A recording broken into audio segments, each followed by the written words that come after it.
It has been said.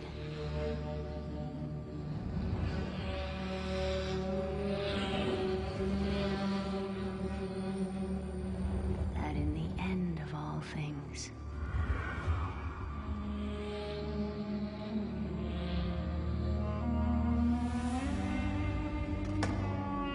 we would find a new beginning.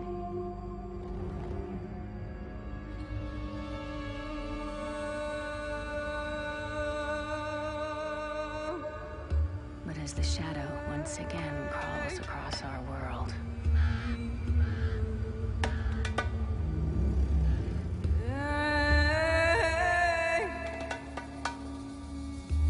and the stench of terror drifts on a bitter wind,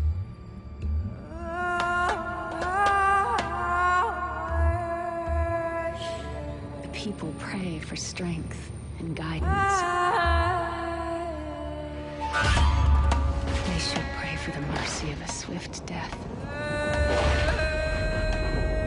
For I have seen what the darkness hides.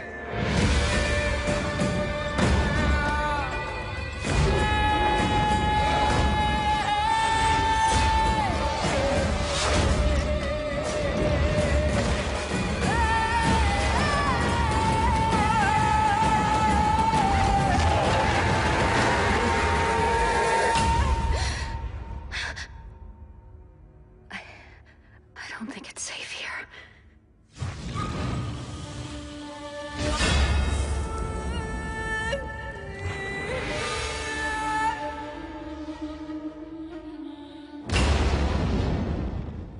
All right.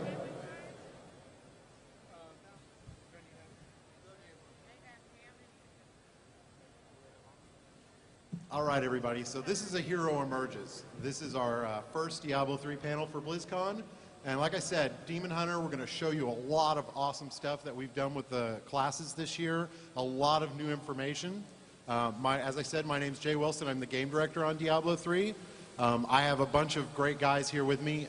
To my left, Christian Leitner, who is our art director on Diablo 3. Paul Bird-Warzeka, who is our lead character artist. Leonard Boyarsky, lead world designer. Yeah, give it up for Leonard. Wyatt Ching, technical game designer. Kevin Martins, lead content designer. And Julian Love, our lead technical artist.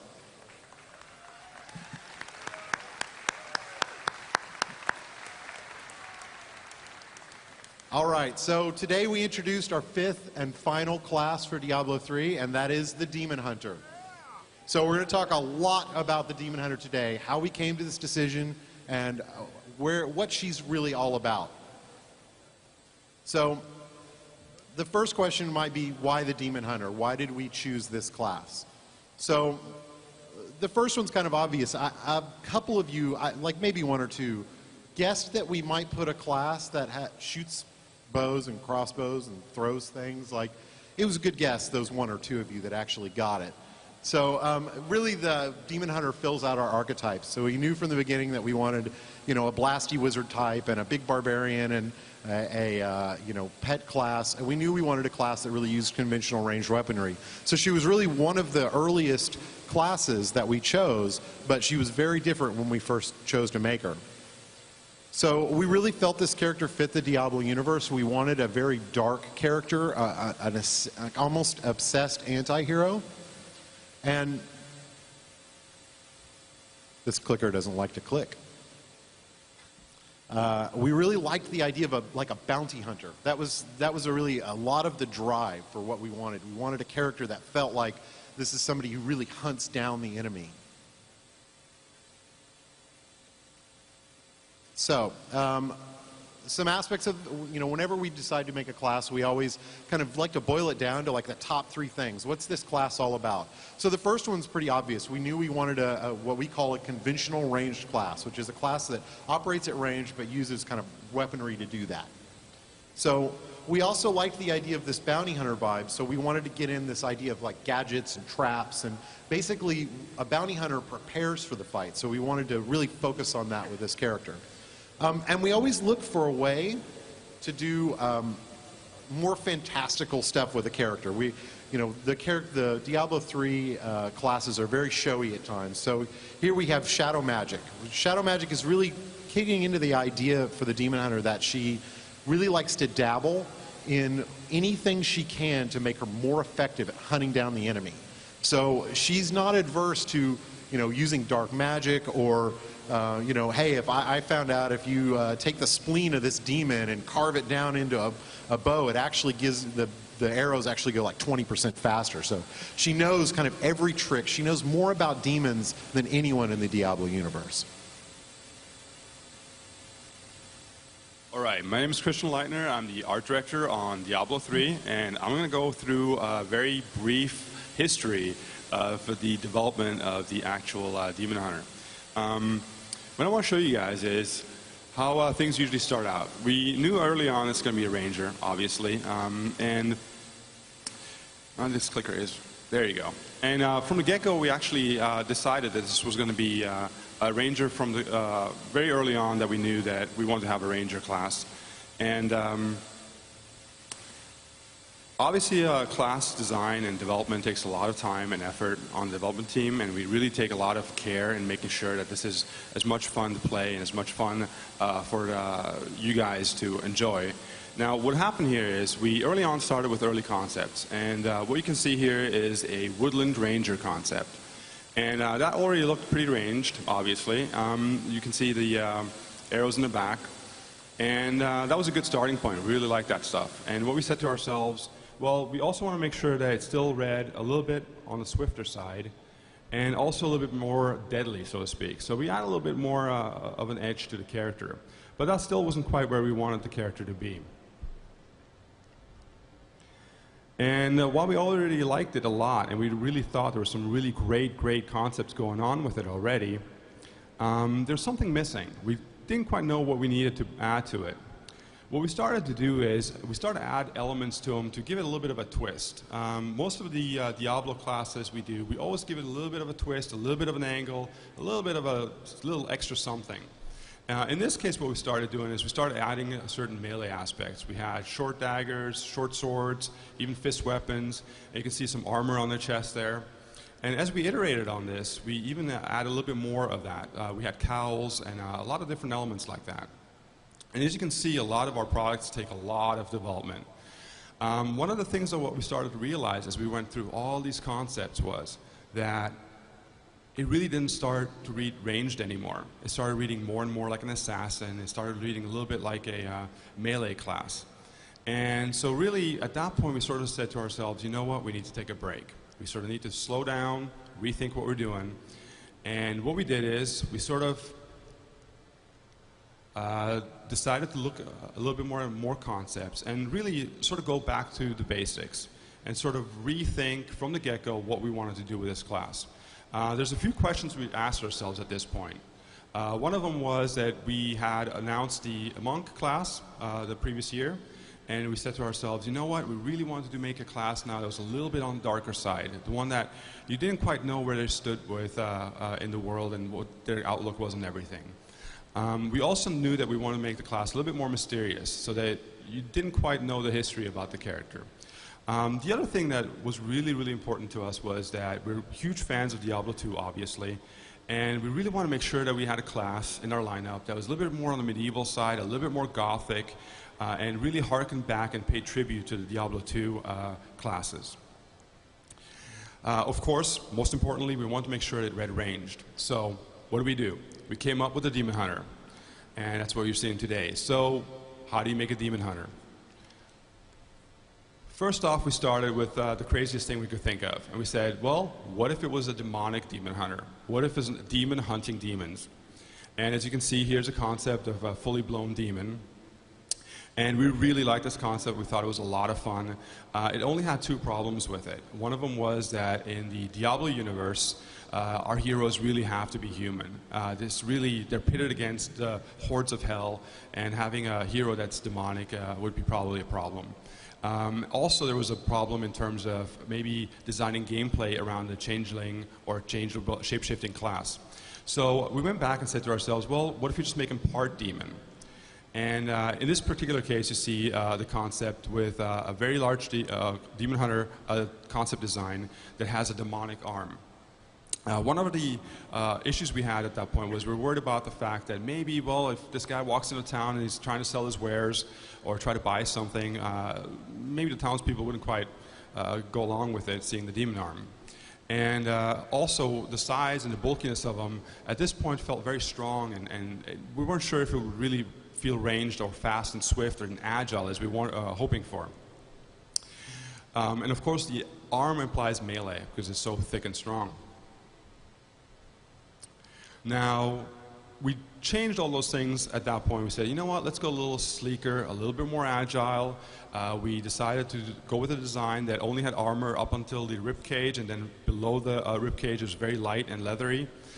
We also decided to go with dual crossbows because we thought that would really be cool. We were still holding onto the demon arm. We thought we maybe could pull it off. But what we started finding is, as people were playing it, they really wanted to hit things with the demon arm. They felt like it's just something you really want to use. So at some point we sort of had to say goodbye to it. And again, it also messed with the human part. So last but not least, what we ended up with was this design, and it's very close to the previous one. And as you can see, it had a cowl. It's a little bit more on the dark side and a little bit mysterious. It still reads very fast and swift. And of course, we also want to make sure it had a dark vibe to it, that it really read very, very anti-hero-ish in that sense. And also a little bit of that medieval vibe that we're talking about. And of course, most importantly, that it read ranged. And I'm going to pass this on to Paul, and he'll show you how it was done in 3D.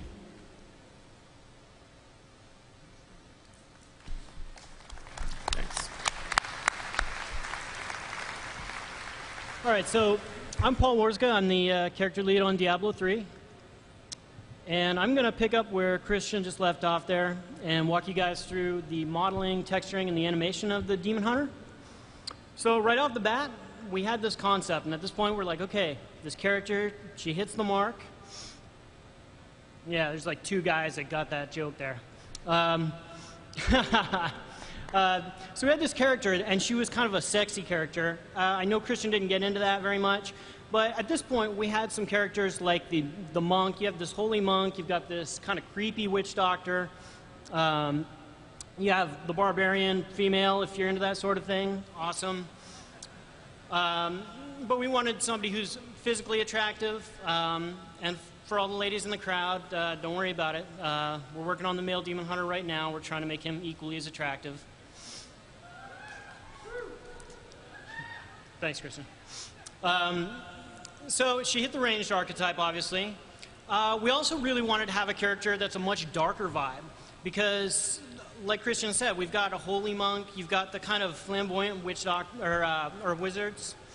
So yeah, we wanted a dark character, and honestly, she just looked plain cool at this point. So we take this concept, and it's time for us to start asking ourselves, well, how do you gear this character up? You know, we've had a character who's got a cowl. Well, how do you upgrade a cowl? We got to start thinking about how those caps work. And we also start thinking about what makes the character visually distinct from the rest of the classes. So the character team keyed in on three big things with this character. Number one, the character has a scarf. When you are running with a demon hunter, you know, out of the corner of your eye, you might see that character that's just a little ways away from the crowd. She's got that flowing cloth. Right away, you know that the demon hunter's there. You're also going to see, from game cam, you're being able to see this character's legs, unlike the, you know, the wizard and the monk. And also, we keyed into this arm guard, which kind of helps her silhouette pop a little bit more. So what we do is, the very first thing we do on the modeling side is we go ahead and create what we call a naked look for the Demon Hunter. We do this with all our classes. This is the look that it's basically before you've done any gearing up. We put this together and we hand it on to animation, and in this case, Non went ahead and he came up with a bunch of poses that he thought really captured the attitude of the character. And the cool thing, at least for the inside the team, is that this is the first time you see a character that you get it. Like, you see it and you're like, okay, I get the attitude of this character. She's kind of pissed off, you know, she's angry. She's just got a lot of attitude. So based on that, we go ahead and we build up kind of a geared up version of her.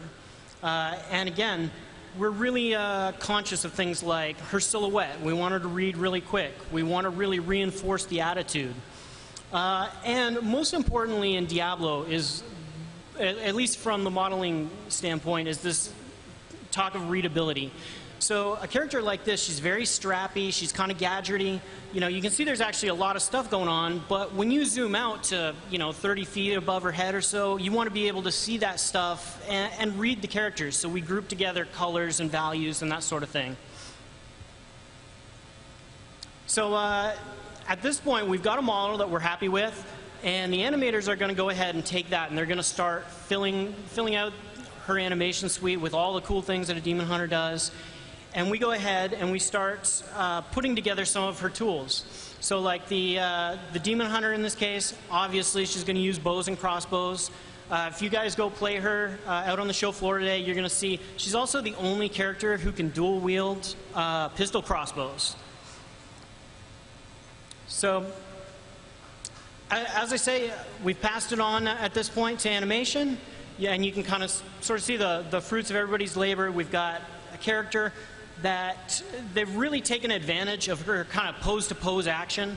Pulling a trigger is probably not as exciting as swinging an axe or a sword, but they really reinforce her character by just the full body poses she takes when she shoots stuff, and also taking advantage of her skills. And I'm going to leave it for Wyatt and Julian to get into the skills, because she just does some really cool stuff.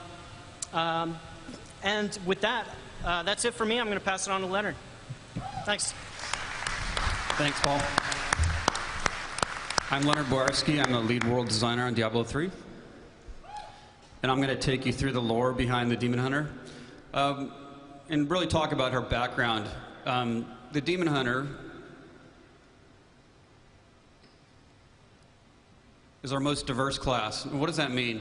She's not one type of person, or she doesn't come from one social class. She could really come from any walk of life. Demon Hunters are chosen. They're not born into their class like all of our other classes are. This clicker doesn't work very well. They're bound together by their thirst for revenge. Revenge on demons who have slaughtered their family and friends. The Demon Hunters are recruited by other Demon Hunters after they've had these encounters with demons that would crush lesser people.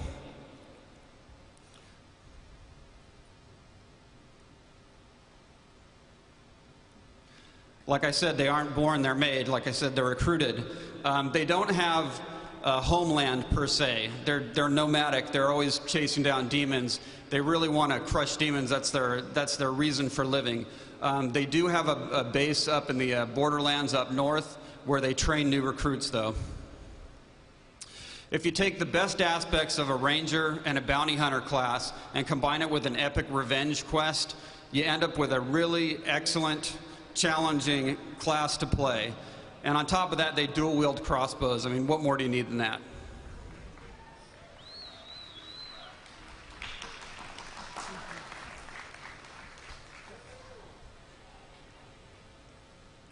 We need new batteries is what we need, actually. So what drives the Demon Hunter? The Demon Hunter is our obsessed hero. She'll do whatever it takes to hunt down demons and eradicate them from the world of Sanctuary.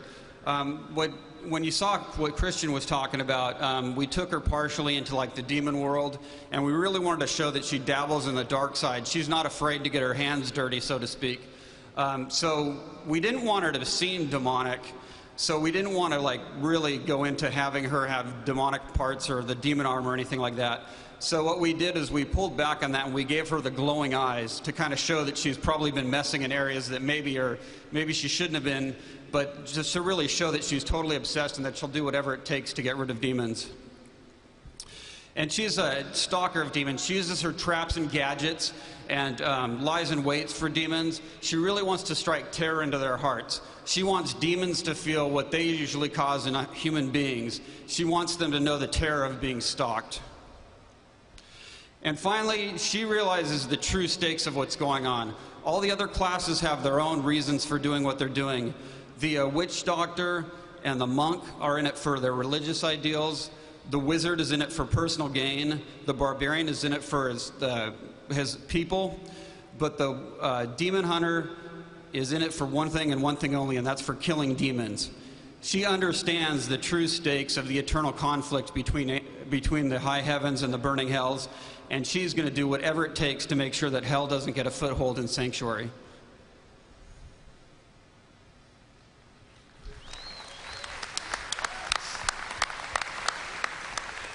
Hi everyone, my name is Wyatt Chang and I work as a technical game designer. Now we've established that the Demon Hunter, primarily about ranged, shadow, gadgets, and traps, we need some skills that kind of bring that to life. We want skills that sell those three concepts. So the first skill we're going to talk about today is called Bola Shot. Bola Shot sells two themes really well, ranged and gadgets. You can kind of see the way she runs around, she shoots out a bola, the bola wraps itself around the target and explodes. I really like this skill in the sense that it feels really tactical. That delay is kind of a drawback, but it's also something you can use to your advantage in the right situations. You're going to see a theme in all the skills that we talk about today. We always want to try and push the core concepts, the range, the gadgets, and the shadow. The next skill we're going to talk about today is Vault. Vault's a movement skill. Obviously, the Barbarian has leap attack, and the Wizard has teleport, and we wanted to make sure that all of our classes have a way to get around the battlefield. In this case, we wanted to sell the shadow theme. Initially, we kind of talked about things like Shadow Vault and stuff like that, because we said, oh, well, we have to have a shadow theme. But at this time, we were like, you know what, let's just call it Vault and let the art speak for itself. You know, there's no need to have to weave these concepts into every single skill. So we have the artistic representation has some acrobatics to it, has some shadow themes to it. It's basically a way to take a solid mechanic, wrap it up with the aesthetic that we're trying to sell, and deliver something that we think will be fun for the players. The next skill is Spike Trap. As we talked about, one of her themes is also going to be traps and gadgets. This is not unlike some of the assassin gameplay that you might have seen in Diablo 2. In this case, we want to sell, again, the shadow theme and the gadgets theme. You know, we just take an ordinary trap spell, weave in some shadow themes in the art, kind of brings out the flavor, it differentiates her from the other characters. Another thing I really like about Spike Trap is it has that sense of preparation, you know, because we want players to know the Demon Hunter is somebody who goes to sleep at night and dreams about killing demons. She wakes up in the middle of the night and says, oh, you know, I have this great idea for a trap that'll be awesome for killing demons. And she bakes it and she goes back to sleep and she wakes up and she, you know, kills a lot of demons. That's her thing. Also selling the idea of ranged attacks is grenades. I love this skill also in our game because it's showing off that we have a 3D engine, and so you can actually bounce the grenades off of the walls, off of the floors. I think it'll be an awesome way for players to try and come up with some creative uses for the grenades, throwing them around corners. It actually bounces around, and it shows, again, it sells the Demon Hunter's themes, ranged attacks, gadgetry, preparation, planning. This is premeditated demon killing going on. And finally, I want to show you guys Multi-Shot. Multi-Shot, some of you guys might remember from D2, but it's been amped up and brought to the next level for Diablo 3. We know Multi-Shot was a hugely popular skill in Diablo 2, so we wanted to make sure that we get the clicker going. There we go. We want to bring back that mechanic that we know, the skill people love, but artify it up for something more appropriate.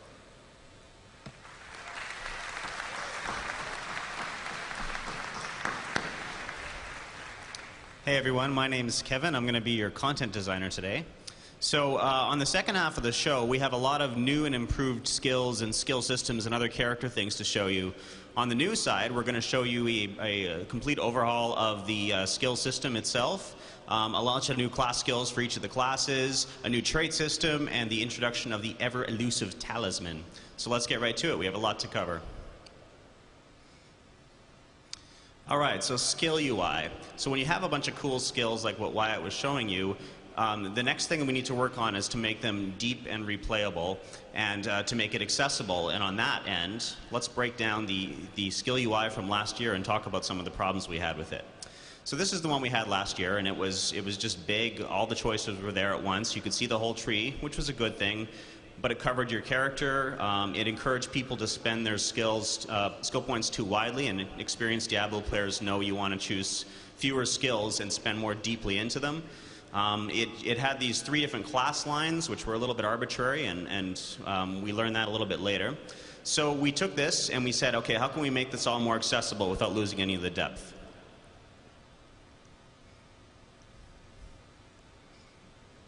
So we went to a tab system. So this was an improvement. In a major way, it made everything bigger. You could see it all easier. It compartmentalized it into the tabs. But with all these skill lines, honestly, fitting them all in there to be equal across the tabs, some of the skills were a little bit arbitrary. You still couldn't see all your options at once. You had to skip back and forth between the tabs. And people often, when they're leveling up, actually forgot to check on the other tabs and ended up spending more points in whichever tab they first chose to spend points in. So we went to a list approach. So this we were getting a little bit closer on. On the left-hand side, we had all 7 of your skills in one place. So this was a major improvement for us. You could see your entire sort of character build all in one place. And on the right, when you were choosing new skills, it was getting better. You could see everything bigger. You could see what you could choose next, and you could start thinking ahead by scrolling down the list. But it wasn't quite good enough. So here's the current UI. So we kept everything with the 7 skills on the left. And on the right-hand side, we made that whole window a lot bigger, so you could still plan ahead, but you could see all your choices available at one time, making the entire skill UI a lot more accessible, and at a glance, you could see what you could spend. But let's take a look at this in action.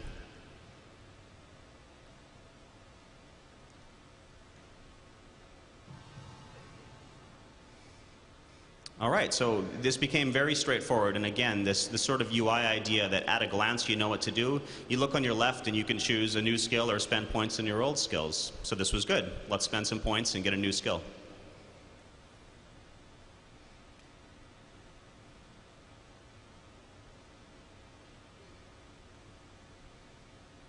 Okay, and so choosing a new skill, very straightforward, and upgrading them is also a lot easier. Frankly, if you see a blinking plus sign, that means you can spend points in it. If there's no plus sign, that means you've maxed it out. Now, a little extra insight into the 7 skills. At the beginning of the game, every skill that you choose has 5 skill points you can put into it, but throughout the course of the game, you have ways to deepen that and augment the skills so that you can spend more points into them. So initially, you know, it's much easier to make builds. It's easier to think ahead. It's easier to respec when you want to do that as well, and you can try a lot of things very rapidly. But there's a lot more to the skill system than just this. So a little bit earlier on, showed you some of the Demon Hunter skills that we're excited about, but we've also been working on fleshing out and getting new skills for the 4 classes that we had already announced. I'll show you some of those today. So obviously, for the Barbarian, we're going to flesh him out, and we knew that he needed a ranged attack. And so here's an example of Ancient Spear. Now, we don't want to turn the Barbarian into a ranged class, so this is something that feels very appropriate for him. We want to sell the themes that he's strong, he's tough, he's melee. So we had to come up with, something that felt appropriate for that. Over for the Wizard, we're bringing back another fan favorite. In the same way we brought back Multi-Shot, bring back some Meteor. Meteor was also a really popular skill in D2. People liked it. We liked the gameplay of it. So we brought it back, artified it up, and I'll tell you right now, when you get some runes in Meteor, that's like just, it's 5 times the fun. Also talk about the Witch Doctor. I mentioned earlier, I alluded that we kind of want some movement options for every class. In the Spirit Walk is the movement skill for the Witch Doctor. We wanted, again, something that stays thematically consistent for every class. In the Witch Doctor's case, he's about spirits and voodoo, so a Spirit Walk ability where he turns incorporeal, he can walk around, he can walk through enemies, he can go around a corner, and then when Spirit Walk ends, he comes back and his physical form becomes teleported to wherever his spirit form is when the ability ends. It's pretty cool. And then finally, the new skill I'm going to show you today is the Monk. This particular skill is called Wave of Light. He summons a mystical bell that actually he shoots out as a range. It's kind of a combination of a melee and ranged attack. One of the things I really like about this skill is we need to differentiate the Barbarian from the Monk. They're both melee classes. In this case, the Monk, he's about combining mystic arts with martial arts. And so I like the evocative imagery that happens here. Just the concept of a mystical bell that he fires off just is very vivid.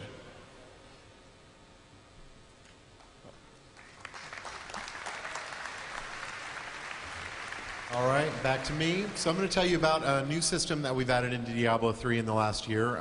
It's called traits. So what are traits? Well, essentially they're passive skills. They are ways that you can customize and modify and essentially kind of role play with your character and diversify your character builds. So you gain them as you level up. It's basically every other level. You don't get a point every level, but I think it's every odd numbered level you get a trait point. And really the goal of these is to alter your core attributes and aspects of your character. So if you have a barbarian and you want to be stronger, there's a trait for that. If you have a wizard and you want to focus a lot more on elemental skills, you have a trait for that. So, and a lot of it is also to take the opportunity to add flavor to the game world. So every trait has, in addition to just instructions on what it does, it has a little excerpt of some flavor text that tells you about the world, and it also is designed as a skill to sell you something about your character and your class. So I'm going to give you some examples of that. So here's a trait example for the barbarian called Inner Rage. So this highlights something really important about traits. They're not universal to all classes. Every class gets traits that are unique to them. There's some that carry over where it makes sense, but for the most part, they're very unique to each class. So we want to sell the idea that the barbarian not only is an angry dude, which you probably have figured that out already, but that he actually gets power through his rage. And so we have a cool name for it and also some text that kind of tells you about that. For the wizard, a lot of the traits take on more of a magical bent. We want to make sure that we sell the idea that even when the wizard's not casting, magic missiles and summoning up tornadoes, that there's just something inherently magic about her. So here we have a trait called Prismatic Cloak that essentially makes all of her armor spells more powerful. And it's the idea that she's just focused on this one ability such that she's amped them up. And again, we put some nice flavor text that basically sells the idea of if you choose to be this kind of wizard, this is who you are. That's something wrong with this thing. I don't know. Yeah, I think the clicker's broken. Yeah. So why did we decide to do this system? Well, there's a bunch of reasons. The main one's character customization, and those of you who know and love the original Diablo and Diablo 2 know that character customization is a huge part of the game. And if you're new to Diablo, that's what it's all about.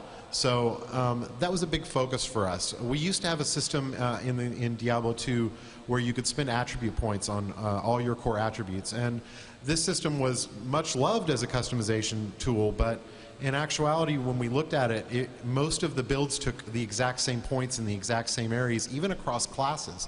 And so we didn't really feel like it was a good customization system. So traits was really specifically to address the removal of attribute point spending. So as I mentioned before, you want a strong barbarian, somebody who hits really hard, maybe he's really tough. There's traits for that. You can take Legendary Might, which increases your strength. You can take Iron Skin, which gives you more actual armor. But let's say you want a Berserker Barbarian. You care more about attack rate, hitting the enemy before they can hit you back. Well, there's traits for that that can increase your attack rate, can increase the power of your debuffs on enemies. So more variety equals more builds. Every class now has roughly 30 traits, and those traits you can spend between 1 to 5 points in them. That adds up to roughly right now about 90 points per character. And when you consider that you can only get about 29, 30 trait points, it's a lot of customization. So even if we look at this and decide, well, maybe this is too many traits, we'll just reduce the point spending in it because we want to keep the customization really high.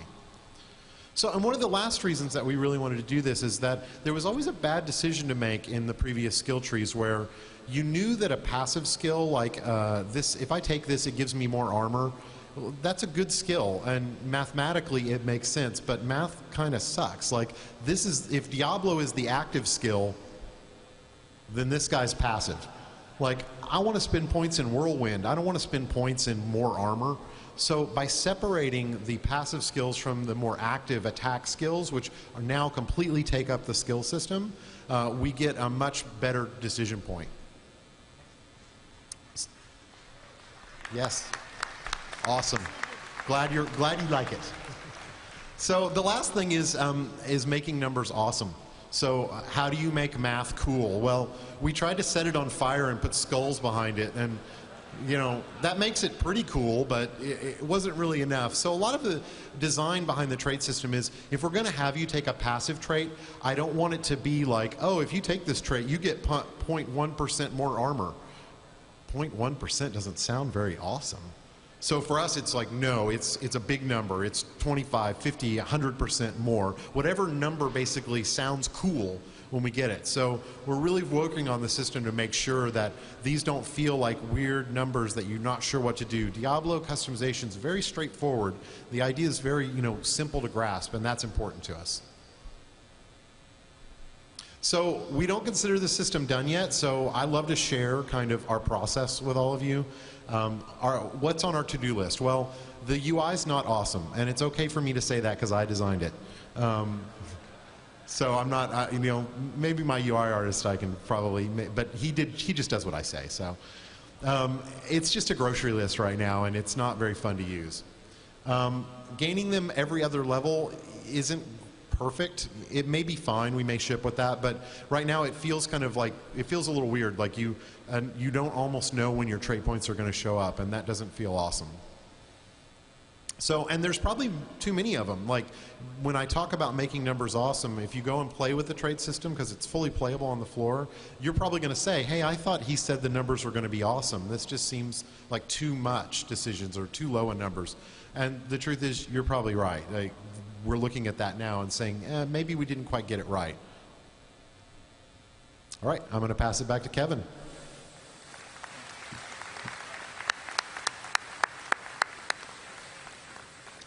So before we get directly into the talisman, I want to talk a little bit about charms from Diablo 2. So the charm system, if you're not familiar with it, was a very simple cost-benefit thing, that there was these objects that would sit in your inventory. They take up some of your inventory space, but they would give you a wide variety of bonuses. So this was good. We liked the concept behind the system, and we liked the charms themselves. But what it led to was people keeping as many charms as they could and keeping a tiny bit of inventory space. And we didn't think that that was a great choice to have to make. And you couldn't kill or resist taking the charms because they augmented your build so well. So, how have we solved this? The talisman, click, there we go, is a dedicated inventory for your charms.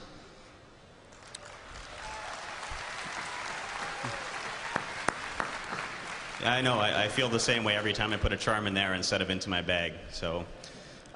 Not only that, it gets bigger over time. It keeps all of the advantages of the Diablo 2 charm system. You have more charms than you can fit in there, so you still have to choose, pick and choose which ones you're going to have to augment your build. So now that we had a better spot to put your charms and a much nicer spot to put your charms for your sake, we wanted to work on the charms themselves. So how have charms evolved? Well, the bonuses for charms in Diablo 2 were very incredibly varied. There was almost no sort of bonus that they didn't have. And in Diablo 3, we're going to have them concentrate on your core attributes. So this is very much about customizing your build, about augmenting, what weaknesses you have or making your strengths better, etc. So the charms are going to be a core part of your build, so they're still very important. And there's different tiers of them in the game, so as you go forward, you're going to be playing with your charms a lot. As you choose new skills, you'll be choosing different charms to try to make up for the options that you chose. And that is the talisman.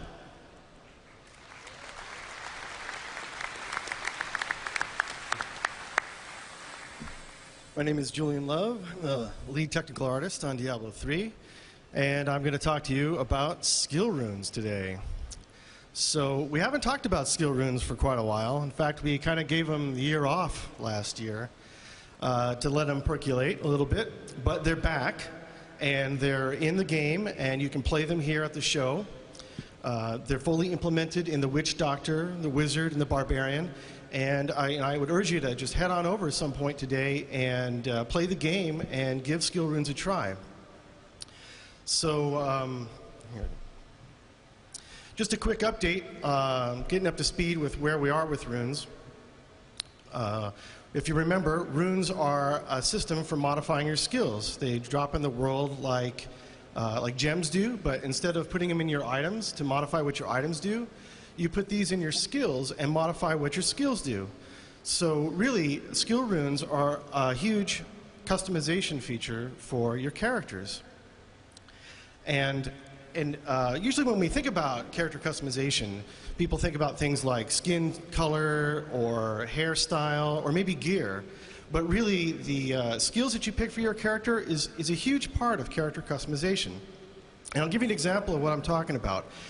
We have an Amazon here in the front row. Can I get you to stand up? All right. So let's give it up for the Amazon. It's a great costume. But you're not just any Amazon. You're a Spirazon, right? Or are you a Throwazon? That looks like a Spirazon to me. Okay, great. So that's an example of what I'm talking about. She's not just an Amazon. We didn't just make sorceresses and barbarians. We made Spirazons. We made Frenzy Barbs. We made Nova Sorceresses, things like that. So we're really going to blow the lid off of this idea with skill runes by providing a whole lot more builds. Now, how many more builds are we going to provide?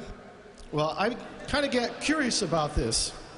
So I enlisted the help of some programmers to help me out because I blow things up for a living. And they came back with this outrageous number. It's huge. I'm going to help you out with it. It's 96,886,000,000, blah, blah, blah, blah, blah, roughly 97 billion builds per class. Okay, so that's a really big number. It's kind of hard to wrap your head around it. So let me kind of clarify exactly what we're talking about. Okay, so this is the number of skill combinations with runes that you can have per class. This does not include things like traits, gear, dyes, charms, anything like that. This is purely active skills, okay? So you're really going to be able to come up with just a ton of different kinds of class combinations. But it's not just about numbers.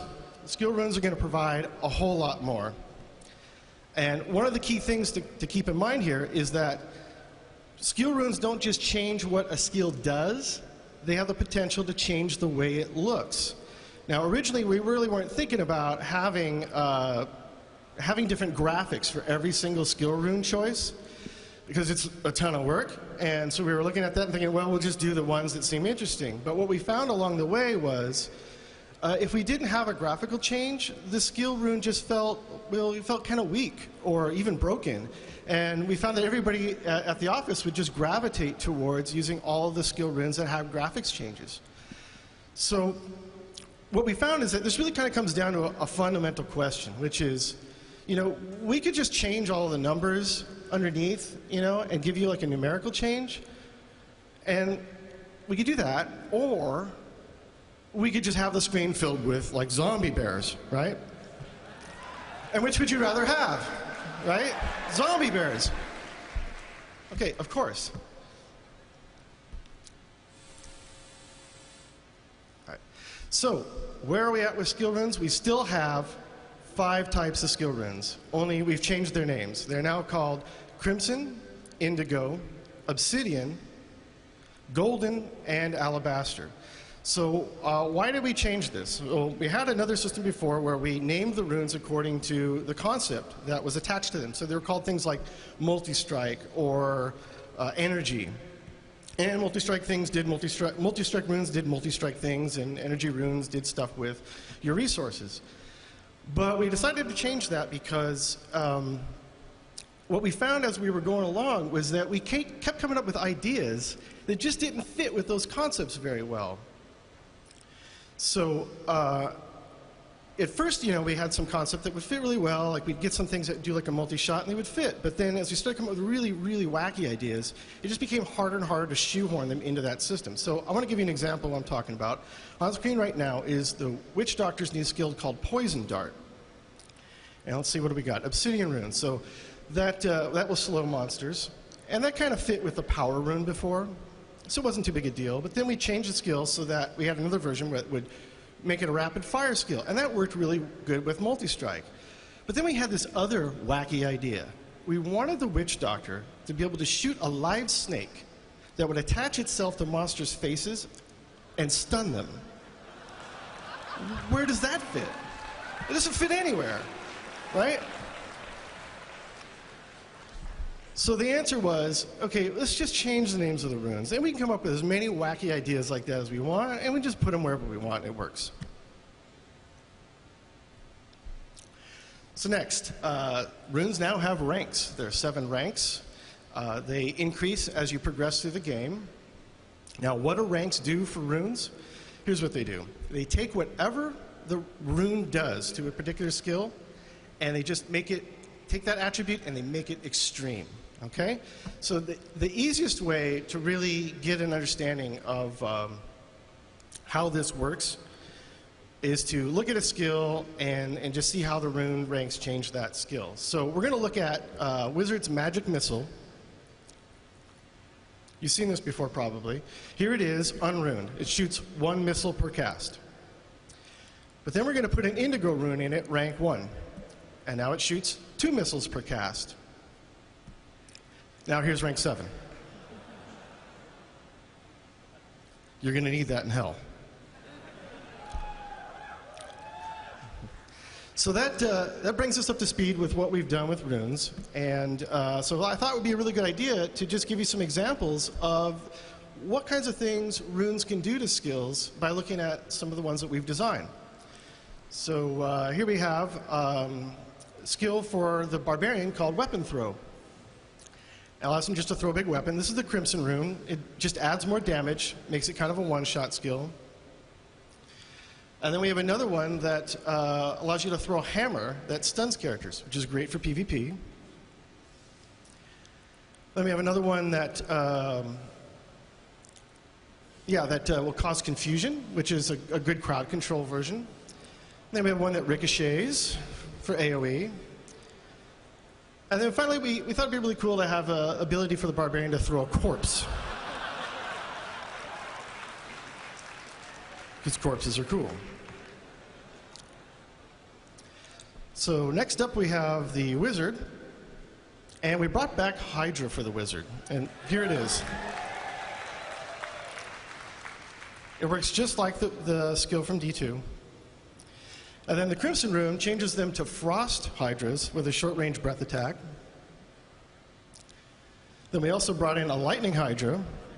Lightning Hydras never miss. Next up, we have an Arcane Hydra that shoots miniature arcane orbs for AoE damage. Then we decided to do an Acid Hydra because melting monsters is just a lot of fun.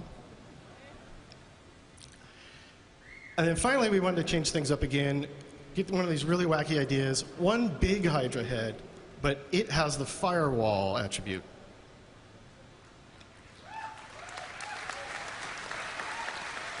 Yeah.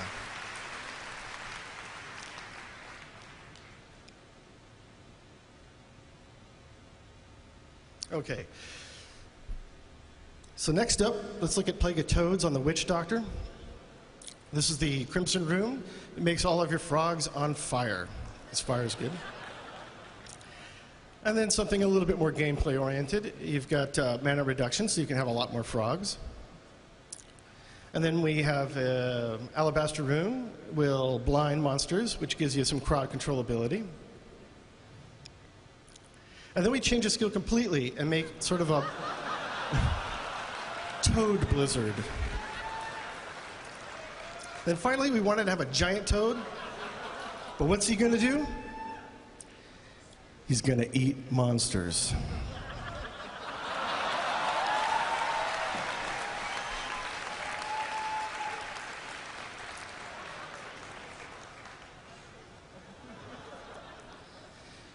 and he digests them, but he doesn't digest the loot, because that would not be so much fun.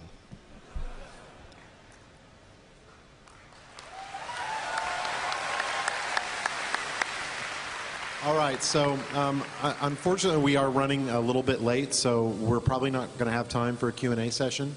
After this, I'm going to cover arenas fairly quickly. I want to let you all know that tomorrow we have a full hour of open Q&A for Diablo 3. We also have another panel where we cover a lot of new content as well, including design, art, and programming content. We show new areas from part of the game that has never been seen before, and a lot of more stuff on characters, specifically armor and armor systems. So, battle arenas. This is basically our first approach to PvP, and hopefully not our last.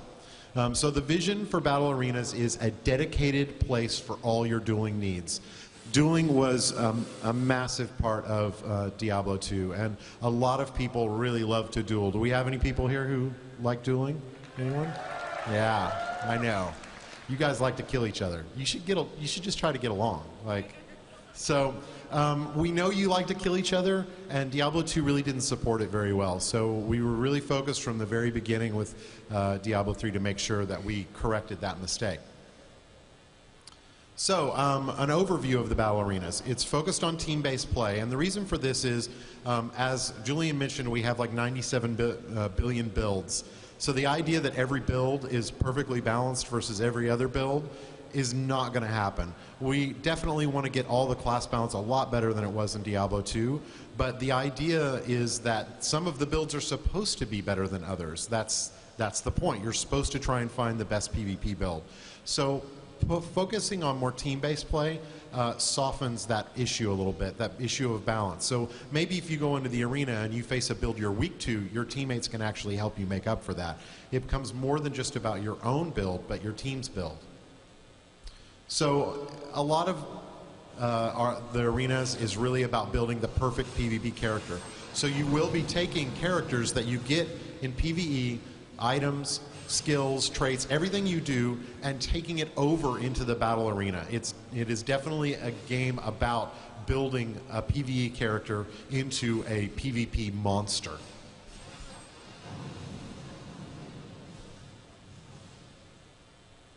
So there's lots of cool abilities. Here's the Witch Doctor and Wizard to show off a bunch. We got some zombie bears in there. That's a crowd favorite. Blizzard, which is a great crowd control and attack spell. Teleport, which the Wizard uses in just a second. Meteor. There's a lot of awesome skills, and a lot of them work great across both PvE and PvP, and some of them are designed specifically for PvP. If you go, and if you've ever looked at any of the skills that we've shown in the previous Blizzcon and gone, I don't know how I'd use that in PvE, it actually might be a PvP skill, because several of them we specifically focus for there. So the PvE game has a lot of control in it. There's lots of freezing enemies and stomping on the ground and stunning everything. But we didn't want the PvP game to be all about crowd control, where you would basically be sitting around waiting for the opportunity to move. So a big part of our PvP design is all about counters. Counters that break you out of any kind of crowd control. So here we have the Witch Doctors using Horrify to fear the Barbarian, and the Barbarian is using Ignore Pain to break out of that. And there's also just tons of cool tricks. For example, we can teleport, freeze, meteor, bye-bye. So the arenas is fully playable on the floor, so I encourage you all to go over and, reach out and beat the crap out of your friend. So we set up a round mechanic, and essentially the goal of this is, when we played the game, one round was never enough. We would see what our other team was, but we wouldn't have a chance to react to that. So the game is played as a best 2 out of 3 or 3 out of 5. We haven't figured out exactly what the great round count is, but we're going to be working on that, and we'd appreciate feedback on that. So we're going to do a lot of focus on BattleNet with the arenas and PvP. We will have matchmaking, so you'll be able to form a team or just randomly jump in. It will be skill-based, so we'll try and look and match teams equally against one another. We are trying to figure out a way to do custom games. We know that while our arenas are team-based, there's a lot of you that are going to want to do a specific team versus your friend's specific team, and maybe outside of the ranking systems. And you're going to want to do one-on-ones, even though the game's not going to be super great balance for that. We know you're going to want to do it, so we're definitely focused on finding a way to make that really easy for you to do. And the last one is more of a progression-based ranking system. So if you've played StarCraft 2, you know it's very much what we call a skill-based ranking system, where when you play against one another, you each get a rank, and if your rank's higher, you get to make fun of your friend. So we want you to be able to make fun of your friends, but here it's more about doing it in the arenas. So if you play in the arenas, if you win, you're going to get points, and those points are going to progress your rank. They're going to give you titles, vanity rewards, achievements, lots of basically things that are not focused on power, but focused on showing how dedicated you are to PvP. As you continue to play through, even if you lose, you'll also get points in progression. So, as I said, I don't think we have time for Q&A, maybe, but if not, then I really appreciate everybody coming, and I hope you enjoy the rest of the show.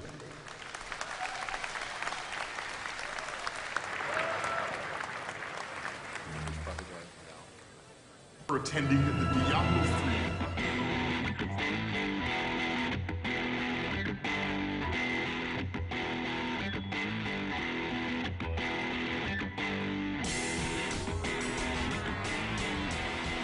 BlizzCon 2010 just keeps on rolling here live on DirecTV. The fans are here, the costumes are here as they get ready for the costume contest tonight. And of course, there's lots of gameplay for Diablo 3, World of Warcraft Cataclysm, and brand new mods for StarCraft 2. Hello, everybody. We are back here on DirecTV. I'm Jeff Keighley, along with Cat Hunter and 20,000 die-hard Blizzard fans. And the line's Cat here to play Diablo 3 right behind us. It's a huge line. They are. It's amazing. I had to ask what it was because I couldn't figure out what was wrapping around so far. It was people waiting to play. It's very exciting. We're throwing out pens. It's so exciting, Cat Hunter. Everywhere. All right. Well, Diablo 3 is here. Obviously, the brand new Demon Hunter class is playable. It looks like everyone, from what I can see, is playing that class. And that was just the Diablo 3 gameplay panel where Jay Wilson sort of talked people through some of the new changes that they're doing to Diablo 3. They keep doing those panels every year, and no one got to ask questions because they were running a little late. So hopefully we're going to get Jay here on stage, and people can ask him the questions they wanted right here live on stage. We definitely are going to be able to do that. And what they're probably trying to do is make up for the time lapse of the fact the opening ceremonies went a little late, so they had to cut Q&A off this one. But there is definitely going to be more developer information that will be available on the other panels, and you can watch it on any channel that we have.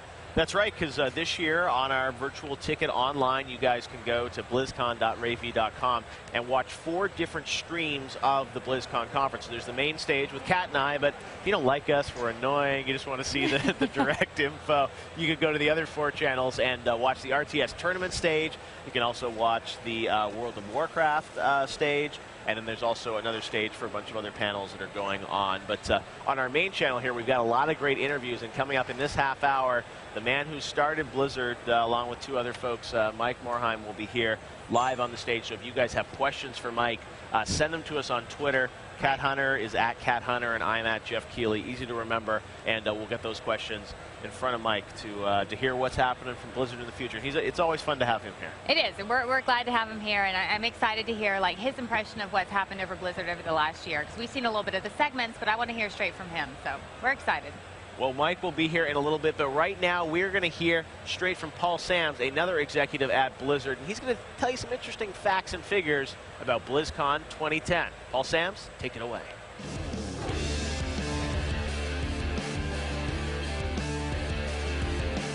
All right, well, did you know that if you lined up all of the chairs at BlizzCon, they would extend to 8 miles? I bet you didn't know that BlizzCon takes about 850,000 square feet to accommodate all of the guests. Sanctuary panel. Give a warm BlizzCon welcome to our Diablo 3 development team.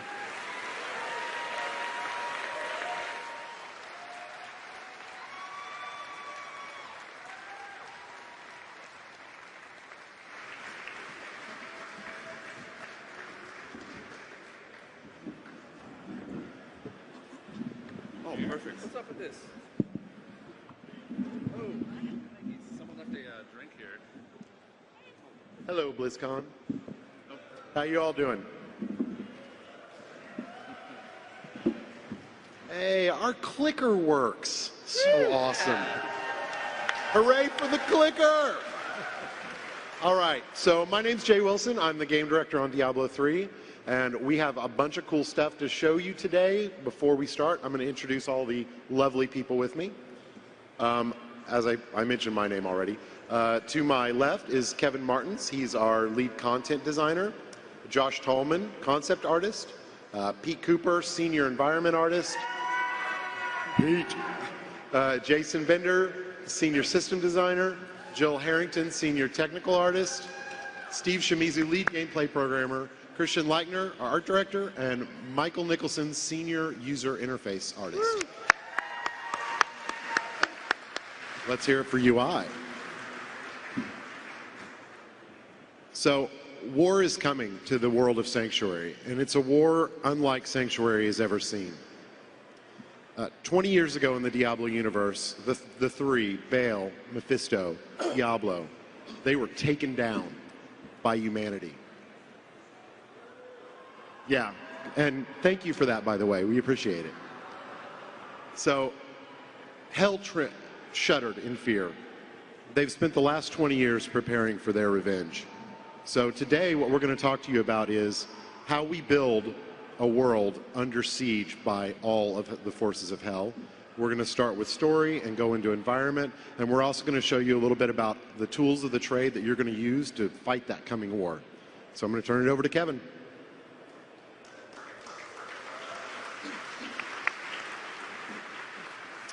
Okay, everyone. So Diablo 3 is a action game with a very blistering pace. It's very fast-paced, and everything comes at you. You know, you're killing monsters and killing loot. You're clicking on everything that moves and utterly destroying it. So there's some unique challenges in that in storytelling. So I want to show you guys a little bit about how we do action storytelling. So we have a philosophy at Blizzard that we say, play, don't tell. And whenever possible, we want players to experience the events of the story, to personally partake in the twist instead of just seeing it in a cinematic or a dialogue, etc. No matter how spectacular, you feeling it yourself is better. So we haven't always done a great job at this, and I want to show you guys an example from Diablo 2 that could have been better.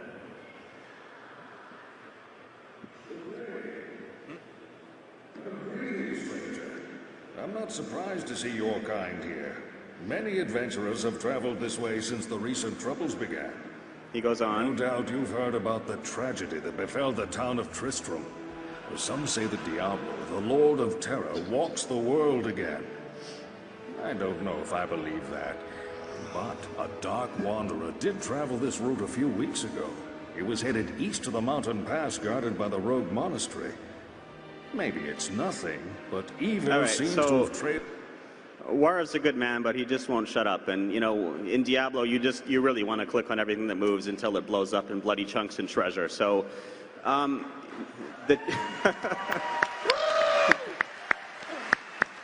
Yay, treasure! So, in Diablo 3, I want to show you guys an example that we have in the demo, so you can go and see this for yourself. And this is action storytelling. So in this case, you're going to get a little quest from this man. He's a weaponsmith who's been betrayed by somebody working with the evil cults.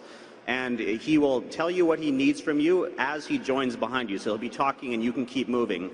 Then the video is going to fade to the end of the plot where you have the showdown with the villain and an occultist leader who is ultimately behind it all. And all of that happens while you keep playing as well. So all of the talking is kept very short, and there's no dialogues that are anywhere near 1 minute and 4 seconds long, for example. No matter how slowly Warav talks, we're going to have him talk only just a tiny bit. And here we go. I will make an example of Dargon, that traitorous cur. Help me hunt him, and I will sell to you instead of those zealots. Master, help me. The crazed weapon maker wants my head. What makes you think I care for your life? Kill them, my pets.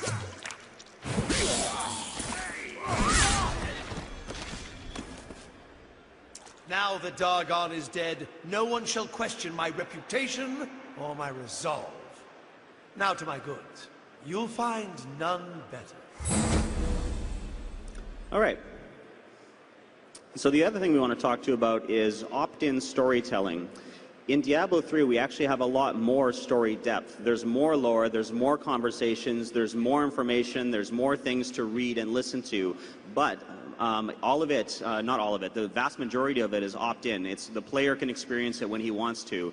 A great example of this is lore books. Lore books are objects that fall as treasure, and when you click on them, they automatically start playing an audio file where the narrator, the person who wrote the book that you found, is reading it out loud. So they have a little bit of voice acting, they're interesting, and it takes no more time than simply clicking on it to pick it up, and you're already experiencing the story, and you can keep running along killing monsters while you listen to it.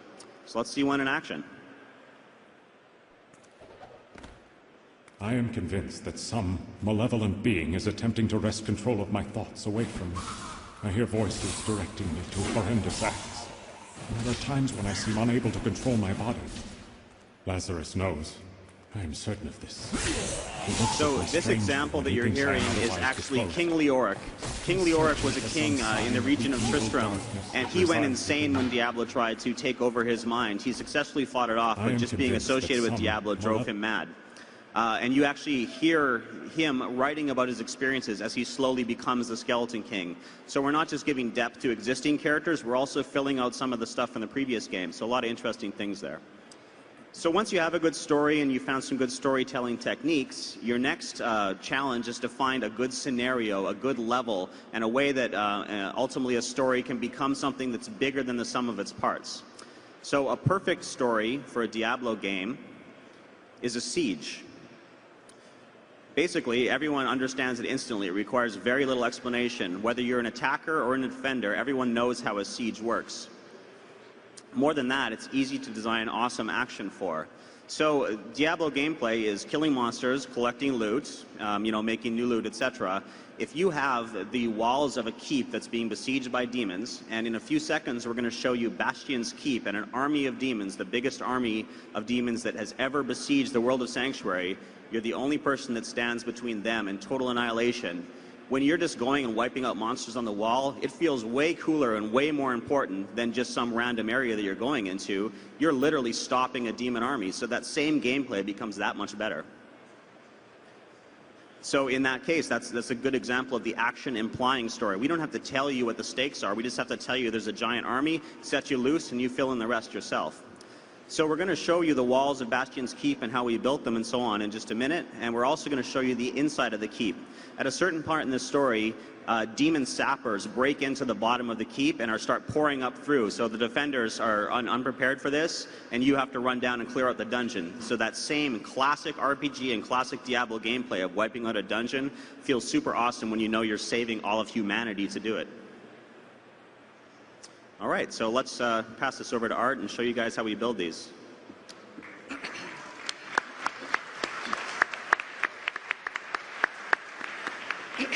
All right, so when design and story come up with an idea like that for gameplay, it's then concept team's job to take over and to give that idea visual form. So when we were told that there was going to be a siege portion of the game, one of the first images that popped up in our heads was the image of a battleship. Now, on a battleship, there are a lot of shapes that really reinforce the idea that it's supposed to be this impenetrable fortress. So we decided to work those ideas into our early sketches and see how they turned out. If you look at some of those, for example, maybe you see that giant iron spike-like thing hanging off a chain kind of reminds you of an anchor, or the walkways of the fortress are already kind of long and elongated. They kind of resemble a ship anyway. So instead of having archers, maybe we should have giant ballistas on rotating platforms. It kind of reminds you of the guns on a gunship. And maybe instead of round towers or your typical square towers, we could have the towers be triangles to remind you of the bow of a battleship. And that triangular shape is something that all of us actually really liked because of its iconic properties, and we decided to use it as the main visual theme for the entire area. So we decided to put variations of the triangle all over the columns, the doorways, the walkways, the towers, and it really gave it this unified feel that made it look like it was designed by one architect, which was a good thing. So after that, it was time to define the materials, and for the materials, we chose just simple stone and iron. They're simple materials, but they're also very easy to read from our game cam, and they're easy to understand as far as like what it's made out of and that it's very strong and sturdy. So that was the first pass. After the first pass, what we have to do is show it to the team. We take their feedback and incorporate whatever they want to see into the concepts and try to do away with anything else that isn't really working. So one piece of feedback that we heard often was that while the first pass looked good, it was designed well, it felt a little too ornate and frail, so we addressed mainly the iron portions. We made the iron darker, we made it chunkier, the shapes got simpler but a little more aggressive. They're just big pieces of crude iron bolted onto this fortress for structural and protective support. The stone and the iron, the stone got lighter, the iron got darker, so there was a better contrast between the materials. Even the stone itself got a little chunkier and had a little hints of those triangular shapes in it. So, after that, we have to get our images ready for the modeler. And as a concept department, we really try to concentrate on putting as much information into one image as possible, or into a single image as possible. So if you look at this, the tone is decided, the mood's there, the color's there, the materials are there. But if you divide this image up, you have a lot of smaller components that the modelers can take and build out a lot of small modular parts out of. And this way, if they want to come up with a wide variety of layouts, it's very easy to do. And if we have to go back and change things, it's also very easy to move things around. So that was the outside, and now what's left is the inside. For the inside, we wanted to change the mood over from this aggressive, hostile battlefield feeling to a more warm, a little more lived in, a slightly more inviting feeling, because the battle's going on the outside, but the soldiers are either escaping the battle or preparing for the battle on the inside. So we decided to do away with a lot of those triangular shapes and maybe replace it with more squarish shapes. They're both angular shapes, but a square is a lot less aggressive than a triangle. We also got rid of a lot of the iron and replaced it with wood, because the color of wood is already warm enough, and as a material, it's just not as threatening as any kind of iron. And to reinforce the idea that the inside is where the soldiers are, we wanted to populate it with a lot of props or devices that they'd be using, like catapults you see up there, ballistas, or mills or forges, things that they'll be using to prepare for the battle on the outside. So when you put all that together, you get something like this, where you have the same kind of stone as the outside, you don't have as much iron, there's a lot more wood, there's devices that they use for the battle, and you definitely have a mood that has changed from a hostile battlefield to this uneasy, nervous, kind of calm before the storm kind of vibe to get you ready for what's happening on the outside. And to show you how we take a concept like this and build a level out of it, Pete's going to take over and show you how that's done.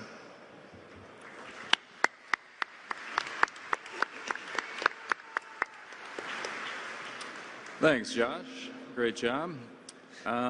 So when we get a concept like this from our amazing concept department, we sit down on the environment team and have a meeting and figure out how we're going to turn this into in-game assets. This particular concept is actually really fantastic because from this one shot we get a lot of mood and depth, and we get all the materials we need. So it's incredibly useful. So in this, we figure out how we're going to break it up into components, walls and floors and pillars and etc. So once we have that, we start building. So here's a quick video showing a gray box version. So we build walls, pillars, bridges. We figure out the gameplay space. In this portion of building, there's a lot of back and forth between us and design to figure out the gameplay space, make sure it doesn't feel too confined, doesn't feel too open, has a nice feel, nice flow to it. Then we start dropping in the materials. So we know we wanted a lot of stones and woods, want it to feel a little warmer than the actual exterior. And in this part, it's a little bit challenging because we have to make sure it feels like a unique level from the outside, but it still needs to feel like it's in the same world, in the same place. And then we get the awesome tech art team to help us out with the interactives, the lighting, the particle effects, of course the breakables, because everyone likes breaking stuff. Lots of stuff to blow up. So yeah, that's pretty much my job, and this is awesome. This is what I get to do every day. It's kind of ridiculous, actually. So I'm going to pass it off to Bender and Jill.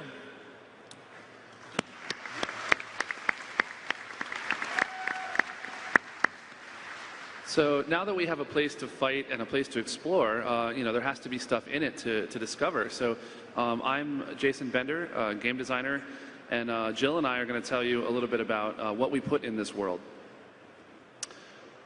So obviously, Diablo is about killing monsters, first and foremost. Some of you would argue, though, loot's pretty important. That's what we're all in it for anyway. So as you're going through these areas that you saw, like the inside of Bastion's Keep, you're not just killing monsters as you go. Every now and then you're stopping to kick open a barrel, seeing if a skeleton pops out, or clicking on a treasure chest to get some good loot. So when we populate the loot, we understand that you divide your time between these two things. So we have to put them fairly evenly throughout the world, so there's always something interesting to see, something new to find. One of the things, as you can see here, there are a number of chests in the world that we populate. There are common things like barrels to really rare golden chests, which might have a rare drop or a legendary item inside. We populate the world with thousands of potential places for these to be. Every one of them is hand-placed. We want to make sure that they're all in irrational positions. You know, we want to put corpses in places like battlefields and areas where there's been some kind of conflict, but we want to put treasure chests in libraries and other cool places where people would store stuff. So in this example, you can see just one area that's just completely littered with potential treasure chests. But anytime you go through this zone, only a few of them will actually populate with treasure. You never know what you're going to find, though, so you just got to keep your eyes open. So another way we can mix it up is with mini dungeons. So Pete just showed you that we take a lot of time making sure every dungeon looks really cool, but we make quite a few of them because, you know, Bastion's Keep's a big place. It's a big snowy fortress. But when you're going through the wilderness, you want to change a pace. You want to see something different. You might go from outside a kind of dark and dank wood, and then you might go inside to see some creepy cave. We can use these caves to introduce monsters. This is where these monsters come from. It's where they live. Also, they're really great for bite-sized goals. So, you know when you go into a small cave that you're going to find it's not going to take too long. You're going to have a really rewarding exploration experience. And at the end of it, you're going to get a rare or a treasure, a rare treasure chest or a monster that you can fight, and that's really satisfying. It's a great opportunity for us to introduce story elements. Each one of these things is really interesting and unique. One of them might be where the Moon Clan store all their equipment. One of them might be a spider's den. And there's always opportunity for us to be telling more story. So on top of that, it doesn't all have to be a dungeon. Sometimes you might run into other kinds of events. You could just be walking through the swamp and boom, 500 zombies pop out. Suddenly you gotta, kind of get your wits about you and start using your skills. And this is a great thing for us to bring the world to life by using monsters in an interesting way and unique hazards that you may not have seen before. It really makes the world more colorful. So when you're, as they say, hoovering an area, you're going from end to end, looking for every treasure chest, trying to kill every monster. We can really make that interesting and variable and really add some random elements to the world. Also, it's a great opportunity for us to introduce more story elements where you might run into not just necessarily zombies popping up out of the ground, but you might see an NPC whose wagon is overturned, who needs help, and then you have to help them on their quest, and it gives you sort of a side thing to think about, and it just keeps things different. So Jill's going to tell you a little bit about other things we can put in the world to keep it interesting. Hi, I'm Jill. I'm a technical artist on Diablo.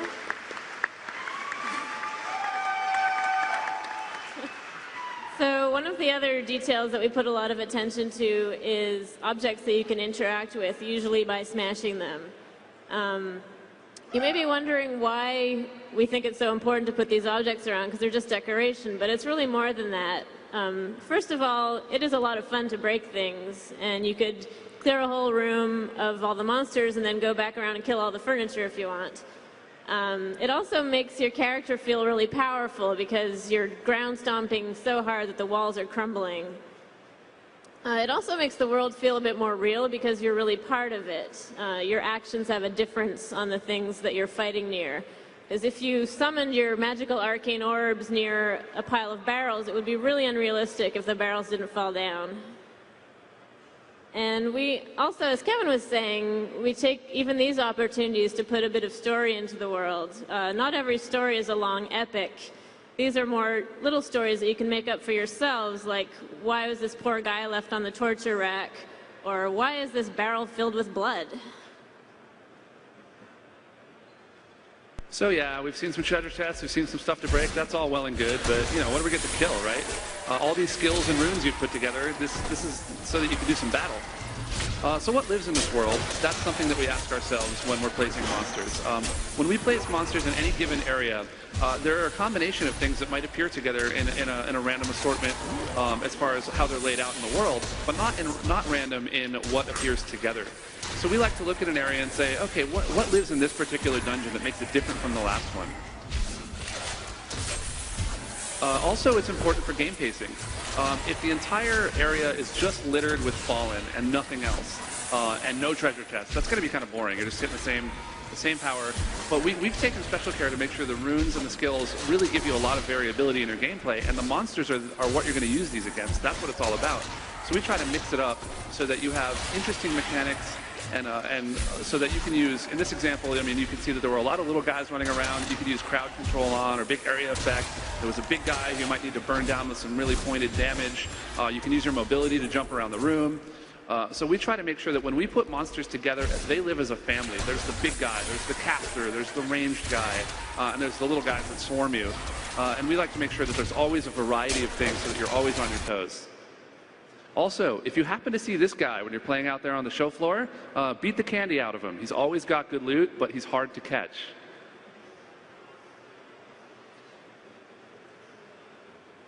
So monsters. Monsters are not usually born because we can't really figure out which ones are male and female. So the way we make them is each monster gets a team of people from every area of development. There's art, design, programming, animation, and tech art, which is me. And design will usually come to us with an idea of the role they want the monster to fill. There's swarmers, there's casters, debuffers. And in this case, the monster that we're looking at is still under construction. And he doesn't have a real name yet, but internally we've been calling him the Brick House, because that's kind of what he is. He's big, he's strong, he's smashy.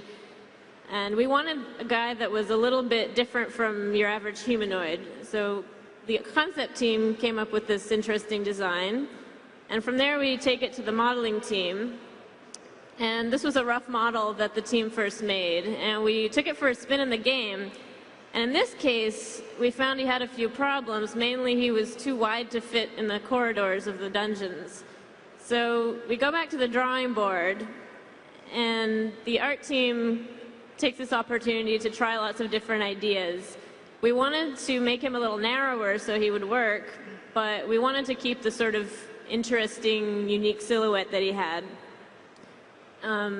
We liked the final body shape that was made, but we were not sure what to do with his arms. So we have a lot of debates. Every detail we have arguments about. We've talked about his toenails for hours. And these are some of the many ideas that we tried for his arms. Anything you can think of, we probably tried. But in the end, we decided that we liked the idea of the huge forearms, because they could be used to protect himself against attacks. So this was the finished model, and from there it went on to rigging and animation, and got some personality.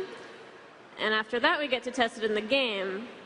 So we threw on some skills and some effects, and made sure that it reacted well to various skills, and it was fun to fight, that it wasn't boring at all to fight with, and possibly most importantly, we wanted it to be fun to kill, which is coming up now. Come on, there he goes.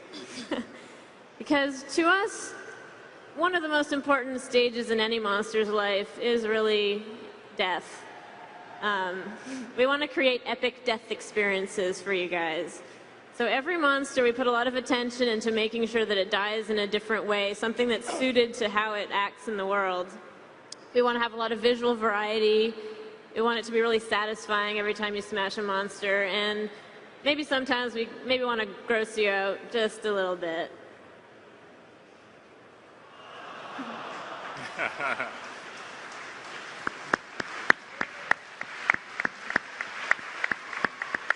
All right, so now that Jill has picked on a bunch of defenseless monsters, I'm going to go over a little bit about what gameplay programmers do to give the monsters a fighting chance. So we're going to talk about monster behaviors, monster AI. So here's an example of a really early a monster that we had in the game called the Gravedigger. As you can see from the concept art, he's like a humanoid guy. He makes his living digging up graves, probably attack you with that shovel. Surly guy. So we looked at him, he's a human, so start out with an idle state, an unalert state, what he does when the player's not around. So maybe he's digging a little bit, wandering, digging a little bit. And the player gets close to him. He goes into a suspicious state, like I've heard something. Like he kind of wanders around a little bit in a suspicious mode. Then when you get close enough, then he goes into an aggressive state, starts attacking you. So this is what this looks like. If you look to the right of the video, he's coming up here. So there he is. He's digging. Pretend this is a graveyard. He hasn't seen the player yet. Okay, gets close. Oh, he's heard something. He's kind of looking around. He's suspicious. Player gets closer. Now he sees him, and he goes and attacks him. Well, as you can probably imagine, I mean, this is what actually happens when players encounter the Gravedigger.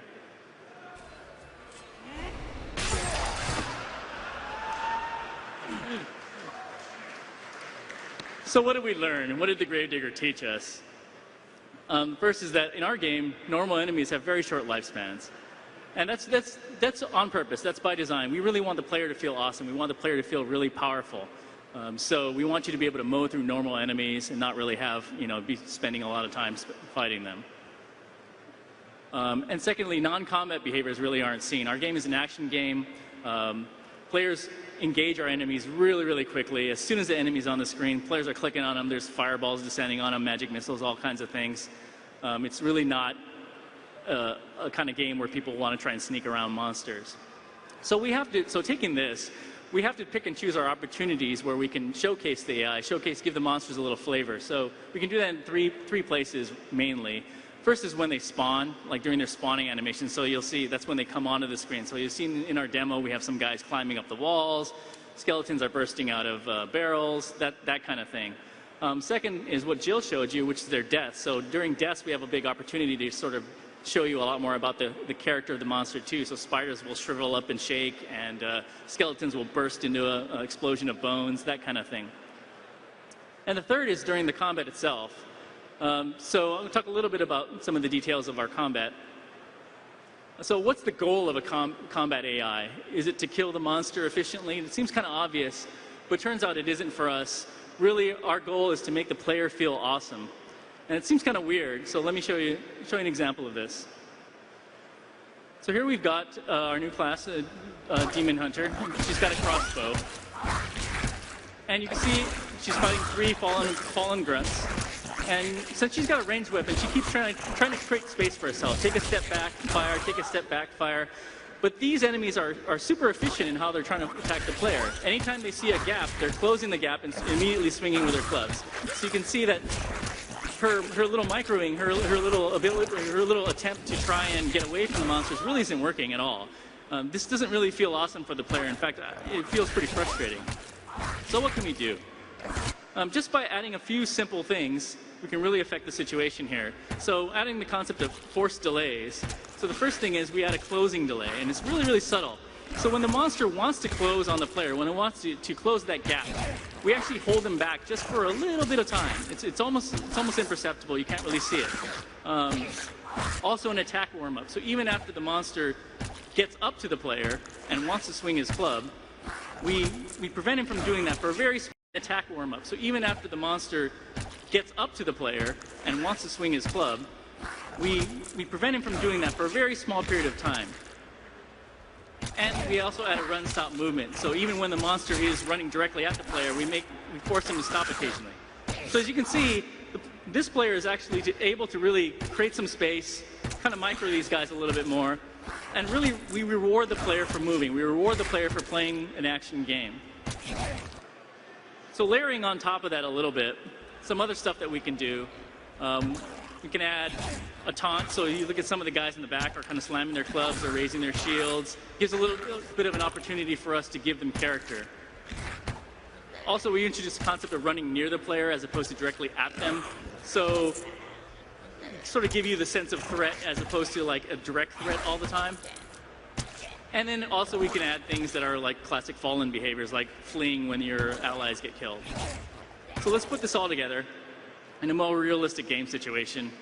Here's the Demon Hunter again, except we've given her Entangling Shot, we've given her Multi-Shot, and put also a ton of Fallen on the other side. And you can see the player's able to create some space. The player's able to really control the situation. I mean, she feels awesome. This feels awesome for the player. This is really what we want out of the Diablo combat experience.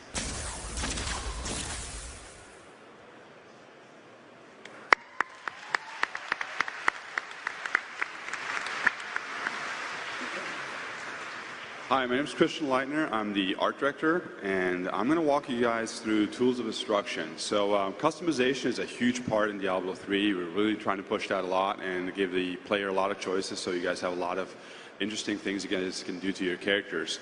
And this obviously starts, first of all, with our armor sets. And what you're seeing here is one of the little bit more advanced armor sets for the Barbarian. In the background, you can actually see the concept that started this armor set. And that was done by our very own Josh Tallman here on our panel.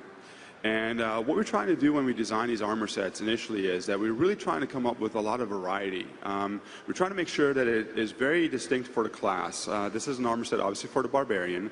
It's a little bit more ornate than maybe you would expect from a Barbarian, but it still feels very much like it would be a Barbarian. He's got cut off elephant heads on his shoulders, if you notice that. And at this stage, really, a lot of the things we really pay a lot of attention to is that while we want to give you guys a lot of choices, we also want to make sure that it still feels very much like the class. Here's another armor set that we have for the Witch Doctor. And again, you can see the scary mask concept that was initially done for this in the background. And in the foreground, you actually see the 3D model that's in-game. Again, very specific to the Witch Doctor. It feels like a Witch Doctor. And it's just something that really gives you that flavor for that class. Again, it's very important that we keep that flavor going. Another thing that's very, very important on these character sets is silhouette. We want to make sure that from the game cam, it reads really, really well. In this case, you can see the big headdress, these spider legs sort of sticking out of the helmet. It's very iconic of the Witch Doctor, but it also reads really, really well. You want to be able to see who's wearing what armor set when you're playing with your friends, co-op online, and really have fun with that. Another example would be this. Again, this is a Barb armor set. You can see the shoulder pads are really strong. They define the silhouette really, really strongly. And again, you probably won't miss him when he's running past you in a dungeon. Another thing is, too, every once in a while, we try to push the envelope a little bit. The Witch Doctor is a good opportunity for that. We look around and we sort of get ideas for what we could do with a class that would maybe push an interest level or the particular thing that really epitomizes this class a little bit more. In this case, we had this crazy idea from our concept team that what if the armor moved? What if it had these sort of like these tentacles on the shoulders and on the headrest that would actually be moving? So what you see is a concept on the bottom there, or on the left, excuse me, and the 3D model on the right. And we actually built it. It's one of our favorite sets. And in motion, it actually ended up looking like this. Yeah. So you can see it's really creepy looking. And again, it's going to look really great from game cam as you're playing this stuff. Of course, what's all this epic armor without epic icons? Nothing. Nothing. Yes. Mike does our icons. So what you can see here is the icons actually match, obviously, the 3D model. So as you put your icons on the paper doll, it will show up on the 3D model to the left. What's nice about this, too, is that the different looks for the armor sets actually match across the classes. What I mean by this is the exact same armor set on the wizard as it is on the barb. And on the barb, you can see the icons matching the barb set, and on the wizard, it matches the wizard set. So it's very nice because there's no disconnection between putting the armor on the character and what it actually ends up looking like on the character. That's another improvement we did over Diablo 2, and we sort of pushed the envelope a little bit further on Diablo 3. Another thing is that we're giving the players to do is customization, and we really feel like this is something that we're very proud of. Yeah.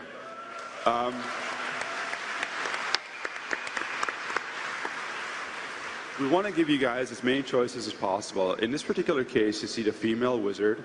On every armor set, you're going to have a slot that you can dye to a color that you prefer. The dyes you can pick up in the world, either craft or buy, or maybe loot drops.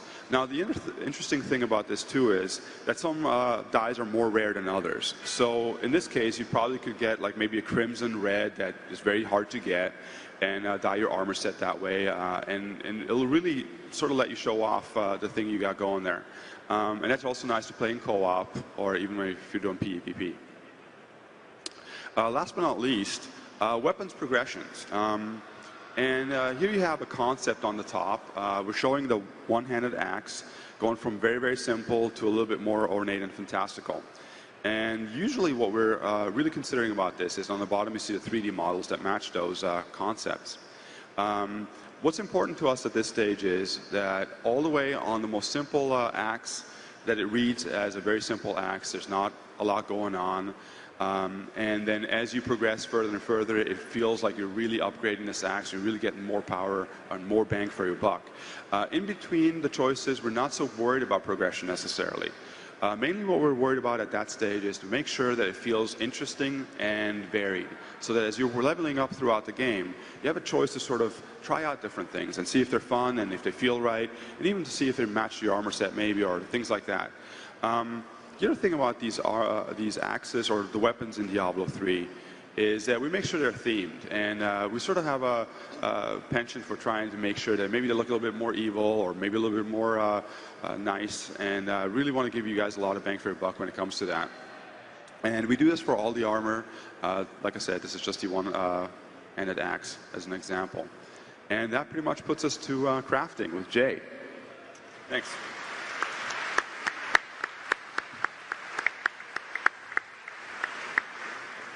All right, so the sad truth for us designers is that when you work with a system that is completely random, like the Diablo loot system, sometimes it fails. So the question is, what does that mean? And for us, how does that make our lives difficult? Well, randomness is completely unpredictable. If you go through an entire dungeon and you do not get a single weapon drop, the loot system didn't fail. There's not something wrong with our random number generator. That's the system doing what it's supposed to do. Sometimes you don't get what you want. So the thing that we need as designers is something that we can rely on for the case where loot does fail. So for the original Diablo and Diablo 2, that was vendors. If you didn't get a good weapon or a good pair of boots, you could always go to a vendor and see what they had, and they would have something that is good enough, better than what you've gotten in the world, that can kind of fill in the gaps. We don't care if the player gets the really awesome loot, if they get a streak and jackpot, that's great. But if they don't get good loot at all, that actually can make the game overly difficult and not fun, especially early on. So the purpose of our crafting system is really artisans are vendors 2.0. We looked at them and felt like we could do a lot more with them, that we could have a lot more robust system than just filling in the gaps. So I'm going to introduce you to all of our artisans. This is the Mystic. So the Mystic crafts wands, staves, and other kinds of magic items. She can also enchant items, and she can identify items. So, and then our next one is the Blacksmith, which we've kind of shown before. He crafts armors and weaponry, adds gem sockets. So basically, if you have an item that doesn't have the ability to put gems in it, he can actually add sockets to it so that you can. And repairs items. And now that you've seen kind of two of them, also it's good to point out that when we created these characters, we were really focused on making real people. You know, they're not. We tried to not make them generic. They're very distinct. They have strong personalities, and they have a lot of opinions about the world they're in, how they view, you know, Sanctuary, how they view you and your actions. So it's just one more example how, even in small ways, everything we touch, we try to permeate the game with story. So, and this is a great example. The jeweler, a greedy old man, he crafts rings and amulets, combines gems together, and can desocket gems. Basically, he can take an item that has gems in it, and for a small fee, he can pull the gems out of it. So, and that preserves the gems and the items. So you can always feel free to socket your gems in your items and use them. Was one of the things we loved, the idea of kind of combining gems together and collecting them.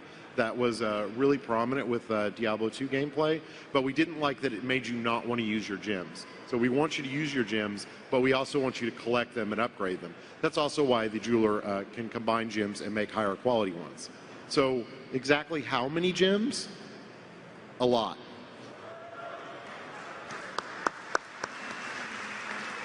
So there's 14 gem levels. This shows basically every gem that can drop in the game, but only the first 5 levels actually ever drop. So up to Radiant, every level past that can only be made by the jeweler. And he does that by combining those smaller gems together. So getting those extremely high-level gems is definitely achievement. Good luck. Okay, now that Jay introduced you all to the artisans, we're going to talk a little bit about how we interact with them with the interface. Now, as an interface designer, as much as I would love to believe you guys are going to pick up Diablo 3 to gaze lovingly at the interface, I know that is not the case. You guys are there to kill stuff and to enjoy the action. And so the interface should never impede that. It should be quick to pick up, simple to use, so you guys can get about your business of killing things. So with the vendors, the main way we could achieve some simplicity was to maintain consistency. We have here the blacksmith interface, and you can see that it's broken up into 2 main areas. Down the left-hand side are the options, and this will be the same for all the vendors. Anywhere there is a consistent option that they can do, such as shopping or crafting, will always be in the same spot. We really didn't want you to have to learn a new interface just because the vendor offered up different options. On the right-hand side is the chosen option. So in this case, it's socketing for the blacksmith. Also on the right-hand side, you can see that we've added some flavor to the UI just to kind of reinforce what it is that that vendor does for you. In this case, blacksmiths, we have tools of the trade. We have tongs, have a hammer, and the surface looks a bit like an anvil. And if you were to compare that then to the mystic, you can see that the options stay the same down the left-hand side, but the right-hand side, the flavor changes. It's just any way we can help infuse some personality, even in the interface, just to kind of remind you who these people are. Now, crafting is something that we're going into in a different angle this time with Diablo 3, and we're pretty excited about it. It's a new system, and with that comes a host of problems. And I'm going to kind of go through the process a little bit just to show you how we make the interface. So the first stage is an early mock-up. What you see here never made it in-game for any kind of testing, but it helps to sit down with design and go over stuff and make sure that it's hitting all the information points that they want to get across to the player. So you can see there's the listing, there's a picture of the item, next to it are all the material requirements, the crafting button shows you the time, the cost, and at the very bottom we wanted to have a queue so you could do multiple items at once. After we kicked it around a little bit and design looked it over, we realized that the item listing was just too detailed. I mean, sure, it had everything that you needed, but it was just too much. And because of that, you could only show 4 items at a time. And we really found out that through playtesting, people don't like scrolling and they don't like paging, if at all possible. So here, taking all the notes we had, we go back and take it for a second test. And this is the first one that made it into game for the team to test out. You can see we took off the requirements, the material requirements per item, so now we're able to get 10 items per page as opposed to 4. It's a good thing, less paging. The queue is still down to bottom, and we thought it would be awesome to have this big tooltip in the middle that gave you all the information you wanted, and That's great and all. It does what we wanted. But from playtesting, it just came back, the feedback was it was just too cumbersome. As Jay Wilson would love to say, this interface looks like a systems developer came up with it. It's just too much information all at once. Also, the bottom ended up being confusing. Initially, we had wanted to have varied lengths of time for how long an item would take to be crafted. Sometimes, I think at one point we kicked around like days. And again, on paper, that sounds awesome. Wow, this item's so awesome, it takes forever to make. Not so much when you're playing the game. So we go back to our first goal. Got to make it simple. So what we did was, as much as we liked having the imagery per item so you kind of knew what you were going to make, it caused too much space. So we simplified it into just a list of items. The queue is now just a progress bar behind that listing, and the bottom detail has all the requirements that you need. And any other information is on mouse over on the item listing so that it's also consistent with the way we convey information across the rest of the game. And with that, I'm going to hand it off to Pete. So now that you know how to interact with them, you can see where you go to find them.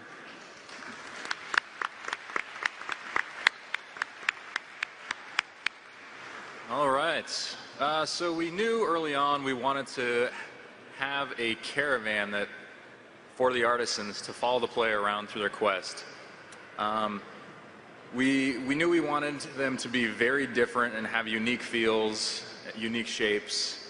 So we came up with a caravan design theory for the visual design for the actual wagons themselves. We started with the blacksmith. We went with some blocky, aggressive shapes, thick woods, heavy metals to help accentuate the blacksmithery of the blacksmith. The mystic, we went with a lot of round organic shapes, some vibrant cloth, a lot of nature themes, so it felt completely different from the blacksmith. Then with the jeweler, some triangular shapes, some thin, warm woods to contrast with the blacksmith thick, beefy stuff, and some intricate, detailed bling.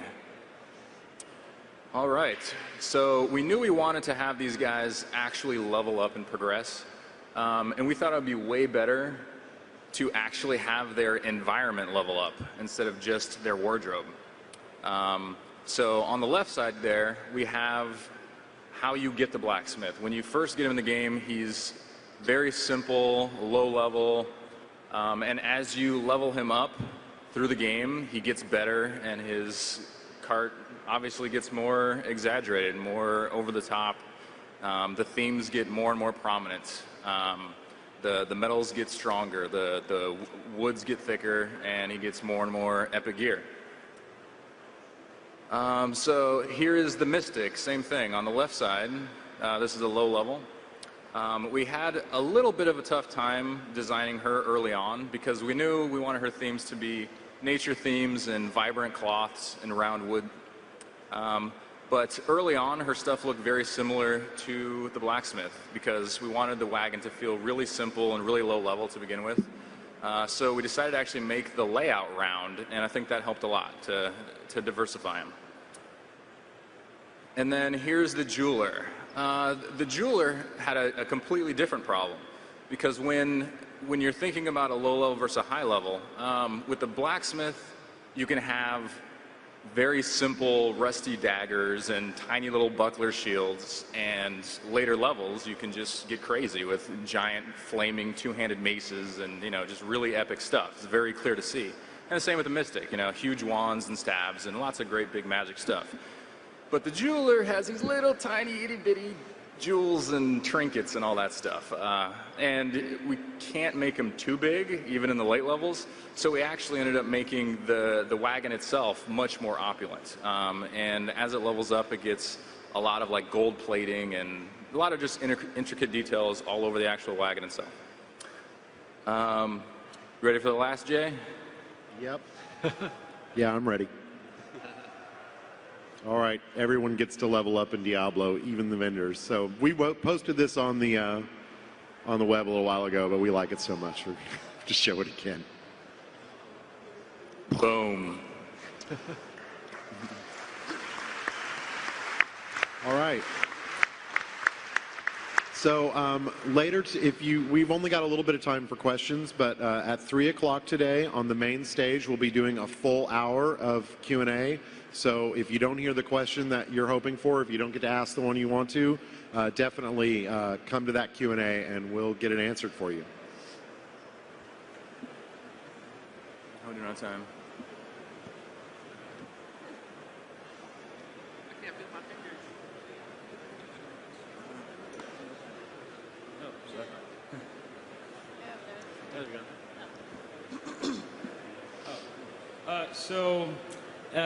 Last BlizzCon, I asked you about gem wards by putting gems into armor with multiple sockets and getting a new effect, like moon wards and 10.0.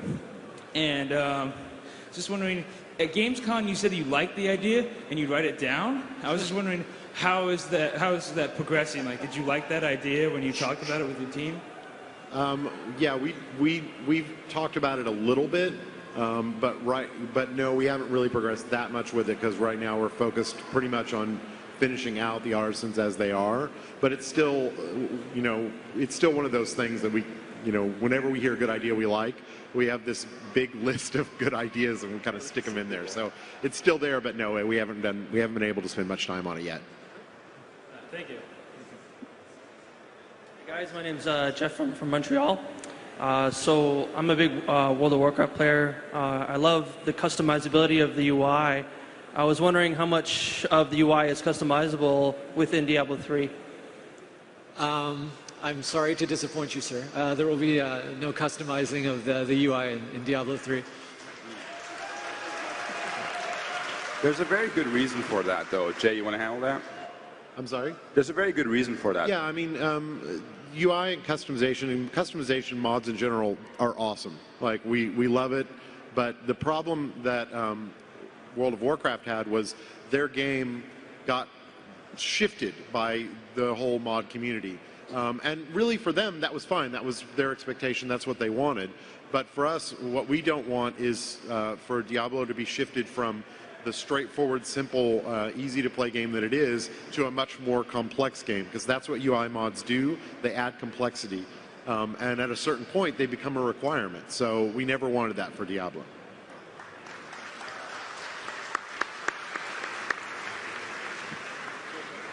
Hi, guys. First, thanks for creating this awesome game. We're really looking forward to it. My question's kind of a half question. Single player versus multiplayer, when your friends come in and you have the vendors and they level up, let's say you have a level 2 or 3 blacksmith and my blacksmith is only level 1, will that transpose over or will my vendor still be level 1? So our intent right now is we worked a lot on how we were going to do this, and we played with it a lot, and we had all kinds of crazy ideas, like we'd have a multi-town that everybody's vendors would show up in. What we've learned is that people generally just want to see their own vendor and access their own vendor, and if there's some benefit that like a friend has, that generally they'll just give those things to you, like, oh, here's a cool sword that my vendor has, here it is. Or, hey, give me your sword and I'll enchant it for you. So we've found that being able to just see your own vendor has been the best way to go. Now, as we continue to play the game, if we come up with a different solution or if we find people are wanting to play it differently, then we can change it pretty easily. And then on that, the PvP, are we still going to be able to access those vendors in the PvP world versus single player? Well, Has that been decided? Our PvP game is completely separated from the PvE game. So it's only there's not a grand world. There's the arenas where people go and fight. And we did that intentionally because we don't want PvP game balance to ever dictate PvE game balance. It's all about co-op and monster killing for us. We never want to nerf a skill because it's too powerful in PvP. So you know, in general, when you go into PvP, all your skills are going to do what you think they should do, but they may be tweaked a little bit so that they'll be balanced for PvP and then return to normal back into PvE. Thank you. Hi guys, how's it going? Hey, I love Diablo. My question is basically when you play through the game, on Diablo 2 and you get all your awesome gear and you look just fantastic at the first playthrough. When you go back through Nightmare, unfortunately, you have to ditch all your great gear for the piddly-looking hatchet and all the lame helms and stuff. So in Diablo 3, will you get to maintain your look, or do you have to go back to using the not-so-great-looking gear? Oh, we got good news for you. So yeah, in Diablo 2, the gear reset. Look, in Diablo 3, it does not.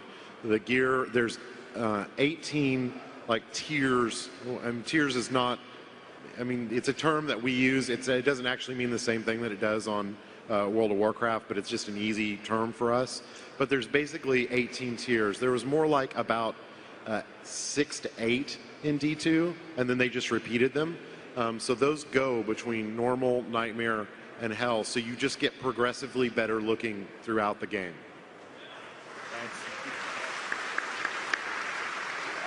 Letting everyone know, we have time for a few more questions. In case you don't have time to ask a question, we will have Diablo 3 open Q&A at 3 p.m. at the main stage. Hey guys, my question's about the dyes. You said that you acquire rare dyes and everything. If I use a dye at the beginning of the game and I ditch that armor for a different armor, will that colored dye get planted onto the new armor that I used? So no, it won't. And part of the reason for that is we want to make sure that there are always, there's always a reason to look for more. Like if you found one black dye and then never needed it again, that would kind of make it not that interesting next time it dropped. But it's not just that you don't just dye one part of your armor. It's important to note that you can dye your pants different from your jacket, different, you can dye a lot of different pieces of armor. So you will need to, if you acquire new armor, you'll need to dye that again. But we haven't determined like quite the rarity where the sweet spot is.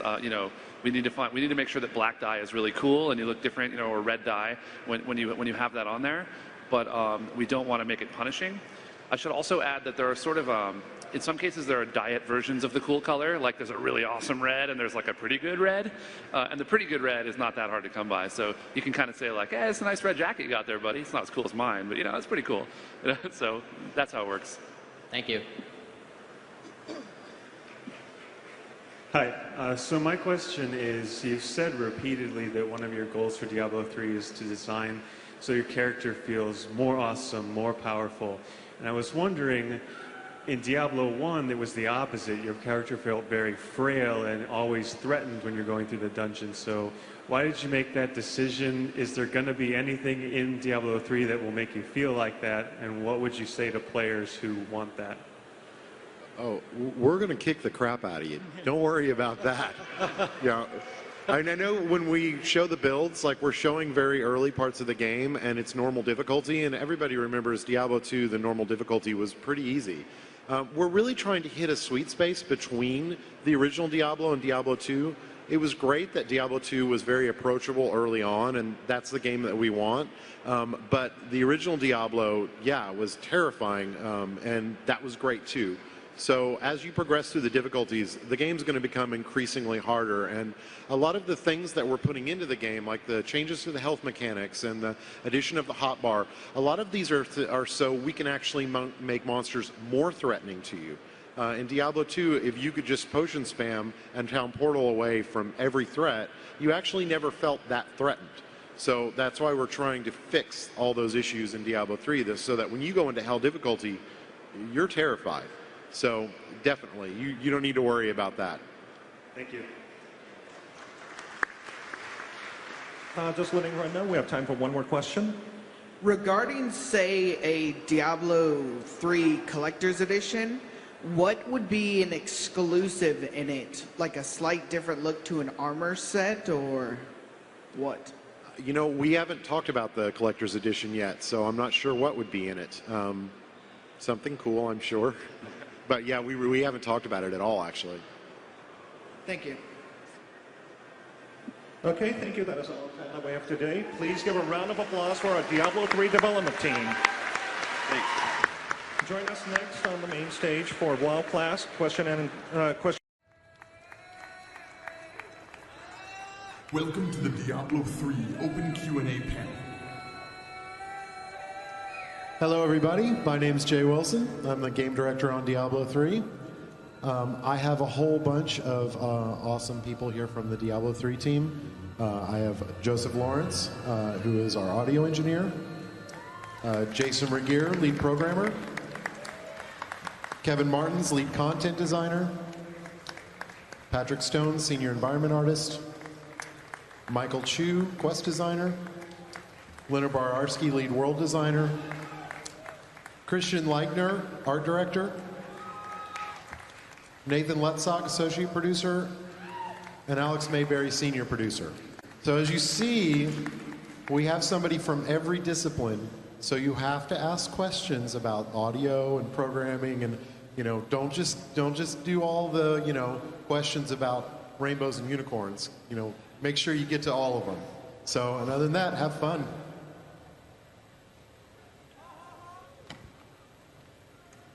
All right, here we go. Okay, hi guys, and thank you for everything you've shown us so far. So I had a question. Basically, you said that you wanted to make the player focus on the game and not on the UI, basically. That is a good idea, but when you've got I think it's 96 billion of possibilities in your runes, you've got also the traits, you've got the skills, you've got the charms and the talisman.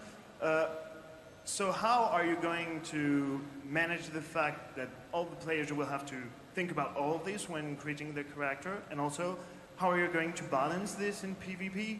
Because basically, if you're playing with 3 players, it's 96 billion multiplied by 3, plus the traits, plus etc. All right, so that's 2 questions. Anybody want to take one of those?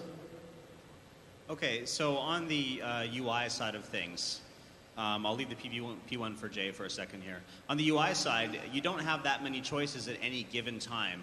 So the way it works right now, which may change, of course, we're always iterating, is every even numbered level you get 1 skill point, and you have your kit of 7 skills that you can pick. So initially when you start the game, you just have 1, and then 2 and 3 and so forth. You can add another skill point into an existing one to level it up, or pick a new skill. That's just one example, and same thing with the traits. You're sort of spending 1 point at a time. It adds complexity over time, but it's all very accessible, and all the UI revisions you see us do are there to make it easy to make those choices. So these little small choices end up becoming something much bigger as time progresses. So the UI actually does a great job of keeping the choices compartmentalized. So I'll take the balance one. So how do we balance? I think you're specifically asking about PvP, but I'm going to take it broader than that. Most of the time, how do you balance a game is, I could probably talk for 2 or 3 hours about how you balance a game. It's very difficult to answer that question quickly. So what I'll say is it's part the power of math, it's part playing the game a lot, and it's part targeting what level of balance you want. Speaking specifically to PvP, one of the goals we have is to make sure that PvP never affects PvE game balance. So it's one of the reasons why we've put PvP into arenas that are separate from the PvE game. We'll never nerf a PvE skill for PvP. We can balance every skill specifically for PvP. Awesome, thank you. Hi, I was wondering about your plans for endgame content for Diablo 3. Are we just going to kill the last boss on the hardest difficulty and that's it?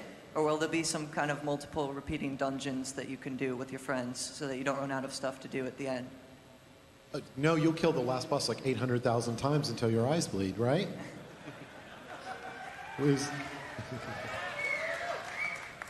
So, when we don't have the end game figured out yet. The right time for us to figure that out is going to be when we're getting close to beta, when we've probably when we've put it into players' hands and they can play a good portion of the content. It's hard to build in-game before you have game, so it has to come in the right order. That being said, we think we have a pretty good idea of the kinds, because there's a lot of different kinds of players, and Diablo 2 didn't really do a good job of catering to all of them. There's those players who want to re-roll characters, and that's their version of the end game. They don't necessarily want to search for loot. They want to, play a different character or replay the same character for a good reason. So we can come up with good motivations that reward that activity. There's players who want to acquire more loot. And really for them, what we want to do is say, well, what's the most fun way to play the game? That should be the best way to get loot. So for us, it's mostly cooperative play, and it's actually a lot of the core game of fighting monsters. And bosses are fun, but they get repetitive. We'd really prefer you to play much more of the game, and that be the fastest way to get loot, because it's the most fun. And then PvP is now a factor as well. A lot of players are going to want to play because they're going to be trying to perfect the perfect PvP build. And that has definitely got a big in-game in and of itself. Thank you.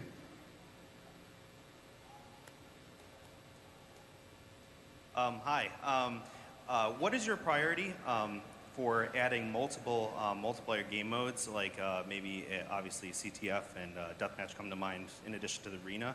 But what about things like an escort or hunted, or say for instance base attack or defend, or even more specifically a Dota killer?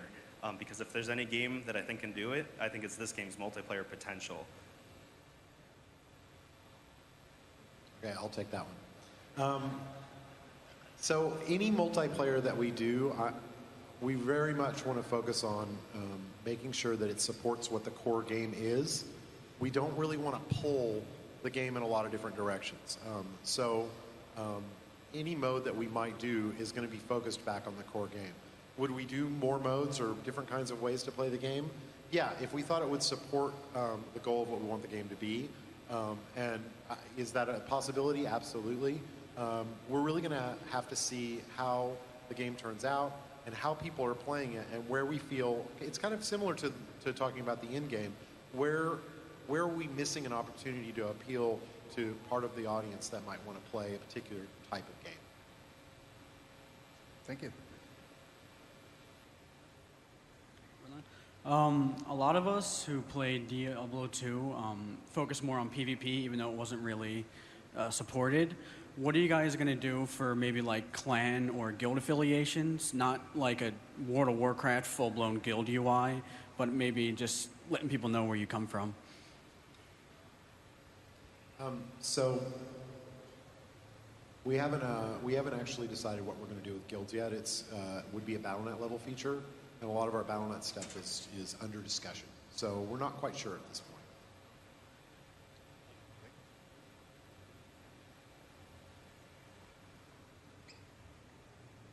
Hi. I was just wondering when the game's coming out. Kidding.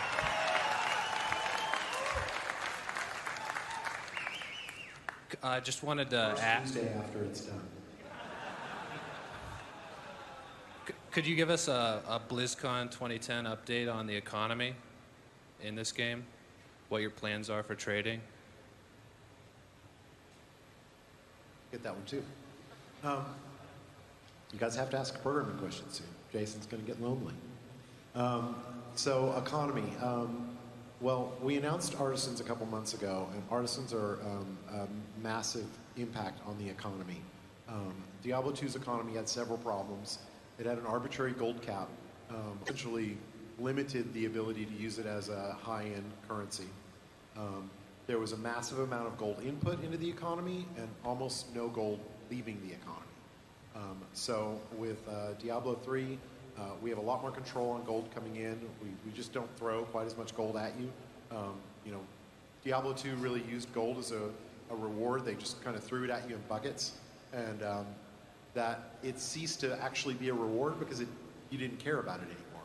So we've got a lot more control over that. We've learned from that experience. And also on the sell prices of items, we've control. We've now salvage items for the crafting system, which pulls one of the gold producers back out of the economy without turning it into gold.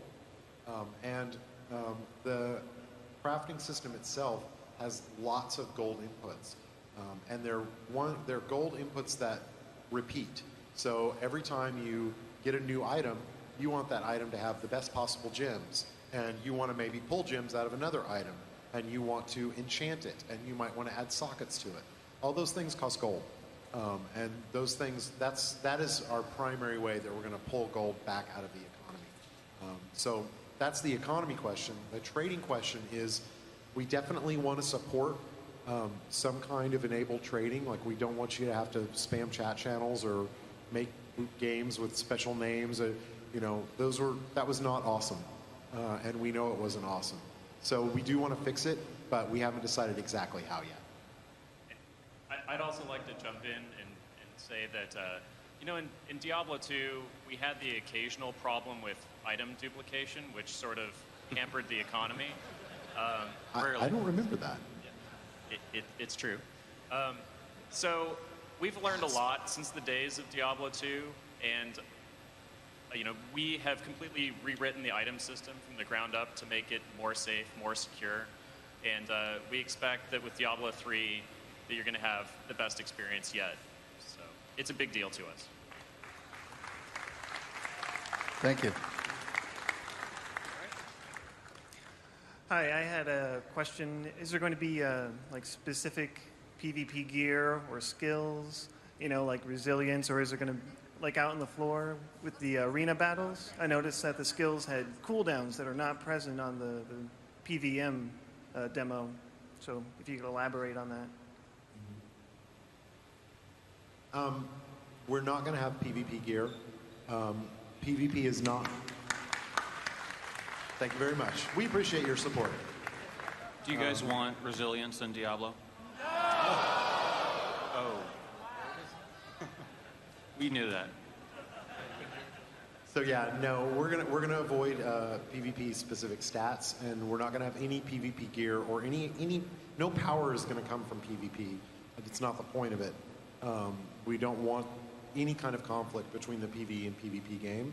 And then the way the arenas work is every skill has a set of PvE data and PvP data. So yeah, we do actually alter some of the aspects of skills to make them work in PvP. We try not to alter them so much that they change the nature of what the skill is. So they tend to be things like we might change cooldowns from PvE to PvP. We might change costs or tweak damage a little bit. But we try not to change it so that it's foreign to you. We do have some skills that are more PvP leaning because we don't feel with the customization that you have in Diablo, it's pretty easy to avoid those skills if you're never going to PvP. But there's some skills that's just too, it's not that they're useless in PvE, it's that they're maybe not as useful or desired as they would be in PvP. And we think that's fine as long as it doesn't dominate the whole skill set. Thank you. I just wanted to know what Deckard Cain's doing in Diablo 3. I haven't heard anything about him, and I do like that guy. He's doing the same thing he always is doing. He's trying to thwart evil. He's been spending the last 20 years he's researching, looking for ways to stop the coming invasion of Hell, because now that the World Stone has been destroyed, there's nothing keeping Hell from invading. And he doesn't know why they haven't invaded yet, but he's going to make damn sure that when they do invade, mankind is prepared. Thank you. Nathan does an awesome Deckard Cain, by the way. Come on up. One more step. Thank you all for coming out to BlizzCon. Sorry, Nathan. It's more of a fan service. It's not really good, but I can't be stopped from doing it in the playtests and then the placeholder sounds in the game. It's awful, but it's something I love to inflict on the team.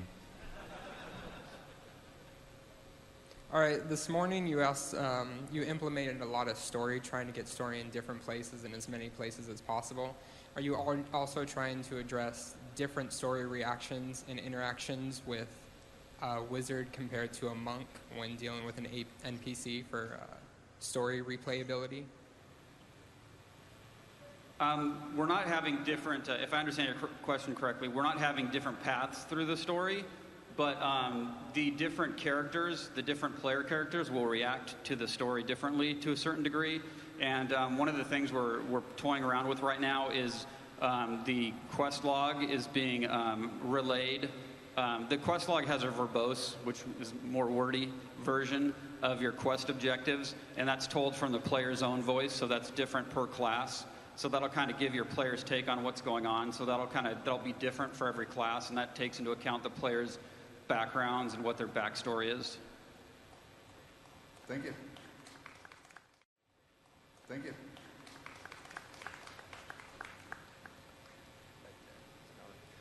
So my first question, actually this is only one question, but when do I get my beta key?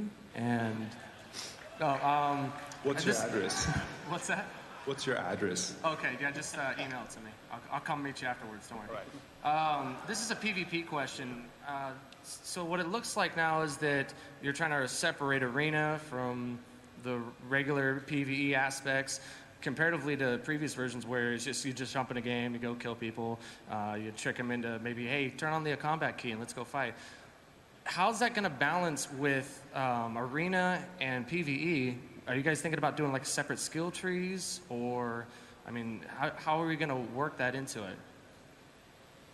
Is this how are we going to balance PvP versus PvE? Well, I mean, in previous versions, if there's only like a couple classes really worth PvE or PvPing with. So in this one, it'd be maybe a little bit more beneficial if there's some more tweaks to PvP later on down the road, when it seems like that wasn't addressed in previous games.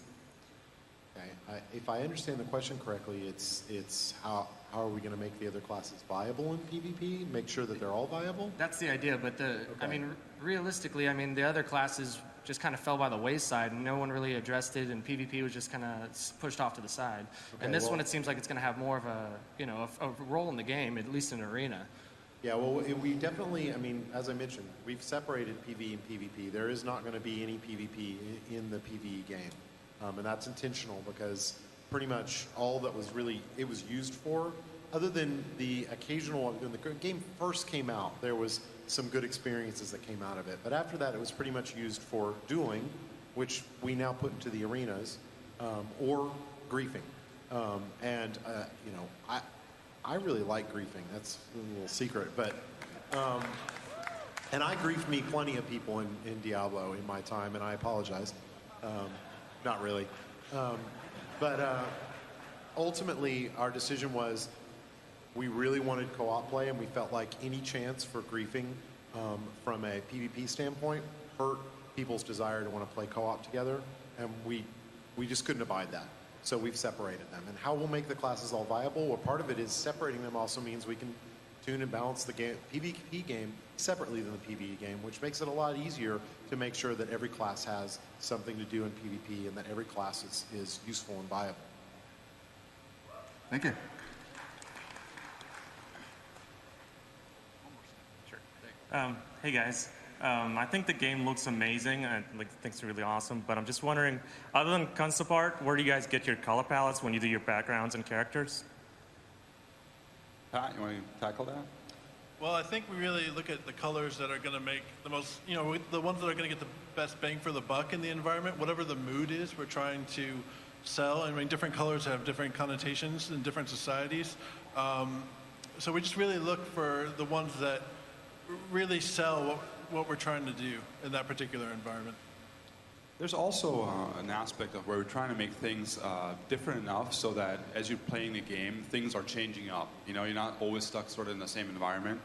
So there's a lot of care taken to sort of ensure that that's happening as well. So you guys are only playing like little slices here, which are awesome. But once you see the whole game, you'll see that what we're doing is we're sort of changing things up and making sure that it's never quite the same thing. I think that I've learned on this project that there's story in everything, even the tiniest bit of art, the smallest decision. If you progress from a red-hued environment in the demo to the blue outdoors, there's a little something that you take away from that, and definitely palettes inform that. Thank you. Hi, I was just wondering how you guys are gonna handle resistance compared to D2?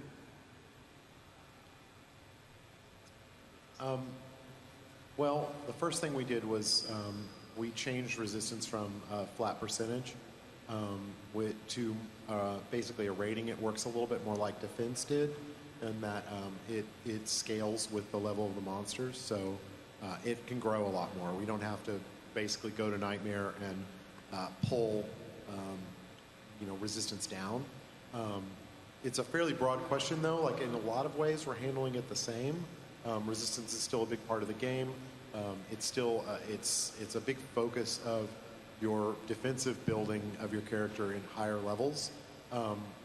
But sometimes when people ask that question, they're asking about like, are we doing like double and triple immunity type monsters and things like that? And we really are, right now our plan is to avoid that and instead go for high resistance monsters because we don't want to completely negate somebody's ability to hurt an enemy. We also diversify damage types a lot more across the classes, but we still can't count on a class having a diversity of different damage types that they use. Jay, I bet they want to know if they're going to have to stack fire resistance. Are we going to have to stack fire resistance? Or any resistance going into any particular fight. It's really hard to say at this point. I mean, there's some value to stacking resistances, to acquiring different kinds, but it's really going to be based more off, again, it's kind of an in-game question because resistances are really more of an in-game stat. So until we can start building the in-game, it's hard for us to say exactly how we'll use it. Right now, we're kind of planning on using it the same, but we're going to look at it a lot closer when we get to the point of building it and hopefully address any issues that Diablo 2 had. Thank you.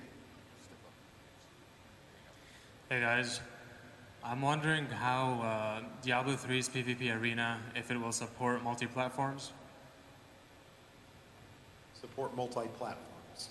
As in, for example, rather than having the ground all even, you can have like different levels? Maybe. We certainly can, I mean, we can do it. That's not a problem.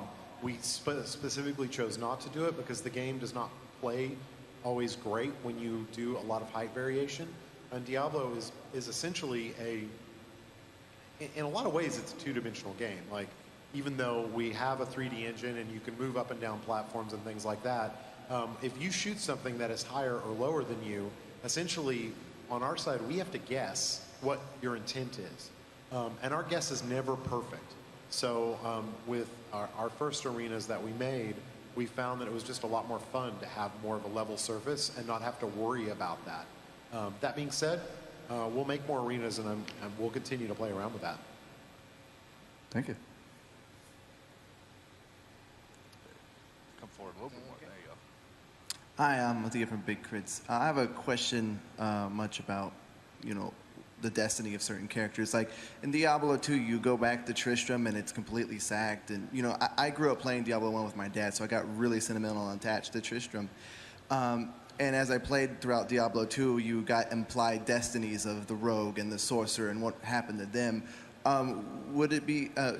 is there going to be something like that concerning the other Diablo 2 classes in Diablo 3 where there's implied destinies about what happened to them? And will we learn about, Luke Ghislaine or how Karast has healed from what happened to them, or the Sisterhood of the Sightless Eye? Will we hear about what's going on with them and now that they got their cathedral back?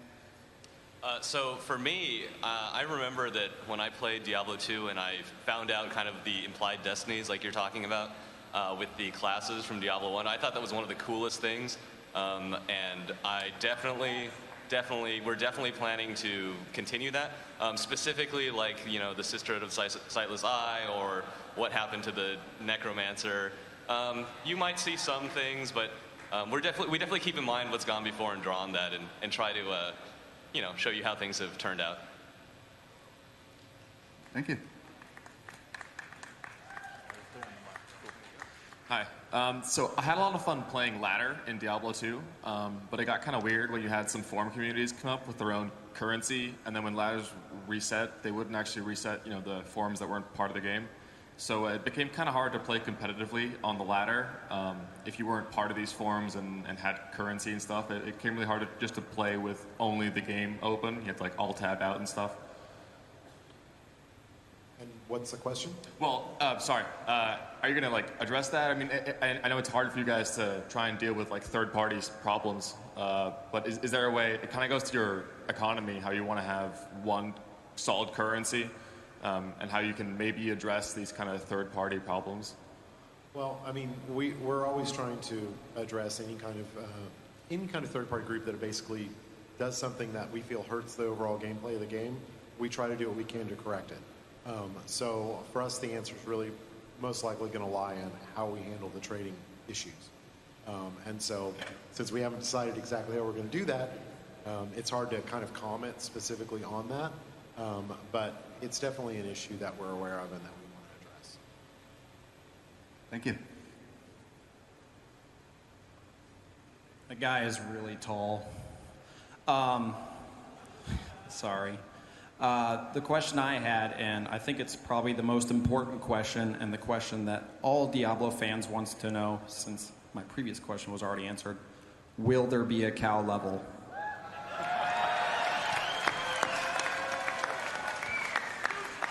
So I'll take this one. In Diablo 2, there's a feature called the chat gem, and it will actually answer your question if you pay attention. Thanks. How you doing? Real quick, I love you, Destiny. For you guys, I think that the changes you have made over the last couple of years here playing the beta is absolutely amazing. My actual question pertains to the new Demon Hunter and the choice of double crossbows. What gives? Like, I can understand one of them, maybe one with a multi-shot, but what about like a sidearm or something? Like 2 single crossbows just kind of seems a little uncreative. I think it seems kind of awesome myself. The crowd's turning ugly. You might want to make a run for it.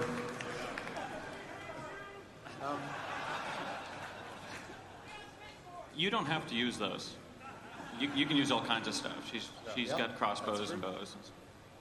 But we love them. We think that they're great. We think that it brings an awesome... thank you. We think it brings like an added dimension. You haven't seen like John Woo kind of action in a Diablo hero before, and yeah, we don't want to drive you into a particular game style, but you know, for her own unique class of weapons. Please, someone jump in if I'm wrong, but I think that this really speaks to who she is. She's techie, and she's trained. She's practiced in things that other people in the world haven't seen before. Maybe there's another one-handed crossbow out there, you know, but I think the Demon Hunters maybe have that tech locked up somehow. Yeah. Thank you. Thanks. So my question would be, since y'all are emphasizing PvP abilities and PvE abilities being completely different, is there any way we're going to get dual specs so that if we want to focus more on PvP, we're not going to be screwed for PvP as well? Well, the point there is we don't want to screw you for PvE. Our focus is on PvE. We don't want to get distracted. We love PvP. We love what we've done with it. But we don't want it to become such a distraction that we counterbalance what we're doing in PvE. So that's always going to come first for us.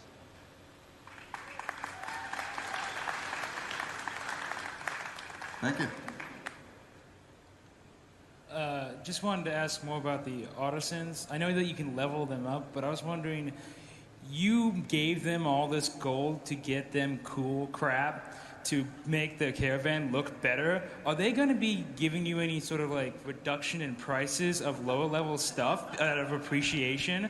Because otherwise, without you, they'd still be dead, and the Black Spice Wife would be dead, and the town would be destroyed. So, I mean, I would like a little appreciation here.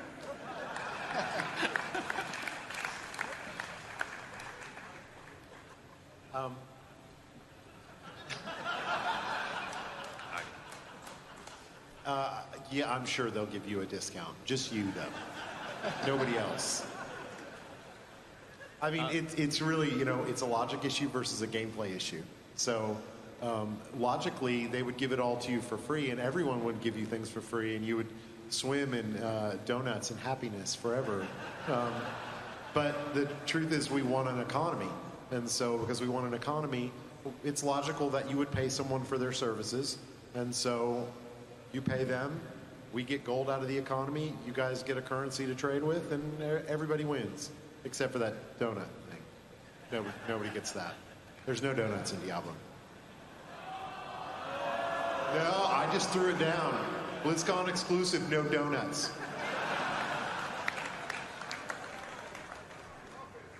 Thank you.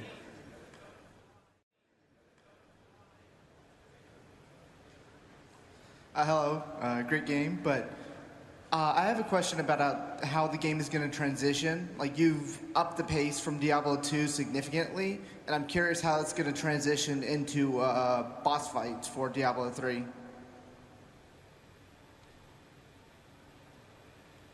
I'm sorry, I know I keep looking down, I just want to make sure I'm not taking all the questions. Boss fights we always consider an extension of the core gameplay. So one of the things we focused on is with every boss fight, we want a reflection of how the game plays regularly. So our boss focus is, we've always said, we want to make them about 50% Diablo 2 and about 50% Zelda. I always really like Zelda as an example because Zelda has very simple, straightforward boss fights that play into their core game mechanics, but they make them really interesting by having good phases or good themes, by setting up their bosses really well. So that's what we're trying to do with all the boss fights that you'll experience in Diablo 3. Thank you.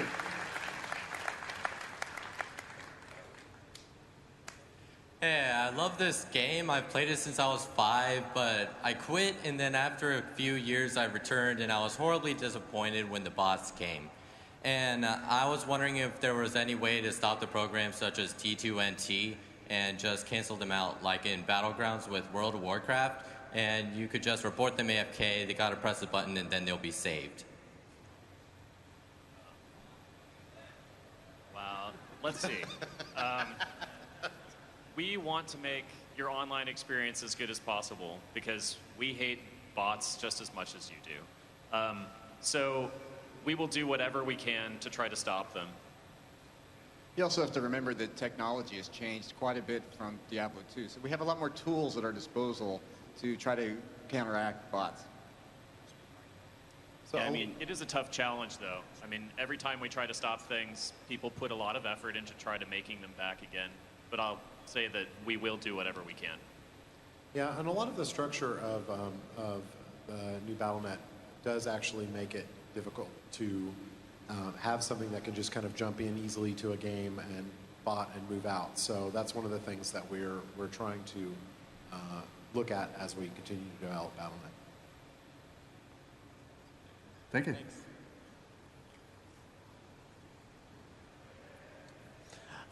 So I was wondering if we're going to get a key ring to carry all our ears on.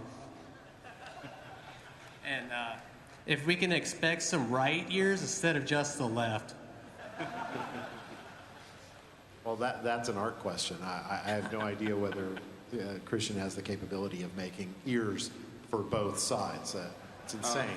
I think we just decided on that, didn't we? Just now? We're going to have to include that, I think. Yeah, we haven't figured out where the ears are going to go, to be honest with you. But I consider that we won't ship the game until we do kind of a feature. We must have ears. Yeah, well, I'm sure we will give you, we're certainly not going to make you store the ears in your inventory. So I promise you that. Thank you.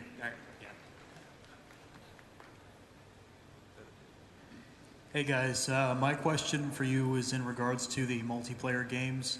Will the player amount per game remain the same, or do you plan on changing it in Diablo 3? Well, it could change. Right now, when we've been playing through the game, everything seems to play really well with the 4-player cap, but that is something that we've investigated over time. Thank you.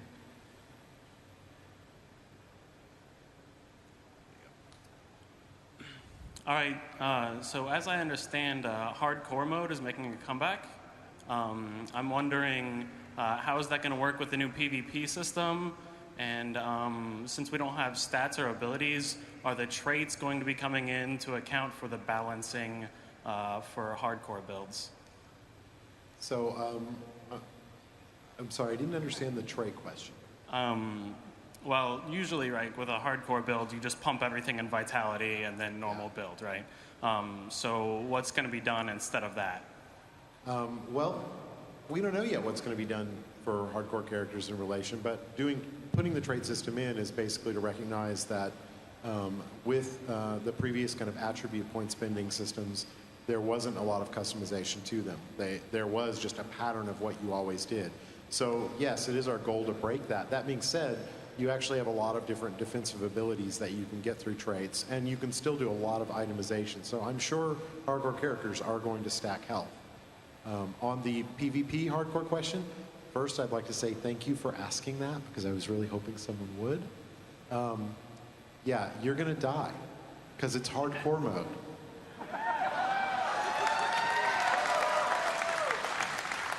So if you don't want to die, don't go into the arena. Thank you. Hey there, guys. I had a question regarding runes. Are runes going to be making an appearance in Diablo 3? And if so, is it going to take like 1 million to make an IST rune? Could you just tell me that now so I can start saving?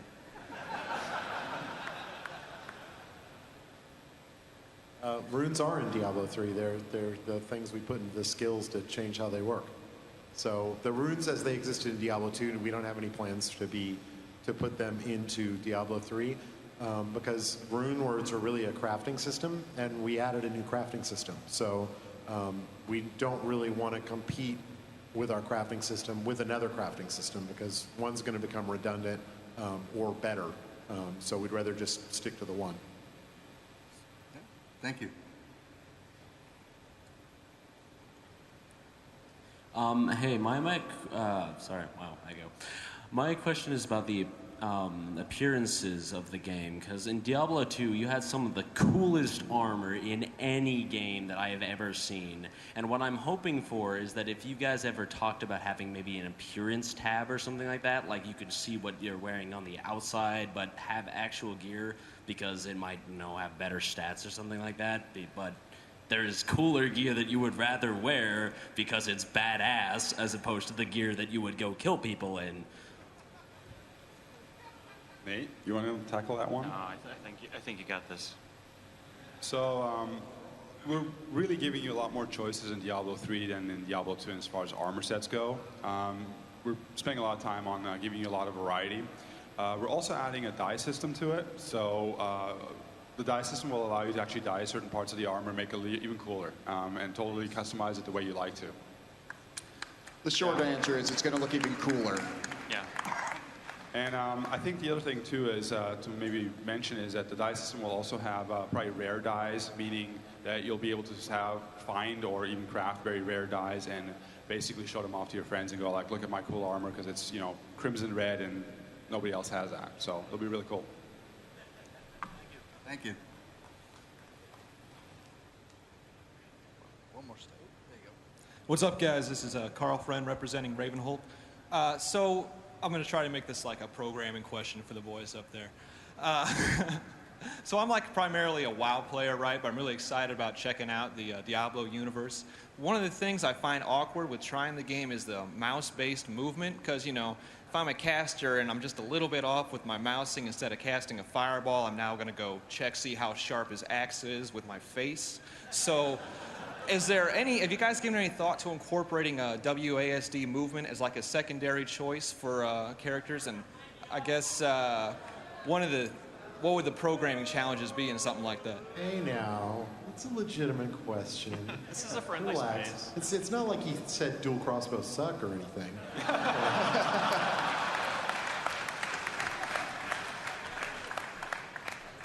Okay, so we've played around with WASD, and it doesn't feel very good because it's only 4 directions, and there's a lot more granularity to how you move the character with the mouse. So we felt like it was a vastly inferior control scheme for how the game played, and we didn't want to support something that we felt was not a good control scheme.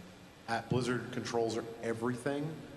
We put an enormous amount of time and energy into them, and so supporting multiple, especially when one of them is obviously not the way most people are going to play and is not really the way we want people to play, is not something we try to do.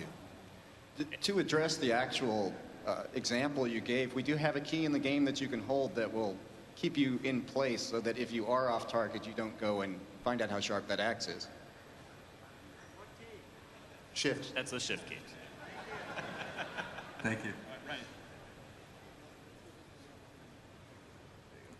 I was wondering if there was any plans to allow downloading of the original Diablo and Hellfire, along with the way Diablo 2 can apparently be purchased online. Sorry, I heard original Diablo and Hellfire. Currently, you can purchase Diablo and Diablo 2 and the expansion online and download it directly, while there's no way to do the same for the original. Okay, so probably, we don't know yet, but almost every game that we're making now, we're trying to move to be able to purchase online. And I believe Mike said at the opening ceremony that Cataclysm is actually going to be able to be purchased directly from us online. So we haven't figured out that stuff yet for Diablo 3, but I can't see why we wouldn't do it that way. Thank you.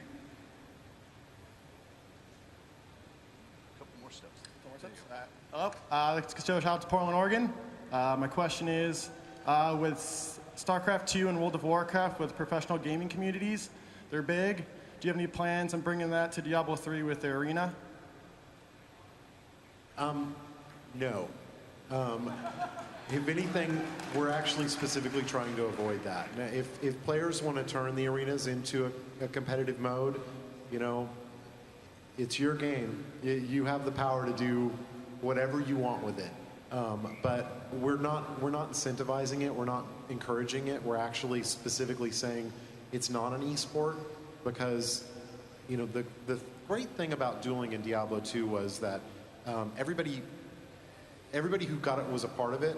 They didn't mind that it wasn't a perfectly balanced game. They actually liked that because it was all about finding the better build or the better way, finding that way to make a character work in a way that no one else had found before. That does not lend itself to hardcore balance. If it becomes an esport, the balance, the fairness starts dictating everything. And that's not what we want. We want to preserve that idea of you can make a better character. And you can find this obscure build and just beat people up with it. As soon as you put in those like esports and the rankings, that all goes away. Thank you.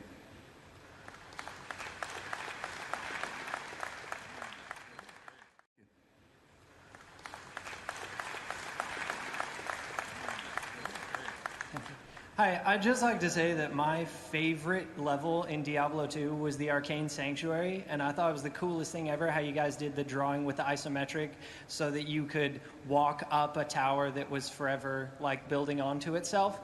Now that Diablo 3 is going to be built around this 3D engine, I was wondering if you guys had any plans to bring that level back, or if there was any way really of doing that, because it seems kind of like it's impossible. That would be pretty hard, wouldn't it? The Escher stuff? Pat, you have some thoughts on that? Well, we're always trying to add depth and layers to our environments just to make them more visually interesting and sometimes, you know, more gameplay interesting. An infinite staircase, I don't know. From a 3D point of view, obviously that's really hard to do. I think there are some thoughts on having some levels that will be a little bit in that direction, but it's not quite the same thing as in D2 where, you know, you can get away with that. Thank you. Hi guys, the game is great so far. The improvements from last year's BlizzCon, even with sound and UI, is great. I wish I had a sound question. Unfortunately, I don't. I was wondering if you could give us an idea on maybe how long Diablo 3 is in comparison to Diablo 2. Like, is it?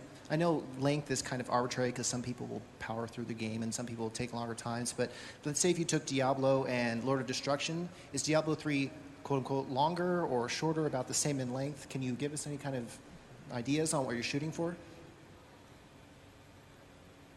Kevin, would you like to get that one? Kevin, why so handsome? Who me? Yeah, you. Honestly, you kind of content designer. To some extent, I have to give you a non-answer to that. You kind of already answered it, is that it's dramatically different depending on who's playing, and to a large part because of the randomness. A good example of this is if you're walking down one of the roads early in the game, you could come across a scene. It's one that we showed in Crafting Sanctuary panel earlier, where a bunch of zombies come out of the ground and you kill them. And it's a pretty cool fight, but it's going to take you probably less than a minute to do. That same scene could be a 20-minute dungeon, next time you roll it. So it's dramatically scalable according to the random elements you come across, let alone the playstyles. It's really hard to say. It depends what you roll. Thank you. So I'm curious if you considered any support for Grails. It was kind of popular in D2 to keep track of all the unique and set items that you personally found. So I'm hoping D3 will offer an automatic way to keep track of that sort of thing.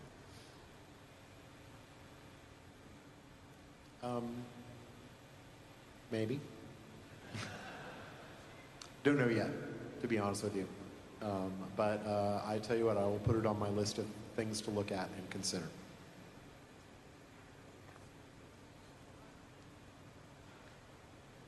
Hey guys, my question was about since PvE and PvP are so separate now, if there was going to be a way that since in PvE you would want a completely separate spec for killing monsters. You've done, because you've made every improvement to Diablo 3 that I would have made myself, but the one thing that I don't want to see you do is drop competitive play. So if everybody loves Blizzard and agrees with me, will you guys support it?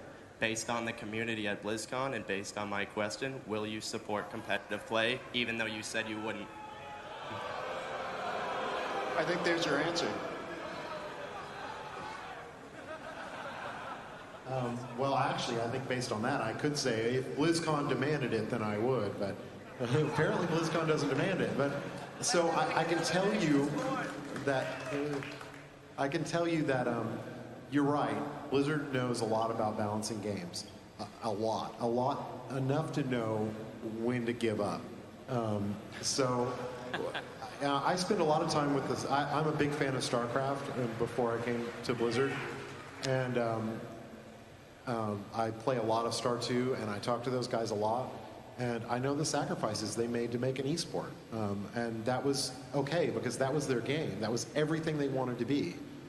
It's not what we want Diablo to be, and so we're not, and what it comes down to is we're just not willing to give up what we want Diablo to be in order to make an esport. I'm still gonna love it. Thank you. Thank you. Jay, turning the train wreck around there. As a good segue, I've got a question regarding the BattleNet 2 integration, which is obviously going to be a very important part of Diablo 3, like all Blizzard games before it. It's been a few months since we've had the launch of StarCraft 2, and I'm curious to know whether or not you guys have been paying attention to some of the hits and misses of BattleNet 2, specifically things like absence of chat channels, and probably more important for the foreigners watching the show, when you buy the game in a different country, can you play with anyone in the world? Or are you sort of stuck in Southeast Asia or North America or Europe? Are you going to play with anyone?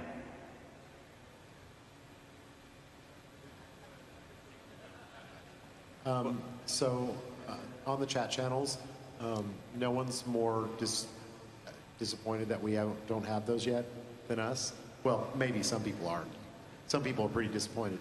We're working on getting chat channels in, and we'll get them in there as soon as we can. And any features like that we put into BattleNet for, say, StarCraft 2, will translate over to Diablo 3. On the different regions, I have to say that I'm somewhat undereducated on the subject, but as I have been, from what I understand, there's no plans right now to make the regions cross-communicate. Thank you. Thank you. We've got time for a couple more. Hi. So last year you mentioned that there's going to be the hardcore mode. This year you're doing the PvP arenas. Are we going to see a hardcore PvP arena? Yeah, we answered that. If you go hardcore and you go into the arena, you'll die. Awesome. Thank you. Come on up. Hi. Not another PvP question though. This is regarding the end game. So, in Diablo 2, we like to farm a lot, and we had to make tons and tons of mules in the late game because we wanted to keep everything. And you guys kind of fixed the Tetris problem with the looting, but it's still not alleviated. So how are you guys gonna handle like us having tons and tons of mules? I don't expect you guys to make us buy like so many CD keys of Diablo 3. That would be bad. And really expensive. So I'm gonna translate what I think you're asking. I think you're asking two questions. Yeah. One is the stash going to be bigger? I think that's one of the questions. And the other question is probably how many characters can we have? And I referenced that based on the CD key. So we haven't determined the number of characters per account, but because accounts don't work the same as they did before, it's not like you have a CD key and you can make tons and tons of Battle.net accounts. It's you have a CD key and you have your Battle.net account. The number of characters is going to be a lot higher. Exactly what that number is, I can't say, but it's going to be. We're going to try to make it a number that's actually really hard to hit. Yes, go right ahead. So get ready to applaud more, and we're going to make sure that we never delete your characters. So, even if you leave the game and come back. So the other side of the question is the stash is massive. It's very, very, very big. So it's so big. I have people tell me I think the stash might be too big, and then I hit those people and they are quiet.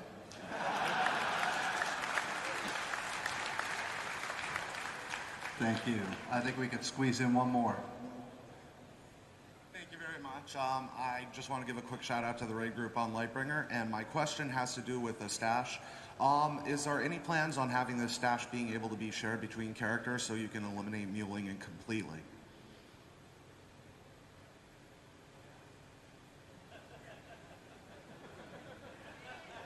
Yes.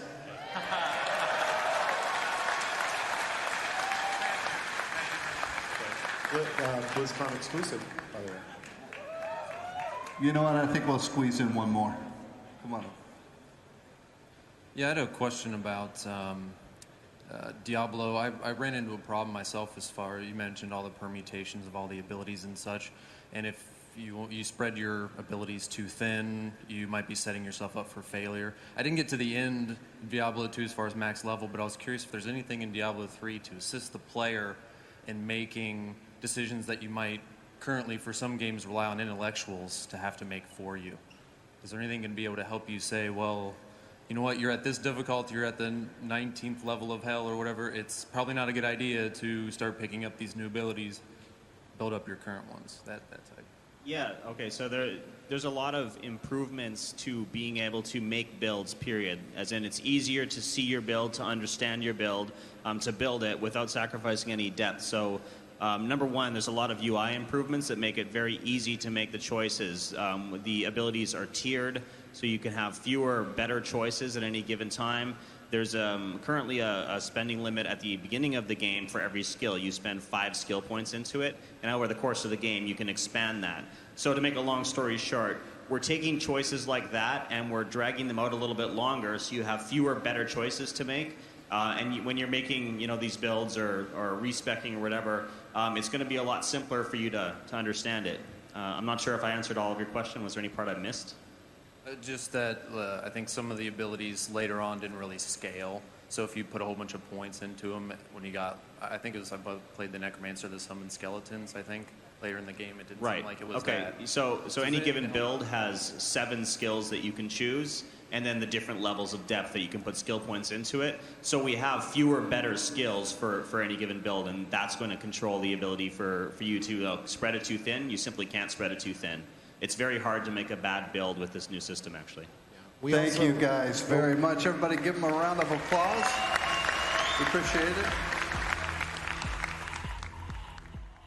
Whose cuisine will reign supreme? Basically, this game is you control a sort of Protoss zealot / celebrity chef, and you're running through the level trying to defeat your opponents, also while making extreme cooking cuisine. So if you haven't had a chance to play it, check it out. The next one, Left to Die. Obviously, Blizzard is a fan of a lot of other games out there as well, so we like to do a little tributes from now and then. Basically, this game is a multiplayer version of, I think it's the Hansen 2 mission from StarCraft II Wings of Liberty, where you hold up during the evening, the Zergi / zombies invade, and by day you go out and you try to cleanse the realm of all the evil beasties. Star Jeweled. And we had a better name for it, but WoW already took it, so we kind of just went with Star Jeweled. But basically, this game is one of your jewel-crushing games, matching up jewels, smashing them, lots of pretty effects.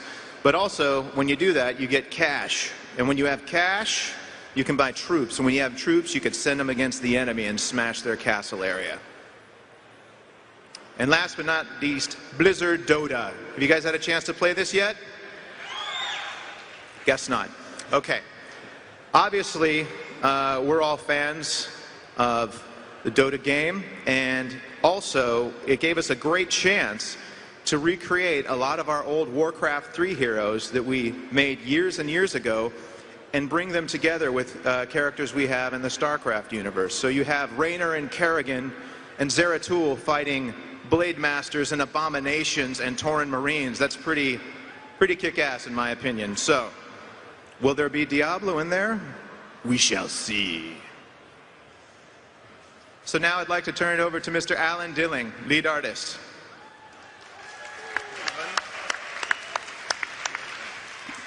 Hey everybody, my name is Alan Dilling, lead artist on StarCraft 2, and today we're going to talk a little bit about some of the models and some of the artwork we did for these mods in more depth.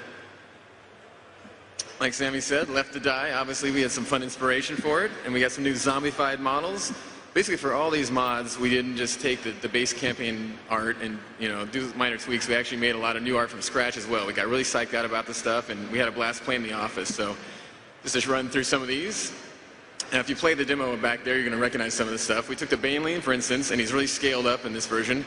So we call him the Kaboomer. And so we added more polys. We rounded him off a little bit more, some more pointy things. Those are always good. And running through some more here. We took the Brutalist from the campaign you might recognize. Made him the Hunterling. We gave him some wings, gave him a good green zombified goo coming out of him. And basically he'll jump on he'll go over your troops, over the walls, everything. He kind of flies along and jumps on your head, so. We took the Infestor again, and we, kind of grayed out his texture, desaturated him a little bit, gave him like the pig pin and stink cloud around him. And he's now the Choker, and he's got these cool tentacles that come out and then snag units and pull them into you. Again, we kind of scaled him up, and you guys will see it again if you play the demo. And the Overseer, everybody loves, and with some tweaks, we got the Spotter unit. So we took out his eyeballs, gave him some crazy, smoke and goo coming out of him, some glowy bits, and then of course his big snout, and he shoots down huge acid spitballs on the enemy. So someone else to watch out for. And of course we have the Ultralisk. So this is our version. It's called the Stank. He's all gnarled up. He's got emissive glowies all over him, and again, all zombified and nasty. And basically, every time you see this guy coming to your base, it's basically GG. He just kicks your butt. But again, I encourage you guys to check out the demo back there. And of course, like Sammy mentioned, we have our version of Dota with all the cool hero models. And we took some of the ones from Warcraft and StarCraft, remodeled them, starting with, you guys might recognize some old school shots here from Sammy from Warcraft 3. We have the kind of old, dude. Come on. You've improved a lot since then. That was kind of crappy, actually, dude. So we got the Dwarven Mountain King and the Blade Master. And Sammy did a new concept here, which is more of a Dark Templar version. So we kind of got the fusion between StarCraft and Warcraft again. And here's the model. So basically from the Warc 3 version to this one, it's probably I'd say about 4 times as many polygons, almost twice as many bones. So he's a lot more dynamic, a lot more flexible. And we have 2 versions you'll see here. We kind of have the light and the dark side. Again, I have the orange and the blue for all the units across the game. So one is a little more traditional, and the other one has like the Zerg skulls on them, more like the evil side. And here's a textured version. Again, we have all the cool shaders, you have the speculative on them, you have the environment mapping, and the energy run down the sword, and again, much more detail in all these models. And Jay later on will show you how these guys move in action. And of course, the Mountain King. So this time we merged him with our version of the Marauder, so it's kind of a Dwarven Marauder, basically. And again, we have the evil version and the good version. You got the cool spikies and the huge swords. Actually, right now he's also a range unit, but we're working on getting him into a purely melee state. Basically, he came out so awesome. We're like, this guy just looks like he's a world beater. He's got all these great weapons, and so we keep working with the designers to try and make him pure melee damage only. Another one here you guys might remember from Warcraft 3 and WoW is the Abomination. So we have a new concept here from Trevor Jacobs, one of our other lead artists. And again, the models, very detailed, a lot more than we ever had in Warcraft. On the left, you'll see kind of more of a Terran motif on him. He's got like armor on him. The other one has a big like Ultralisk blade he uses to cleave people, and he's got the Hydralisk skull and everything. And again, the textured versions. These guys did a great job. We had a blast making all this stuff. Like, we guys really geeked up about it. We know there's a lot of cool mods out there the community's making, and we get so excited seeing that stuff. We had a chance to actually contribute to this, and we love it. Yeah, we had been working on StarCraft Wings of Liberty for about, what was it, 20 years, guys? 21? We ended up doing basically all these mods. We started right after, so in the beginning of August, and we had to wrap it up for BlizzCon. So just a couple months, we banged out these 4 levels plus some more that you're going to be seeing in the near future. But that just goes to show you like what can be achieved when you got a bunch of geeked up artists working on some kind of fresh little property. In 2 months, we had these 4 little maps that you guys have been playing today. So how come we worked on these? Isn't that going to slow down the expansion? I don't know. The expansion will be ready when it's ready, right? That's what I hear. Hopefully before 2012. That's when the end of the world is, right? That's right. That's our deadline, basically, right there. BattleNet goes down 2012. Also, we got some other fun things in here. Like, you guys will notice this guy from Warcraft, World of Warcraft. So we brought him in, remodeled him from scratch, added a lot more detail to him, and have our own version of Grunty. So you'll notice him again in the game waddling around, and he's super fast, actually. So we had a lot of fun doing this kind of stuff because it's kind of outside the norm and the typical rules we have for Zerg, Protoss, and Terran. So we got to kind of flex a little bit and have a little more creative fun. And Sylvanas, of course. Couldn't do anything without her. Was that for Sylvanas? Random screams. Woo! Again, we have the regular version and the Banshee version, the undead. So, again, lots of detail. We had a blast making these things. Here's the textured versions. So if you play here in the game, make sure to get the speed and dexterity upgrades. By the end of the level, like if you're like level 10, 15, she's running around, you can't even catch her. So we had a lot of fun. That sounds unbalanced. You have to talk to the designer panel about that. All I know is I select her every time. I think you guys also recognize the Tauren Marine here.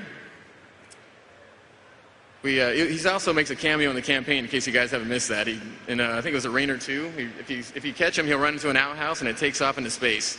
So it's hidden up on top of the Zerg base. Yeah, he'll run into the outhouse and blast off somehow. It's magic. Gas propelled. Yeah, exactly. Here's the final textured version with all his glory and his lightning effects and everything. Yeah, he's also a badass unit to play in the game. He's very tough, kind of slow, but very powerful. And of course, Ire Chef. We have to have a new chef character, so we took our awesome zealot, gave him a little chef's hat, he's got a frying pan, he's got his bib with some decals on it, you know. And what is the chef without his utilities here? He's got his hockey stick. He uses that in the kitchen all the time. What do you cook with a hockey stick? I don't even. How about rice checks? Oh. Thank you. That was a hockey joke. It's California. No one watches hockey. Nobody plays hockey out here. What's that? What's ice? There's the fan. All right. So again, we had a lot of fun with this one. There's tons of cool stuff we made, even made new console interfaces for all these mods. So you notice on this one, when you load it up, it's actually the Protoss console, but it's got all sorts of chef's knives everywhere and pots and pans and a grill and the stove hanging on top of it. So again, check it out. And we got a few new effect spells we put in for this stuff. Again, ground up, we did a ton of work over the last few months on this stuff. So it's kind of fun to go back through on the effects side and actually remake some of the things we've done, 6 years ago in Warcraft. So a little bit more detail and kind of redoing some of the same stuff we did back in the day, just a little more oomph. Here we go. This is actually the level up ability. Going through. So, this is also your player death. So usually we have the guys stumble around. We have some really cool animations. Jay usually does that the guy's dying. But for this mod, we want to make sure it's very obvious when a hero dies for two reasons. One, you want to be able to see exactly what's happening and when your characters or your teammates are going down. The other one is it just feels a lot more rewarding when you see this huge blast of energy and plasma just shred somebody to death. So a little more rewarding and fun. And again, since it is not the multiplayer side and the esports side of it, we kind of got to go off and make it a little more over the top, which is always cool. And of course, the Marauder has this Stormbolt. So it's not quite as big when you play the game, but I keep suggesting that this is a new epic level mount in World of Warcraft. Just a giant thrill hammer. Ride your hammer in the battle. What else? And last, we have the Thunderclap, also from the Marauder, Dwarven Mountain King. So this thing is huge in the game. He stuns everybody, takes massive damage. Use it all the time, basically. Level that thing up first. And now I'll turn everything over to Jay Hathaway, our senior animator. It's Jay, guys. Come on. Thanks.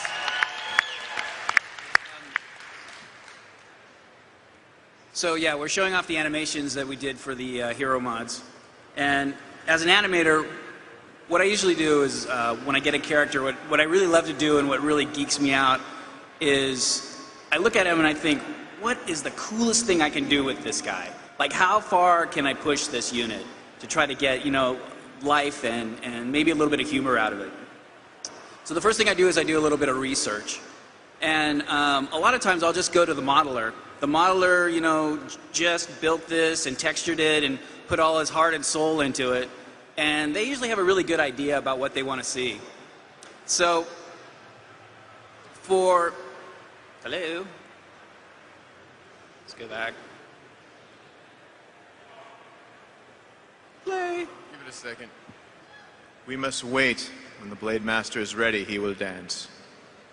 It should be on autoplay. Yeah, it should be on. There he is. Awesome.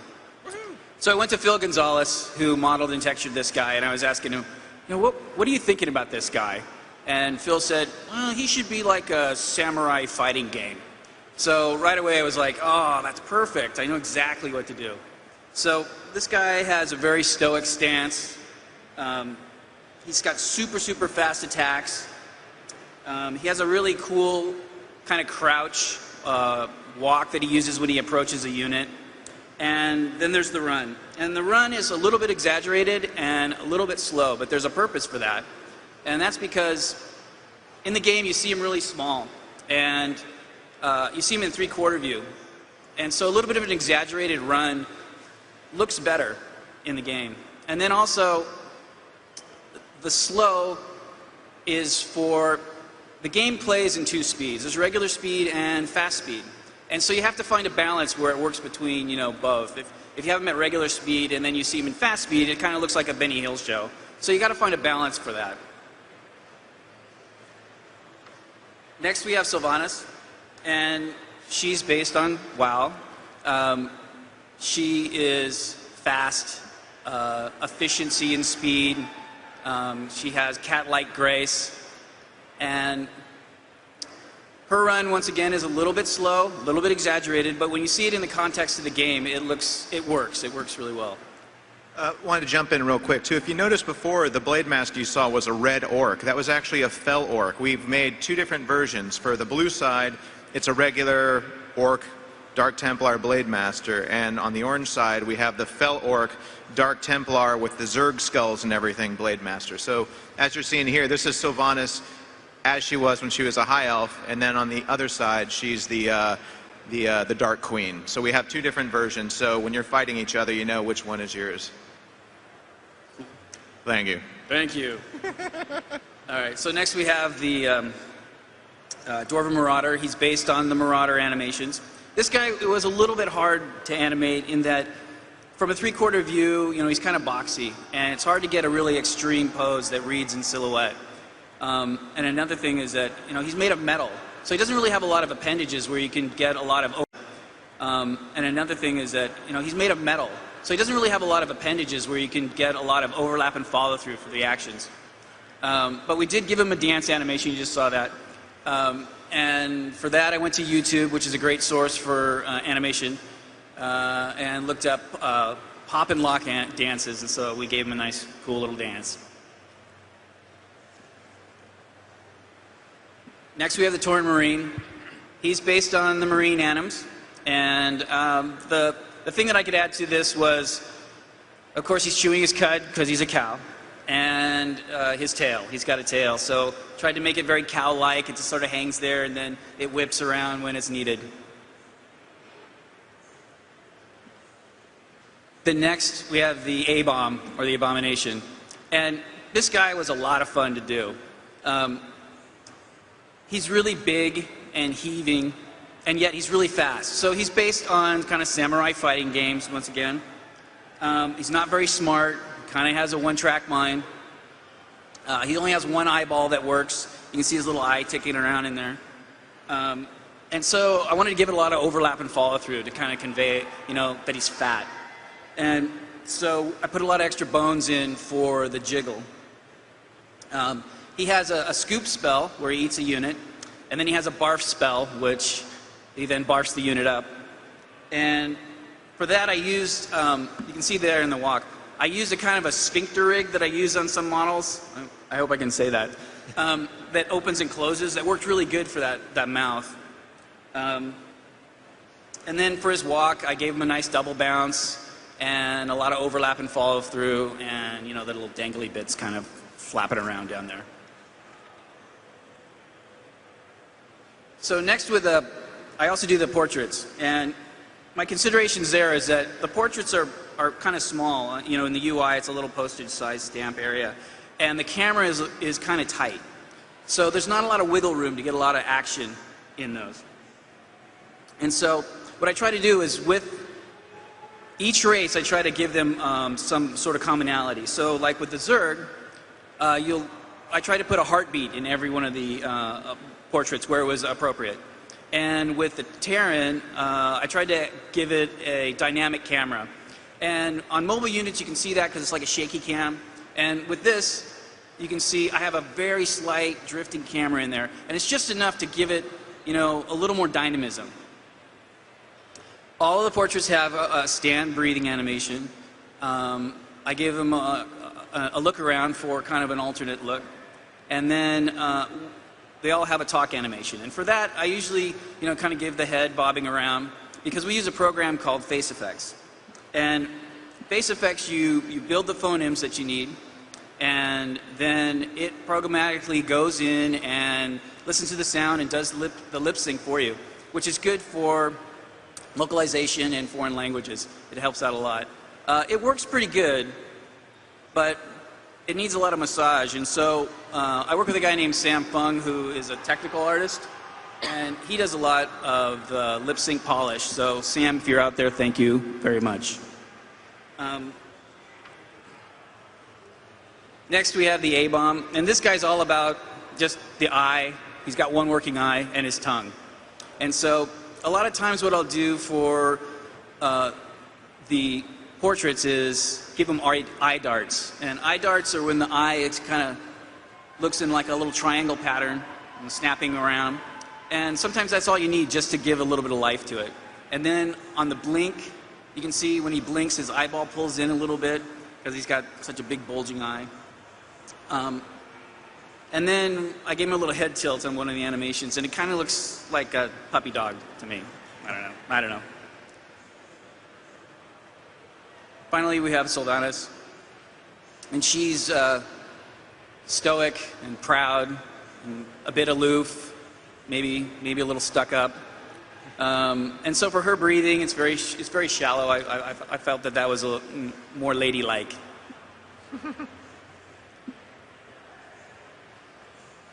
And finally, we have Grunty. And Grunty is the comic relief. He's based on the Murloc. He's very fast, kind of hyper. And when you see the unit in the game, his animations are very cartoony, and he's kind of based on the dancing frog atoms, that you see. So, and with that, I hand it over to Brian Sousa. Thank you, Jay. You guys are getting better. Good. Good. Good. So today I am going to run through some Scoot of the... in, Brian. What? Scoot in. Excuse me. I'm going to run through some of the environments and the art that we did for some of the mods that we worked on. As you can see, though, I wanted to get this straight. I am not Dustin Browder. We might look a little similar, but as these are avatars in the game, do you guys know what portrait this is for? The Goliath, yes. I'm the regular Goliath pilot, and Dustin is the mercenary, so pretty much... The mercenary is more powerful, right? Not at all. Okay. So first I'm going to go through some Irish Chef doodads and props that we made.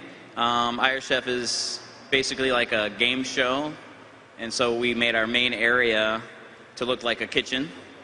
And of course you come to the stove to create your recipes, such as the, I don't know, lava-seared Muta wings or the Ultra Rick roll. We put a Protoss feel on all of this, but you can obviously tell what they are. The counter, where, with a sink and some commemorative StarCraft 2 plates on top. And, oops. Of course, no kitchen is complete without a refrigerator and pantry.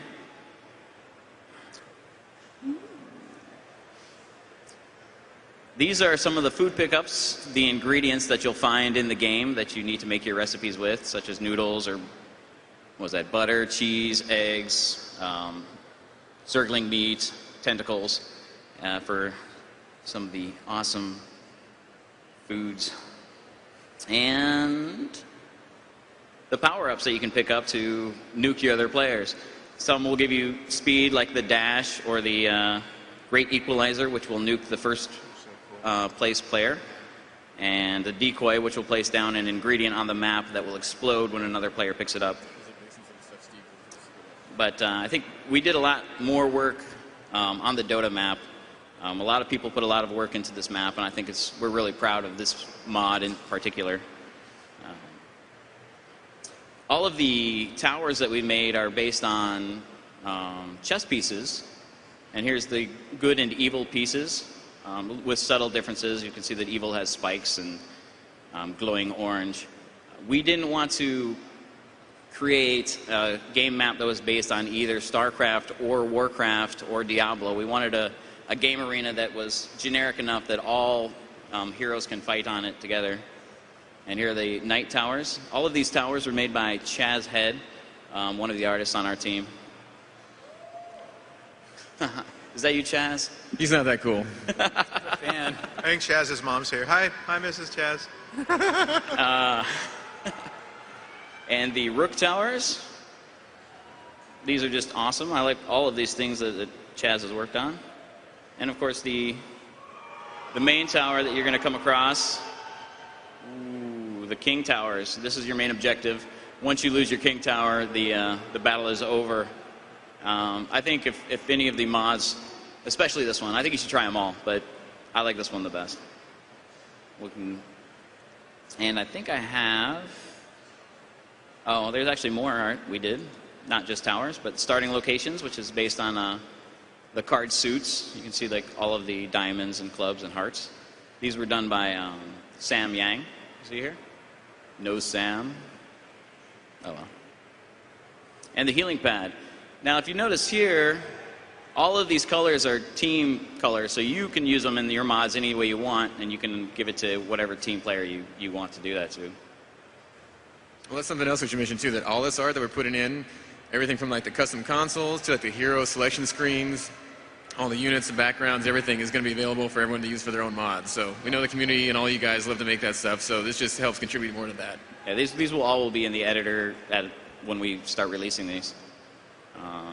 And here's the actual game board that we created. As you can see, everything is pretty much new. We have new chess tile sets with you know, D&D dice. And hey, he rolled a critical. It's a 20.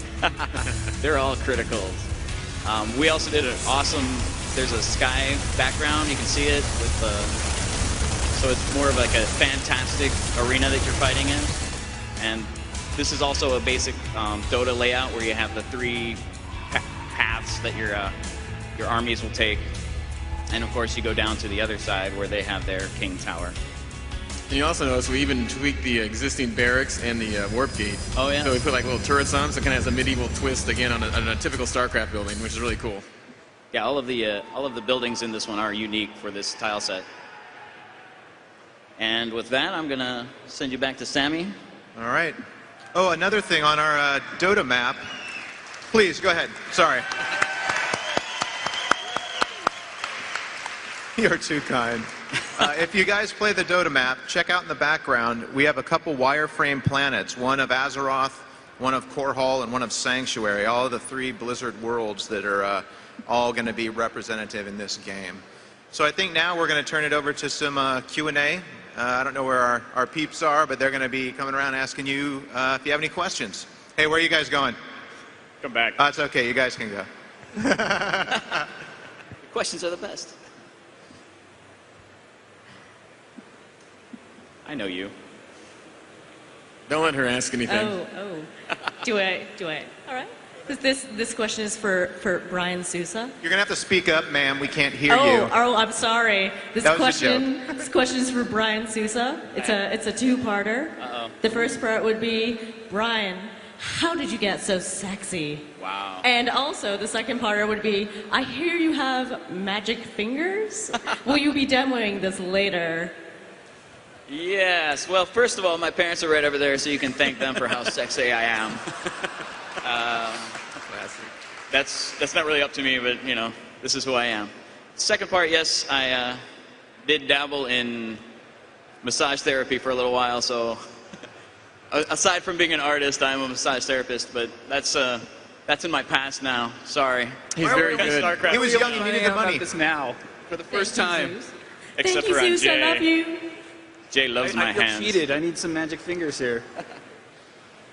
Hi, I'm actually a digital art student, and I was wondering if you guys had any advice or words of wisdom for someone who wants to do what you guys do. Sure, I'll start. So you're obviously into Blizzard games, correct? Do you have a favorite one? Warcraft, StarCraft, Diablo? I'm a fan of StarCraft. I play WoW, really all of them. Okay, so say, first of all, you're going to school, learning the different programs. If you're into doing concept art, I would definitely suggest to do some fan art for us. Draw some fan art of the different universes, because we want to know that the people that we're hiring can kind of do what we do. You know, if an artist comes in and they're amazing and they have the most realistic bowl of fruit, doesn't really fit the games, right? I mean, if they can't draw an orc or a zerg or Diablo, it's kind of tough, right? So know the style you're going for. And then also, what I really like is to see what the person's personal art is. So if I go onto someone's website and, like I said, maybe it's a bunch of drawings of realistic buildings or fruit or portraits, that's great, but I want to see if their personal art, what their passion is related to kind of our games as well. Like if I go to a website and someone has Thor fighting Captain America and there's like a Pegasus and a unicorn dueling in the background, well, we'll look past the Pegasus part, but that Thor and Captain America, that's pretty awesome. So definitely, if you're sending it to any company, not just Blizzard, know what the company works on and kind of stylize certain pieces to what the company is, and include new art as well. I've looked at portfolios where there's 2006 was the last new piece that I saw, and it's like, well, what have you been doing for 4 years, you know? So yeah, that would be my suggestion. You guys have anything else you wanted to add? I was going to say another thing just to kind of get you in line with like production of video games and figure out the whole mindset and the pipeline is do mods. I mean, it doesn't even have to be a StarCraft 2 mod. I think we're going to release the art tools at some point in the future, but even other engines out there like Unreal, you know, all sorts of different ones, you can make a lot of your own art and kind of understand what it takes to put it into the game, and, you know, limitations on textures and polygons and animation, and that kind of stuff just, it's kind of like hands-on, you know, material right there trying to teach you how we do things. So that's always a good start right there. If you can show us something actually running in a game, that's one more extra bonus you have in your portfolio. Thanks. All right. Thanks. No questions. We must have answered everything already. We are amazing. Yeah, please, any questions about how sexy Brian is, whatever. We're not ashamed. We'll answer anything. Bring them on. I like those questions. All right. I like those questions. All right. Like, I'm also a digital arts student, but what sort of thing in the portfolio, like, would you say having a specific portfolio or more of a wide range? Like, I do a lot of modeling, but also sketches and, like, programming. So, like, all together, do they like to see a wide range of talents or excelling at lighting? Or I would focus on whatever your best effort is. Like, if there's something that you look at that you've done and you're like, that's okay, we may go, well, that's okay, right? Yeah. So whatever you think your best sort of strengths are, yeah, at this point, show that, and then anything else is also good. Yeah, but it's definitely quality over quantity. If you do like 2 things very well, send those 2 things in. Don't pad it with a lot of stuff that you're not really proud of, because then we're going to see that also, and we might look past the 2 pieces that are really good if you have a lot more that is just okay or not your strengths. So if you're not a great animator, don't throw in a couple, just simple animations on something to make it look better. But yeah, I would focus on what you're good at and just tighten those up the best you can. So another thing though is you're a student and you're trying to fill out your portfolio, and generally there's kind of 3 different areas for games. There's fantasy, World War II, and what's the third one? Sci-fi. So if you have a quiver of different models that you worked on, polish them up, make them look really good, and then customize your demo to whatever studio that you're going to be applying to. So if they're working on fantasy games, put all your fantasy stuff in it. If it's World War II stuff, put all your World War II stuff in there. So that you kind of you can mix and match. It doesn't have to be the same demo for everybody. You can kind of customize it. That's a good point. Whenever I first applied here, I took a picture that Chris Messon had drawn like a long time ago for I think the Warcraft 2 manual. It was like an orc and an elf fighting, and I just modeled it out in 3D, and it's exactly how it was, and just kind of one extra little thing to impress them. So it's always trying to be unique and stand out, and it's totally cool to multitask. A lot of us at work have multiple skills. Just make sure, like these guys said, that it's like your best stuff, because you just want to show the cream of the crop. Thank you. Hey guys, just wondering, when you guys are doing the design process, have you ever have a class with each other? For example, you're designing a model, and then the other guy just say your design is horrible, and then how do you guys solve that kind of situation? Thanks. We usually just hit the guy kind of, bam. No, usually when we come up with the design for StarCraft and any of our games, it's a lot of it, and it sounds kind of hokey, it's a team effort. So design will come to us, and they'll say, all right, we're looking for a specific type of unit that does this. Say, I'm looking for something that is an air attacker that only attacks ground. We don't want it to look like the Banshee in StarCraft 2, because that's what that already does. So we have to come up with some other ideas. Well, what could it be? A lot of times also, the artist will just draw a cool picture, and the designers will go, oh yeah, this is awesome, we got to put this in. Now we got to figure out where to put it in. So there's a lot of ideas that get passed around the team, and a lot of times we'll just make a really, really rough model, and we'll let them kind of work around with it. We used to do a lot of final art, and then they would say, yeah, this unit's just not working out, we're going to get rid of it. Now we still kind of have some of that in StarCraft, and all those end up being in our single-player campaign. So certain things like, you'll see the Firebat, you'll see the Goliath, things that aren't in the multiplayer.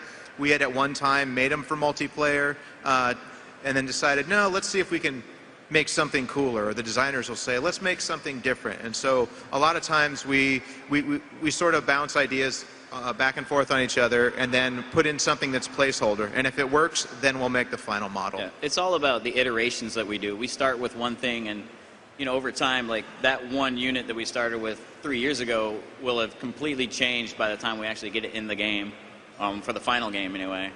So yeah, we iterate on almost everything that you see, and that's why we're not done until we're done. we can always do something better, I think. A good example of that is the Thor unit, where we came up with this idea, back in the day we're brainstorming after Warcraft 3, and it's like, cool, giant robots, some kind of awesome mech thing. We didn't know exactly what it was going to be. Sammy had some cool concepts. And so we finally modeled it, put it in, years ago. And design was like, hey, that's awesome. We don't really need that right now. And we're like, but it was so awesome. They're like, we understand how much that adds to the game and the flavor. So they actually were super cool about it. And over the years, we finally found a good role for it, and we tweaked it a lot. So much so that even during the beta, we actually changed the model. So the shipping one and the beta one are actually two different Thor models. So that again shows us, even like the last hour, we're always working for perfection and trying to iterate again and again. Can I add? Is that why it takes 10 years to make just one game? Yeah. And the other thing is, are you guys going to put? I saw Protoss Purifier in the art gallery. Are you guys going to put that model in the in-game anytime soon? We had it at one time in the early versions of StarCraft 2. It was called the Soul Reaver. It was called the Purifier. We had all different kinds of names for it. We've learned to not name anything anymore and just call it New Zerg Unit 1, 2. I mean, we just don't give a name because we end up calling it that years after. But you can probably bet that a lot of the old concept art that we still have will be resurrected at some point for something. If we like an image or we like an idea, but it's not appropriate at the time to put it in a certain thing, we'll just hold on to it instead of messing up the game and trying to force something in like we did with the Thor. Thank you.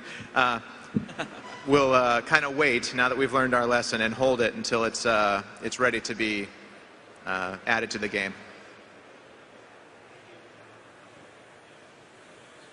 Hi, for the development of these mods and what you do on a day-to-day basis, how closely do you have to work with the engineering team?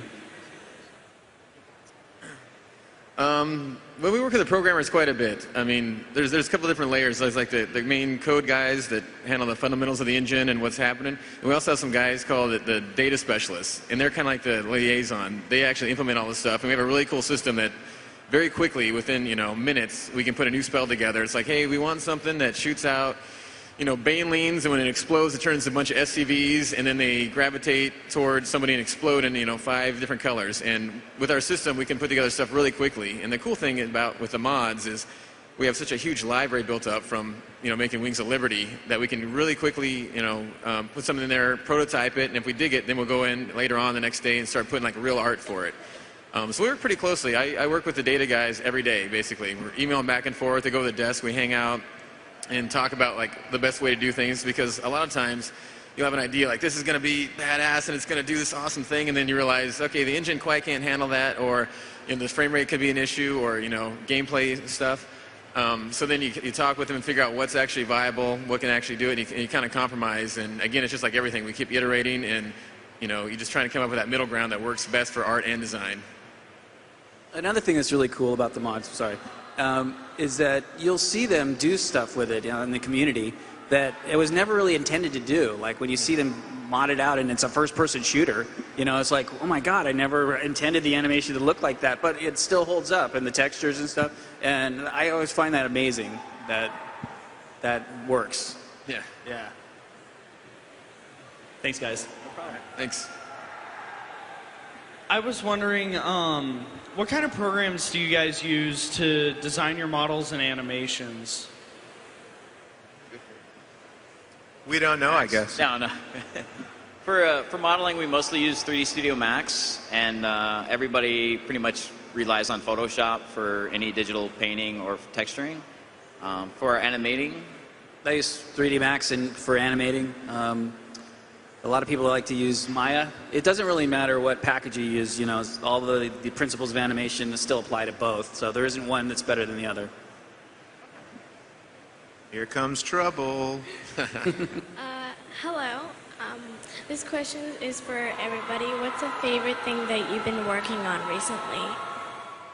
I'll take my favorite thing I've been working on recently is Blizzard Dota, because it's allowed me to always fulfill the dream that I've had of one day creating a Blizzard fighter, where we don't necessarily have a Street Fighter game where we can have our characters battling each other, but this one sort of takes care of that for me. So I love to see the franchises duking it out in a non-lore screwing up environment for all the lore people out there. It's just for fun. It's just fun. So that would be my favorite. Mr. Dilling? I have to agree that the Dota map is probably our favorite one just because, again, like you said, we get to do something kind of outside the norm. We get to make a tile set that doesn't have to be like, oh, and planet so-and-so, and, 50 years ago, Kerrigan did this, and it has to be like that.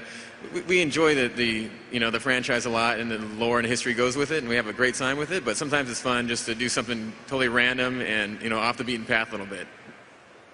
I really enjoyed working on the Abomination. He's a lot of fun. I mean, when you look at him, you're just like, oh, that's so cool. I want to make this thing look so fat, and and yet he's really super fast. And I went back to Phil Gonzalez on him, and I'm like, you know what, that guy needs? He needs more fat back boobs on him. So he went in and he remodeled it for me and stuff, and I put in some bones and made it all jiggly and stuff, and it worked out really good. So he was a lot of fun. Well, for me, I'm actually trying to do a little more concept work, especially for Heart of the Swarm, so trying to get back into doing some painting, which I've been neglecting for the past couple of years, and tightening up those skills, so I'm actually enjoying learning again. Thank you, Sophia. That's my little daughter that asked that question. Taking up valuable time. What's the matter? Get back in your closet. Hi. For the Warcraft 3 art tools, they used a very, very old version of 3ds Max. For the new art tools for StarCraft 2, will it be compatible with the most up-to-date version, or will we have to go to like version 6 or 7 or? I think we're going through like 3 Studio Release 1, possibly. No. That's really old, in case somebody knows. That's what I learned. Geek joke, sorry. Ooh, yeah. You'll have to work on your Amiga for that one. Actually, we were not going to release a whole lot of information about that right now, except for we are going to release art tools sometime in the future. But the plan right now basically is to have it to be the most up-to-date version possible at the time we release the tools. So I can't say what version that is, but yeah, we're trying to keep it a lot more current than the old War 3 tools. Thank you very much. My question is about the art direction for the next expansion. Like the current Wings of Liberty, it had a really big difference in art direction from the original StarCraft. I'm wondering if like there's some new artists that are influencing your art direction for Heart of the Swarm. No, we have the same team that worked on StarCraft.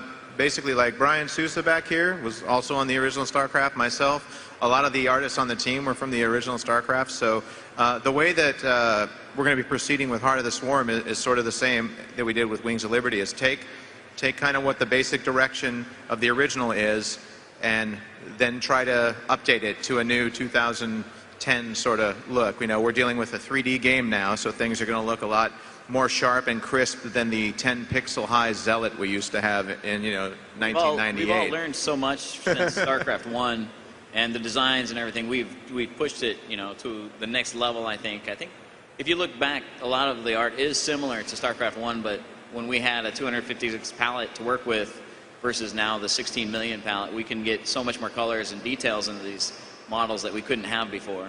So. But it'll basically look more like Wings of Liberty than StarCraft Brood War. Thank you very much. All right. Hi. Hi. So when working on How you StarCraft 2 on the art side, what was the most frustrating, problematic thing that you had to deal with? The art team, mostly. It was so hard to get them to do anything that I wanted. No, I'm just teasing. One of the things that was actually kind of a pain to deal with was we had all just come from working on Warcraft 3 and the Frozen Throne. We had come from working on some World of Warcraft. So now we were in a sci-fi world. And a lot of times our stuff started looking a little bit too bright or a little bit too superheroic in proportion, a little bit too bouncy in the animation. So we had to re-gear ourselves to kind of learn what StarCraft was again. And I like to make the joke, we would have something on the screen Okay, scale the head down a little bit by 15%. Scale the hands down 15%. Drop the saturation. That's like kind of the brightness of the color.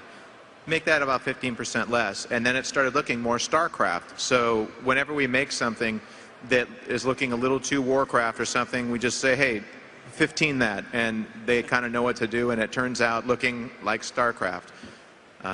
Yeah, that for me, that was and it turns out looking like StarCraft.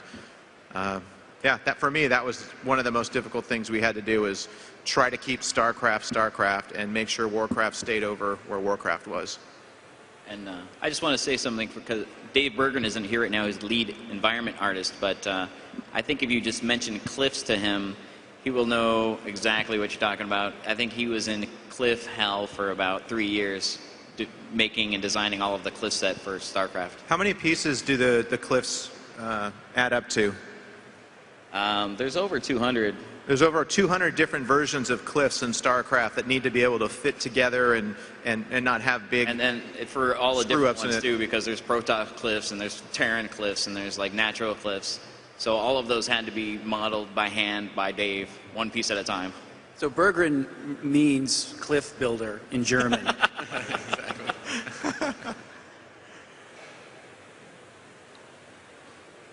So I had a question there. I've noticed some people have managed to import models from World of Warcraft into StarCraft 2, and I was just curious what you guys felt about that. It looks cool. You know, I hope one day we can be able to support it where people can, you know, maybe make their own models and stuff like that. But you know, I don't know logistic-wise or anything like that how the companies stand on it is. But when I first saw that, I thought that it was pretty cool seeing that. Not that I condone it, because I don't know if I'm allowed to or not. But it was kind of funny seeing that in our game, Warcraft stuff. It's kind of, that's why we made Blizz Dota. Just kidding. All right, well, thanks. All right. Sorry I didn't have a better answer on that. Bunch of artists. Hi. Hello. I was just wondering if you could tell me who the main artists were that designed the look of the character Tychus Findlay, or was it just a whole bunch of people? I believe the guy who did the concept of the marine armor, Joe Peterson, he's still working with us, stuff like that. He designed all the intricate details and everything, and the guy who actually modeled that, I believe, is Fausto DiMartini. Both guys still at the company, but they that marine armor is so frigging intricate. It's if you look at the front of it, it almost looks like a Volkswagen looking at you, because it has the lights here and the round. Every time I see that now, I think of a Volkswagen. But yeah. And it's so difficult to draw because of the perspective on it. I'm not known for my perspective, as you can tell by my character proportions. But yeah, the guys who had worked on the marine armor, Joe Peterson and Fausto DiMartini. Could I just ask one more question? Absolutely. The artwork where it shows all of Rainer's riders together, or I mean Heaven's Devils, yeah, that sepia tone one, who drew that? Because I couldn't find it. a Was single someone thing. on our cinematic team. They were responsible for a lot of the pictures that you'd see in the bar room in StarCraft or in the postcards or things like that. They handled a lot of that. I'm not sure if in the art book it's in there. I don't know if you can see a signature on there, but yeah, I'm not sure who did that one. Sorry. Thank you. All right. This is for the Dota game question thing. The question is, I know you guys are going to make new you're going to continue to create characters for the game. Are you going to actually create characters 100% new that aren't in either of the games for the game?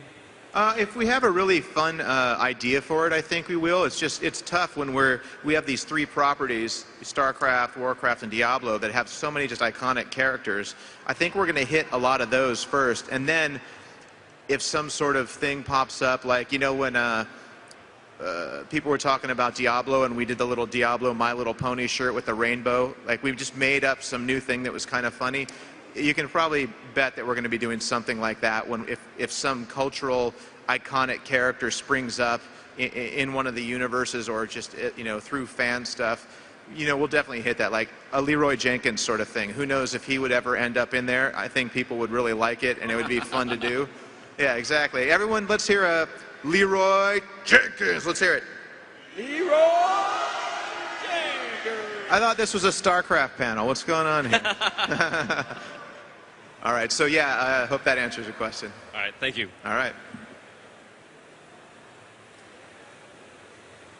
So we also, don't start leaving right now, because we actually have, after the questions are done, we have a small surprise for you guys. You get to buy us drinks. That's not it, but Ryan's gonna give that's okay. to everybody. What? Hi guys, I'm an aspiring model as well, and I was curious how much you guys go from like procedural animation or just traditional art, or if you guys have a nice mixture in between, because I know a lot of guys that are more on the technical aspect and less on the aesthetic aspect, and then they make a nice mix. What do you guys think about that? Do you mean by procedural, you mean by motion capture? Is that? I'm not sure what I mean by procedural. More along the lines of coding and scripting into your artwork. Well, in the game, we have a game engine that makes, the characters move around. And we do traditional animation that works with the game code. So yeah, it's kind of a cross between both, I guess. Well, as a whatever production artist, most of our stuff is traditional. Like everything we do is hand painted textures and hand modeled. So there's no until it gets actually into the game is when the computer kind of takes over. But Jay draws animates everything by hand. Everything's all done by hand, and same thing with the textures and the modeling. Everything's done. And some of us, our team is really small, so we take it almost all the way through. Like I'll do my own concept work, I'll do my own modeling and texturing, and then if it does need to be animated, then we'll take it to the professional here, Jay. But he does it all by hand also, so it's not like we have a computer that, oh, this is a walk cycle, and we just throw it on there. That said, we work together. We have 2 technical artists, and we work together with them to. How's it going? Good. It's like you have Sorry, a go point? ahead. God, attention hog. Jeez. It's because you have long hair and you're rock and roll. Where was I? Where were you? Talking about some boring stuff. Oh, technical artists. That's right. So we work together with technical artists and the programmers to actually figure out some of the art limits, like how many bones we can have in the character, for instance. Like, can we actually afford to put, finger bones in there? The joints, how detailed we can get. So there's a lot of collaboration with that involved with the pure art side. We don't just go off and just make crazy stuff. We've got to work in the engine. We understand there's not just one unit on the game. There's 500 battling with nukes going off, and so in that regard, as far as limitations of it and how to best solve certain problems, like trying to make a cool snaky Zerg tail and like how that's going to run most efficiently in the engine. We definitely talk to the programmers and the tech artists about that stuff. So yeah, we definitely work with them. Great, guys. Thank you. I enjoyed the game very much. Thanks. Awesome. Thanks. Okay, we have time for one more question. Excuse me. I was wondering if you ever browse fan websites and seen their fan art and fan concepts. Did you ever maybe borrow them or ask permission to use any of those concepts before, inspired by them? No, usually the only fan art, specific Blizzard-related fan art, I look at a lot of the art sites concept art and DeviantArt and things like that. People will forward around cool artists. But the fan sites I particularly look at are the ones that I moderate the fan site, not the actual fan site, but I look at the submissions that we get at Blizzard for the fan art. So the fan art that goes up on our site, I kind of go through all the different art, select the ones that I think look the coolest, and put them in the appropriate folders, and then they update them. But as far as taking ideas from the fan sites, it's kind of difficult because we have so many artists on our team that have a billion ideas that they'll send you emails constantly, and you have to look through them but yeah, I think maybe if we had a shortage of ideas, but as it is now, we're still trying to get in. The reason why we made StarCraft 2 is to get all the ideas from the original StarCraft into the game that we wanted, it seems. So we have a ton of ideas for you guys, so we're not running dry yet. Thank you. Is that the last of the questions? Okay. So we've done this panel enough times, and you know a lot of you have come to this panel before, so we wanted to show you something a little new. So we did the mod stuff, but just as a little sort of thank you for sitting through our commentary and everything, we have some first concepts for Heart of the Swarm. So I'm just going to kind of go through quickly. We don't have a lot of answers. I'd love to answer questions for this, but half of this stuff is concept. It's just brain farts from our head that we have done. So we'll let you know what these are as we continue. These are both done by Peter Lee. And so I'm just going to kind of go through here, and here's some pretty concepts of things. Again, we don't know the names of them because we're going to end up changing the names. So that's maybe Zerg Unit number 17.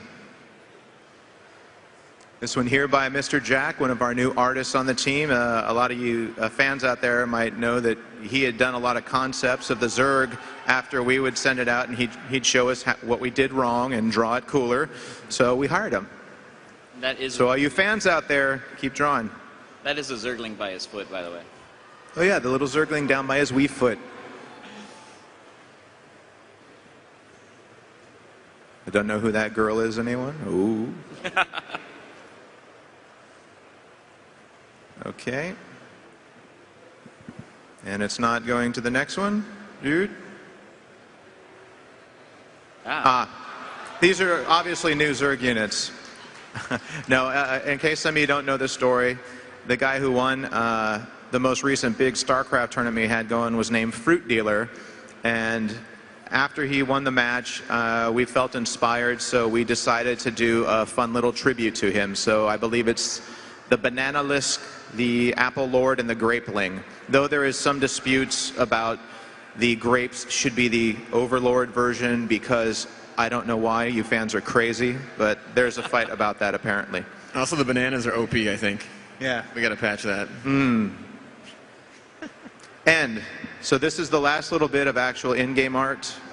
Just stay here. Do I need to press this to make it play since I haven't had any movies yet? There we go.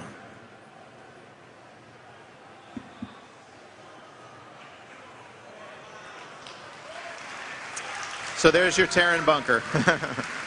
One of our artists, Steve Provost, made this as a cool concept. There's some possibilities for Heart of the Swarm. Let's see if I can go back and we can watch that again. Fruit Dealer! Okay, let's watch this again. Now pay attention. This could be happening to your base someday. Or not. Nice. There's no sound effects, so do you guys want to make some? You notice there's a Marine on his left foot that's being dragged along.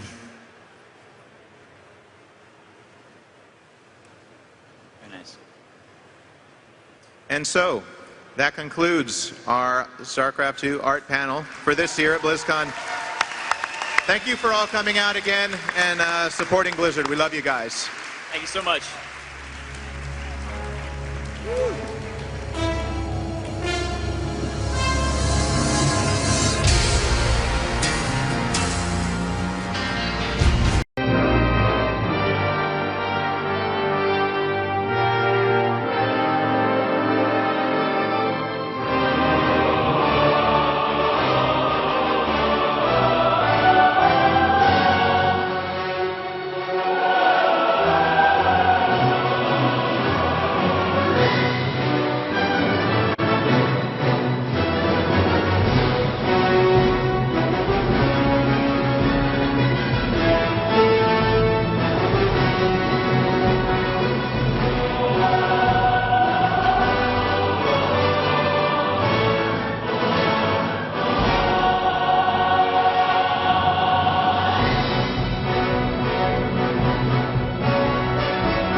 Story Q&A panel. Please join me in welcoming our panelists, Chris Smexton and Brian Kindrigan.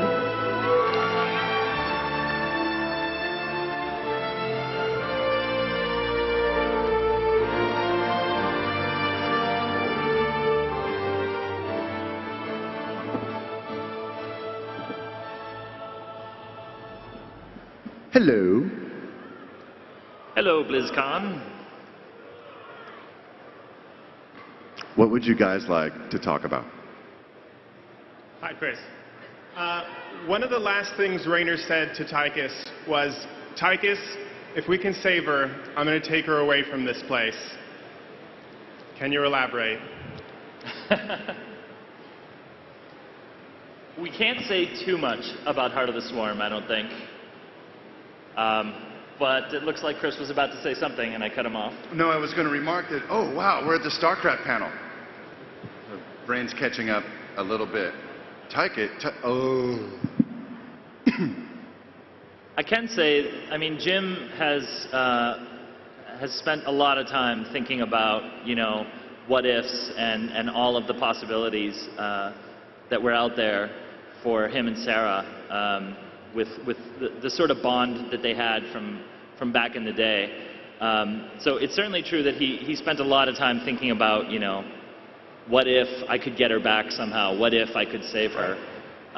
So he won't be entirely making things up as he goes along. Can you rephrase the question? Well, it's a tricky question, because I want to handle it delicately. But so do I. You surprised the hell out of us with how things ended in the first chapter. We all thought we knew how it was going to end, that things weren't going to work out the way they did. But you surprised the hell out of us. Did you like it? I loved it. Yeah. I was like, it was amazing. I was like, there's no way, we all know this isn't going to work. It's going to end on a really dark note, and Jim's just going to be crushed. But you guys were like, yeah? No, that's not how it's going to happen. And you surprised the hell out of us. So I think we all thought how this was going to go down a certain path. Heart of the Swarm, Kerrigan being a bitch, evil, horrible person. Third chapter, Protoss, Zeratul coming in, saving the day. But you turned everything on its head with how things ended with the first chapter. So I think we're all kind of wondering how Kerrigan's really going to play this out now that she's no longer the Queen of Blades. Right. Well, I mean, that's kind of the question, right?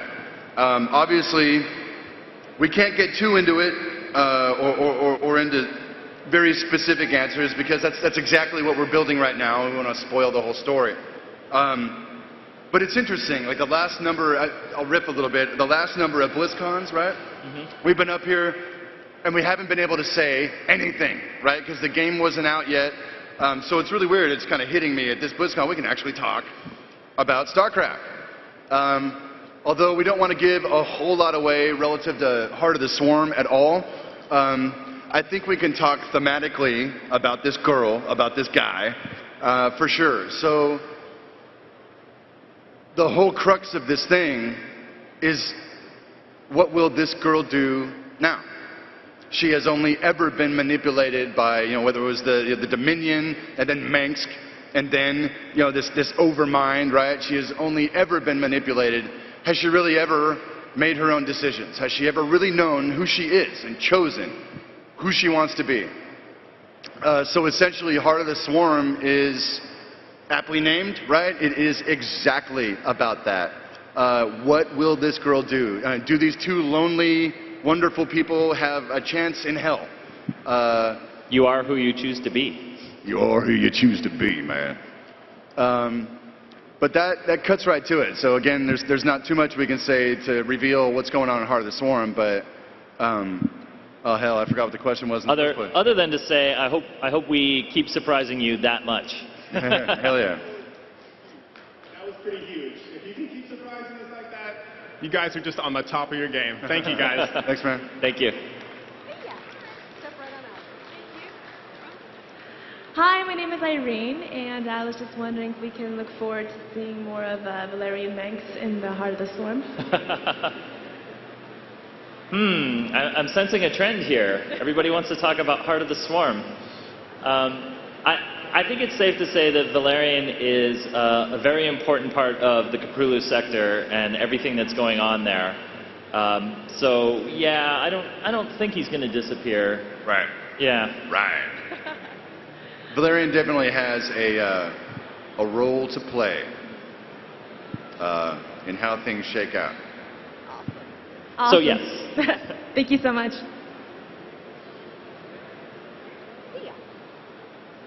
Hello. My question is about the Dark Templar. Specifically, their unit is described in the game as using warp blade technology. How would you describe that, and in what way does it compare to a Zealot's psionic blades? That's a good one. Off the top of my head, psi blades come from within, and warp blades are pulled from without. Basically, Power of the cosmos, baby. Yeah, I mean, basically, any Protoss that is a part of the Kala is going to have enormous psionic energy to draw on, and can create, you know, obviously, weapons and blades with it. The Dark Templar, you know, in all of the lore, because they chose to go their own way, and they don't have the power of the Kala behind them, but they have the power of enormously strong individual will. It's sort of, I mean, I'm giving a long-winded version of the same answer, I think, that Chris just gave. You know, one is pulling that power from within, whereas the Dark Templar have to take what is around them, the void, and manifest it. So it is a completely different philosophy, but both are really cool weapons. Thank you very much. All right, my name is Steven. Oh, yeah. First off, just want to say hello to Josh and Mandy who are watching at home, and this question is also from them as well as myself. Simply put, Wings of Liberty, great campaign, loved it, just loved it, especially the ending.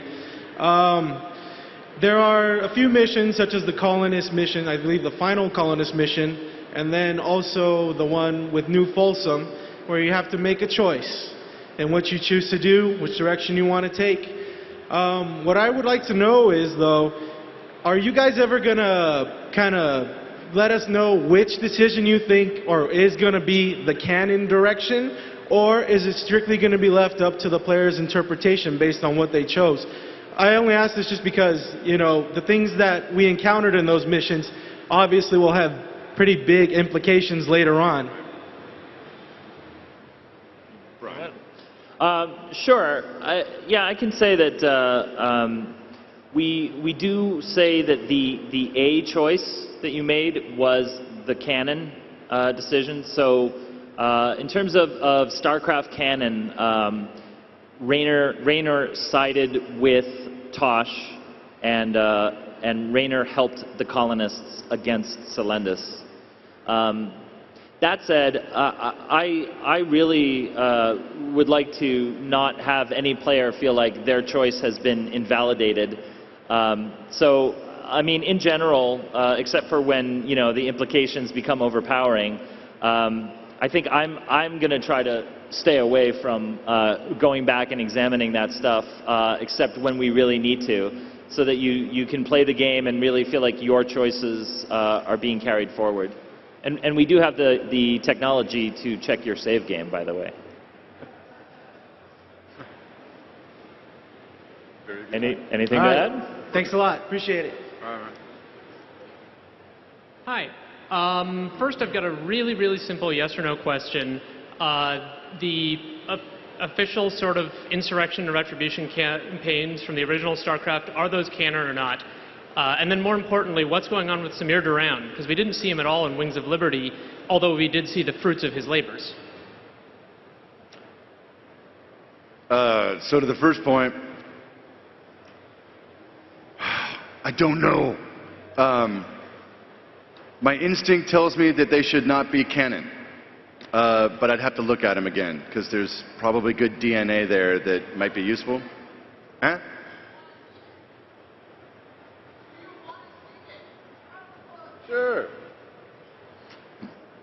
So relative to Duran, yeah. He is not forgotten. We could certainly say that. Insurrection? Duran is part of a larger story that is still unfolding. You know, there's hints of it in Wings of Liberty. There's more hints of it than you might think, in the sense that at a later date, when you have more form, you know, what did they look like 1 million years ago? What did they look like 4 million years ago? That's harder to say because we're still digging a lot of that stuff out. What do you perceive when we really start to throttle up on that thematic? It's still kind of in flex, so I'm not sure how to answer it, but they certainly, at a thematic and practical level, they dominate what is the truest story of StarCraft. And they're not going to look like gnomes. Thank you very much, gentlemen. Thank you. Hey, Chris, I have a question about the UED. Are we ever going to get the backstory of Earth and how the psionic purges turned out? And will we ever see any sign of the UED ever again in the next games? Off the top of my head, I think it is potentially very fertile soil. Relative to what StarCraft 2 is, I can probably spare you all the suspense. We won't be going to Earth in StarCraft 2, but I think there's any number of bitchin' stories we could, you know, conjure relative to that era or those eras. It's not quite on our radar right now, but I think that's really interesting stuff. Thank you very much. Get those creative juices flowing. Hi. Hello. My question is actually a bit of a plot clarification that's nagged at myself and some forum goers. In StarCraft 2, we see Tychus and Raynor take control of the Odin and basically do as they will with it right under Mengsk's nose. And then later, the revelation concerning Tychus's connection to Mengsk, I was wondering how it was that that all went down without him finding out about it and putting a stop to it. Go for it. That is a good one. That is a very good question. Brian. Hi, Chris.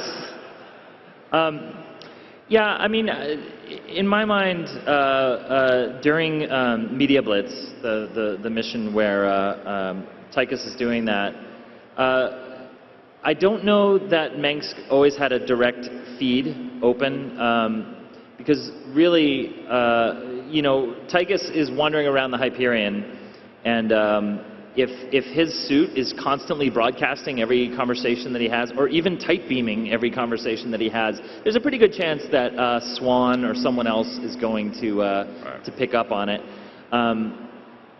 So we, you know, in this game, we usually we have to sort of give you bits and pieces of the story, the most relevant ones, and everything else should make sense, but sometimes we do need the player to kind of work with us on that. So my thinking on Tychus's suit and how much information Mengsk gets from it was that, you know, periodically, it's sort of like info drops. Periodically, there would be a very short, compact, encrypted tight beam transmission for 1/8 of a second that would go out to a specific satellite or whatever. So it's not, you know, it's not that Mengsk had a constant knowledge of everything that Raynor's Raiders was up to. What Mengsk had was a gun to Tychus's head, and so, you know, he would get regular reports. But the idea was that when the key moment came, when Tychus was able to do, you know, what he had to do. I don't know why I'm speaking in code, like I'm going to spoil the end of a game that you've probably all played. But you know, when the moment came that Tychus would have to attack Sarah, you know, Mengsk fully expected Tychus to turn on the broadcast, right? Like now we're going to have direct communication. Right. And again, what Mengsk was looking at is a very simple proposition, that I've got a guy who I can kill at the flip of a switch, and he knows what he has to do, and he's a pretty experienced combat guy. Like, I can trust that he's going to do this, or he's going to die, and he knows that I have no trouble killing him. Because Mengsk is a chess player. He's a guy who understands that you play the man, not the hand, right? Like, he understands the motivations involved.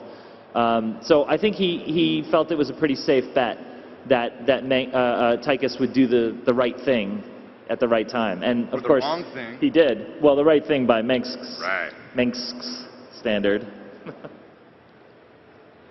Thank you. Thank you. First off, I'd just like to say not only was the gameplay of StarCraft 2 phenomenal, but the cinematic presentation just out of this world. Chris, I'm a huge fan. I love how you've really been kind of the mastermind behind many of these stories, and I love to go deeper. So my question is, what's coming down the pipe as far as StarCraft 2 related novels? Good question, and thank you for the props.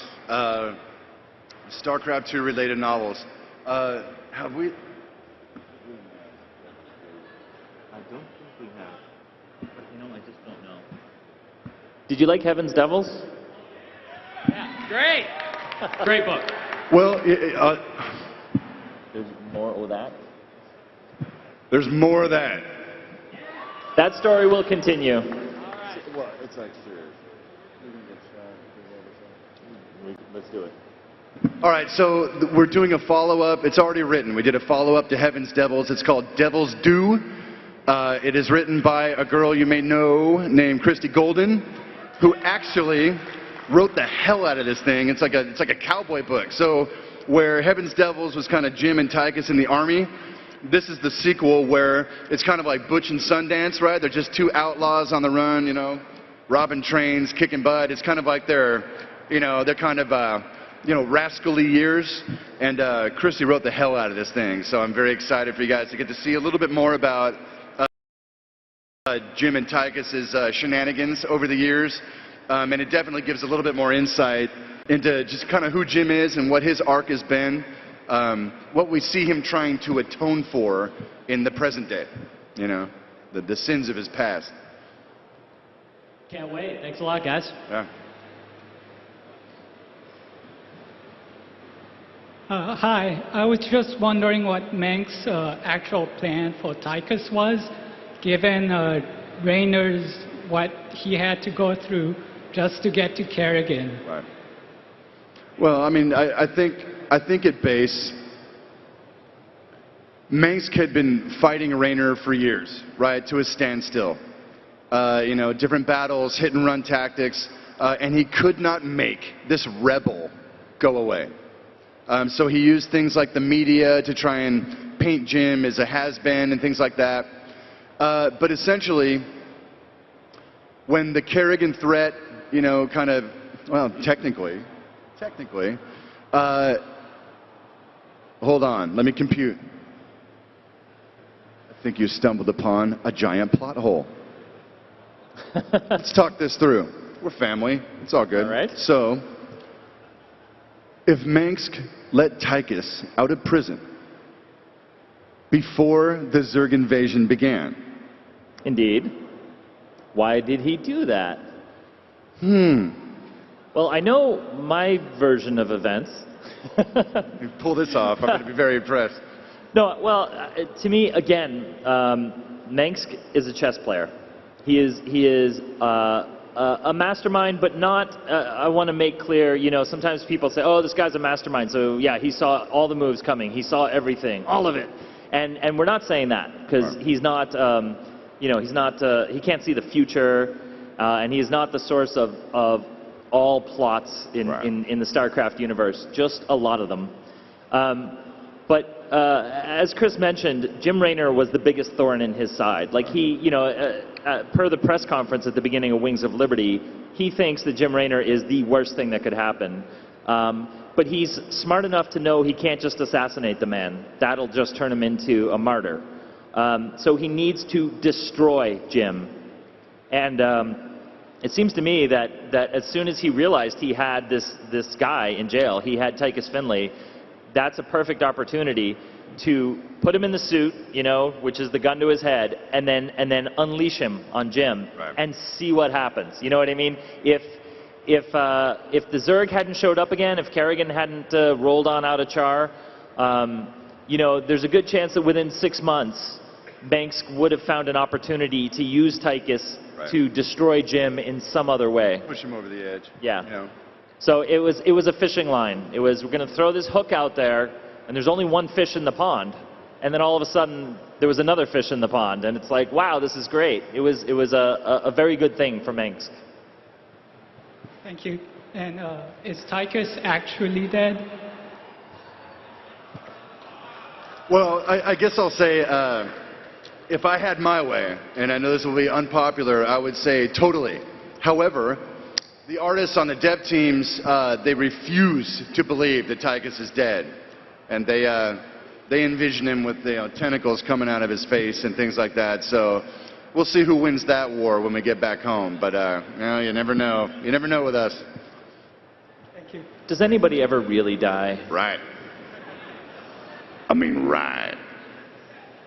Hi, my question is, you know, it's wonderful for Jim and Sarah that these ancient artifacts magically bring her back to humanity. But is it all, that's all just fulfilling the prophecy that somebody makes these ancient artifacts a million years ago so that in case a girl gets turned from Terran to Zerg and infested and, you know, all this, it's, you know, just in case that happens, we'll leave these artifacts lying around and somebody can put them all together and assemble them and restore her. That, I mean, it seems a little Deus Ex Machina that without... sounds remarkably convenient, doesn't it? Yeah, a bit. I wonder if it's occurred to you that the transformation might be a byproduct of something else, a side effect of something else that artifact is doing. Sure, I look forward to finding out what that is. At the moment, it just seems really convenient for Jim. We look forward to showing you. Thanks. Yes. No, I promise you that there is actually meaning to this. Little more going on than is obvious. And when future expansions are out, come to Blizzcon, and if I'm lying to you right now, call me on it. Assuming I'm not dead. Right. Hey guys, two questions related to the Dominion leadership. Obviously in the sort of bonus mission during the campaign, we find out that the Dominion has been experimenting. Experiments that have resulted in the creation of a hybrid, which is a prevalent sort of theme during the Protoss side missions. One is, what can you tell us about, did the Dominion know what they were doing with sort of the splicing of the DNA or whatever you want to call it? And did they know that their experiments would result in the creation of the hybrids? And also, you know, we see after Media Blitz that, you know, there's rioting going on in Core Hall, there's all kinds of revolts going on in the core worlds. What is the state of the Dominion leadership? You know, really kind of what's going on over there? You want to take one half? Sure. Which one? I'll take the second one. Damn, that's the easy one. Okay. I can take the first one. Oh, no, I'm taking the first one. All right. Fine, Go. you called it down. Oh, hell, what was the first one? First one, hybrids, yes. Oh, you should have taken the... you know what? I can answer the first one very simply. You asked, does the Dominion know, did they know what they were doing, what they were getting into, and, you know, or was this like a happy accident? I will say that somebody knew what they were doing. Someone involved with the Dominion knew exactly what they were doing. It was not a happy accident in a lab somewhere. Right. Whether all of the Dominion folk involved in the program necessarily know, that would be a bigger question. Right. The second part was state of the Dominion government. So Minsk is still in charge, but things have gone pretty south on him. Likely the riots and civil unrest or whatever will continue, and whole worlds may attempt to cede from the Dominion. While he's still in charge, things have definitely changed, and I think he's going to be in a far more desperate state to hold things together, because now he's just totally been found out, and people are not altogether pleased at what kind of man that he is. Guys, we waited 3,500 days for StarCraft 2. I just want to tell you the experience that it was. I'm willing to wait another 3,500 days for the end of this series. So That's take your awesome, time man. and do your thing. Thank you. Thank you.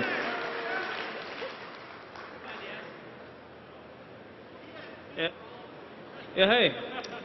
That news guy, what's his name? Donnie Vermillion in the campaign? Stay classy, Blizzcon. I was wondering, you know, in Heart of the Swarm, can you have the guy shot?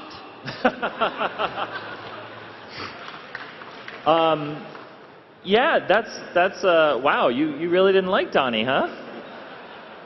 Most annoying man ever. We'll see what we can do. We'll definitely, we'll try to get him shot if we can.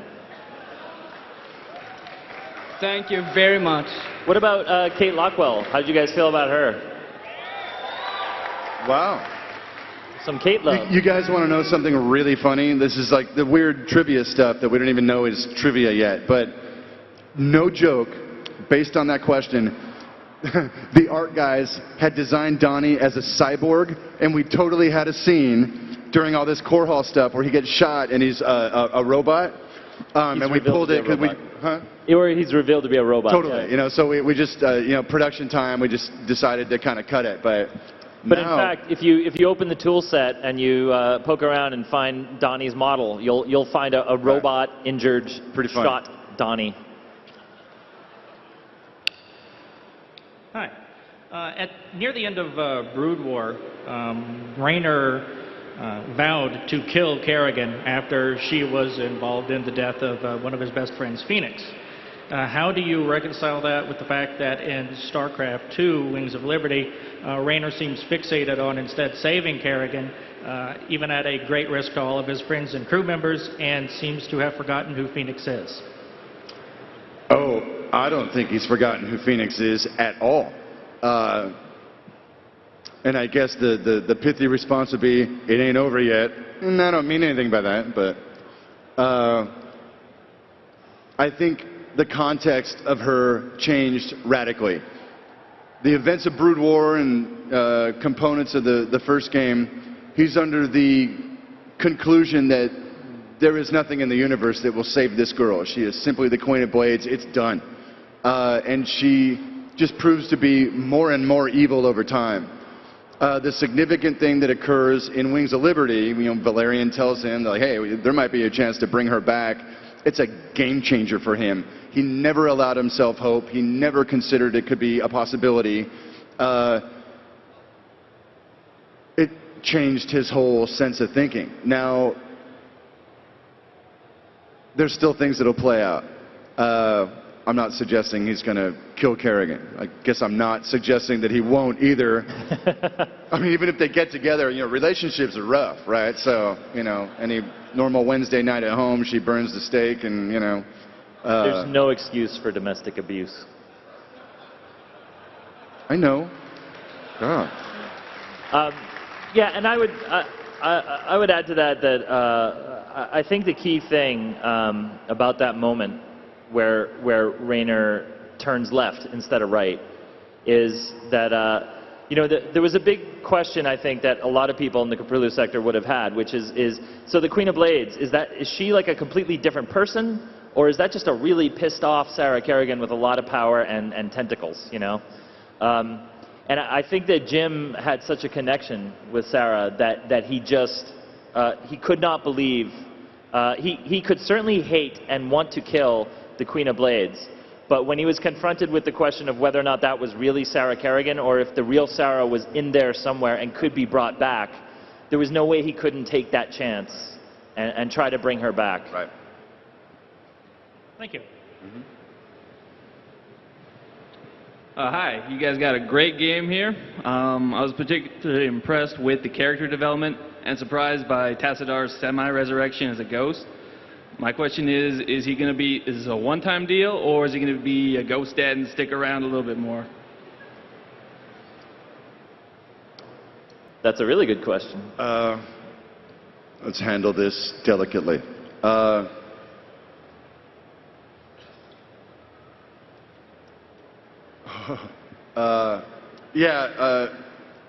Well, we can't remotely begin to speak about things about the Protoss campaign down the line.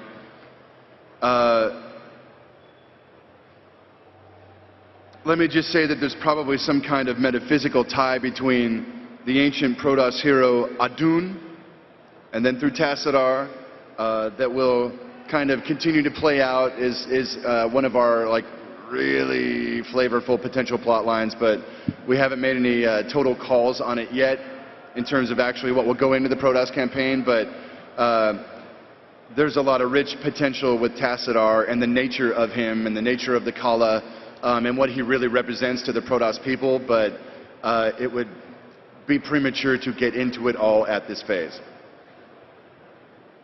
I like your response. Right on.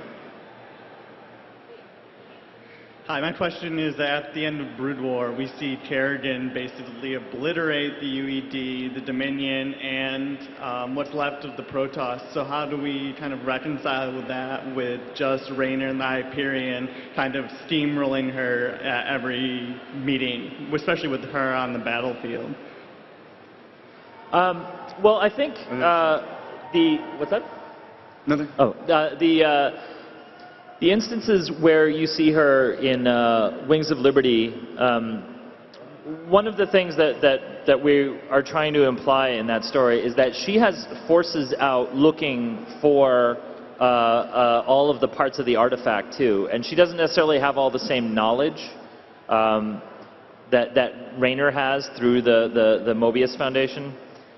So, you know, the idea is that her swarm is certainly overpoweringly strong, but it's also spread. When they come boiling off of char, they go, you know, 360 degrees. They go everywhere, and they're like sort of carpet bomb searching, if you will. Like they're just looking everywhere.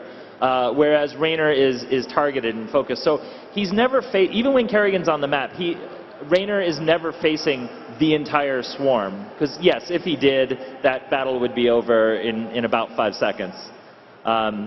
So he's really he's fighting like smaller task forces that she's made, and so even you know, when she does appear on a map though, she's scary as all heck. I mean, first time I played that mission, you know, and I saw her on a map, I was actually terrified.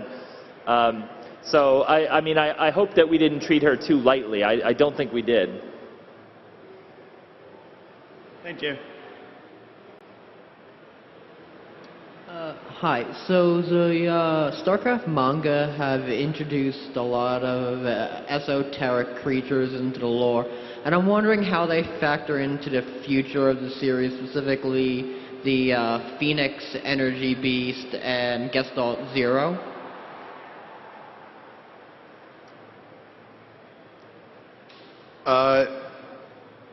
We're kind of still discussing how all those ideas play out.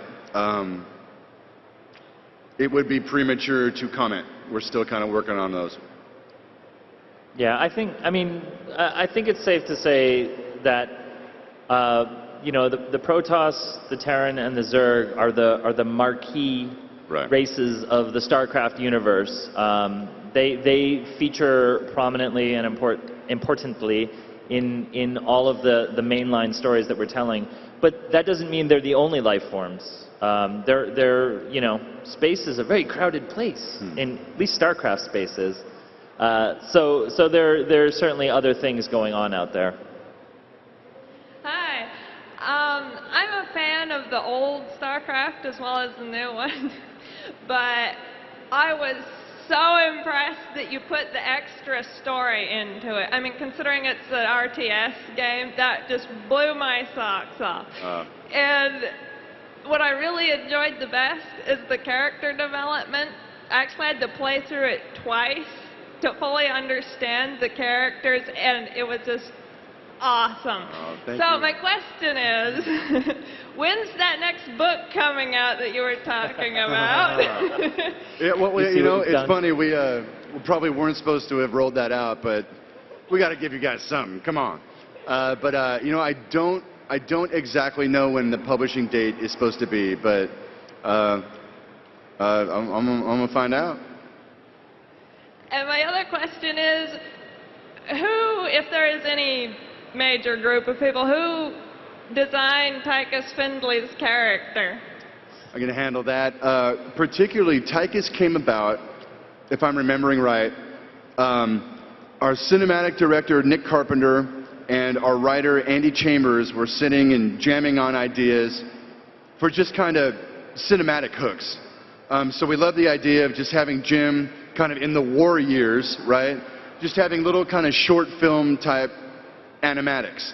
And it seemed necessary to have someone for him to riff with, right? Some old war buddy. And so Nick had kind of come up with the, the kind of look for this big, tough, old buddy of Jim's. And I think it was Andy who coined, the Tychus Findley name. And then very quickly, all these little affects started falling. Oh, it was this, hard-hitting Irish brother, spent time in the can. Like all these little details started to fall out. But really, I got to tell you, the Tychus character was interesting and structurally necessary, but it wasn't until we got into that studio and Neil Kaplan kind of hit the voice out of nowhere, right?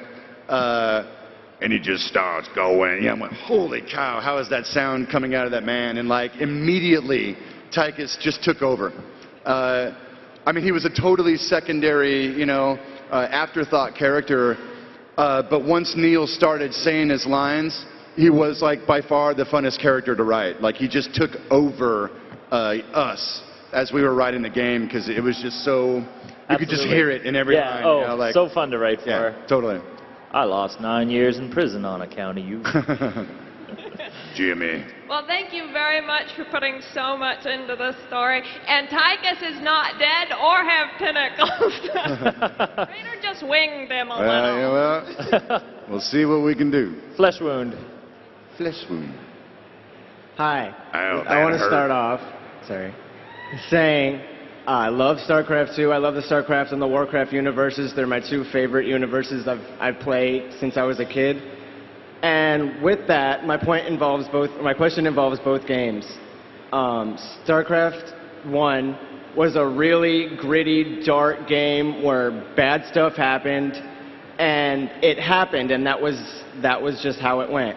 And then Warcraft comes along, and it's more fantasy. There's more like the paragon of good and evil.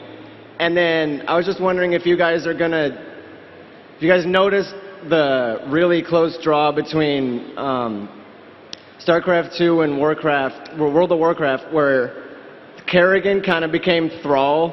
She was this evil person, and then she just suddenly became possibly a very good character, even if she didn't know it. And then you have the Zerg kind of just got the Orc complex, where they were bloodthirsty, and then, well, maybe they were just corrupted.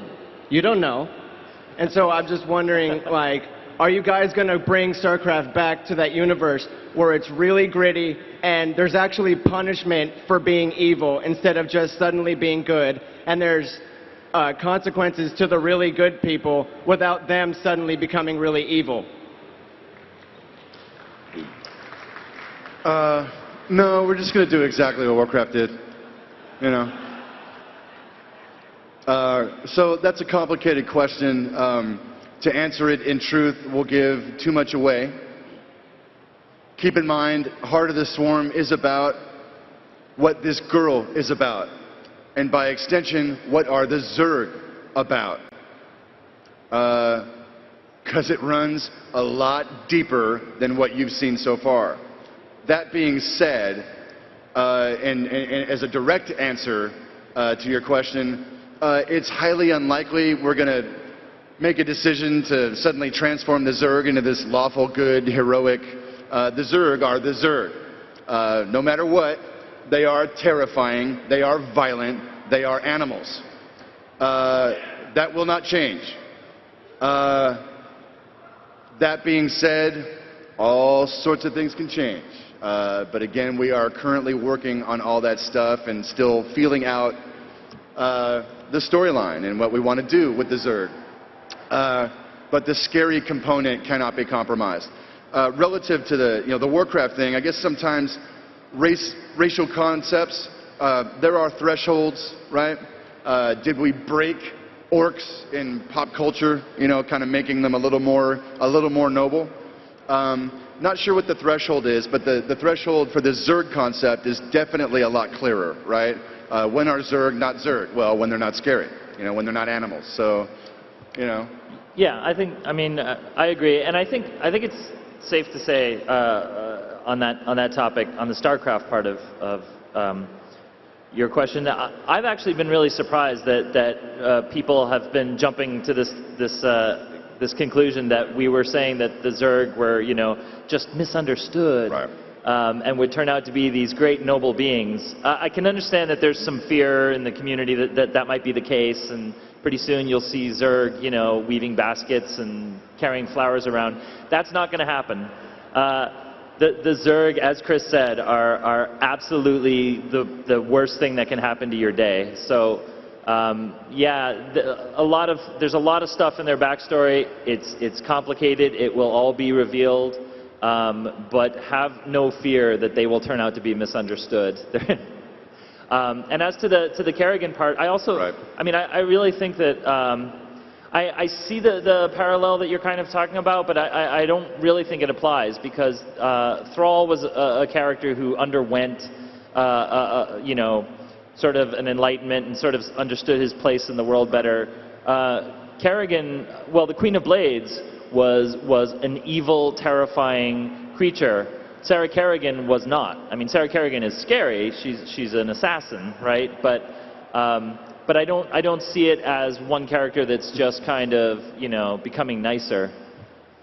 And even on that point, you had some really good parts of your question. Specifically to is justice possible, right? Justice, or what we would presume justice is for her, and a potential redemption, right? Are you neutering a gritty universe, right, and trying to overtly chase a redemption story? It's a really good point, and it's a really good question. How the hell do I answer it without giving away where we're going? Trust us. It is a gritty universe, and on a long enough timeline, there's so much more going on behind the curtain. It's like Wings of Liberty, like it barely scratches like the truth, you know, of kind of what's occurring. So you talk about justice for her. I don't know. It's exactly what we're chasing, you know, in terms of the Heart of the Swarm storyline. So. Be patient with us. Hopefully we will answer all of this directly through the gameplay or through the storyline. Yeah, I think bad things happen to bad people in StarCraft, but bad things happen to good people too. Right. So seemingly more often. You know? Yeah. That's exactly what I was looking for. Things just to be more real and right. gritty, where bad things right. just corrupt bad people or good people even too. Right. Thanks. Yeah. Hey guys, pleasure to be here. Okay, Star Wars. Chris, you were talking about what makes a geek. Brought up Star Wars. A lot of people say that Star Wars is essentially a Western in a sci-fi universe, very much the same way as StarCraft. Consider Tychus Finley. I can't help but every time I see Tychus Finley in one of the cutscenes and the dialogue, I think of Vin Diesel in Pitch Black. Just a gritty anti-hero. Same with Jim Raynor. You mentioned earlier about Butch Cassidy and the Sundance Kid. I understand the creative process. You talked about it earlier on how Tychus's character was made. I'm curious more about the outside influences that came in. Oh, well, clearly we just sat down with the Firefly box set and, you know, just took copious notes. The whole Western / Southern thematic woven through StarCraft was totally there in the first one that came out long before Firefly. Unfortunately, it kind of bent a little more towards the comical, like, I love you, Sarge, you know, all that stuff. But definitely in the concept art we were doing at the time, it was something that I really wanted to have in the foreground. And at the time, you know, we were a little split on how far to chase that kind of Western / Southern theme. So this time around, yeah, there was no dissension. You know, we just wanted to embrace it fully. If I could have put a cowboy hat on Raynor in every scene, I would have done so, right? That's who that guy is. But You know, it's funny, when we first started, this is maybe 8 years ago, 7 years ago, can't tell time anymore at all. When we first started talking about StarCraft 2, like, guys, we should start seriously thinking about developing this product after all these years, the first image in my head was this guy sitting in a bar with a bottle of whiskey and a cowboy hat on his head, fretting over a girl. You know what I mean? Like, it's just innately Western. You know, it's just in his DNA, I guess. I don't know if that answered your question at all, brother. No, it was perfect, because I was thinking of Firefly as well, so hopefully we get to see a StarCraft movie sometime. Right. You know, I was kidding about watching the Firefly box set, right? As a matter of fact, I stayed away from that damn thing because I knew it was going to get us in trouble. Well, let's hope for a second season, at least. Huh? He's doing a second season? I said let's hope for one. Oh, yeah, that would be epic. Thanks. Thank you. Hey guys, again, great game, fantastic. I wanted to ask about, you were mentioning the next book is going to continue to explore the Tychus and Raynor relationship, but one of my favorite secondary characters, of course, is Matt Horner, and his sort of noble, he's kind of the heart and soul of the idealistic crusader. Right. And I'm wondering, first of all, because I love the secondary character of Mira Han, are we ever going to get to hear about that story? And second of all, are we ever going to get some stories about Raynor and Horner's adventures that we didn't really see because Tychus was kind of taken over? Right. I would so love to explore the Mirahan, Matt Horner situation. How ironic. Absolutely. Matthew. So yeah, I mean, you know, right now our focus is all on the expansion. You know, or I should say mine is. I know that you're involved with pretty much everything. Wow. But that is, I think, a very rich vein that we would definitely like to explore. Totally. Hello? In Wings of Liberty, you had Raynor go around the Hyperion. He was able to talk to all the other characters. He was able to flesh out his universe. Now, I'm assuming you're using the same play style. So in Legacy of the Void, you'll have Zeratul. He'll be talking to all these Protoss characters in order to enhance that. But with Kerrigan and Heart of the Swarm, who does she talk to? Is there going to be infested Terrans? Are the Queens sentient? What's going to be there to make her story more interesting? That is an excellent question, which I really can't answer. I'm sorry. Did you have any Wings of Liberty questions? A small one. In choosing to save the colonists, Raynor is forced to fight against Selendis. How do you explain Raynor's small band fighting against the fleet of the Executor and whooping her? Suspension of disbelief. He's that good. I'll believe it. Thank you.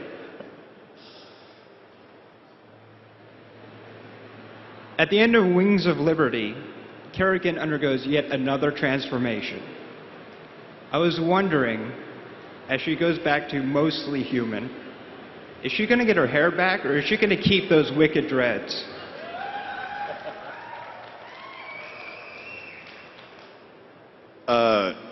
And that is an unanswerable question at this time. We're going to keep you on the hook. But aren't they hot looking? Kinda? Is that wrong? Is that wrong that she's cute with those alien dreads? Is that it? Oh, fine. She'll probably keep that haircut for at least a little bit. Thank you very much. Hi. So in Wings of Liberty, you introduced the new character, Dr. Narad. And a lot of people online have noticed that his name is Duran spelled backwards. I just wanted to know, is that intentional? Who would do that? That's crazy. Crazy talk. And it's Naud. Hi. So that's all you're going to give me? What's that? Is that all you're going to give me? Just... Oh yeah, that's it. Thank you. Thanks.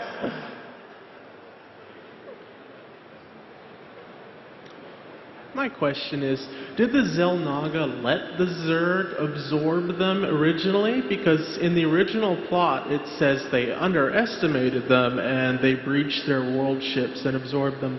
But in light of the world StarCraft II events, where we get a little bit of info into the Xel'Naga lifestyle, that might be not the case.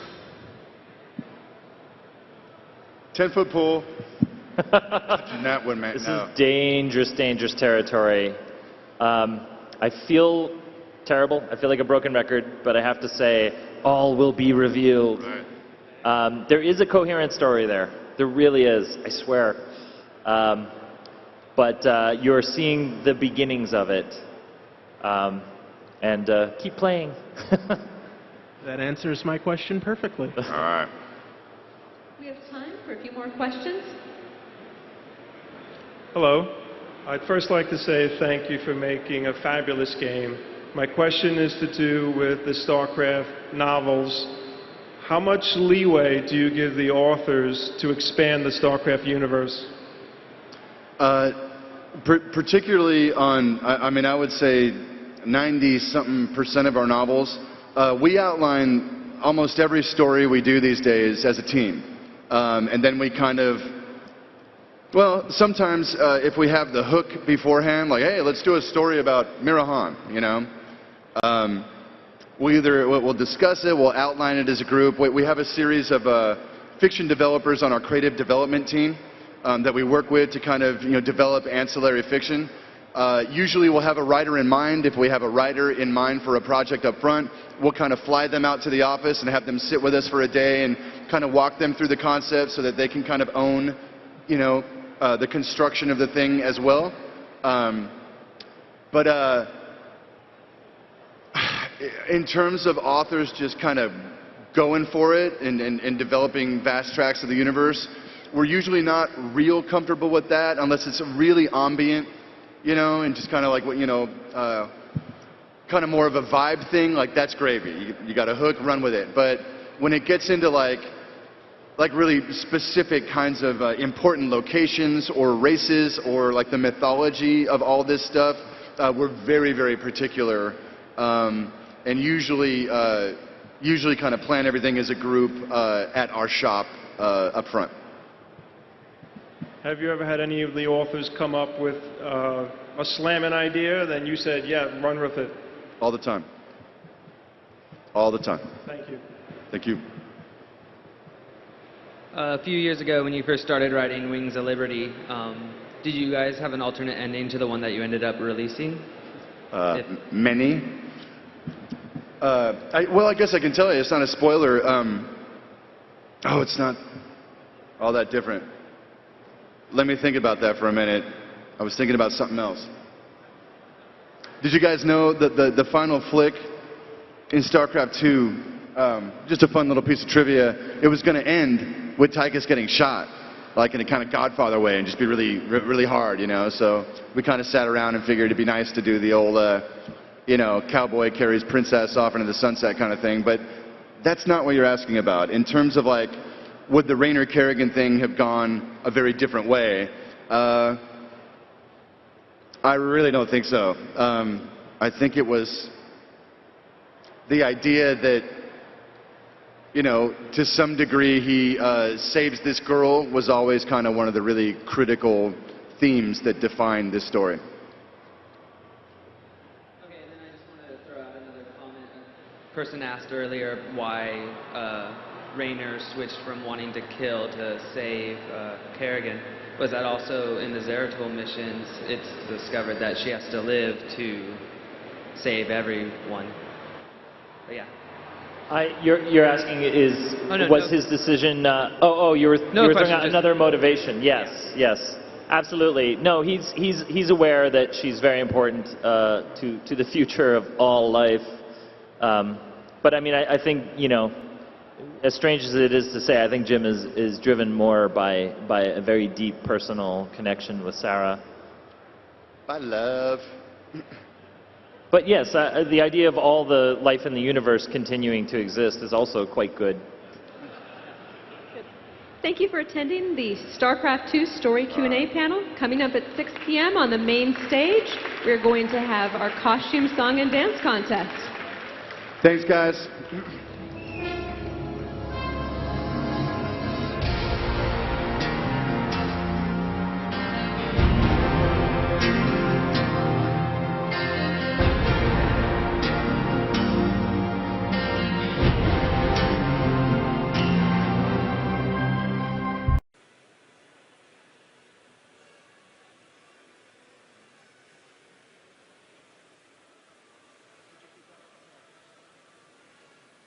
I said to keep that up until I finish saying that.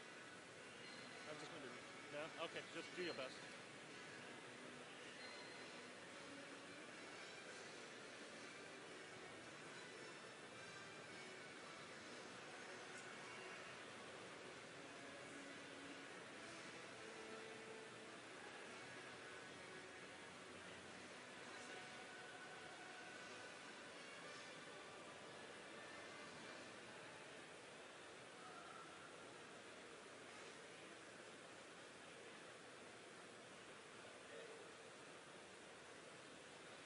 Good afternoon, BlizzCon. The Blizzard Cinematics StarCraft 2 panel will now begin. Clicker. Oh, I don't have a clicker either. Anybody? Awesome. All right.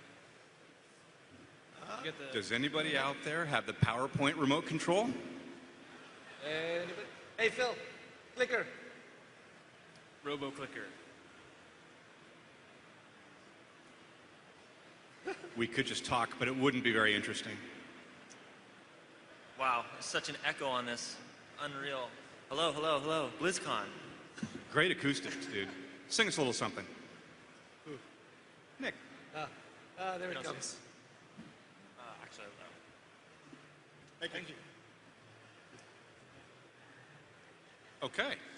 Now we're ready. Welcome, everyone. Well, first of all, welcome to BlizzCon.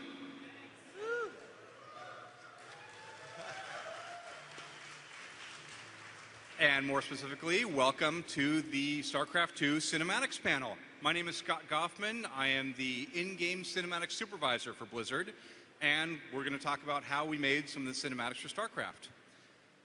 So, first of all, you all know that StarCraft is a very rich universe. There's a lot of characters, all of them have a lot of depth, they all have their own stories. And we knew when we started working on StarCraft 2 that we wanted to be able to tell a lot more of those stories through movies than we had in the past. Now, the biggest moments, the most epic moments we would save for the pre-rendered cinematics that Blizzard is so well known for. But we wanted to be able to fill in those stories with another solution that we could produce more of. And that's why we decided to form an in-game cinematics team. And we use those in-game cinematics to tell most of the character story, to develop the arc of StarCraft 2. Now, we did a StarCraft 2 pre-rendered panel last year, so we're going to devote this one to in-game cinematics. So if you came expecting to see a lot of pre-rendered stuff, prepare for disappointment. But if you do want to see more pre-rendered talk, go to the Cataclysm panel tomorrow, and the pre-rendered cinematics team will be talking there. But this panel is all about in-game cinematics. So next to me is Shimon Cohen, the in-game modeling supervisor. What up?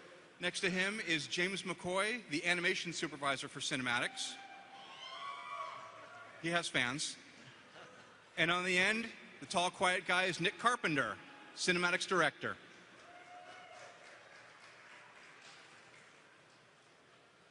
So first of all, what are in-game cinematics? Not everybody's familiar with the term. In a nutshell, they are movies made using the game engine to draw the frames of the movie. We play things back in real time. Those of you who are familiar with Blizzard Cinematics, you're used to seeing our pre-rendered movies because that was everything that we did up until StarCraft 2. What we do, the in-game cinematics team, is very similar, but for pre-rendered, every frame is calculated by computer, takes anywhere from 10 minutes to 10 hours, maybe 10 days in a really bad situation. The work that we do, every frame has to be drawn in 1/30th of a second. It has to play back at 30 frames per second in real time, just like the game itself. So the trade-off is we get very high speed, we can work very quickly, but we sacrifice some quality. We can develop a lot more movies, but they don't look quite as good as the pre-rendered movies. Now, just like pre-rendered, a lot of our process is the same. We do storyboards, we create animatics from those storyboards, we paint concepts, we build models, we animate them, we light them, and we do special effects. Where we differ is that when it comes time to render it, we use the same graphics hardware and software as the game team, the same tools, the same development pipeline, and the same features as the game does. Now, some people hearing that ask, isn't that machinima? Yes and no. Machinima, specifically, is where you take all the existing assets that are already in the game, the units that you're used to seeing in the game, and the same animations that you're used to seeing, and editing them together in a way to tell a story. What we do is a little bit different. We do everything from scratch. We animate all of our characters from scratch. We animate to the camera, and we basically animate it just like a pre-rendered cinematic, rather than using game animations. We gain some of the same advantages that machinima has. We get faster iteration time. We can change something and see that change almost immediately. We can use the game assets where we want to. If there's a model or a prop, a set from the game that we want to use, we can grab that and throw it into a movie. But there are some trade-offs. So a lot of in-game cinematics that you've probably seen are done in first-person shooter games, and there's a reason for that. When you make a first-person shooter, a lot of the work that you do, you're building interior sets, you're making characters that are going to be viewed from up close. Those work very well for in-game cinematics. They're kind of designed to be seen in the same way that they would be seen in a movie. In a real-time strategy game, that is not at all the case. For an RTS, just like any game, you develop your engine technology and your rendering technology. You create your art direction and your design, all based around what the game needs, not what the movies need, because it's gameplay first, right? So there are some trade-offs that we have to make when doing an RTS. First of all, technical features. There are engine features that when you're making a game that's only viewed from a camera that's 1.5 miles up in the air, looking down, you don't ever have to worry about certain things. For example, indoor lighting. If you guys have played StarCraft 2, you'll notice a very consistent theme with the levels. They're all outdoors. So you've got your sun, nice big directional light coming down from above, a couple of fill lights and ambient light to fill that in. That's all you really need. Maybe a few point lights here and there, but they aren't critical. But when we're making these cinematics, they mostly take place indoors, and we want to be able to create a believable environment with believable lighting for the characters to sit in. So this is an example going back and forth between what if we just use directional lighting versus using real indoor lighting, where the jukebox is casting a little bit of light onto the pole next to it. The TV has a nice glow that bounces off of Rainer's head. Fog is another thing that you don't need when you're looking straight down at the world. When you drop your camera down and you're looking out into the world, there's always a little bit of haze in the air. Even if it's just a very subtle effect, it's there and your eye picks up on it. So here's an example of the Char battlefield with and without fog. It's not drastic, but it really helps sell the depth of the scene. Depth of field is another one. There it is. Depth of field is another one that we rely on very heavily for cinematics. It's a very subtle effect, and I mean, if you don't watch carefully, you may not even notice, but we use it to bring the sets to life. We force the character's eye to where we want them to look. We don't want them looking in the wrong depth. And it also helps hide problems in the background art, which when we're making movies very quickly, we can hide a lot of flaws that way. So the result of this is that the game engine team got to spend a lot of extra time adding features just for us that they wouldn't have needed otherwise. But in the end, we got pretty much everything we asked for. Now, like the technology, though, art styles and the assets for a real-time strategy game are designed to look good from this God's eye view that you see in the game. So, for example, Tychus looks great from 1.5 miles up, but if you drop the camera down and look at him up close, this is Tychus Findlay from the game, he doesn't hold up for cinematics. He looks great on the battlefield, and he serves a gameplay purpose that he's immediately recognizable. You know that character is Tychus Findlay. But we need a lot more detail and a lot more subtlety if we actually want to make him a real character and tell a story around him. So we make new assets. Here's our Tychus Findlay asset. He wouldn't work well at all as a game character because he has too much detail that would disappear when you pull the camera out really far. But from our views, we want to get up close on his face, he has the expressions, he has the emotions, and we can actually make him act. So now to talk about how we created those assets, I'm going to hand it off to Shimon, our in-game cinematics modeling lead. Thanks, Scott. Hi, guys. My name is Shimon Cohen, and I'm the IGC modeling supervisor. The modeling team actually consists of 5 modelers, and it was our task to basically create all the assets for the story mode campaign for both interactive and the cutscene portion of it. We had to do all that using the real-time limitations of the engine. Now, when we started off, pre-render wasn't really known for doing real-time assets. So the first thing we really had to do was kind of figure out how we're going to model all this stuff. What we did for that is we basically developed some pipelines and some workflows in order to achieve that. Once we did that, we wanted to take one of our existing characters. As you can see here, it's Tychus Findlay. We already had a model for our pre-rendered cinematics, for the Building Better Marine cinematic. And taking him and using the pipelines we developed, we wanted to make sure that we could actually translate him into a real-time asset. Using that, we also wanted to achieve that cinematic quality that the pre-rendered had, so we paid a lot of attention to textures and actually where we put our polygons to make sure that he read really well from a distance and up close. Another asset we did this to was actually Arcturus Mengsk. We did the same procedure here. We took the high-res model that we had from pre-rendered and we converted this down to a low-poly real-time asset. One thing we knew from the get-go is that we couldn't make all the assets we wanted to from pre-rendered. I mean, they were going to have some models we could use, but the majority of our assets would have to be built from scratch. That means that we had to build all the sets, characters, and textures, and pre-rendered was never going to use any of them. For one of those assets I want to talk about is Matt Horner. I want to show you guys how we actually take a character from start to finish. So the first thing we really want to do is we want to find out a little bit more about Matt Horner. Who is he? What's his backstory? In this case, Matt was actually a member of the Sons of Korhal, and he quickly gained rank to first officer.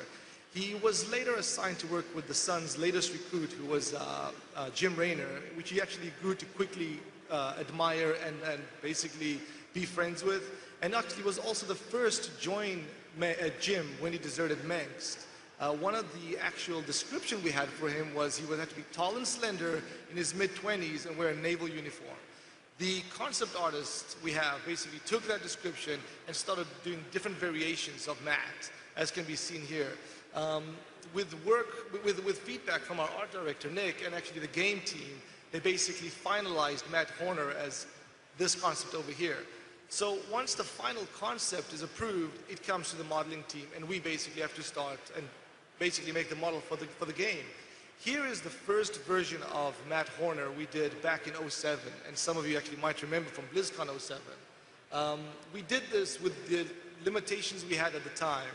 Now, once we did this, we kind of looked at this, and we knew we could make this better. We knew we could push this further, and it didn't capture that cinematic feeling we had in the pre-rendered side. So to achieve that, we needed to go to talk to the game team and basically raise all the limitations up, figure out how can we actually push the boundaries of what we were doing. Once we figured all that out, we decided to take another stab at Matt Horner. Horner 2.0 was born. As you can see here, the biggest changes we'd had was polygon and texture size. It was pretty much tripled for characters. Matt is obviously, we wanted really to convey a sense of likability in the character, and we spent a lot of details on the face to make him memorable and iconic, somebody you'd really remember. As you can see here, we tuned all our shaders and all our textures uniquely per character at that time, so we could achieve this look we were going for. You can see it here as well. And we also really wanted to make sure that these characters all felt unique on their own. And the funny thing is, we didn't also want to throw away some of our old characters. We wanted to use a lot of them. So what did we do with the first one? We basically put a bloodier texture on him, put him in a body bag, and put him on the 5 o'clock news, as you can see here. This was actually on the cinematic for Escape from Marsara on the news. So we like to reuse assets where we can. Now, once we had all of these new pipelines developed and all these ways of basically making our stuff better, we wanted to go ahead and redo everything we already did, and that was a big job. Here you can see the bridge, which we also showed at Blizzcon 2007. We basically applied the same techniques as we did with Horner, redid everything, and as you can see, here's the final bridge as seen in the game. Here's the final bridge as seen in the game. We did the same with Jim. This is Jim 1.0, and this is the latest Jim as can be seen in the game. Marsara Bar is even worse. This is one of our earliest iterations of Marsara Bar.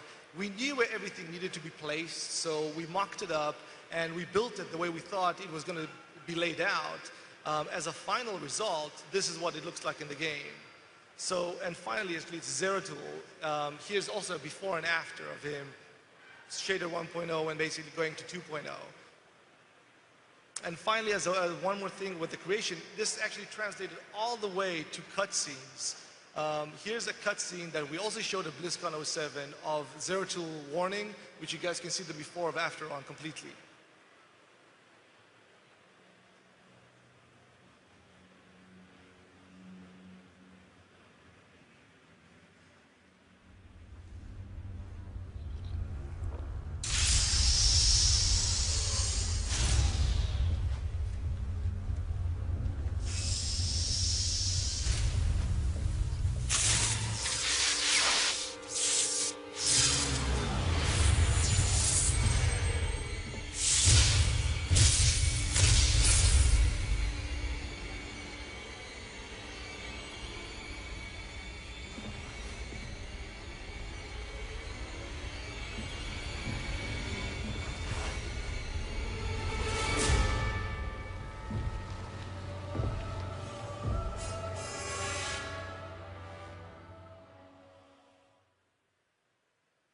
And with that, I'll pass you on to James for storyboards.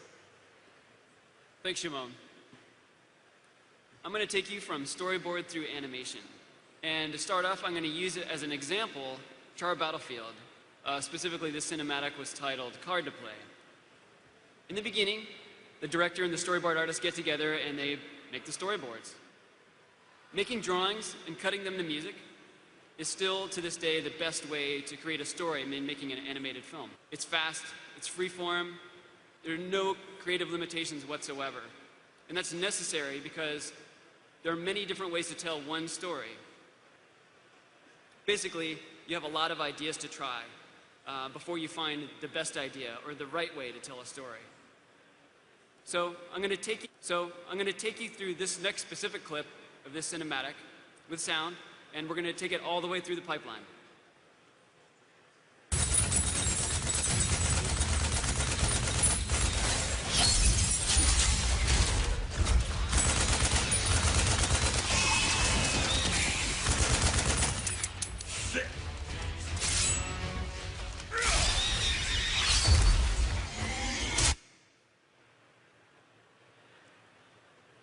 So next step after the drawings is pre-visualization or previs.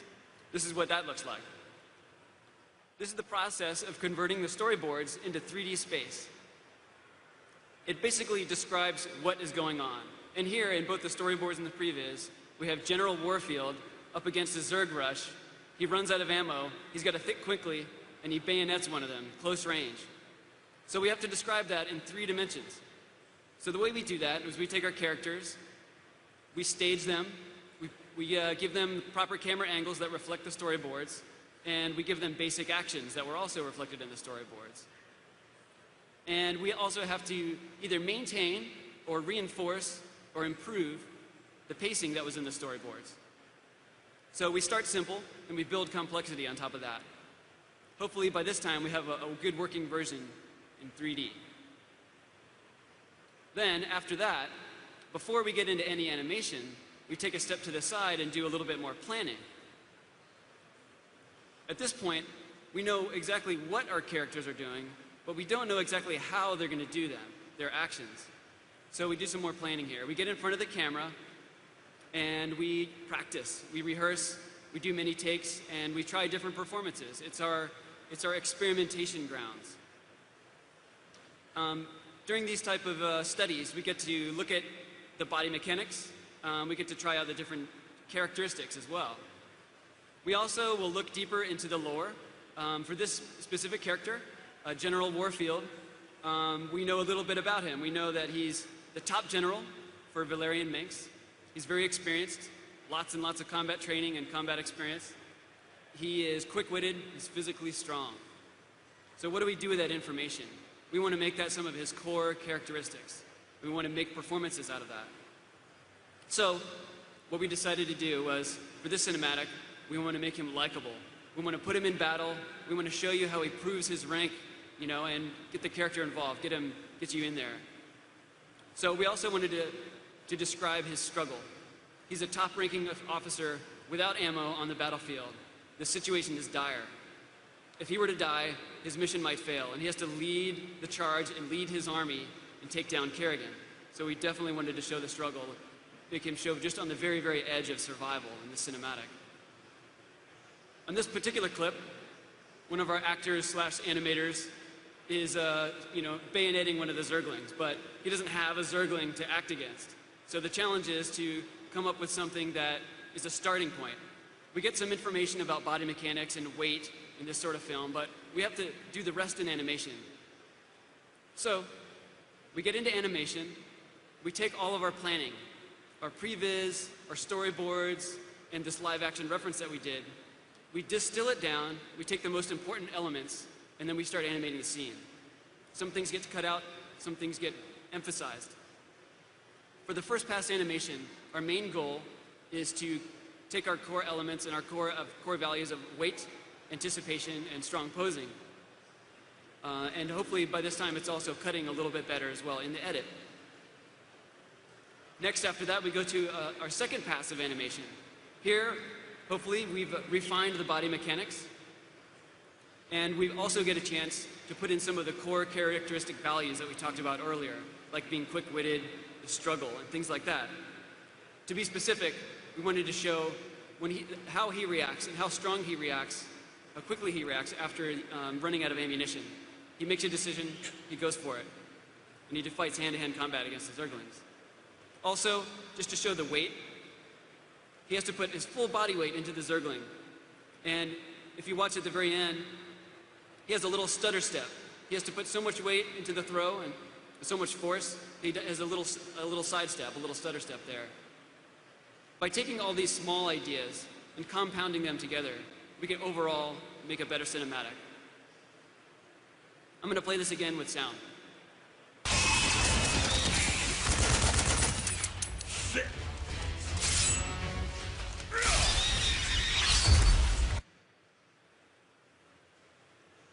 All right, now I'm going to hand it back to Scott, talk a little bit about what happens when you finish the animation and you export it to the game.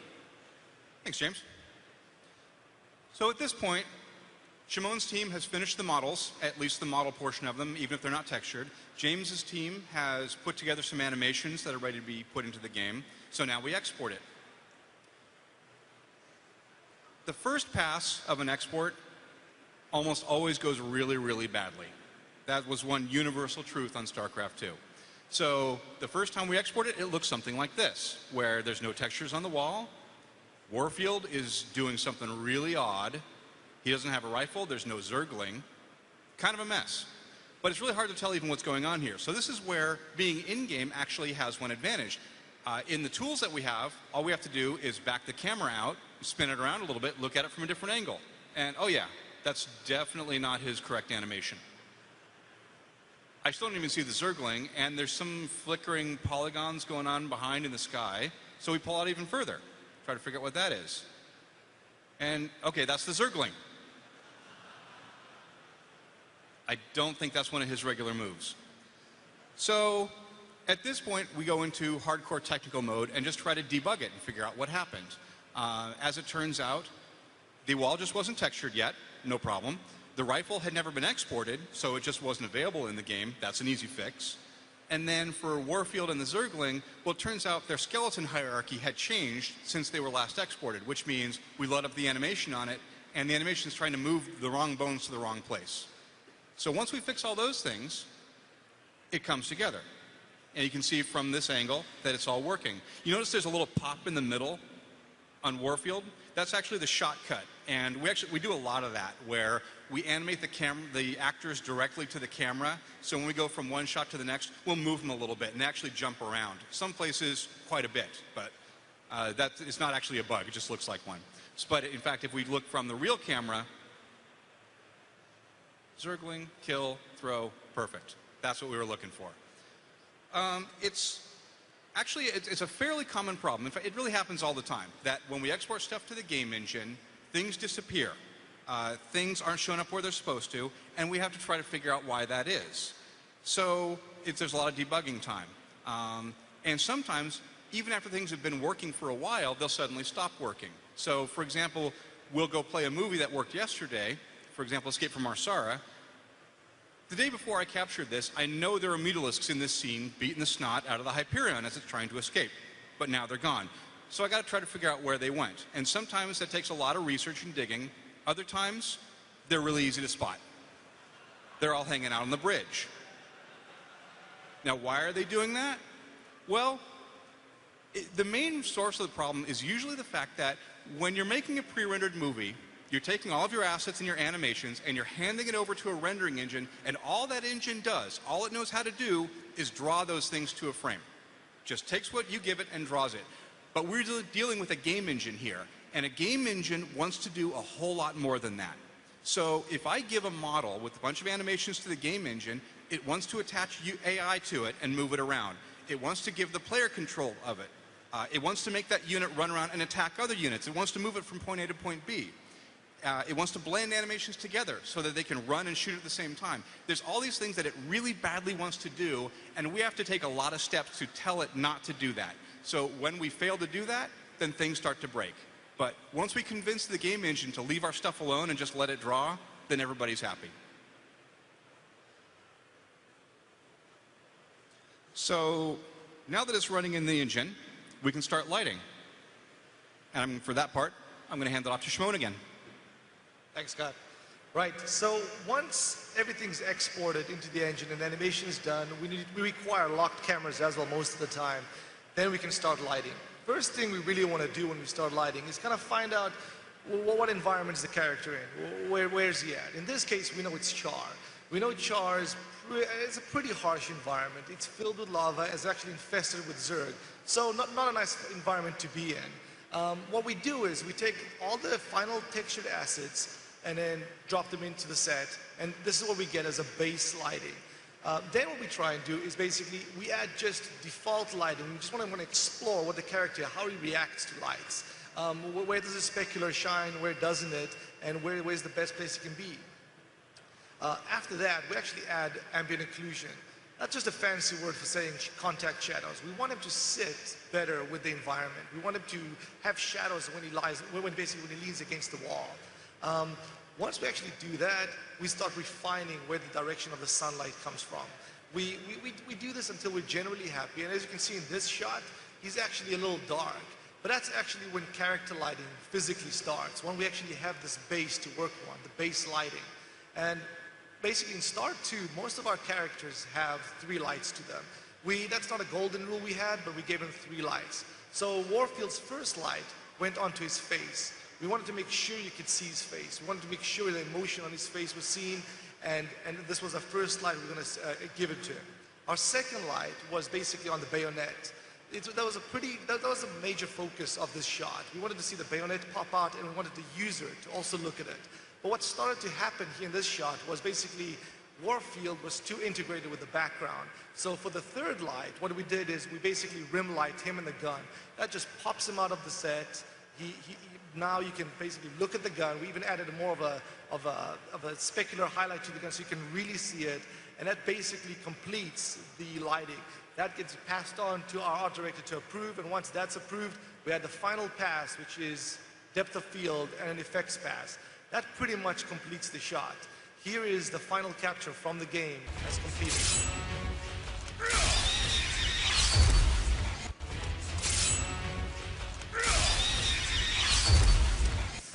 And with that, I'll pass it on back to James for localization. Thanks, Shimon. Localization. This was a huge challenge for us. We're very proud to say that we shipped this game simultaneously worldwide in 11 different languages. Every single sign, every single decal, every single poster, heads-up display, and all the lines of dialogue. Our own localization team, as well as our individual artists and programmers, helped make this happen. So I wanted to show some of this off. Right here I have the next clip is a Korean version of our cinematic. I wanted to show some of this off. Right here I have the next clip is a Korean version of our cinematic Fire and Fury. 생각하느라고 작동했으면 좋겠군. 그러게나 말이요. 난 외계 고물 나부랭이 따위에 목을 걸기는 싫다고. 물론 그렇겠지. 하지만 내가 저 물건에 모든 걸 걸었다면 벌써 포기했을 거야. 우리는 서로 믿고 의지했기에. So we had hundreds of lines of dialogue, and we had to figure out a way to animate all these lines of dialogue in the game. So we came up with a solution, and it was to use a piece of software called Face Effects. And what it does is you take a line of text, an audio file, and a properly set up character. You interpolate all of these things, you put them together, and you get something that looks like this. Just a friendly business proposition. Do you even know what the Dominion are doing out here? So we use this type of technology for a lot of the game. But when we use it straight away, just the programming, just the procedural method, we still have some pops. Some of the dialogue like runs together. It's a little overly done. So what we do for some of the close-up scenes, we animate on top of it as well. So on the next clip, you might see that some of the pops are taken out. We've abbreviated some of the dialogue. It's a little bit smoother, more convincing. Just a friendly business proposition.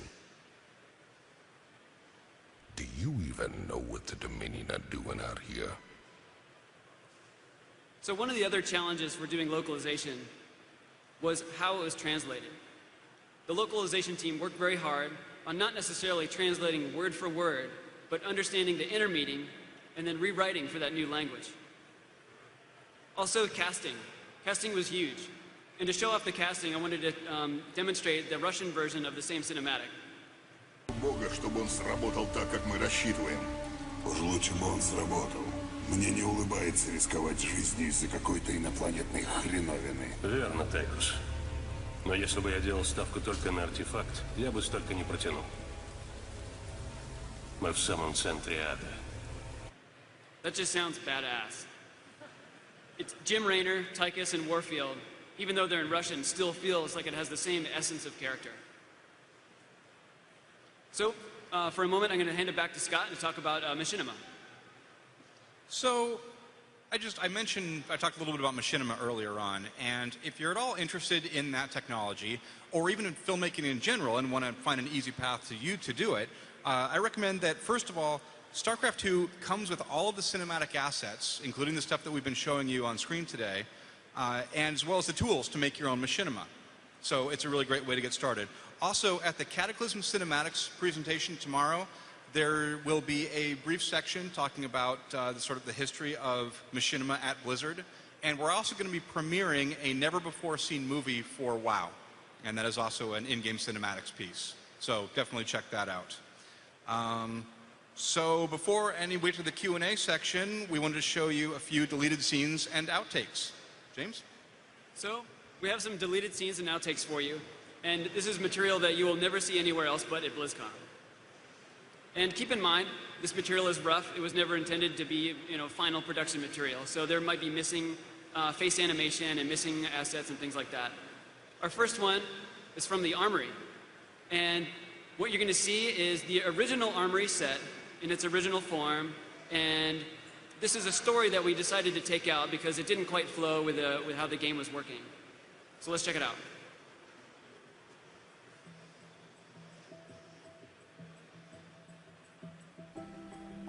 Kaczynski, Crane 6, get it done. Wasting my damn time. Down here slumming, sir. was that? Boys are getting riled up, Jim. We got a problem. Wonderful.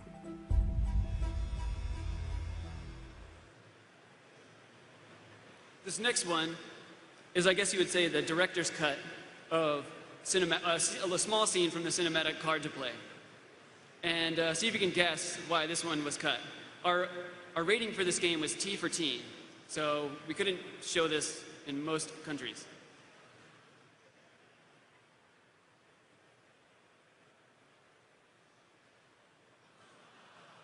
Let's do that again. This was cut because Rainer was smoking. One more time. Take special note of the little bit of brain that drops down inside of his armor. Oh yeah, in case you're wondering from that last cinematic, or that last clip, that's why Warfield was flinching during that part, so. Okay, this next one was inspired by this piece of artwork. This came from one of the guys on the animation team, and just a little bit of backstory. We work a lot of late hours, and we come up with some alternate ideas for the cinematics. So we were thinking, like, what if Rainer was so badass he could headlock a Hydralisk and drop kick a Zergling while a nuke is going off in the background? Why not? So this is a clip from the Mars Arabar intro for Rainer, the intro for the first in-game cinematic clip. So let's check out this alternate version. Overdrive. He and his ragtag band of miscreants have instigated open rebellion across 6 separate worlds and stolen vast amounts of Dominion weapons and hardware.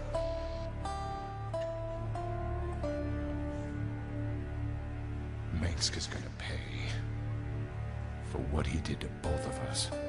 I assure you, this criminal will be brought to justice very soon. It ain't over till it's over, you son of a bitch.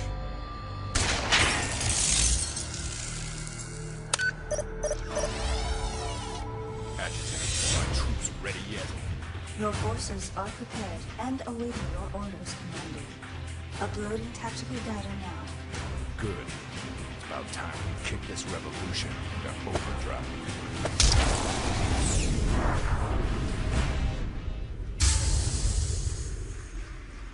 Overdrive. All right, you guys remember Dr. Hansen from the single-player campaign? Who here decided not to save Dr. Hansen in the single-player campaign? Raise your hand.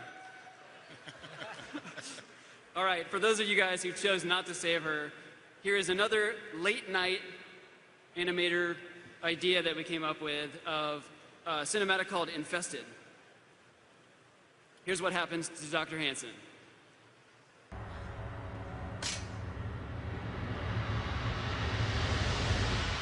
Will you enjoy killing me like you killed my children? You're infested. You're dead already.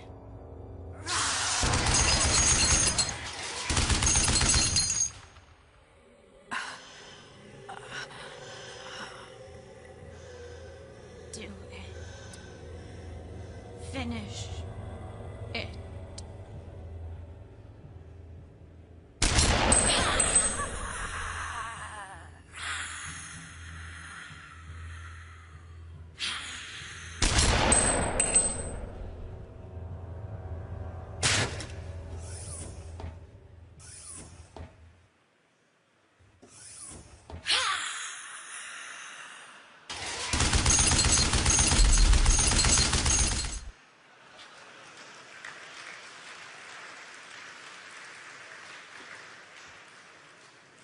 All right, for this next one, I just want to describe a little bit about how the guys on the cinematics team, on the in-game cinematics team, wear many hats. It's a small elite ninja team of guys who have to do a lot of different jobs. And the team is very focused on story, and it's a very, very fast pipeline. Or what I mean by pipeline, I mean workflow. And there are assets moving through very, very quickly. So at one week, we had to show this cinematic to Nick, who's sitting right beside me, and we were missing some characters. We didn't have models for certain characters yet. We had Valerian, we had Rainer, We had Warfield, but we didn't have Arcturus Manx yet, and we had to show something to Nick, and we were a little worried. So part of being an animator on the team is you have to be very inventive. So here's what we showed Nick without giving any warning in our dailies meeting. Speaking of which, you might particularly enjoy this next step. Valerian, I just received a report. You've taken half the fleet. Care to explain yourself, boy? Father, I am about to accomplish that which you never could. Today, I will defeat the Queen of Blades and secure peace throughout the Dominion. By this act, the people will finally know that I am a worthy successor to you. I love your gumption, son, but you're in way over your head. What makes you think you have the experience? He ain't alone, Arcturus. Raynor. I don't know what gutter my son fished you out of, but even you've got to realize that that treacherous bitch cannot be saved. And neither can you. We'll see about that. And when this is over, you and me got a score to settle. I love that you guys spent more time animating the ball than you did Valerian or Raynor. Well, just wanted to say thank you for the in-game cinematics team for all your hard work, and thanks for everybody for playing StarCraft 2. And we'll open up for questions now.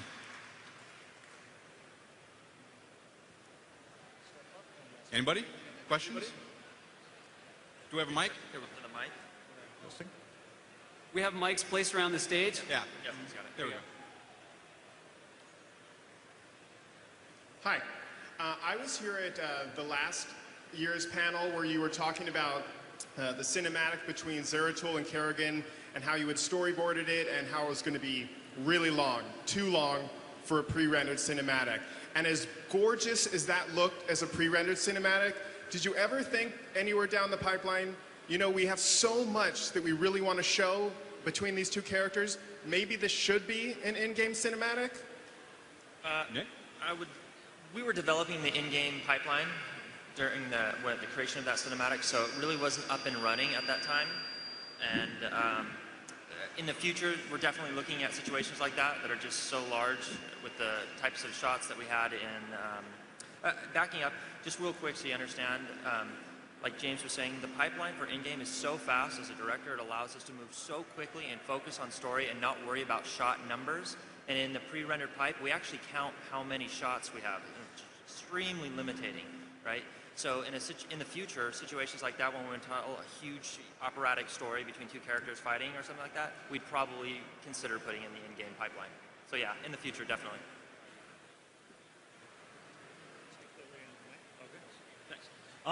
First of all, I wanted to say that it was impressive to see what you guys did. I love pre-rendered graphics, but what you guys were able to do was awesome. And I know I'm one of the many fans who loved having an extra helping of such great cinematics. My question is, do you guys feel that given current hardware, you can actually push the level of detail and optimization for these graphics such that the cinematics can get even closer to how realistic and awesome they look, closer to pre-rendered graphics? And as a matter of fact, are there plans to do that with Heart of the Swarm?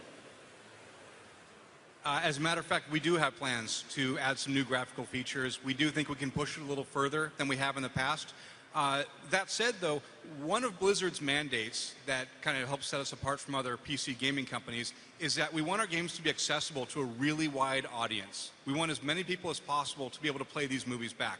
So that means that at our highest quality settings, we can add crazy levels of features and really cool stuff, but we have to make sure the movies still work without those. So any features that we add can't be critical to the storytelling.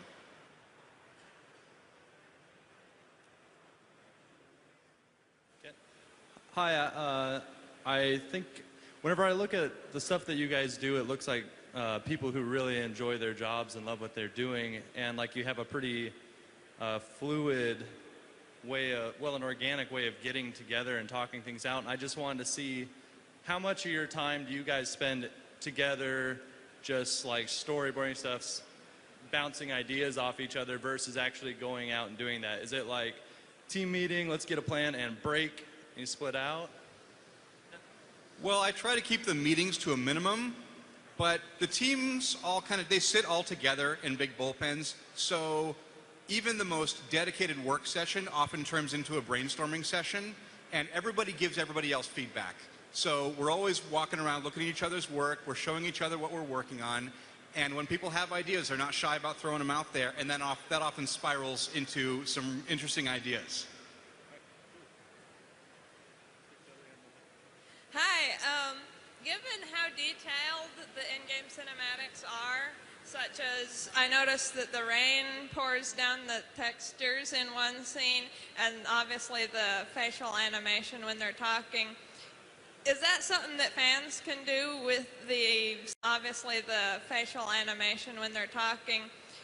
Is that something that fans can do with the cinematic tools in the level editor, or no?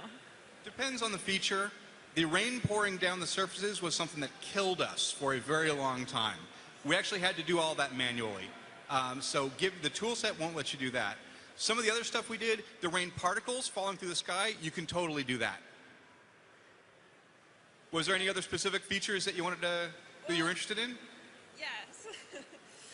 The voices and stuff. I mean, obviously anyone could record their own voice and do the acting, but what about the lip syncing? Is that something you can actually take the faces of the characters and animate it in that detail? I don't think so. I'm not positive, though. I don't think you can quite do that. We use face effects, probably not included in all that the package, but if you were to get face effects on your own, you may be able to do that. Yeah. Thank you.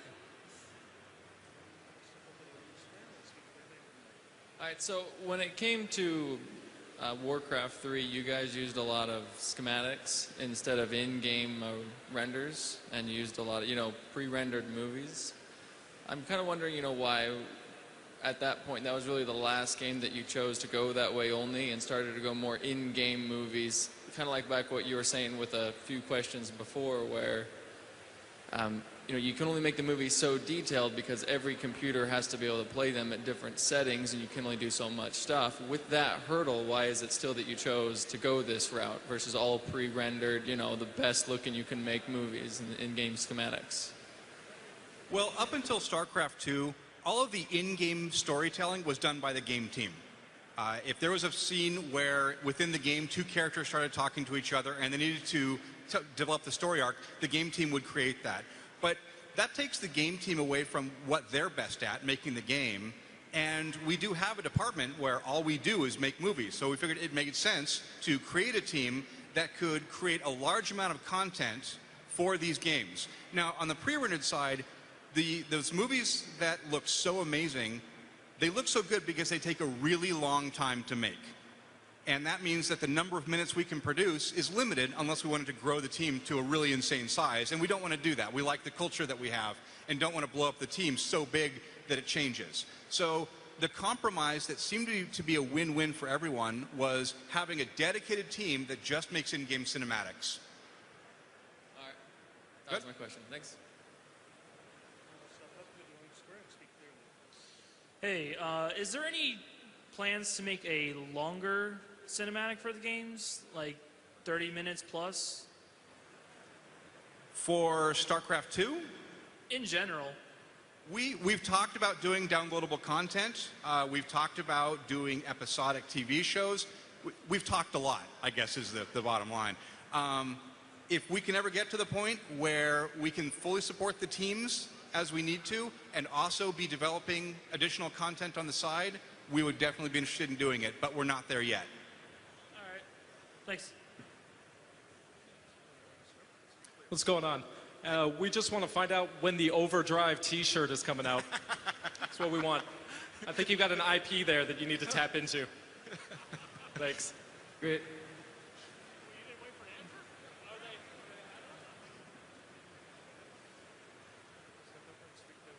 I just want to say great job with Cinematics and StarCraft 2.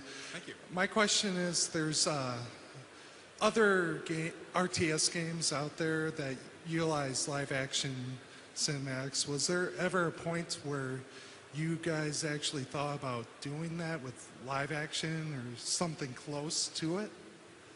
Not for a second. It's not something that we do at Blizzard, and our opinion is that it doesn't yield the results that we would like.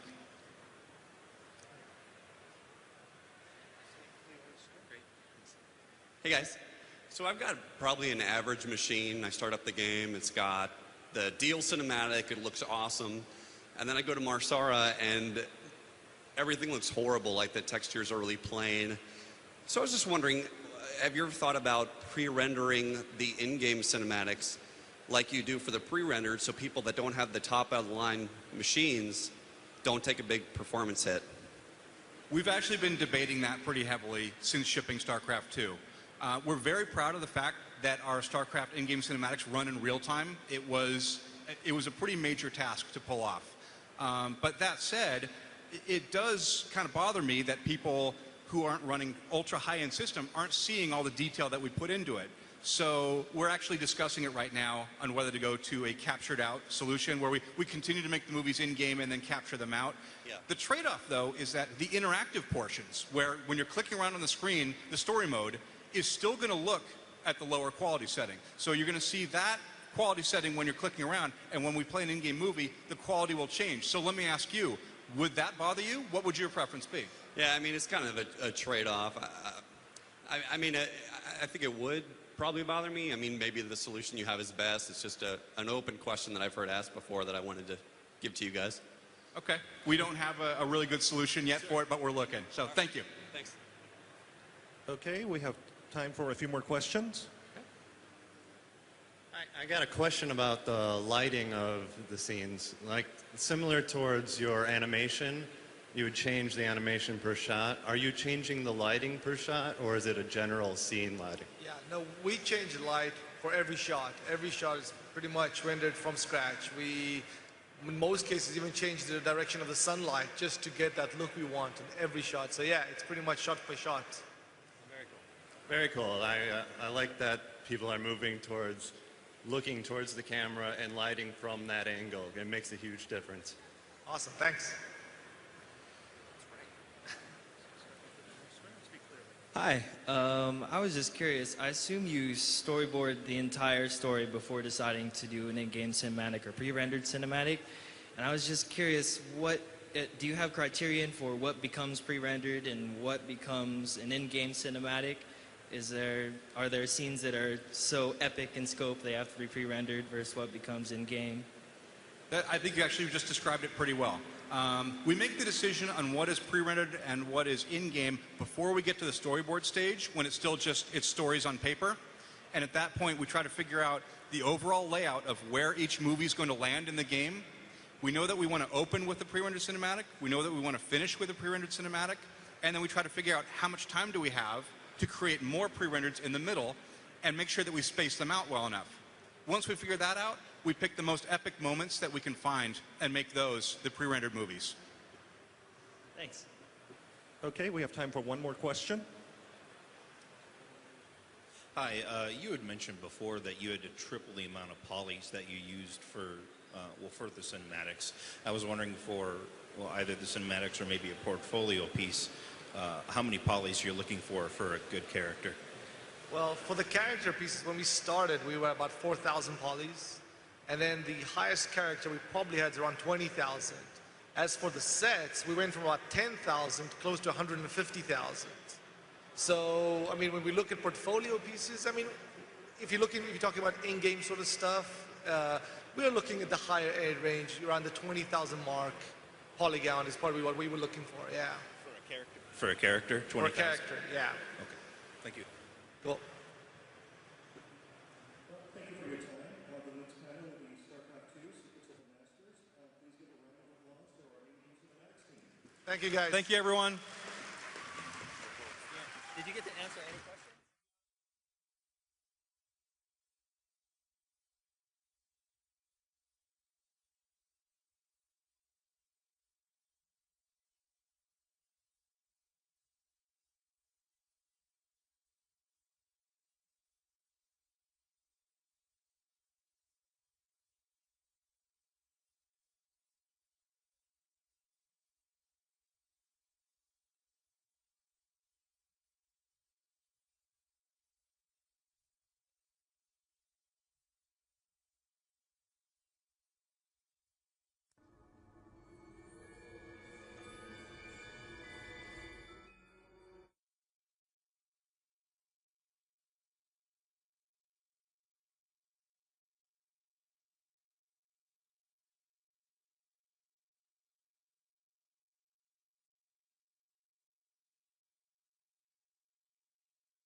who is a senior level designer. In addition to creating campaign missions, he also implemented all the AI difficulty from easy to brutal. So if there's anyone out there that had a hard time playing a mission on brutal difficulty, you now know what the guy looks like. And next to Richard is Jason Huck. Jason Huck is a very talented level designer of ours that created many of our campaign missions. You might recognize some of his work from defending the colonists against the Protoss Purifier mothership, to possibly meeting Tosh for the first time on the lava world, and you're playing Greed and you're fighting the Zerg and dodging the lava. Or maybe you remember his work from when he was punking down mercenaries and collecting scraps with the Vulture. And next to Jason Huck is Matt Gocher. Matt Gocher is another talented level designer of ours. In addition to creating campaign missions, he was also the one that implemented all the tech purchase videos, the research videos, and the mercenary videos. And next to Matt Gocher is Justin Clinshew. Justin is our data specialist, and he and the other data specialists work inside the data editor, which is a part of the StarCraft II editor. And if you're not very familiar with what this is, please stick around because he's going to be talking about this pretty shortly. And so shortly after we had launched the Wings of Liberty campaign, we changed focus. We've always been a big fan of supporting the community, and we wanted to continue the support. And so we felt the best way we could do this from a level design standpoint was to create custom maps. And I'm here to tell you that we didn't create custom maps just to compete with the community. We actually really love what the community does. We get excited every day when we go on Battle.net and we're kind of going on to custom games and we're seeing what you guys are doing. And that really, it really makes it exciting for us. But the real goal for us is really to improve the editor, the tools that you guys are using to make the custom maps. And so how we started this process is I grabbed all these guys and we went into a room and we started talking about game types. So we started asking, what do we think was popular on Battle.net? We started talking about the things that we really enjoy. And so we would start writing things down, like what about a puzzle map, or what about tower defense? So we'd write TD up there, Hero Arena, a Dota map, RPG maps, right? So we just kept on talking about this list of game types. Because the next process was, I told these guys that they need to create a custom map. And the focus of the custom map was really to pick apart a part of the editor that we wanted to focus on. Example of this is custom heroes and custom abilities. We wanted to know how difficult it was for you guys to create custom heroes. So we had to make sure that one of the custom maps was using custom heroes. Another example was the inventory system. It's not something we got to use a whole lot during the Wings of Liberty campaign, so we wanted to take a closer look at this and make sure that one of the custom maps was using the inventory system. Another thing we wanted to do was work on the custom dialogue buttons. This is basically allows you guys to create your own custom UI. It's not entirely new to the StarCraft II editor. We did have this with the Warcraft III editor, but it was really hard to use, and it was very difficult, and so we didn't see a lot of people using it. And so we made sure that we focused a little bit this time with StarCraft II, and by creating a custom map that was using this, we figured we could start generating a more list of ideas to improve. So now that you guys understand why we're creating custom maps, we're going to take you a little bit down the road as to how we approach the design of these custom maps. So the first thing that we focused on was really the fun factor. The fun factor, if you're not sure, is basically the mission mechanic or the game mechanic. This is what drives the game. This is like the focal point of your map. This is really what the player expects to be doing when they play your map. And the reason why it's really important to find this fun factor quickly is you need to concentrate all your energy into this fun factor, right? Because as a creative map maker, I know you guys have a lot of cool ideas that you want to put into your map. And if you start trying to cram too many different game mechanics or fun factors into it, really what happens is you start diluting the fun. As something that we say here at work all the time, which is concentrated coolness. So if you could get your map up running quickly, not worry about all the polish or the tuning yet, just really find the fun factor and build your map around that. The next thing I want to talk about is easy to learn. Before you use a picture of a tutorial, because we spent a very long time creating a mission that taught a person that's never played an RTS before how to play just very basic, they're very simple, right? It's like selecting units, moving a unit, attacking a unit, building a unit. It's very simple stuff. But the point I'm trying to make here today is that you guys don't get to create a map to teach a person how to play another map, right? You have game experience about 35, 45 minutes, and you really have about 2 minutes to teach a person how to play your map. I don't know if you guys have ever jumped on to Battle.net and you've tried a custom map you've never played before, and you're kind of fumbling around for 3 minutes, 4 minutes or so. You probably already lost this map, and you don't get the defeat screen until another 25 minutes later, and you're probably pretty frustrated at this point. Chances of you going back to play that map are going to start sliding. So as map makers, I know you guys really want to have people to come play your map over and over again, because that's what, that's the thrill, that's what we get out of making these maps. An example of easy to learn is a tower defense game type. It's very organically teaches a person how to play in a really easy way. If you're not sure of what a tower defense is, it's pretty simple. You start the map, and there's one unit. Usually you have an option to build 1 tower or 2 towers, and there's a countdown timer, and it's ticking down. So as a new user, you place 1 tower down, and all of a sudden the timer goes to 0, and a wave of units come running out, and this tower kills everything. So as a new user, you figured out real quickly, I build towers, it kills units. When the timer hits 0, more units come out. So this is just something to think about when you guys are working on your maps, to really think about that first 2 minutes and how to slow down the information and slow down the gameplay so that the person has a lot of fun, because if that happens, the chance of them coming back to play it are going to keep increasing. Another thing I want to talk about is feedback. Feedback is incredibly important for any development of any game or any mission. This is basically at the point where you think your map is done and you're kind of figuring, what do I do now, right? This is the point where I tell you that you need to go actively go online and start looking for feedback. Battle.net produces or allows you to publish maps for people out there to go ahead and start getting direct feedback. Another way to do this is to get online and start doing searches on the internet. If you start doing searches for StarCraft 2 custom maps, I guarantee you there's tons of websites out there with people just like you creating maps who are wanting to share their knowledge, right? Because as people start sharing their knowledge and giving this information to each other, that means the quality of these missions are going to start going up. So when you go onto Battle.net, the experience you're going to have there playing these maps are going to start getting better and better. So, this is the point where you really need to get feedback, and you really need to actually act upon that feedback. You need to sit there and make changes to your map based on the feedback. Don't just think your map is the greatest thing ever. I mean, these people are wanting to talk about your map, so really listen to what they have to say and make changes based on that, and I guarantee your map will start getting better and better. Now, I know I've kind of gone through this real quickly, and the reason is because I didn't want to steal the thunder from these guys. They spent a lot of time making these maps and a lot of hours, and they're very excited to show it today at Blizzcon. And they're really more excited if you guys come up after this discussion and start asking questions. So please make sure you guys hit these guys up, because they're really excited to talk about their maps. Without further ado, this is Richard. Hello, everyone. My name is Richard.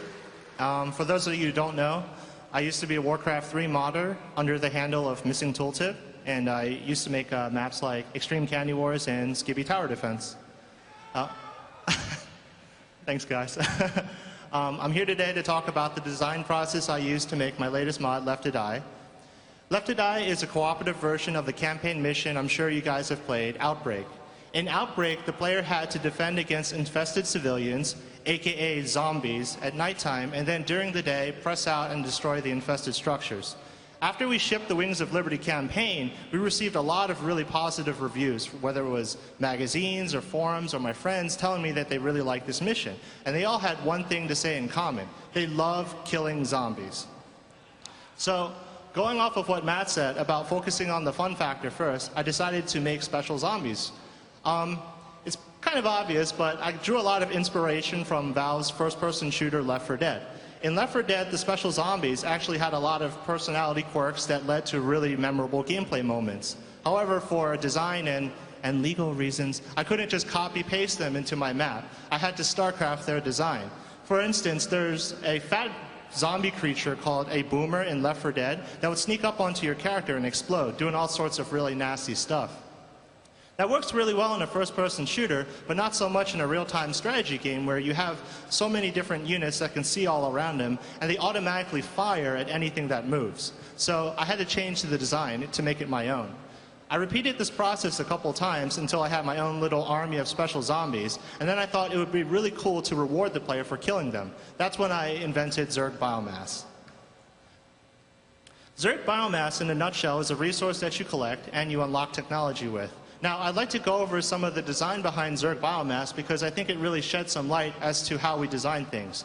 You get Zerg Biomass when you destroy special zombies or when you destroy infested structures. That's really important because when you destroy special zombies, that happens pretty much automatically at nighttime. And when you destroy infested structures, that's when you press out during the day.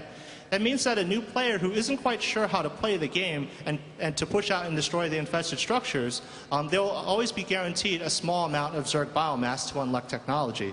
When they do unlock the technology, you actually unlock it for not only yourself, but your ally as well. This is important because you don't want people to feel like they're competing with one another. That would be bad. And finally, Zerg Biomass is a tradable resource. That's really good because it allows players to sort of communicate what their research goals are, and also they'll feel really smart when they pool their Zerg Biomass together in order to get the more expensive technology such as Reavers and Siege Tanks. Now, I have my own I've designed a new army of special zombies, and I've got a cool new third resource. You think that I could just slap it into Outbreak and add a second player slot, but that's not really the case. Real-time strategy games are very complicated games, so one thing that I wanted to do was simplify the gameplay and really think about designing for everyone. Ultimately, when I designed Left to Die, I wanted to make a game that my wife and I could play together. My wife is a very avid gamer, but she doesn't like real-time strategy games, but it doesn't mean she doesn't like to play games with me. So you can understand why this is an important topic for me. When you play Left to Die, you actually get an intro cinematic that explains why the player's there, what the player is doing, and it lets the story from the campaign sort of drive the action and motivate the player with what he's doing. The other thing that you'll notice when you play Left to Die is that there's 4 difficulty levels that you see from the campaign, whether it's casual, normal, hard, and brutal, so players can pick the experience that's appropriate for them.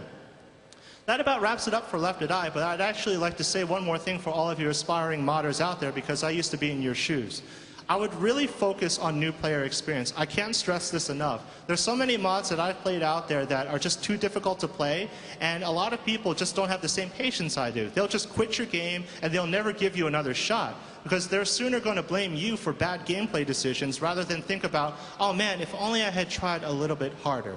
You have a lot of tools to really teach new players how to play your game. Really go that extra mile, and whether it's loading screen tips, cinematics, dialogue tips, like hints, the choice is yours.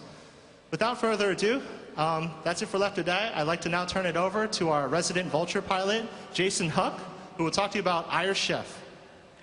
Oh, thanks. Yeah, so a little bit of trivia there in the StarCraft 2 universe. My evil twin brother is the Vulture pilot, which is the little hover bike that you use in the mission Cutthroat. So anyway, I'm actually here to talk to you about Iron Chef. So you're probably wondering, what is Iron Chef? I mean, really silly name. What exactly is this mod? So Iron Chef is a competitive game for 8 players. It's a collection game. You play as a Protoss zealot warrior chef skilled in the arts of cooking and killing, and you travel around Ire gathering ingredients. The game is played over 3 rounds. Each round is a theme ingredient, and you use these theme ingredients to make recipes that then score you points.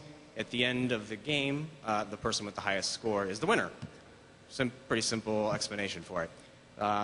So really what I want to talk about next is the inspiration for Iron Chef, and that sort of came at the end of, as we were working on the Wings of Liberty campaign, I was looking through the editor, and I found a bunch of food objects that sort of appeared in there, and I was like, oh, don't know what these are for, but I was sort of looking at them, and I was thinking, oh, it wouldn't be funny to make a mod with these using a zealot and have, I had this fantasy of him running around Ire, stabbing this food and impaling it on his side blades and running back to a kitchen area and making these really weird dishes similar to the things that are made on Iron Chef, the television show.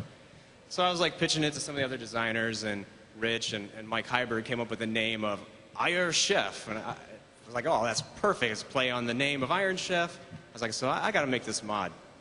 So it wasn't shortly before I had a playable version up, and I sent it out to the rest of the team, and I got some feedback on it. And I mean, there were lots of iterations that had gone on the map, and a lot of feedback that came back, and a couple of the things that we really worked on were, well, the first thing that we worked on was with the gameplay itself. At first, it was a very game where you just ran around, collected these ingredients and everything, but people really wanted to fight one another more. There wasn't a lot of ways that you could directly conflict with one another. So I added some special abilities and some power-ups that allowed players to sort of mess with each other more while they were playing. This had a little more dynamic gameplay elements to it and let people mess with one another, but it wouldn't directly let you kill each other or anything like that, but it still let you hinder each other, maybe stun them or slow them for whatever reason.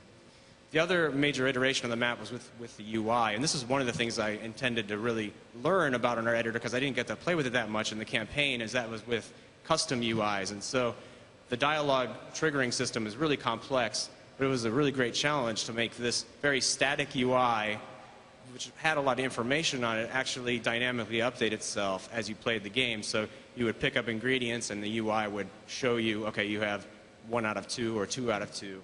And whenever you had enough ingredients to make this specific dish, you would then take it, you could take it back and turn it in to score a lot of points.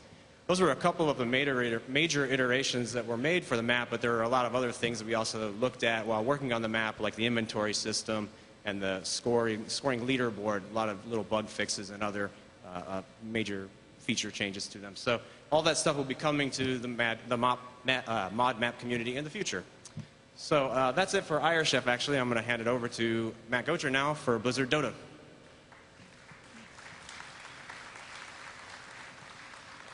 Blizzard Dota. The inspiration for this map goes all the way back, actually, to the original StarCraft. Perhaps you guys have heard of a map called the Aeon of Strife. This is the map that really started everything. It spawned a whole genre of mods, including, of course, the immensely popular Dota map in Warcraft 3. Now, inspired by Dota, we wanted to create one of our own, and thus Blizzard Dota was born. For those of you that are not familiar with this kind of game, what you have are 2 giant opposing armies locked in never-ending combat. They are evenly matched, though, so no side is gaining ground. Then you throw in 5 players on the left, 5 players on the right, and they each control a hero for their side that they use to tip the balance of the battle in their favor. And of course, with your hero, you get experience, you level up, you gain new skills and abilities, you can purchase powerful items, and you become better and stronger the better that you play. These games can actually be a really refreshing change of pace from the standard RTS experience because you only have one thing to worry about, your hero. And for Blizzard Dota, we wanted your hero to be someone really special. So we were just sitting around and we were like, wouldn't it be cool if you could actually play as an iconic Blizzard character like Zeratul and square off with the Blade Master? Or who wouldn't love a fight between Kerrigan and Sylvanas? It's kind of like Super Smash Brothers or Marvel vs. Capcom in this regard. You actually get to play as the characters that you've gotten to know and love over the years. We've got, real quick here, a short little video showing our new hero selection screen that we created entirely using trigger dialogues. Check it out.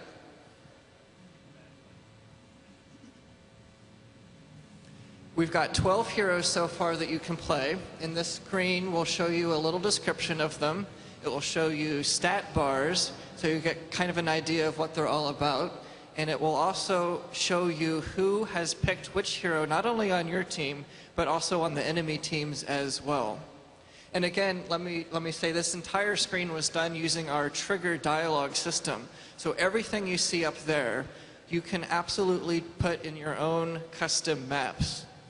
And that's actually true with everything that we've created for Blizzard Dota. The heroes, the new spell effects, new icons, new doodads, everything we've made, you guys will all have access to and be able to use in your own maps. So perhaps even more exciting for us than releasing Blizzard Dota is seeing what you guys will actually go out and create. Now, it wasn't just me that was creating Blizzard Dota. There was a whole bunch of people that helped out. There was, artists, programmers, QA. I mean, a truly enormous number of people came together to help bring this map to life. And with all of those hands on the map, there was a lot of feedback. I mean, an absolutely enormous amount of feedback that was given. Everyone had something, that they wanted to say. Oftentimes it was worded nicely, but sometimes it was actually quite harsh. But there's something that I want you guys to, to take back with you about feedback. Anytime someone's giving you feedback, about anything, they're doing it because they care about your map. Otherwise, they just stop playing and never look back. But they're taking the time to give you feedback. So it's a really great opportunity for you to improve your map. And to be sure, it can be quite overwhelming at times, especially if you've got a map that's starting to get popular. But, it's really the key to everything. Taking people's feedback, taking their comments seriously, and iterating on your map. If you can keep doing this, then before you know it, you'll have a really fun, really cool, really polished map to show for your efforts. Finally, I want to remind everyone that what you see here at BlizzCon of Blizzard Dota, it's just a preview. We're still very much hard at work on this map. We're continuing to create lots of new heroes, add new features, and work on improving the balance. In fact, we're learning a ton just from watching you guys play it here at BlizzCon. It's actually really exciting for us because we really care about feedback from the community and what you guys think. Now I'd like to turn it over to Justin Clinshew, our resident data specialist on the panel, to talk about the data editor. Thanks, Matt. I'm Justin Clinshew. I'm one of 4 data specialists on the StarCraft 2 team. The job of the data specialist is to take all the ability and unit ideas that designers come up with, bring them to life using the functionality provided by the programmers, and then hook it up to the assets made by the artists. And we do all of this using the same editor that you guys have at home. One of the great features of our StarCraft 2 engine is the actor system, which allows you to modify and combine art assets. This is incredibly useful to us when we're trying out new ideas for units and abilities. For instance, when Rich started working on Left to Die, he asked me to set up some units that worked like the zombies in Left 4 Dead. Like Matt was saying earlier, it's really important to prove the fun first. So rather than go to the artists and have them spend all this time working on art for units that we didn't even know would work yet, I was able to just grab art that was already existed in the game and tweak it a little using Actor, just enough to convey the concepts behind these units. Then, once we knew the fun was there, then we could show the artists something tangible in game, and this gives them a much better idea of what the requirements are for the art than just simply describing the unit to them. Another great advantage of Actor is if you don't have the time or resources to create your own assets, you can use the data and triggers to transmute the assets we provide for you into something new and unique. What I want to show you are some things that you may not have thought possible in StarCraft 2. All of these videos were captured from maps that I set up using the same editor and assets that you have at home. One of the easiest ways to customize art for your mod is to use tint color. Here's a unit I set up that I like to call the Rainbow Archon. He's set up to constantly cycle his tint color, and also his portrait is doing the same thing because it's running off the same actor messages the unit is. He's also got a chain lightning attack that has a different color for each jump. And you'll notice that his main attack beam is also cycling color in sync with the unit.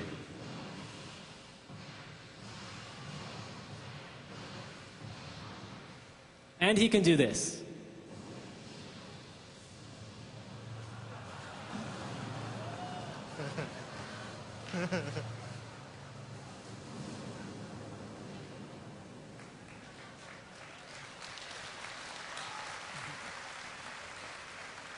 Another awesome tool for creating great visuals is the missile mover system. One of the underused features of this system is something called Power Slide, which allows you to configure missiles that will drift when making sharp turns, kind of like a race car. I configured these missiles so that they can only turn slowly at first, which allows them to be juked by their fast-moving targets. And I think this really shows off the Power Slide.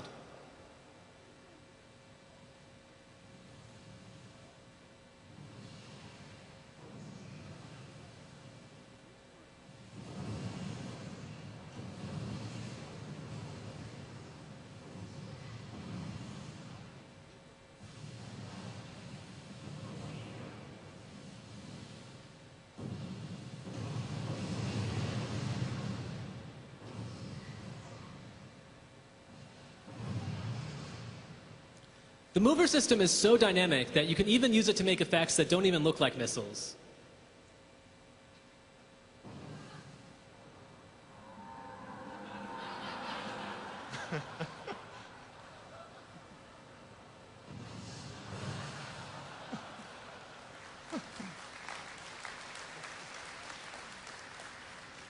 We really love playing all the maps you guys make, and we can't wait to see what you'll come up with next.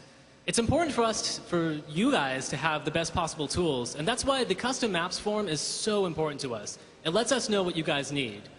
One of the things that we saw people asking for a lot on this forum was the ability to track the mouse position through triggers. Currently, when a player clicks the mouse button, you can get coordinates, but that's not enough to do things like Diablo-style movement, where you want a player to hold the mouse button down and have their character move in the direction of the cursor. Or another case might be if you wanted to set up a turret that tracked the mouse position. Well, we've managed to implement this feature, and you'll be able to use it as soon as 1.2.0 goes live. Here's one last video to show off this new feature in action. As you can see, I've set up this immortal so that his turret tracks the mouse. When you hold down the left mouse button, he'll fire, and I also set him up to move using WASD. I think the combination of these two makes for some interesting gameplay.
So that's it for the StarCraft 2 custom maps and editor discussion panel. Now we're fielding questions.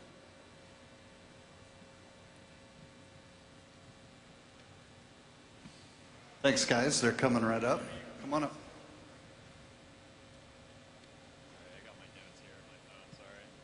All right. After hearing at BlizzCon 2009 that there was going to be an opportunity for mappers to make premium maps and sell them on Battle.net eventually, I got pumped and I put a team together, and I've been wondering two things. When is the marketplace going to open up, first of all?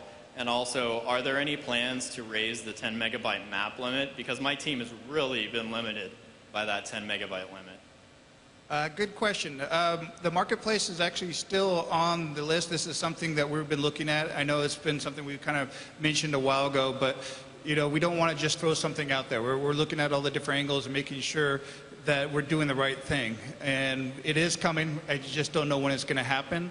As far as the limitations, yeah, that's something we've been looking at it ourselves. Don't know, once again, when that's going to be fixed, but we felt it internally. This is part of the process of us making these custom maps, is we came across the same thing. So we've been talking with Battle.net. We're trying to figure out what we could do.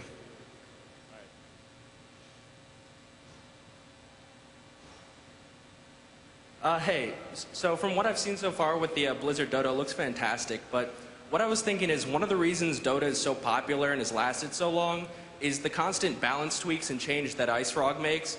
So I'm wondering, with your Blizzard Dota, if you guys plan on keeping it as updated and fluid as the current Dota All-Stars.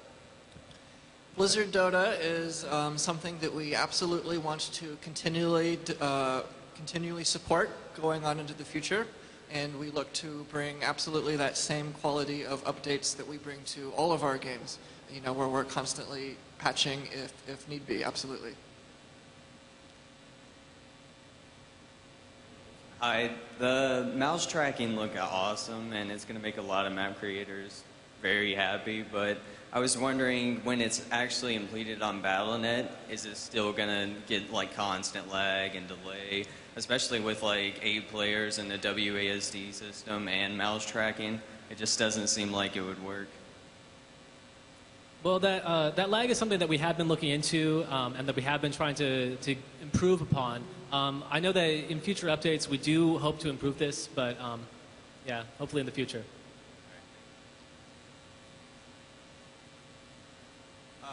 I was wondering if now or in the future you would put a system in where you can take Warcraft 3 characters and put them into StarCraft 2. For Blizzard Dota, we are actually creating a lot of the Warcraft heroes for StarCraft. For example, the Blade Master, for example, Sylvanas. And we will keep doing this, and we will also do this for all of our franchises. So we won't be able to specifically transfer data from Warcraft 3, but we will be including much of the content that you see in it. Yeah, hi. I was wondering, right now when map makers upload their map, they upload them to their respective regions, and players from other regions can't play them. So do you plan to allow map makers to upload the maps so they are in all regions so all players can play them at some point?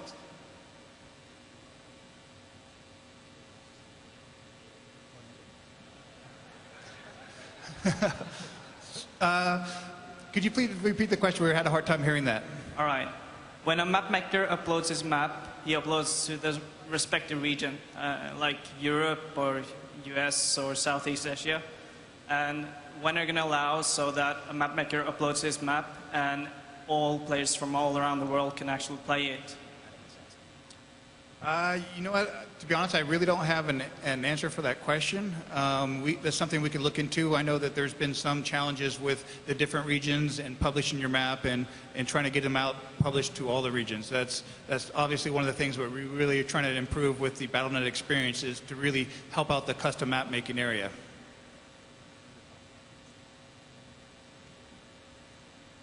Okay, I was wondering, with all the new maps that you guys are showing out there on the show floor, will all of those maps be locked when they're released, or will we be able to look at the insides and the guts of them to kind of see how they work? They will be released unlocked, so you can go inside, you can take out any triggers that you want, any special art, anything. You can just pick and choose, you know, have a little party. You can have Irish Chef food being consumed by Sylvanas while she's fighting a zombie.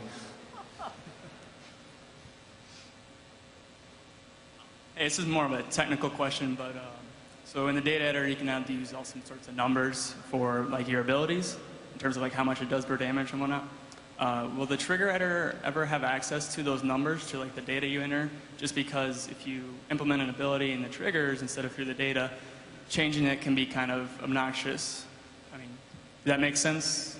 Yeah, actually, currently through the trigger editor, you can access those numbers to some degree using the catalog field value get functions. And also, I think the upgrade system is a great way to be able to cause those values to change over time. So I was just going to say the StarCraft 2 Map Editor is incredibly awesome and incredibly powerful, but also incredibly intimidating. And I'm wondering if there's plans, or maybe you guys could possibly put out a beginner guide. If not, what would you guys recommend for somebody who just wants to be able to go in and do stuff and figure stuff out? You know, some kind of starter guide to get people to learn how to do all these cool things you guys are doing. We actually have a few projects in the works for that. One thing is that the maps that we showed today, I am really working really hard to try to get those published at some point so you guys can open those up and see what it looks like inside. That will hopefully be coming in the future.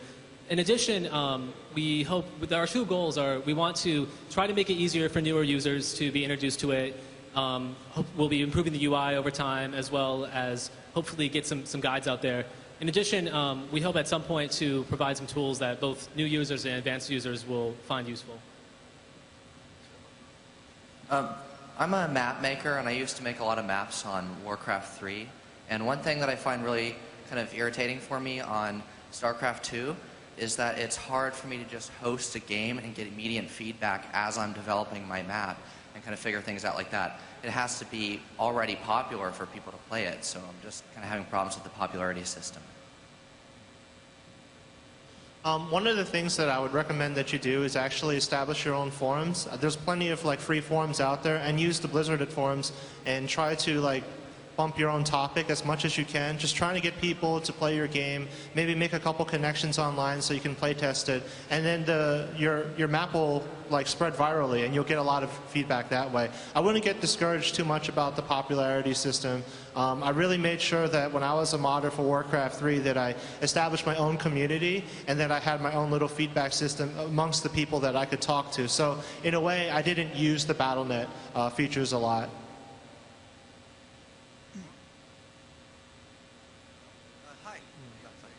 Hi. First I wanted to let all the amateur map makers here know that SC2Mapster.com is a great resource.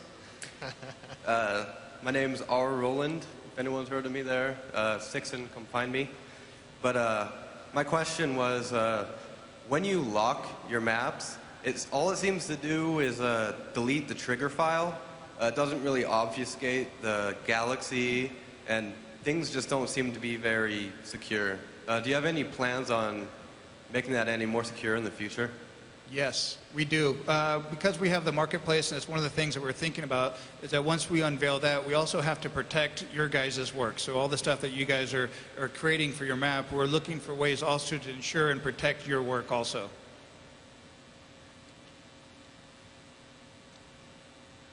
Hello.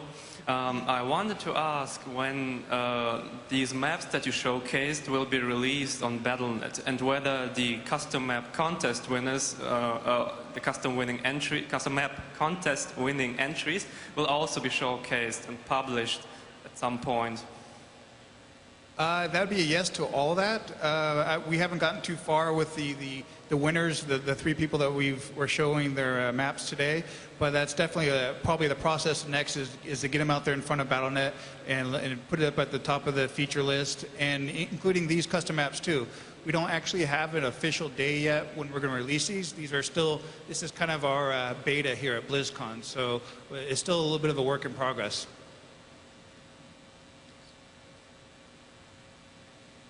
Hi, I was wondering with custom GUIs if map makers will be able to have hotkeys re-enabled when turning off the StarCraft UI, and if there's a possibility for custom campaigns. I'm sorry, could you say that one more time? When map makers turn off the StarCraft GUI, or the graphic user interface, they are a little impeded with not having hotkeys enabled. And if there's a possibility of having that re-enabled, and also if there's a custom campaigns being able for map makers. Justin, do you have any insight into the editor on that?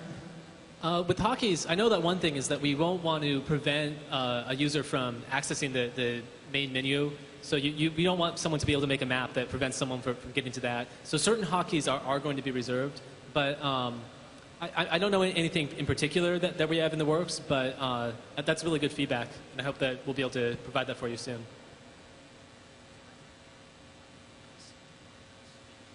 Hi, yeah.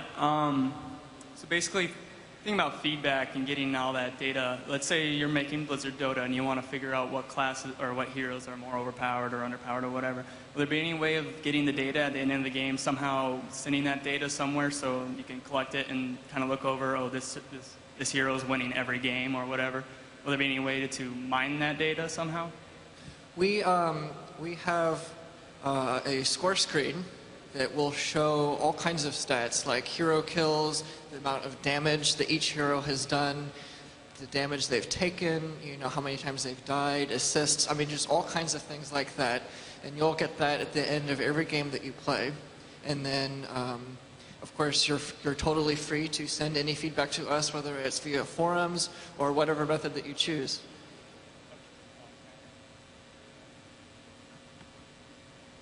If anybody has any more questions, feel free to get in line, you guys. We've still got plenty of time. Yeah, that wasn't exactly what I'm asking. Basically, 1,000 people play your game, and I want to know the win, like what teams won those 1,000 games, so I can look and see will there be any way to get like the data from games I haven't played that like my fans have played or whatever. I'm not certain I still understand the question, but I think what you're asking maybe is like, for example, for the main multiplayer game, we say like, 51% of Protoss, are winning against, Terran, for example, like that. And there's definitely, we might be releasing stats like that as well, absolutely. I won the custom map contest, and I wanted to know how many that participated in the contest, if possible. How to what? How many that participated in the contest? Oh, and how many entries were there for the contest? Yeah. The number that I heard, I don't know the exact number, but I believe there was over 500. Okay, thanks. Thank you.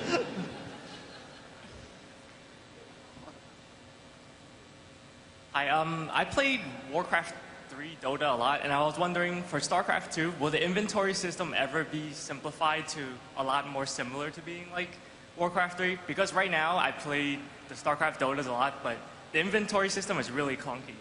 As for items. The inventory system is something that's very much a work in progress. Theoretically, it existed before we started working on this map, but this map was actually a wake-up call for us, and it's definitely something that we are looking to improve.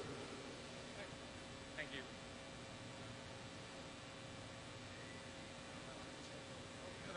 Hello. In the Warcraft 3 bonus campaign, you could jump from one map to another, kind of going through the little, well, like an instance. I didn't know how realistic it was to integrate that into StarCraft 2 Multiplayer, where you might have 8, 10 players, on multiple maps at multiple times. I'm sorry, I'm not quite understanding the question here. So in Warcraft 3, the bonus campaign, there was a main map, and then from there you went to what would be an instance in Warcraft, but you actually switched maps. So you actually went to Thunder Ridge with the lizards and different things. So I didn't know how plausible it was to actually hook multiple maps together in a multiplayer setting for StarCraft 2. You know what? We haven't really explored linking multiplayer maps together. That was something that, when we did that in Warcraft 3, that was a bunch of designers towards the end of the development cycle there that we got really excited, which were kind of going off the World of Warcraft because they were developing simultaneously at the time. But that's a really good suggestion. That's something we should probably take a look at as far as linking maps together on a multiplayer experience.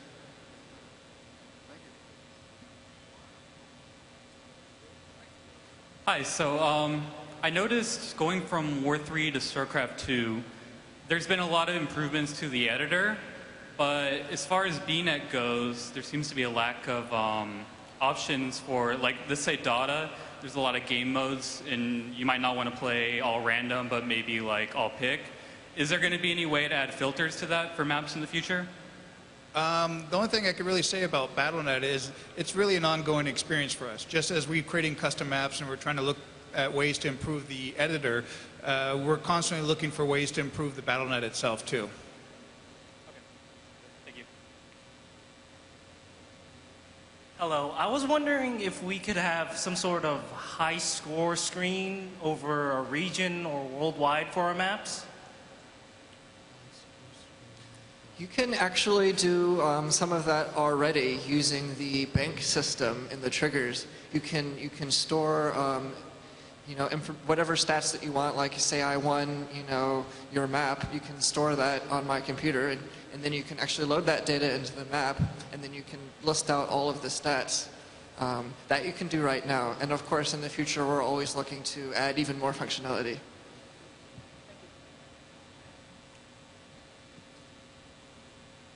Hey, the popularity system seems to be based on a number of games played.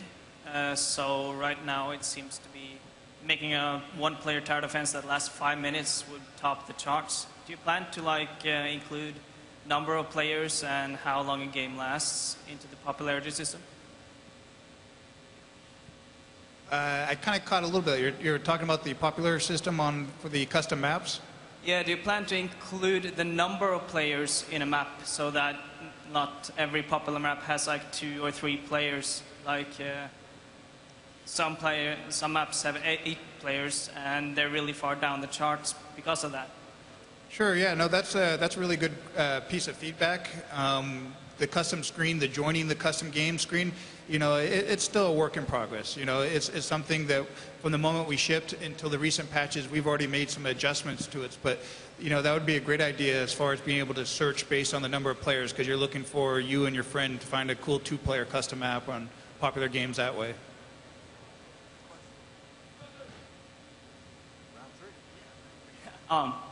So in World of Warcraft, you have spell power, which is a nice stat you get, boosts the powers of your abilities, etc., etc. Is it possible to remake something like this in StarCraft 2, a custom stat that affects your abilities and like boosts the power of them, and then further have in the tooltip it show you how much base damage that ability do, and then how much extra damage it's going to do based on your, spell power or whatever you want to call it? Blizzard Dota is already actually doing a lot of what you're talking about, and you can actually do a lot of that right now. You can define custom attributes, whatever you want, and then you can have those, your abilities, you can have your abilities tie into those attributes. So like if I have an int attribute, an intelligence attribute, and I want that to improve the damage of a spell, you can actually do that.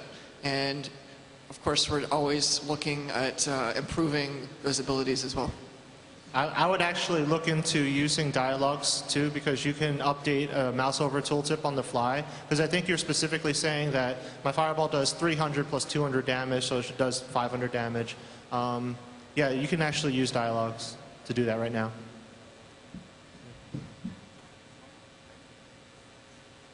Hi, right now when you're trying to create an artistic asset, you basically have to have your own image editor, sound editor, and then import it back to the Galaxy editor. Is there any plan in the future where you guys going to integrate things like image editor, sound editor inside the Galaxy editor itself, instead of having us to use Photoshop or other sound editor? Well, I think that I'm not sure if we're going to be able to expose all of those different tools to you, but I know that we do have plans to release and expose our art tools sometime between now and the shipping of Legacy of the Void. I'm sorry. It is something that we are working on, though. Yeah, I would like to add to that too, is that one of the things going through our process is we got a discussion now creating a UI editor. This is something that wasn't even on a table about a month ago, but by us going through all this, we've now kind of set our energy to also adding another tool to the editor.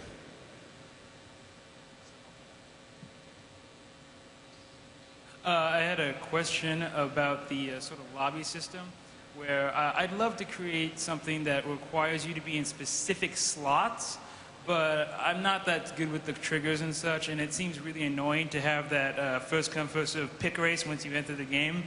I mean, a lot of people don't really know about that, so I was just wondering, are you going to have some way of creating a system within the lobby to change your player slots?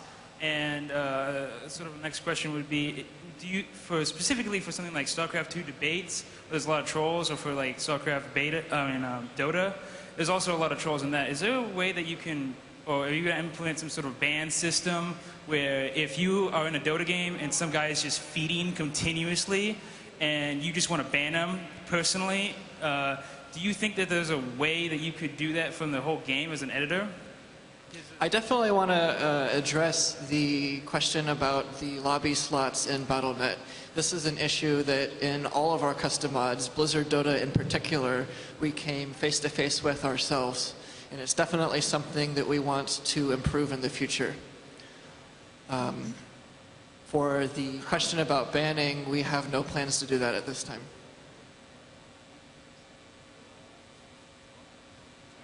Hey, how's it going? First, I have an idea and then a question. The way maps are ranked right now is by plays. It's basically if there's 500 plays an hour, it'll be ranked up pretty high. But games that take a long time to play, one of my friends has a game that takes about an hour to get through sometimes, and he can't have a lot of plays per hour because it takes so long to get through. There needs to be a lot more players playing his map for it to be bumped up as high as like Nexus Wars, which only takes a couple minutes to play. So I just wanted to give that idea for maybe a future way to rank maps, do it by time instead of by number of plays, like how long the map has been played, the grand total of all players combined. I don't know. You guys probably have a better idea already in the works, but just a thought. Also, my question is, are you able to give any details right now on how maps might in the future be chosen to be a premium map, or is that so much in the works that everything's up in the air? It's so still in the works right now that we're not quite sure how we're going to approach the premium maps versus the free content.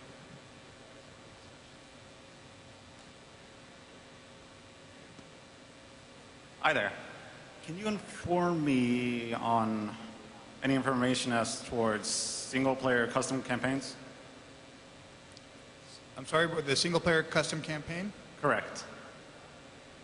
Like people creating them. Oh, who created all the campaign missions? No, like us creating them for fans. So the question is, when will you be able to create your own single-player custom campaign? Yeah.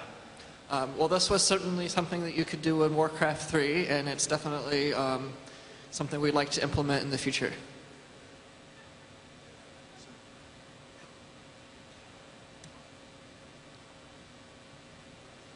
Hi. I was wondering if you're going to be releasing any updates to the Galaxy Editor. I know a lot of my friends use it all the time, and a lot of them complain about how it can be a little bit laggy or buggy at times, especially with Vespene geysers and SCVs moving around it in messed up ways. Yeah, I mean, in future updates to the editor, we're constantly looking at both performance and usability. Okay, guys, thank you very much. Let's give them a round of applause, everybody. That's you and Tall, right? Any last words, you guys? Anything else to close with? No, I'm just really excited that you guys all came here to listen to our maps or talk about.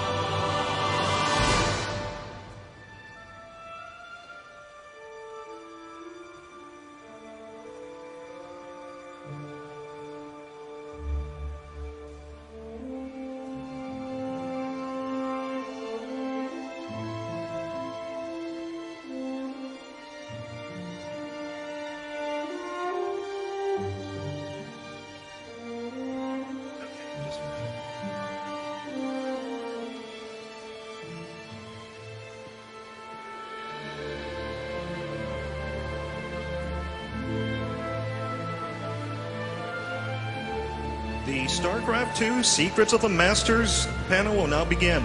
Please give our panelists a round of applause.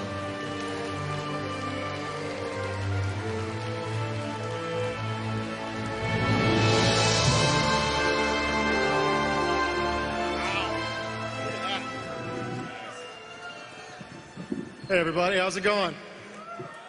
Hey, it's a pretty good turnout for StarCraft. We always make the joke that Blizzcon has a lot of WoW folks, and we're always a little nervous that our peeps won't come out to see us, but hey, you did. Thank you so much. Yes, thank you for coming. Nice. All right, everybody, so this is the Secrets of the Masters panel, and what we're going to talk about today is how to really improve your game. Now, if you are a top-level diamond player, if you are in that top 200, we probably don't have a lot we can do for you, all right? You might get a little bit here, you might get a little bit there, but we're really not for you guys. But if you are one of the brave souls battling it out in bronze, silver, gold, or platinum, we are here for you today to give you some information that will hopefully level up your game and let you own all the noobs who didn't come to BlizzCon to know what you know. All right, to start things off today, I've got Greg Kness up here from the BattleNet team, And Greg is going to give us some overview of some of the things that are going to come for Battle.net down the road, and he's going to give you guys some insights into how our ladder system actually works, which won't affect your ability to fight on the battlefield necessarily, but could very easily help improve your game and give you a better understanding of what's going on in ladder and how you're getting matched and why you're getting matched against the opponents you're being matched against. Here's your clicker, Ben. Thank you. Thanks, Dustin. And thank you to everybody for coming. We're super excited to be here.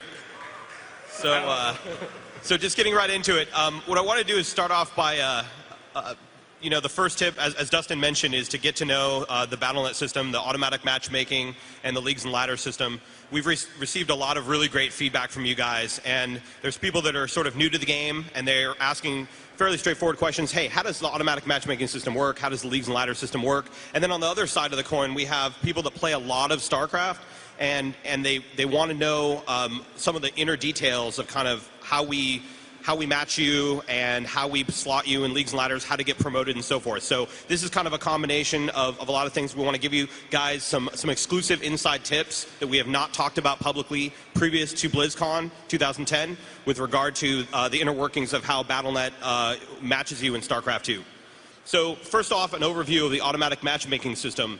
The first thing to know is that this is an adaptive learning system. So the more you play, the more accurate you get in StarCraft 2. Obviously, the system doesn't know a lot about you when you're a new player, when you first start playing your first few matches, so you're going to get kind of a bit more of a grab bag. But over time, the system learns and adapts to your play. We understand a little bit more about you, and we're able to match you more accurately. So the second is the system tracks your wins and losses as well as the difficulty of the match, you versus your opponent. Ultimately, the system obviously can't crawl inside the game and do a deep analysis of how you won, but it understands that you won. So whether you get a cheesy victory or a really legitimate hard-fought victory, what matters to the matchmaking system and the leagues and ladder system is that you won or you lost. And then the other key thing is how we evaluate how much that win counts for is based on the relative difficulty of how good you are, according to the matchmaking system, versus the skill of your opponent. And that's really key to understand. If you get a cheap and easy victory against someone that isn't very good, it's not going to count for as much in the matchmaking and league system as if you beat somebody that was really hard. So next up, the third point is skill is tracked as a moving rating, and it's tracked over time. There is an internal rating that we have within Battle.net, and this is actually a question we get a lot from the community. Is there some sort of internal rating? How are you doing this? There is indeed an internal rating that we use that is a rolling average. There's actually a few different numbers we use to determine how good you are and how we slot you in leagues and how we matchmake you. As you win games, we throw more and more challenging opponents at you. And likewise, if you lose a bunch of games, we throw easier opponents at you. Couple of tips, again, new things for BlizzCon. We have not announced previously. This rating does persist across seasons, so even as we extend the game into the future, that rating, that matchmaking rating, that understanding that Battle.net has about your skill does not wipe. It does not reset, so that's actually really good for the players because you won't need to earn your cred with the system all over again every time we wipe the leagues and ladders. Also, that rating is internal. It is not to be confused with your ladder points, and I'll talk a little bit more about ladder points, but it is an internal rating that is not exposed in the user interface. Next up, the skill tracking is per matchmaker. So the key thing here is 1v1, 2v2, random, 2v2 arranged. Every single team that you create with your buddies, those are all separate skill ratings. They are not one skill rating, so one really doesn't influence the other. We do utilize any information we have about you to bootstrap you in new teams that are created in terms of what type of games we throw at you initially, but that very quickly is overridden by your actual win-loss record in your structured team. So if you start off a team with your buddy, we throw some pretty hard matches at you because you were really good at 1v1, how you do with your buddy is tracked separately. And that bootstrap rating is overwritten relatively quickly. The cool thing about this, real quick, is just that it does work with players. It enables you to play with players of varying skill level. So if you're a kick-ass platinum player and you want to play with your buddy that's new to the game and you're bronze, you're not going to screw your rating overall in 1v1 or in some other team that you're playing with a diamond buddy. You're not going to screw yourself by playing with your newbie friend. It tracks it all independently. Really important point. So just in terms of the leagues and ladder system, a few points here. Placement matches. The first 5 games, as you guys know, anyone that's played StarCraft, most of you guys obviously play a lot of StarCraft 2. Your first 5 games per mode and per team are part of your determination. That's really where the system is learning about you before we slot you in a league or a division. The system doesn't know a lot about you at first. I've already mentioned that point. The league and division assignment, we slot you in that 100-person league. That is really the your proving ground, and the folks that are kind of around you in terms of skill level, given that particular matchmaker and team. Those are the folks that you're competing immediately around. So if you're ranked 92nd, obviously you want to work your way up to number 1, and the people that are around you, above and below you, are roughly around your skill level for that team and for that matchmaker. There are 5 leagues, as you know, bronze, silver, gold, platinum, and diamond, and we do distribute the population 20% per league. So that's 20, 20, 20, 20, 20. So if you are in diamond, you are in the top 20% of the entire StarCraft 2 population for your region, which is a tremendous accomplishment. And of course, the opposite applies. And believe me, there are a lot of us that are in that division. I'm gold, so I just want to put that out there. League division placement does not affect matchmaking. This is the other really, really important point I want to emphasize for you guys. Just because you're in a given league or you get promoted into a higher league, it doesn't mean that all of a sudden the difficulty of your matches stair-step up. Because we use that internal rating, if you're in gold and you're putting along, you're having a good win streak, and then all of a sudden you go, wow, congratulations, you've been promoted to platinum. That doesn't mean that all of a sudden your matches are going to become 20% more difficult or 100% more difficult. That's not the way it works. We're gradually increasing your skill level over time, and then once we promote you, once we're sure, we promote you. More about promotion in a second, but basically that next match you're going to play is no different than the one you played previous in terms of the gradual ramp up of difficulty level. Other things to note about divisions, so you got to work your way up. The way we rank, I get a lot of questions, hey Greg, I don't get it, like why am I 16th and I've got a better win-loss record than the guy that's 15th, I don't understand. We don't actually use, your rank criteria is not wins and losses. It's actually the points that you earn. And there's a number of reasons why we do that, but first and foremost, that is our abstraction of how, not only how many wins you have, but per my previous point about some wins are worth more than others, how many points you have. So when you play a more difficult match and you get a hard-fought win, you're going to get more points. Those points should matter more for your division rank, and that's how we end up working that in. Also, bonus points. What is this bonus point thing? I got hundreds of bonus points up here. What bonus points are, the easiest way to explain them, they're like rested XP in WoW. It's a mechanic we've put in there so that if you need to take a break, say you go on vacation for a week and you jump back in StarCraft the day you get back, you have an opportunity to catch up a little bit by eating through your bonus pool. That bonus pool is accrued over time, and it will be cut off at a certain point in the season, so you'll have an opportunity to kind of catch up and eat through all your bonus points. Lastly, league promotions. The key thing I want to mention here is that we only really promote you when you're ready. So there is a possibility that you could have a great win streak, and we're gonna only promote you when we're actually sure that you're going to perform better in that upper division. If you're borderline, we're going to be really conservative on our placement. Likewise, we're really conservative in terms of our initial league placement. And as we know more about you, we'll be a little more aggressive. So say next season we might give you the benefit of the doubt, whereas the first season we didn't. And then I already mentioned the point about league placement does not equal skill necessarily in terms of the matchmaking stair step. So the point I want to make here on balancing leagues and ladders, the important point here is that the leagues and ladder system is a living, breathing system, the same as the game itself. in the same way as my counterparts here, the esteemed design team here, balances units in the game, we balance the leagues and ladder system. Collectively, the people at this table are taking a look at the leagues and ladder system on a constant basis, and we want to ensure a fair and fun play experience for everybody. What does that mean? That means that if somebody is exploiting the system, if somebody is lost spotting or trying to cheat, or there's weird situations going on that come up because of certain matchmakers being more popular than others, or whatever it is, we're going to make tweaks, and we have already made tweaks over time.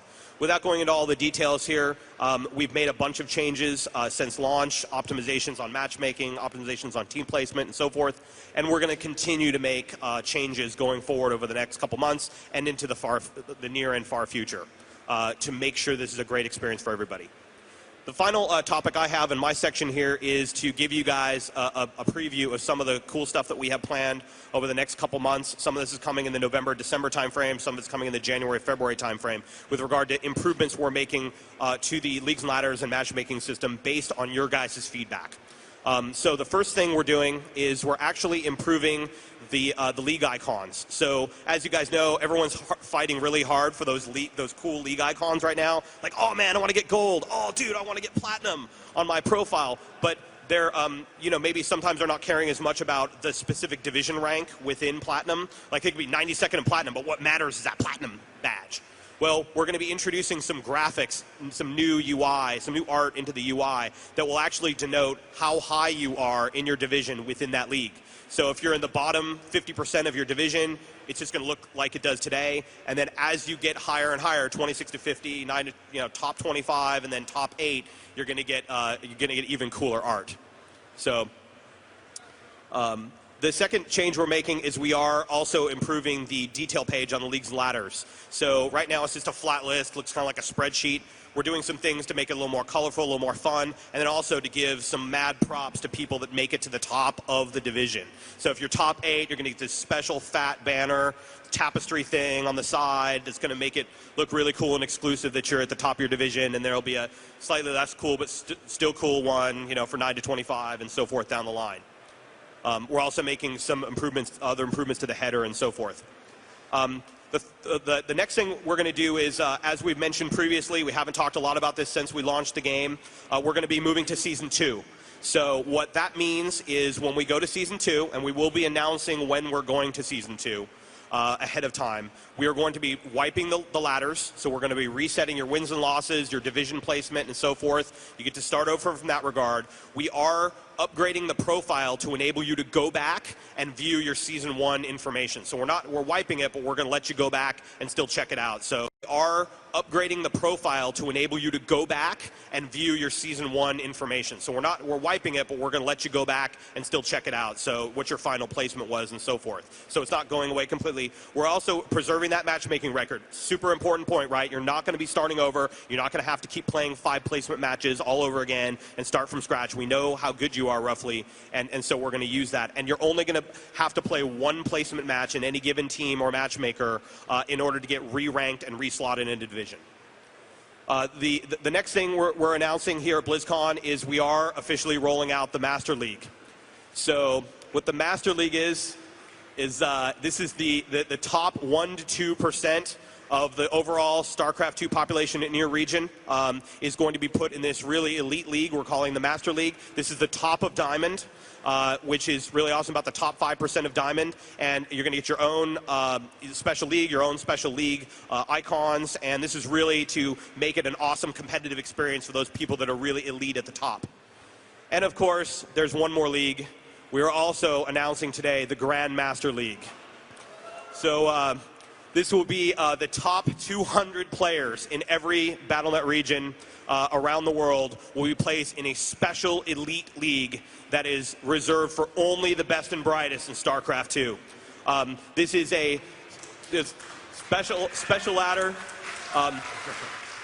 Amongst the other privileges that you'll have being in the top 200, the entire world will get to see, everyone in the region will get to see and access this special ladder. So as you guys know, you can pretty much only check out your own stuff right now. Well, everyone playing StarCraft will be able to check out if you are in that top 200. So it will be a totally elite and prestigious area, and you will truly get to call yourself a StarCraft Grandmaster. So The final thing is we're announcing today is that we are happy to announce that we have figured out a way efficiently and quickly to do this. We're going to build featured replays inside of StarCraft 2. So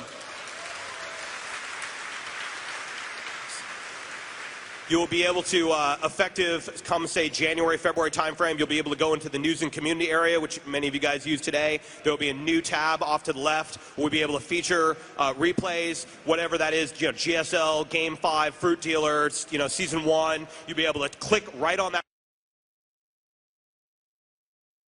replay. There'll be a little description. Touch that replay. It'll fire right into the game engine. You'll be able to check that whole thing out. You'll be able to command the camera. You'll be able to check out APMs and resource collection, analyze the heck out of that game, and you know, call your buddies on the phone and really get to compare notes and use it to try and improve your StarCraft game. So this is just the beginning of some of the stuff we have planned. We're going to continue to evolve the feature set for StarCraft 2 on Battle.net in the coming months and years, and we're super excited about some of the stuff we have planned. So thank you very much. At that, I'm going to hand it back to Dustin and the rest of the crew. Thank you.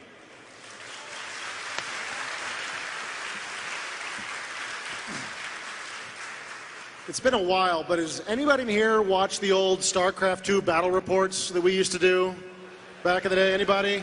All right. We've got up here David Kim, fan of those, big winner of many of those battle reports, and the mighty champion Matt Cooper, who bravely fought it out many times to show off what our game could do. And this is your StarCraft 2 balance team right here. There's a lot of guys around the studio that help us as well and give us a lot of great feedback. But these are the guys that are really at the top of the game in the studio. We just recently had a tournament inside the studio. Like 120 guys participated, and it was these two guys in the finals. I'm not going to give up who actually won, but it was best of 5, and they were amazing matches. And we'll try to get those matches out to you guys soon. These guys are just absolutely doing great. I think David may be the top random player in the world at this point. So we've got some real experts up here to try to give you guys a chance to really understand at least what we think are things that a lot of newer players can do to really improve your game. So I want to talk a little bit first about pros and how pros train. There's a lot of pros here at the BlizzCon here today, BlizzCon 2010. And we've seen these guys be playing in tournament matchups all over the place. We've got a great game tonight between Boxer and Fruit Dealer. You guys should definitely check out. But I want to talk about what these guys actually do to get as good as they get. Now, these guys play on ladder like the rest of us, but they also play in custom games quite a bit. And they have sort of a special secret. They've got some sparring partners like a boxer would have. Guys that are almost at their skill level, but not quite, that they can throw down with to try new strategies, to try new techniques. Not all of us have access to top diamond sparring partners. But if you have guys at your skill level in gold, you can find those guys. You guys can get together. You can try different rushes, try different blocks, try different strategies. And that's what these guys do to really help improve their game. These guys also work really hard. They play 12 plus hours a day to improve their game. I think there's a myth that StarCraft 2 pro players are born. They're not born, they're made. These guys forge themselves with hard work. And the reason I say this, and this is important, is if you suck at StarCraft 2, you can play and get better. That's all these guys did. They practiced. Now, I'm sure there's probably at some point some basic genetics that these guys are a little bit faster than the rest of us normal humans. But there are still things you can do to practice to get to really a strong place in your skill. These guys also focus on one race. They don't bounce around a lot. They pick one race, something that speaks to them, maybe a race that they're naturally good at, having tried all of the races, and they focus on that race and really try to improve their game. And these guys study. When they're not playing, they're studying. They're studying their own replays. They're studying the replays of their opponents. And this is something you can do as well. If it's midnight and you know you're going to lose 3 more games if you play till 1 in the morning, which I do frequently, I would definitely suggest maybe you take a break and watch some of your replays and use that as an opportunity to really study and see what you can do better as a player. So you guys, we contacted a bunch of pros. David sent a bunch of emails, and we got some really great tips for you guys from some of the pros, many of whom are here at BlizzCon today. So Select says, don't stress over losses. Use them to learn your faults, and you got to practice. No pain, no gain. This is great advice. As Greg was saying earlier, the matchmaker is designed to make you go 50-50 with most of your opponents. You are going to lose. Nothing can protect you from this. Get used to it. It's okay. But you've got to keep practicing, you got to keep focused, and don't worry about losing. And a lot of this stuff is psychological advice these guys are giving, but psychology is a huge part of StarCraft. Cooper and I talk frequently about how we go on tilt, how we'll lose a couple of really close games, and then it's a 10-game losing streak to the end of the night. David Kim has better psychological control than either one of us. He's like a machine. That doesn't happen to him. You could be that machine. Try to focus on the psychological aspects. That can be a very effective way to improve your game, and that's what Select is saying. Huck, a great player, says, be a fan of the game and enjoy it. You're here to have fun. Make sure you're 100% committed, and he says, watch Day 9. And for those of you who don't know, Day 9 is a great member of the community that provides a ton of commentary. He does a lot of shoutcasting. He has his own blog. He has all kinds of really great stuff. If you don't like Day 9 when you go see him, don't worry about it. There's lots of great guys, and his advice holds true. Use the community. You guys are out there doing great things with this game. You're analyzing it. You're tearing apart. Check out what other players are saying. It can't help but make you a better player. This is probably one of my favorites. QXC says, if you're not attacking, you're probably losing. Man, I got to tell you, I got this 2 weeks ago, and it's helped me a ton. Now, this is something a lot of new players do. They say, well, I'm a really good turtle player. I like bunkers and siege tanks. You're not going to win playing that way. The bunker is never going to walk across the battlefield and beat up that enemy command center, right? So he's saying, and the other thing he's saying too, which I think is so important, is you really want to force your opponent to be reacting to your moves instead of you reacting to his. And of course, David's pointed out to me many times he's won a bunch of games by being defensive. So don't get too excited. It's not always about the attack. But it is a game of aggression, and it's a game you want to be in control of, not your opponent. Now, D-Muslim says, practice a lot.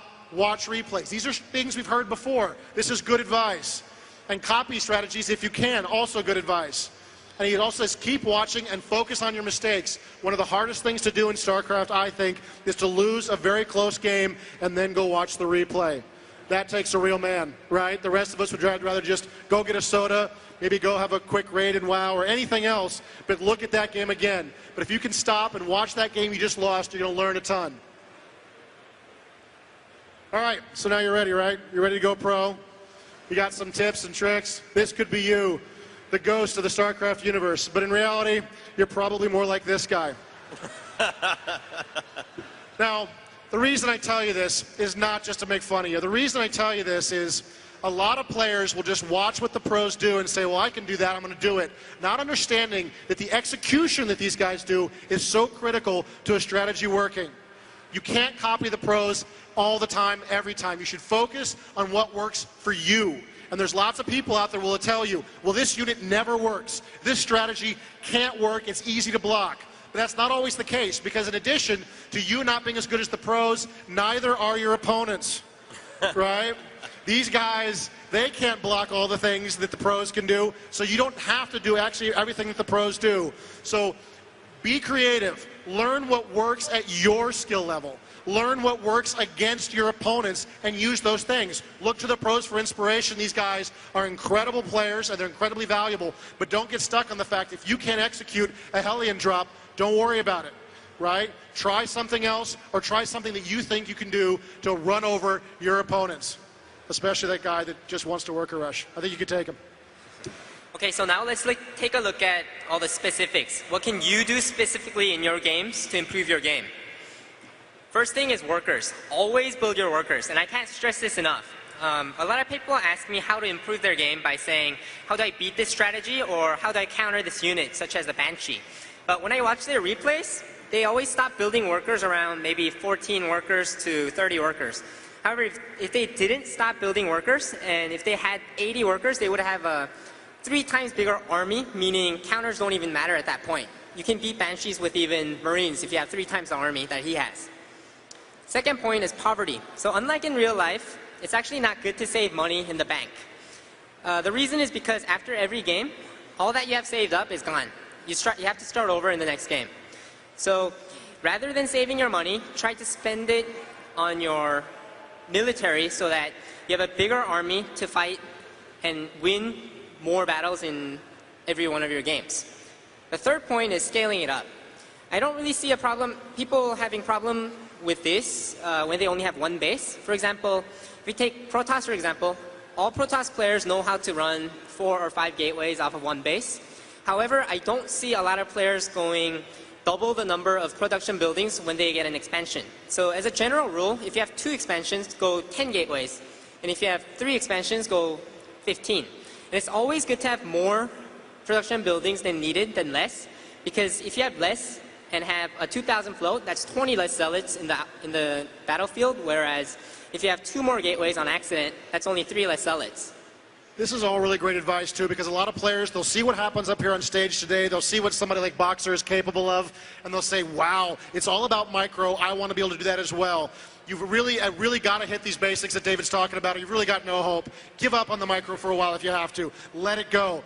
Let your units be retarded on the battlefield, but focus on what really matters at the basic level of skill. Get your economy booming and make sure you've got the troops necessary so that at the point when you're ready to practice your micro, you've actually got some forces to work with. So let's take a look at some advanced econ. Gas is the first thing. There's 2 simple ways to build your refineries. One is to incorporate them to your build order. And the second is to just know what strategy you're going to use. A lot of the times, I mean, you should have a strategy prepared before going into a game or even shortly after. And just think, is this strategy that I'm using, does it require a lot of gas or very low gas? If it requires low gas, go for 1 refinery early, versus if it requires high gas, just go for 2 refineries at the start of the game.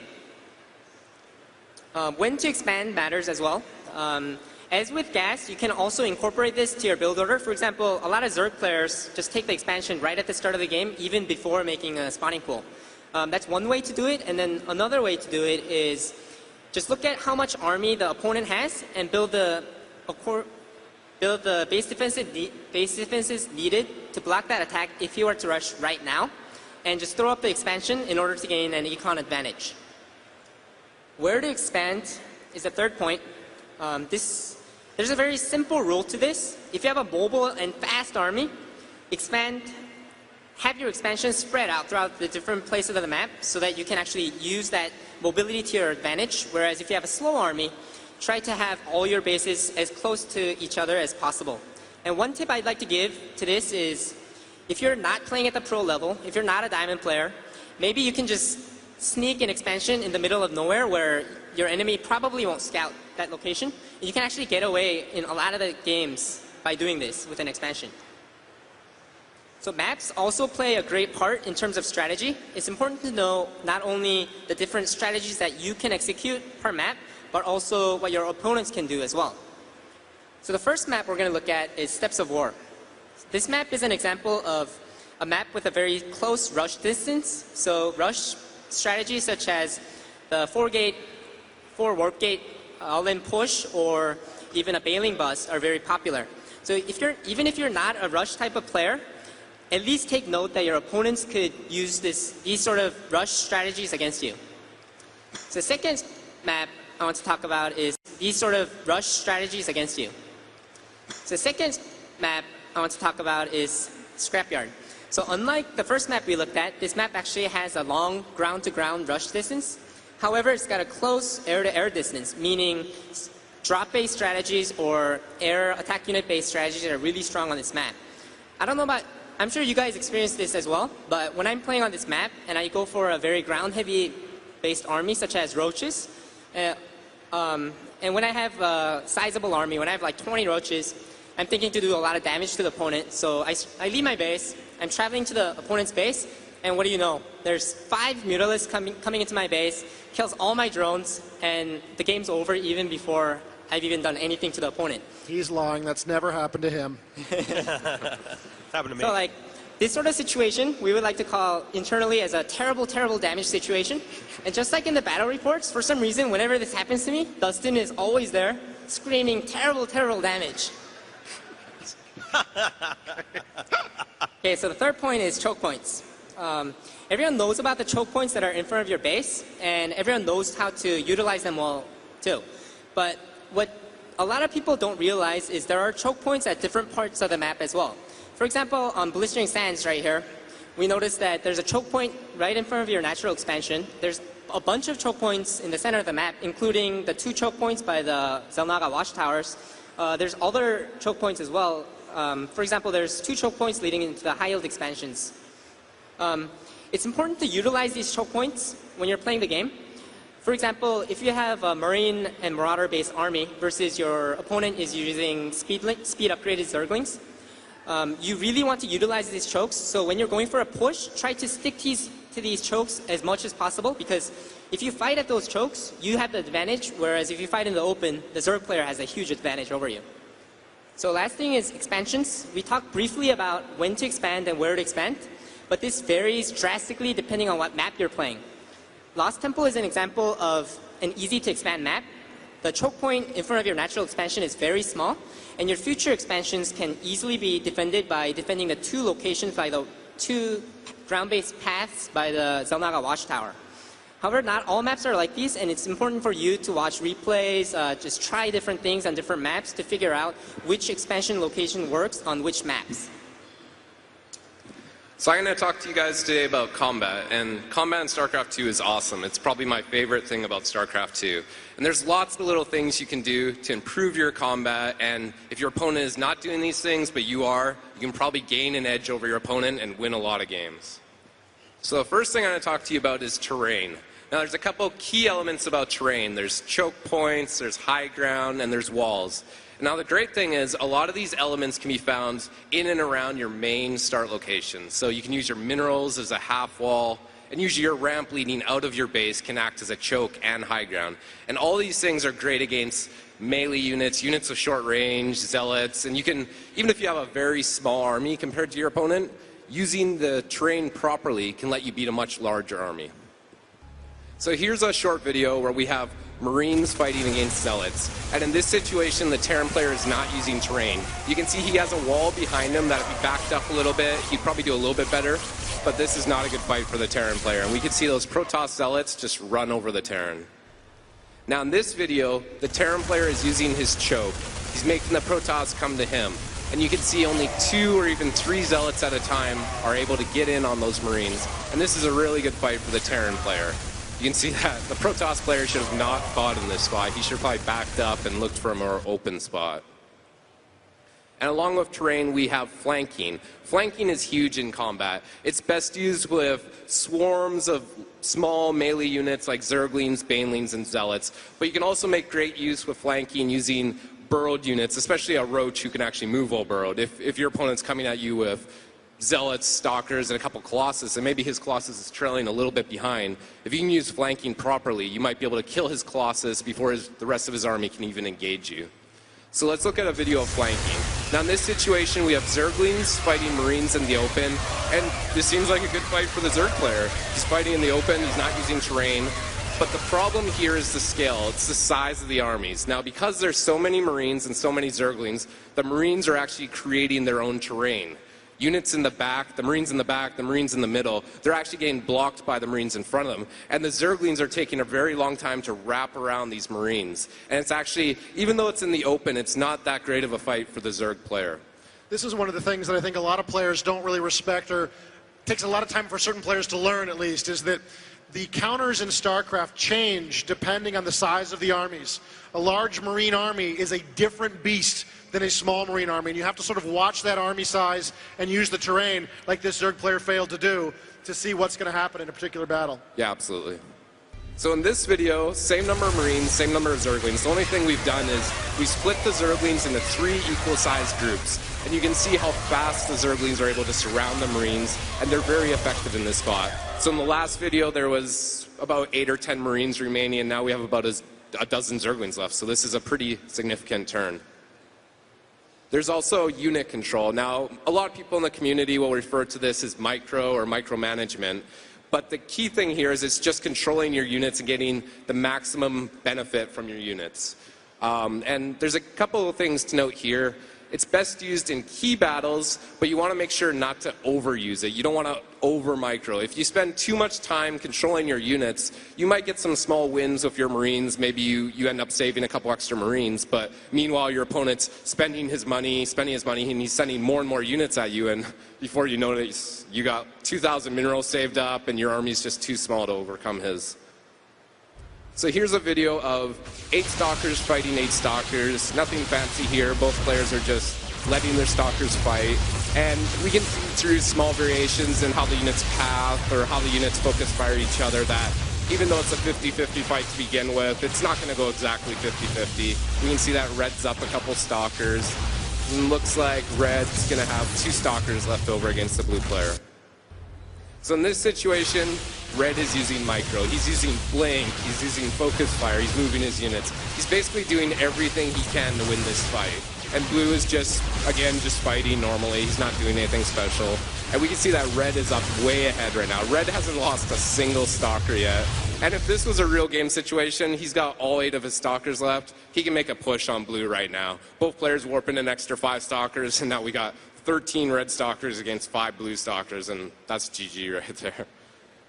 And of course, there's counters. Now, in StarCraft, we have soft counters and we have hard counters. So a soft counter would be something like the Marines fighting the Zealots in the open. It's not the best situation for the Marines, but they're still going to do a lot of damage. If you have enough Marines, you can actually overcome the Zealots.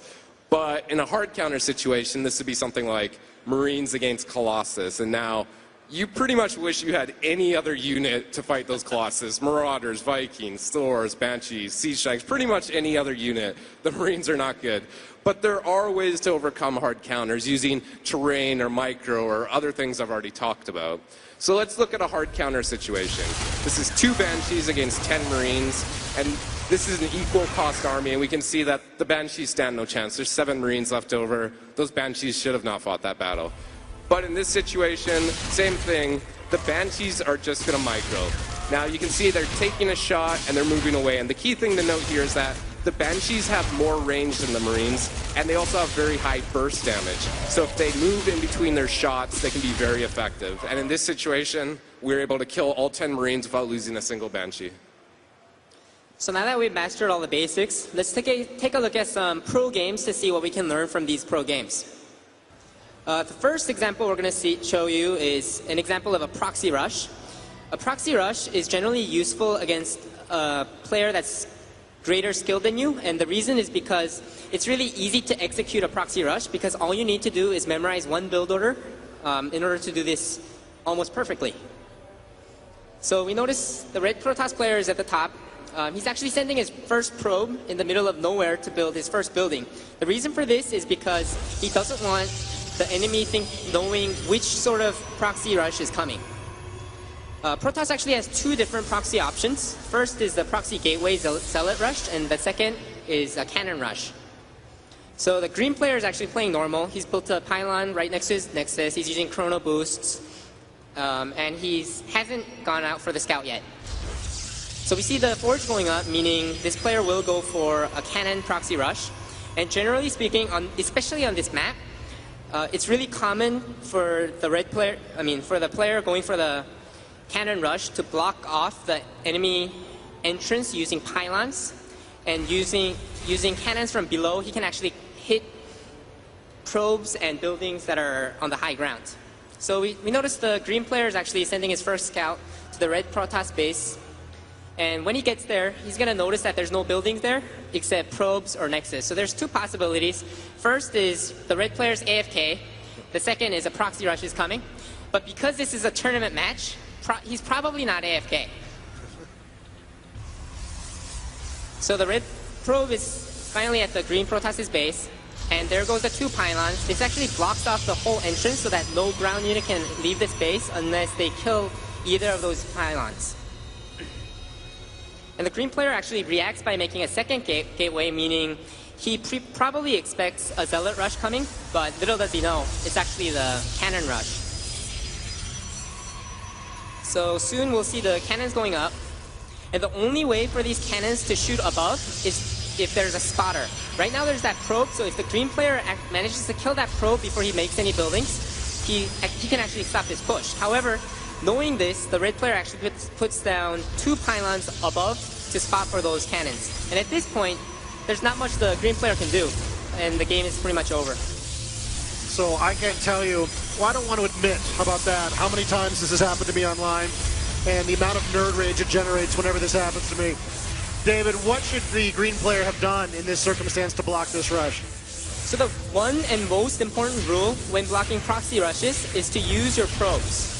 Even if you use your probes to block this rush, he's not behind, because the nature of proxy rush means he will be behind if the rush fails.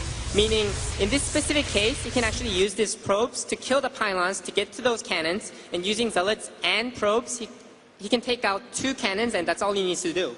And once you block that rush, you have a huge advantage. So the second video we're going to show is an example of an all-in rush, and just like the proxy rush, this is really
The StarCraft II Secrets of the Masters panel will now begin. Please give our panelists a round of applause.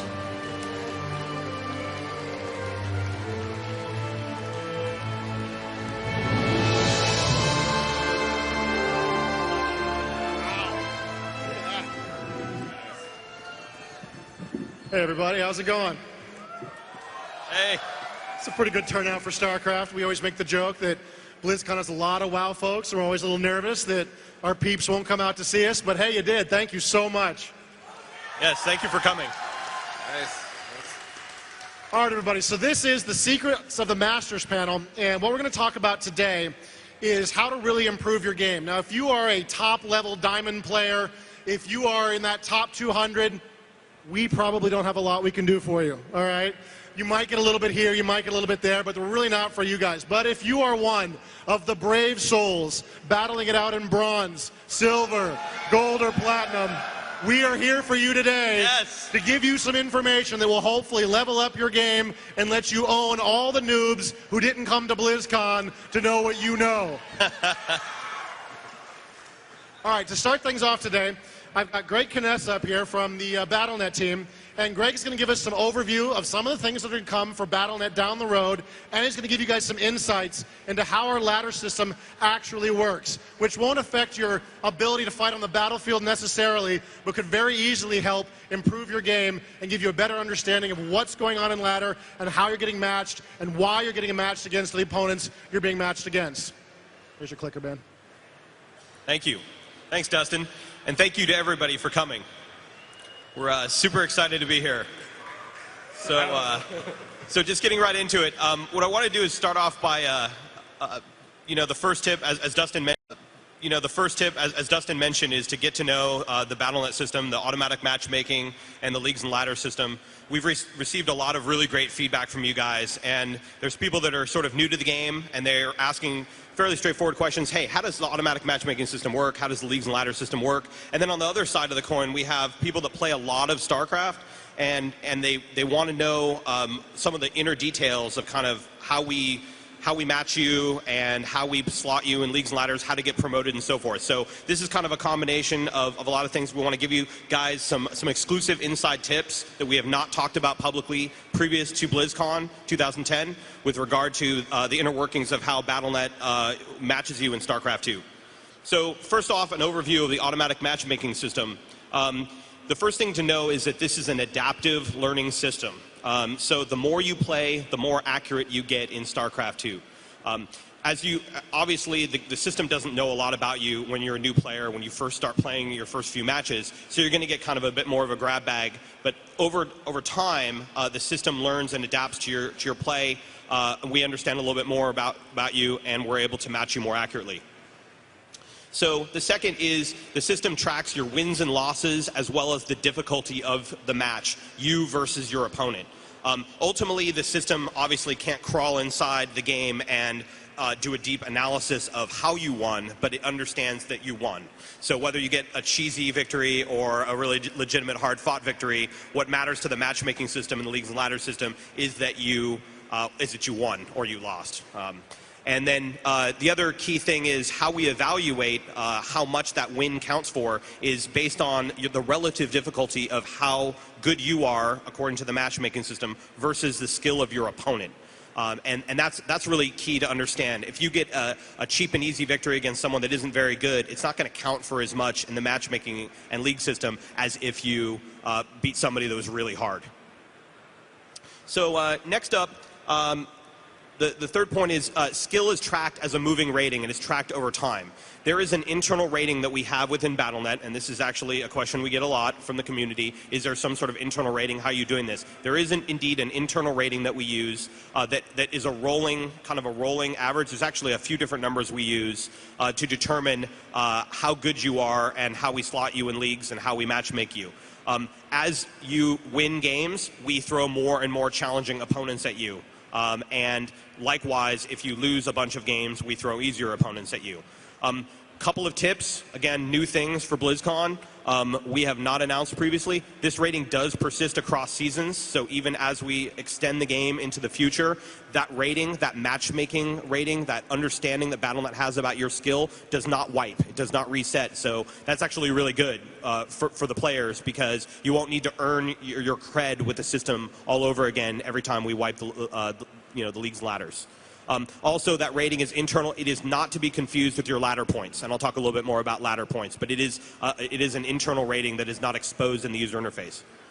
Next up, the skill tracking is per matchmaker. So the key thing here is 1v1, 2v2, random, 2v2 arranged. Every single team that you create with your buddies, those are all separate skill ratings. They are not one skill rating, so one really doesn't influence the other.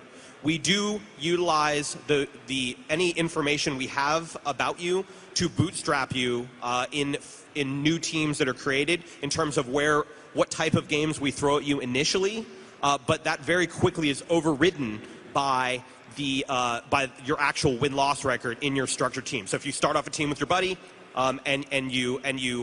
we throw some pretty hard matches at you because you were really good at 1v1, how you do with your buddy is tracked separately. And that bootstrap rating is overwritten relatively quickly.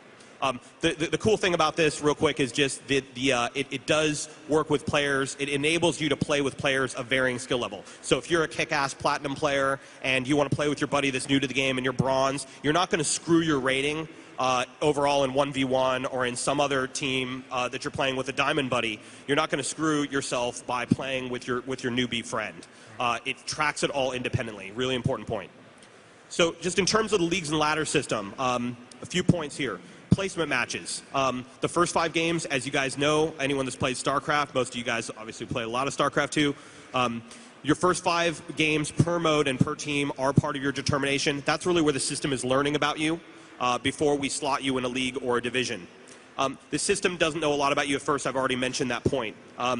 The league and division assignment, we slot you in that 100-person league. That is really your proving ground and the folks that are kind of around you in terms of skill level, given that particular matchmaker and team. Those are the folks that you're competing immediately around. So if you're ranked 92nd, obviously you want to work your way up to number 1, and the people that are around you, above and below you, are roughly around your skill level for that team and for that matchmaker. There are 5 leagues, as you know, bronze, silver, gold, platinum, and diamond, and we do distribute the population 20% per league. So that's 20, 20, 20, 20, 20. So if you are in diamond, you are in the top 20% of the entire StarCraft 2 population for your region, which is a tremendous accomplishment. And of course, the opposite applies. And believe me, there are a lot of us that are in that division. I'm gold, so I just want to that out there. League division placement does not affect matchmaking. This is the other really, really important point I want to emphasize for you guys. Just because you're in a given league or you get promoted into a higher league, it doesn't mean that all of a sudden the difficulty of your matches stair-step up. Because we use that internal rating, if you're in gold and you're putting along, you're having a good win streak, and then all of a sudden you go, wow, congratulations, you've been promoted to platinum. That doesn't mean that all of a sudden your matches are going to become 20% more difficult or 100% more difficult. That's not the way it works. We're gradually increasing your skill level over time, and then once we promote you, once we're sure, we promote you. More about promotion in a second, but basically that next match you're going to play is no different than the one you played previous in terms of the gradual ramp up of difficulty level. Other things to note about divisions. So you got to work your way up. The way we rank, I get a lot of questions. Hey, Greg, are we? I don't get it. Like, why am I 16th and I've got a better win-loss record than the guy that's 15th? I don't understand. We don't actually use your rank criteria is not wins and losses. It's actually the points that you earn. And there's a number of reasons why we do that. But first and foremost, that is our abstraction of how not only how many wins you have, but per my previous point about some wins are worth more than others, how many points you have. So when you play a more difficult match and you get a hard-fought win, you're going to get more points. Those points should matter more for your division rank, and that's how we end up working that in. Also, bonus points. What is this bonus point thing? I got hundreds of bonus points up here. What bonus points are, the easiest way to explain them, they're like rested XP in WoW. It's a mechanic we've put in there so that if you need to take a break, say you go on vacation for a week and you jump back in StarCraft the day you get back, you have an opportunity to catch up a little bit by eating through your bonus pool. That bonus pool is accrued over time, and it will be cut off at a certain point in the season. So you'll have an opportunity to kind of catch up and eat through all your bonus points.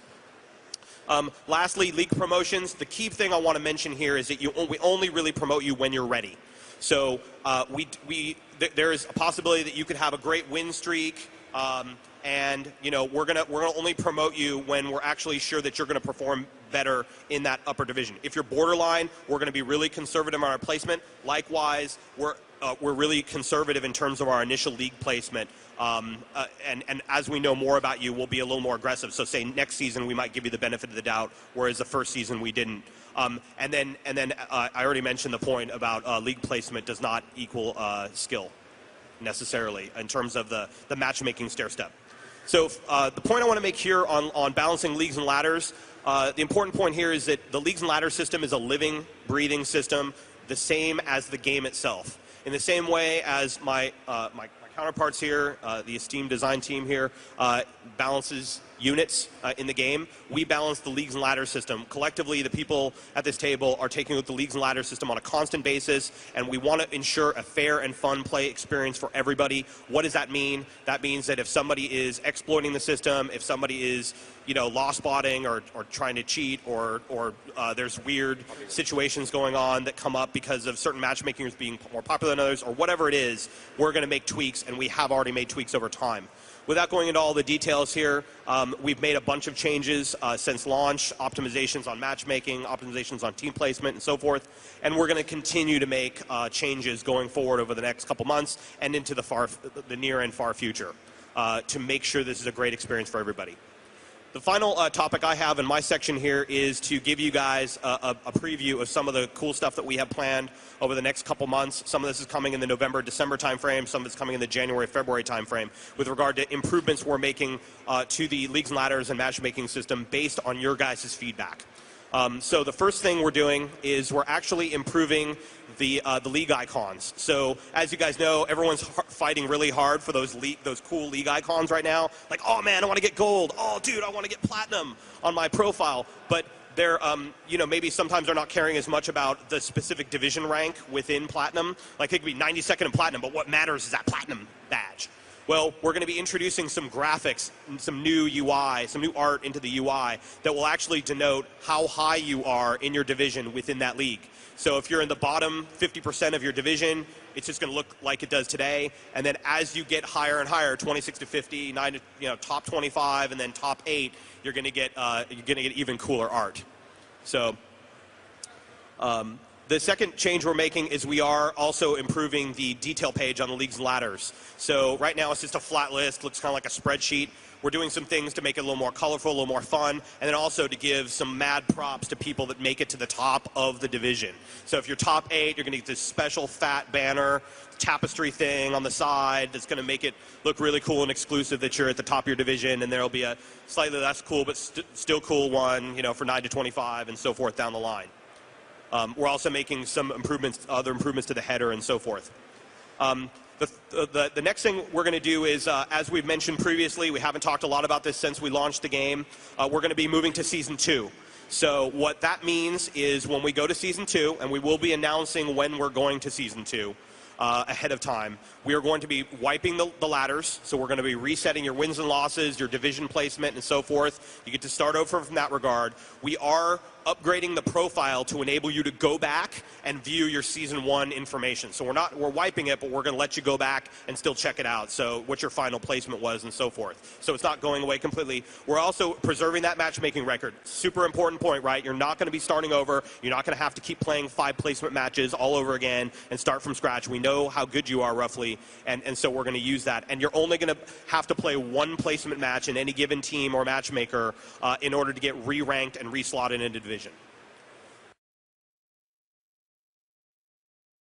The next thing we're announcing here at BlizzCon is we are officially rolling out the Master League.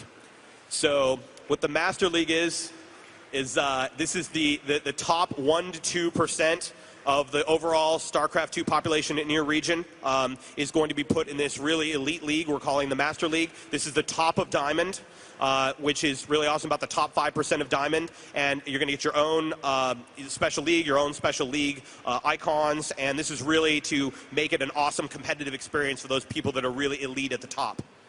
And of course, there's one more league. We are also announcing today the Grand Master League.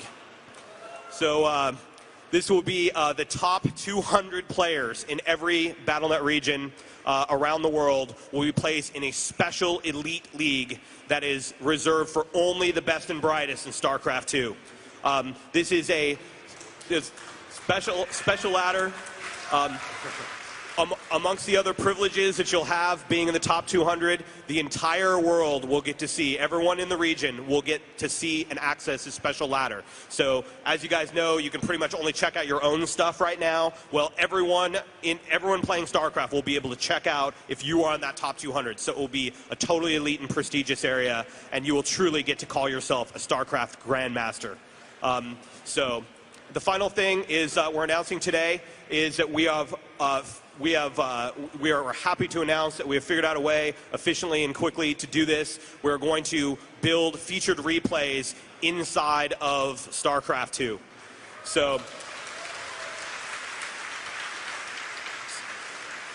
you will be able to, effective, come say January, February timeframe, you'll be able to go into the news and community area, which many of you guys use today. There will be a new tab off to the left. We'll be able to feature replays, whatever that is, you know, GSL, Game 5, Fruit Dealer, you know, Season 1. You'll be able to click right on that replay. There'll be a little description. Touch that replay. It'll fire right into the game engine. You'll be able to check that whole thing out. You'll be able to command the camera. You'll be able to check out APMs and resource collection, analyze the heck out of that game, and you know, call your buddies on the phone and really get to compare notes and use it to try and improve your StarCraft game. So this is just the beginning of some of the stuff we have planned. We're going to continue to evolve the feature set for StarCraft II on Battle.net in the coming months and years, and we're super excited about some of the stuff we have planned. So thank you very much.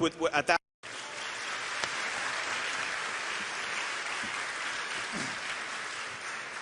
It's been a while, but has anybody in here watched the old StarCraft II battle reports that we used to do back in the day? Anybody? All right. We have got up here David Kim, fan of those, big winner of many of those battle reports, and the mighty champion Matt Cooper, who bravely fought it out many times to show off what our game could do. And this is your StarCraft II balance team right here. There's a lot of guys around the studio that help us as well and give us a lot of great feedback. But these are the guys that are really at the top of the game in the studio. We just recently had a tournament inside the studio, like 120 guys participated, and it was these two guys in the finals. I'm not going to give up who actually won, but it was best of 5, and they were amazing matches. And we'll try to get those matches out to you guys soon. These guys are just absolutely doing great.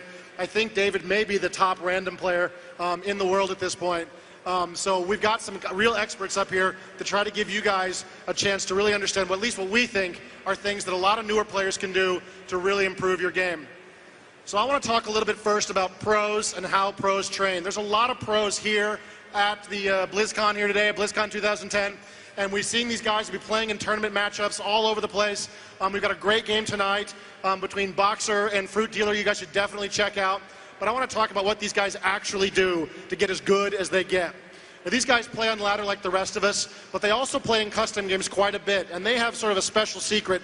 They've got some sparring partners like a boxer would have. Guys that are almost at their skill level, but not quite, that they can throw down with to try new strategies, to try new techniques. Not all of us have access to top diamond sparring partners. But if you have guys at your skill level in gold, you can find those guys. You guys can get together. You can try different rushes, try different blocks, try different strategies. And that's what these guys do to really help improve their game. These guys also work really hard. They play 12 plus hours a day to improve their game. I think there's a myth that StarCraft 2 pro players are born. They're not born, they're made. These guys forge themselves with hard work. And the reason I say this, and this is important, is if you suck at StarCraft 2, you can play and get better. That's all these guys did. They practiced. Now, I'm sure there's probably at some point some basic genetics. These guys are a little bit faster than the rest of us normal humans, but there are still things you can do to practice to get to really a strong place in your skill.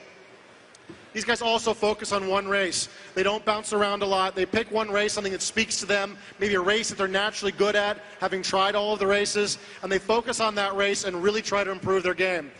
And these guys study. When they're not playing, they're studying. They're studying their own replays. They're studying the replays of their opponents, and this is something you can do as well. If it's midnight and you know you're going to lose 3 more games if you play till 1 in the morning, which I do frequently, I would definitely suggest maybe you take a break and watch some of your replays and use that as an opportunity to really study and see what you can do better as a player. So you guys, we contacted a bunch of pros. David sent a bunch of emails, and we got some really great tips for you guys from some of the pros, many of whom are here at BlizzCon today. So Select says, don't stress over losses. Use them to learn your faults, and you got to practice. No pain, no gain. This is great advice. As Greg was saying earlier, the matchmaker is designed to make you go 50-50 with most of your opponents. You are going to lose. Nothing can protect you from this. Get used to it. It's okay. But you've got to keep practicing, you got to keep focused, and don't worry about losing. And a lot of this stuff is psychological advice these guys are giving, but psychology is a huge part of StarCraft. Cooper and I talk frequently about how we go on tilt, how we'll lose a couple of really close games, and then it's a 10-game losing streak to the end of the night. David Kim has better psychological control than either one of us. He's like a machine. That doesn't happen to him. You could be that machine. Try to focus on the psychological aspects. That can be a very effective way to improve your game, and that's what Select is saying. Huck, a great player, says, be a fan of the game and enjoy it. You're here to have fun. Make sure you're 100% committed, and he says, watch Day 9. And for those of you who don't know, Day 9 is a great member of the community that provides a ton of commentary. He does a lot of shoutcasting. He has his own blog. He has all kinds of really great stuff. If you don't like Day 9 when you go see him, don't worry about it. There's lots of great guys, and his advice holds true. Use the community. You guys are out there doing great things with this game. You're analyzing it. You're tearing apart. Check out what other players are saying. It can't help but make you a better player. This is probably one of my favorites.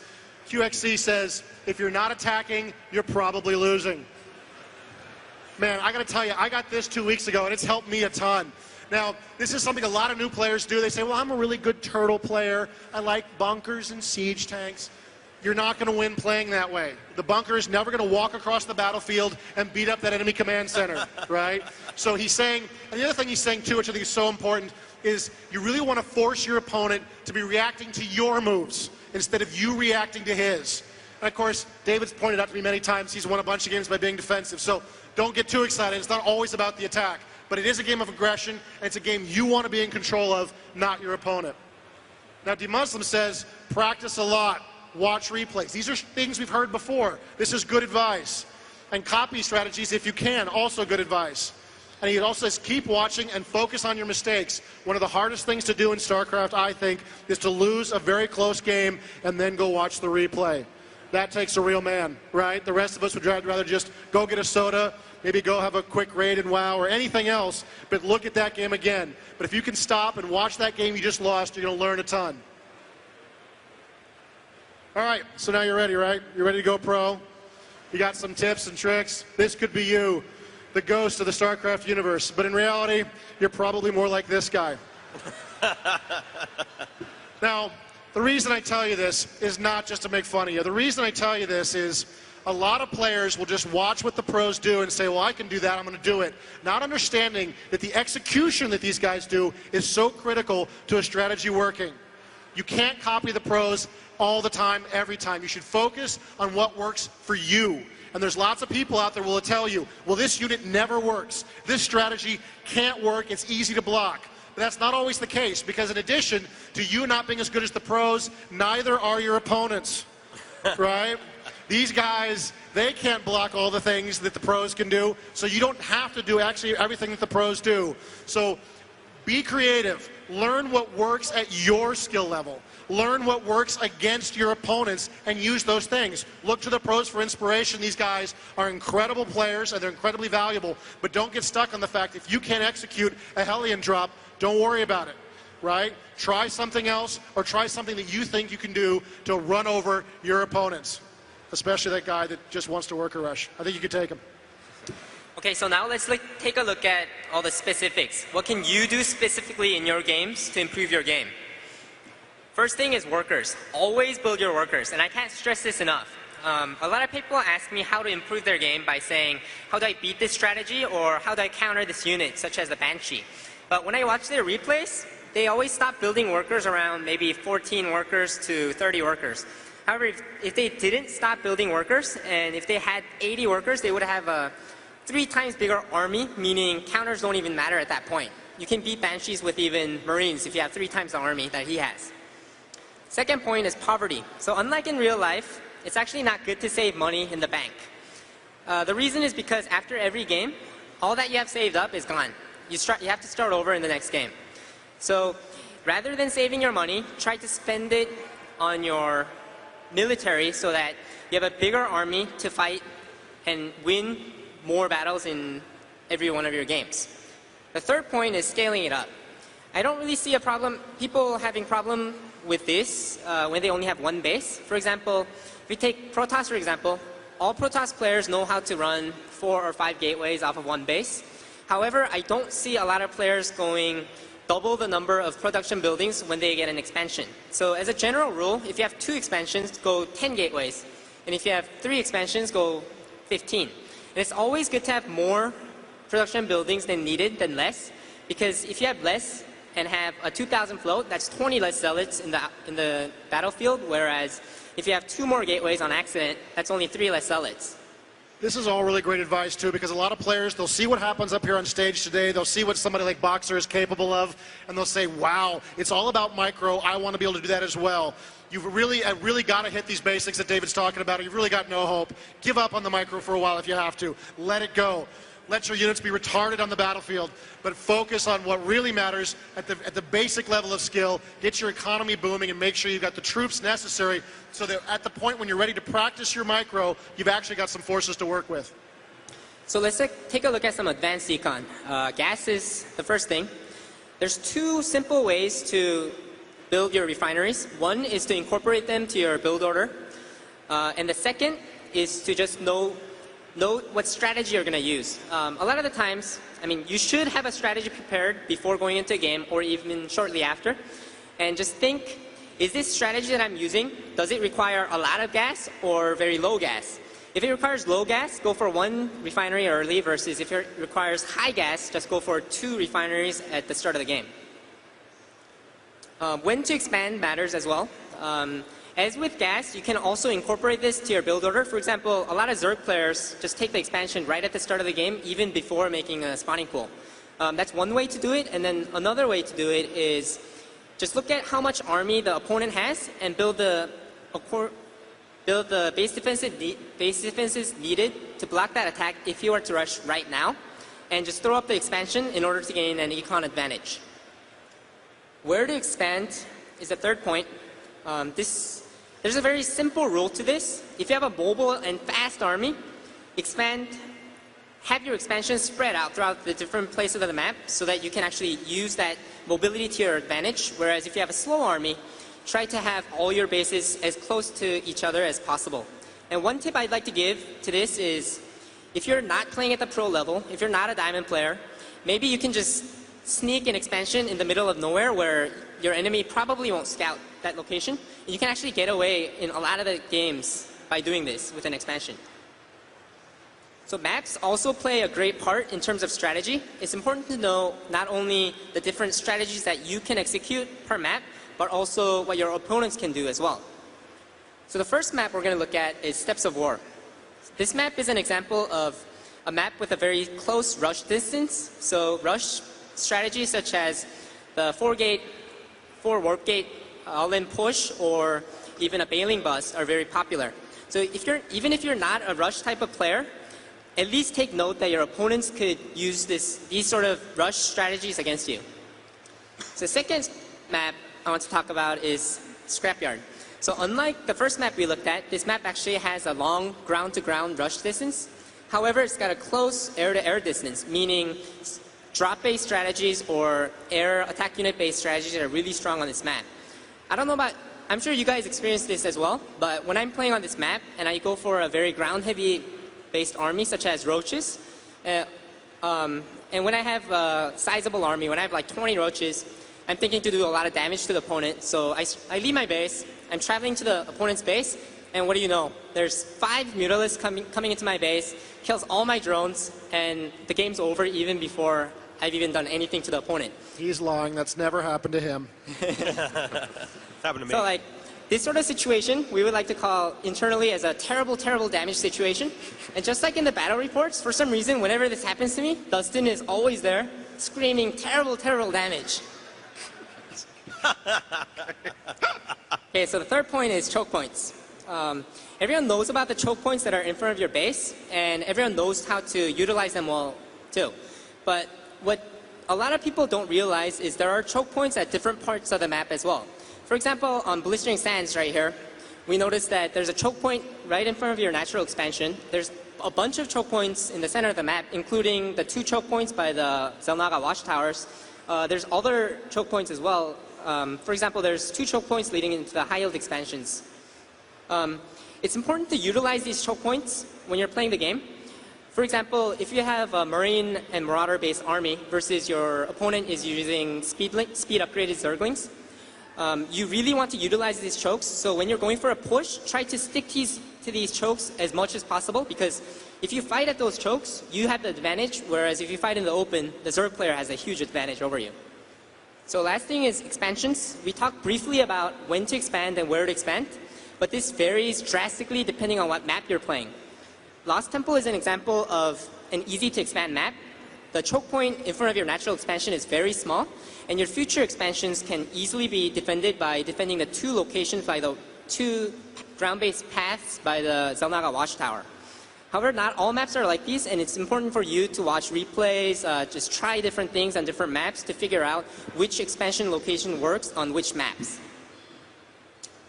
So I'm going to talk to you guys today about combat, and combat in StarCraft 2 is awesome. It's probably my favorite thing about StarCraft 2.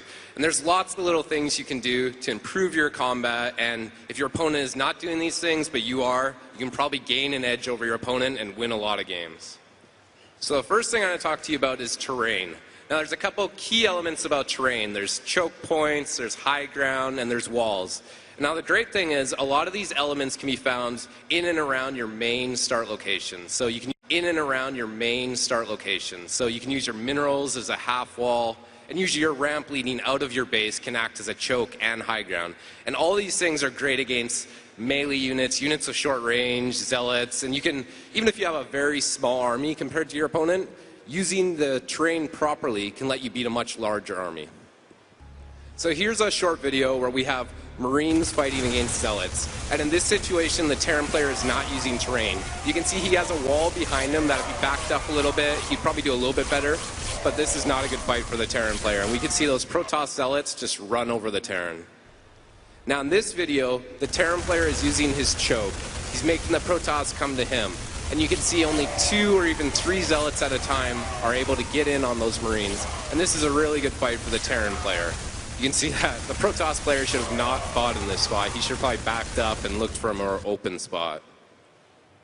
And along with terrain, we have flanking. Flanking is huge in combat. It's best used with swarms of small melee units like Zerglings, Banelings, and Zealots. But you can also make great use with flanking using burrowed units, especially a Roach who can actually move while burrowed. If your opponent's coming at you with Zealots, Stalkers, and a couple Colossus, and maybe his Colossus is trailing a little bit behind, if you can use flanking properly, you might be able to kill his Colossus before the rest of his army can even engage you. So let's look at a video of flanking. Now in this situation, we have Zerglings fighting Marines in the open, and this seems like a good fight for the Zerg player. He's fighting in the open, he's not using terrain, but the problem here is the scale. It's the size of the armies. Now because there's so many Marines and so many Zerglings, the Marines are actually creating their own terrain. Units in the back, the Marines in the back, the Marines in the middle, they're actually getting blocked by the Marines in front of them. And the Zerglings are taking a very long time to wrap around these Marines. And it's actually, even though it's in the open, it's not that great of a fight for the Zerg player.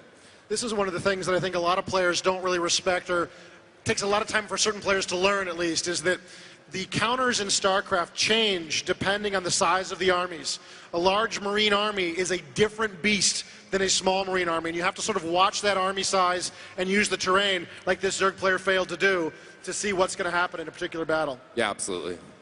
So in this video, same number of Marines, same number of Zerglings. The only thing we've done is we split the Zerglings into 3 equal-sized groups. And you can see how fast the Zerglings are able to surround the Marines, and they're very effective in this spot. So in the last video, there was about 8 or 10 Marines remaining, and now we have about a dozen Zerglings left. So this is a pretty significant turn. There's also unit control. Now, a lot of people in the community will refer to this as micro or micromanagement. But the key thing here is it's just controlling your units and getting the maximum benefit from your units. And there's a couple of things to note here.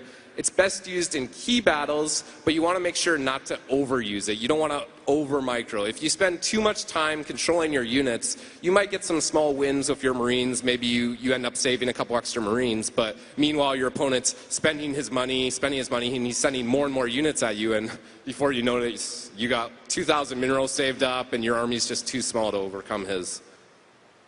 So here's a video of 8 Stalkers fighting 8 Stalkers. Nothing fancy here. Both players are just letting their Stalkers fight. And we can see through small variations in how the units path or how the units focus fire each other that even though it's a 50-50 fight to begin with, it's not going to go exactly 50-50. We can see that Red's up a couple Stalkers. And looks like Red's going to have 2 Stalkers left over against the blue player. So in this situation, Red is using micro, he's using blink, he's using focus fire, he's moving his units. He's basically doing everything he can to win this fight. And blue is just, again, just fighting normally, he's not doing anything special. And we can see that Red is up way ahead right now. Red hasn't lost a single Stalker yet. And if this was a real game situation, he's got all 8 of his Stalkers left, he can make a push on blue right now. Both players warping an extra 5 Stalkers, and now we got 13 Red Stalkers against 5 blue Stalkers, and that's GG right there. And of course there's counters. Now in StarCraft we have soft counters and we have hard counters. So a soft counter would be something like the Marines fighting the Zealots in the open. It's not the best situation for the Marines, but they're still going to do a lot of damage. If you have enough Marines, you can actually overcome the Zealots. But in a hard counter situation, this would be something like Marines against Colossus. And now you pretty much wish you had any other unit to fight those Colossus. Marauders, Vikings, Thors, Banshees, Siege Strikes, pretty much any other unit. The Marines are not good. But there are ways to overcome hard counters using terrain or micro or other things I've already talked about. So let's look at a hard counter situation. This is 2 Banshees against 10 Marines, and this is an equal cost army, and we can see that the Banshees stand no chance. There's 7 Marines left over. Those Banshees should have not fought that battle. But in this situation, same thing, the Banshees are just going to micro. Now you can see they're taking a shot and they're moving away, and the key thing to note here is that the Banshees have more range than the Marines, and they also have very high burst damage. So if they move in between their shots, they can be very effective. And in this situation, we were able to kill all 10 Marines without losing a single Banshee. So now that we've mastered all the basics, let's take a look at some pro games to see what we can learn from these pro games. The first example we're going to show you is an example of a proxy rush. A proxy rush is generally useful against a player that's greater skill than you, and the reason is because it's really easy to execute a proxy rush because all you need to do is memorize one build order in order to do this almost perfectly. So we notice the red Protoss player is at the top. He's actually sending his first probe in the middle of nowhere to build his first building. The reason for this is because he doesn't want the enemy knowing which sort of proxy rush is coming. Protoss actually has two different proxy options. First is the proxy gateway zealot rush, and the second is a cannon rush. So the green player is actually playing normal. He's built a pylon right next to his nexus. He's using chrono boosts, and he hasn't gone out for the scout yet. So we see the forge going up, meaning this player will go for a cannon proxy rush. And generally speaking, especially on this map, it's really common for the red player, for the player going for the cannon rush to block off the enemy entrance using pylons, and using cannons from below, he can actually hit probes and buildings that are on the high ground. So we notice the green player is actually sending his first scout to the red Protoss base, and when he gets there, he's going to notice that there's no buildings there except probes or nexus. So there's two possibilities. First is the red player's AFK. The second is a proxy rush is coming. But because this is a tournament match, he's probably not AFK. So the red probe is finally at the green Protoss' base, and there goes the two pylons. This actually blocks off the whole entrance so that no ground unit can leave this base unless they kill either of those pylons. And the green player actually reacts by making a second gateway, meaning he probably expects a zealot rush coming, but little does he know, it's actually the cannon rush. So soon we'll see the cannons going up, and the only way for these cannons to shoot above is if there's a spotter. Right now there's that probe, so if the green player manages to kill that probe before he makes any buildings, he can actually stop this push. However, knowing this, the red player actually puts down two pylons above to spot for those cannons. And at this point, there's not much the green player can do, and the game is pretty much over. So I can't tell you, well, I don't want to admit, how about that, how many times this has happened to me online, and the amount of nerd rage it generates whenever this happens to me. David, what should the green player have done in this circumstance to block this rush? So the one and most important rule when blocking proxy rushes is to use your probes. Even if you use your probes to block this rush, he's not behind because the nature of proxy rush means he will be behind if the rush fails. Meaning, in this specific case, he can actually use these probes to kill the pylons to get to those cannons, and using zealots and probes, he can take out two cannons, and that's all he needs to do. And once you block that rush, you have a huge advantage. So the second video we're going to show is an example of an all-in rush, and just like the proxy rush, this is really easy to execute compared to other different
helps analyze a lot of the statistics that we use in analyzing what's going on BattleNet. I don't know if these guys need an introduction, but I'll do it anyway. I got David Kim, just a great player and wonderful designer who does a lot of the heavy lifting on the Balance team alongside his partner in crime, Matt Cooper. Also just a great player and a great designer. And this is the group that does most of the work. And we obviously get a lot of feedback from other folks, but this is the group that does most of the work when we talk about multiplayer in StarCraft 2. So we're going to make a presentation for you guys that sort of describes some of the processes that we go through and gives you a little bit of insight into the stuff that we're looking at right now and maybe some of the things we have planned for some of our future patches. Is there anybody out there that has any questions at all about StarCraft 2 multiplayer? Anybody? Just a few people? All right. So get your questions ready because we'll hopefully have a lot of time for you guys to ask us whatever you want about what we've done or what we're going to do down the road.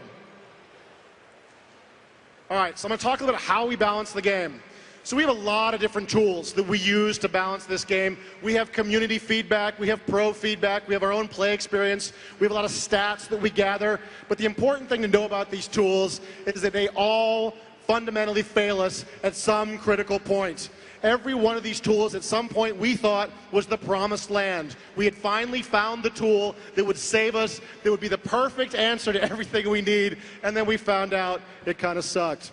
So the only trick that we've got is we have to use all of these tools together. We want multiple tools to agree about what the direction is, what we should do, and only if these tools sort of fight together as a team do we have any real hope of finding the right answer, but what we want to do in the balance of the game. So I'm going to talk to you guys today about our first tool, and this is kind of our first line of defense, and it's you guys, it's our community. And one of the best things about this is it's hundreds of thousands of players playing millions of games. And of course, this is across all skill levels, all regions. And we get some great debates from you guys. It's really not that useful for us if we have an internal tool that tells us building battle cruisers makes your win percentage go up by 3 points, or that doesn't really tell us anything. Maybe the players making the battle cruisers have already won the game. But when we get these great debates, we can see in what situation a battle cruiser might be overpowered, against what race, how players are using it. And of course, like any good debate, you get the opposite. People arguing it's not overpowered. Here's how to beat it. And of course, like any of our tools, there's some problems. One of the biggest problems with player feedback is the loudest voice tends to win. It's not necessarily about who's right or who's wrong, and not everyone chooses to post on forums.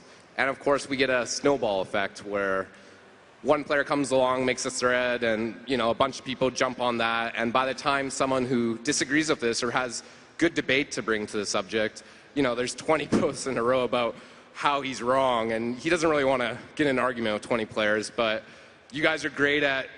You're one of our best tools for finding bugs and a lot of stuff that's blatantly wrong that we can't necessarily find in our internal play testing because we don't have enough time. You guys find almost immediately, and it helps make this the best play experience we can for you guys.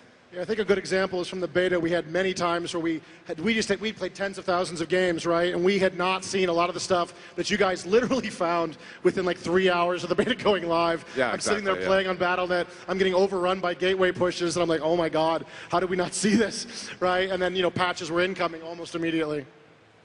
Okay, so the second tool that we have is pro feedback. Pros really know the game and really lead the strategies that everyone else on BattleNet follows.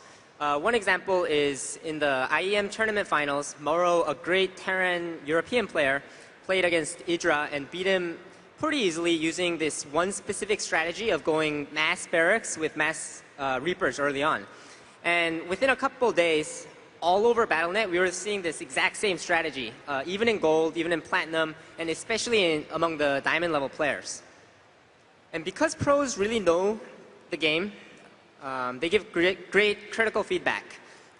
For example, Maka, one of the best players currently in the world right now, he's actually here today at Blizzcon as well. He really took his time to refine the Zealot Sentry Void Ray strategy. And he not only sent us replays, but also a very detailed explanation on when to build every unit, as well as how to use these specific units in combat when you engage the enemy. And using this feedback, we were able to make the changes to the Void Ray that, in the patch that we released last week. So the one downside to pro feedback is pros generally only favor one race because they only play one race. So pros have a difficult time judging victory or defeats. Was it because I mean, did I win this game because I was more skillful than the other player, or was there a race imbalance? That's always the hard question for pros to ask themselves. The second downside to pro feedback is pro feedback doesn't necessarily represent all skill levels. Even though people try to follow pro strategies and execute it on their own, the level of execution is not the same, meaning we get different balance across different skill levels. And even though our focus in balancing our game is for the competitive level, we do want the game to be fair and balanced for across all levels as well. So one of our other great tools, of course, is tournaments. We're getting a ton of these here at Blizzcon. If you guys haven't checked out the RTS stage, you really should. They're so awesome. We got our homage there to Fruit Dealer, the winner of the first season of the GSL. Absolutely, give it up for Fruit. So the advantage of tournament games, of course, these are great, great games with great players playing them. And this is the ultimate test of our balance. If there is a tiny crack in our game balance, these guys are going to drive a truck right through it, right? Everything is on the line for these guys. They've got tens of thousands of dollars on the line, their career, their pride, everything, and they've been practicing 8 to 12 hours a day for months on end. So if there's any problems, we're going to see it. We don't tend to look too much at tournament results. And that's because the skill between all these players is not necessarily even. There's no perfect matchmaking in tournaments, right? Sometimes one player just practiced a little bit harder. So I know there was a lot of concern in the community when Fruit Dealer actually won those matches because there was a feeling that Zerg needed a buff. And we actually kind of agreed with that at the time. And then Fruit Dealer went ahead and won, and we were seeing a lot of posts like, oh my God, now they're not going to do anything because they have proof that Zerg is okay. That wasn't proof, right? Fruit Dealer was on the top of his game. He had practiced. He knew everything he needed to know. I think Fruit Dealer done great with any race that he'd practiced on that day. He was top form for that matchup. So you don't know, what players also didn't show up for the match. You don't know what players were sick that day. You don't know what players maybe got unlucky in an early round and got eliminated by a matchup they weren't quite as comfortable with. There's lots of variables in tournaments. So we do look at the games, and that's a very powerful tool. But the exact results would only concern us if we saw something like, oh my God, it's just all Terran all the time. No one's even choosing the other races.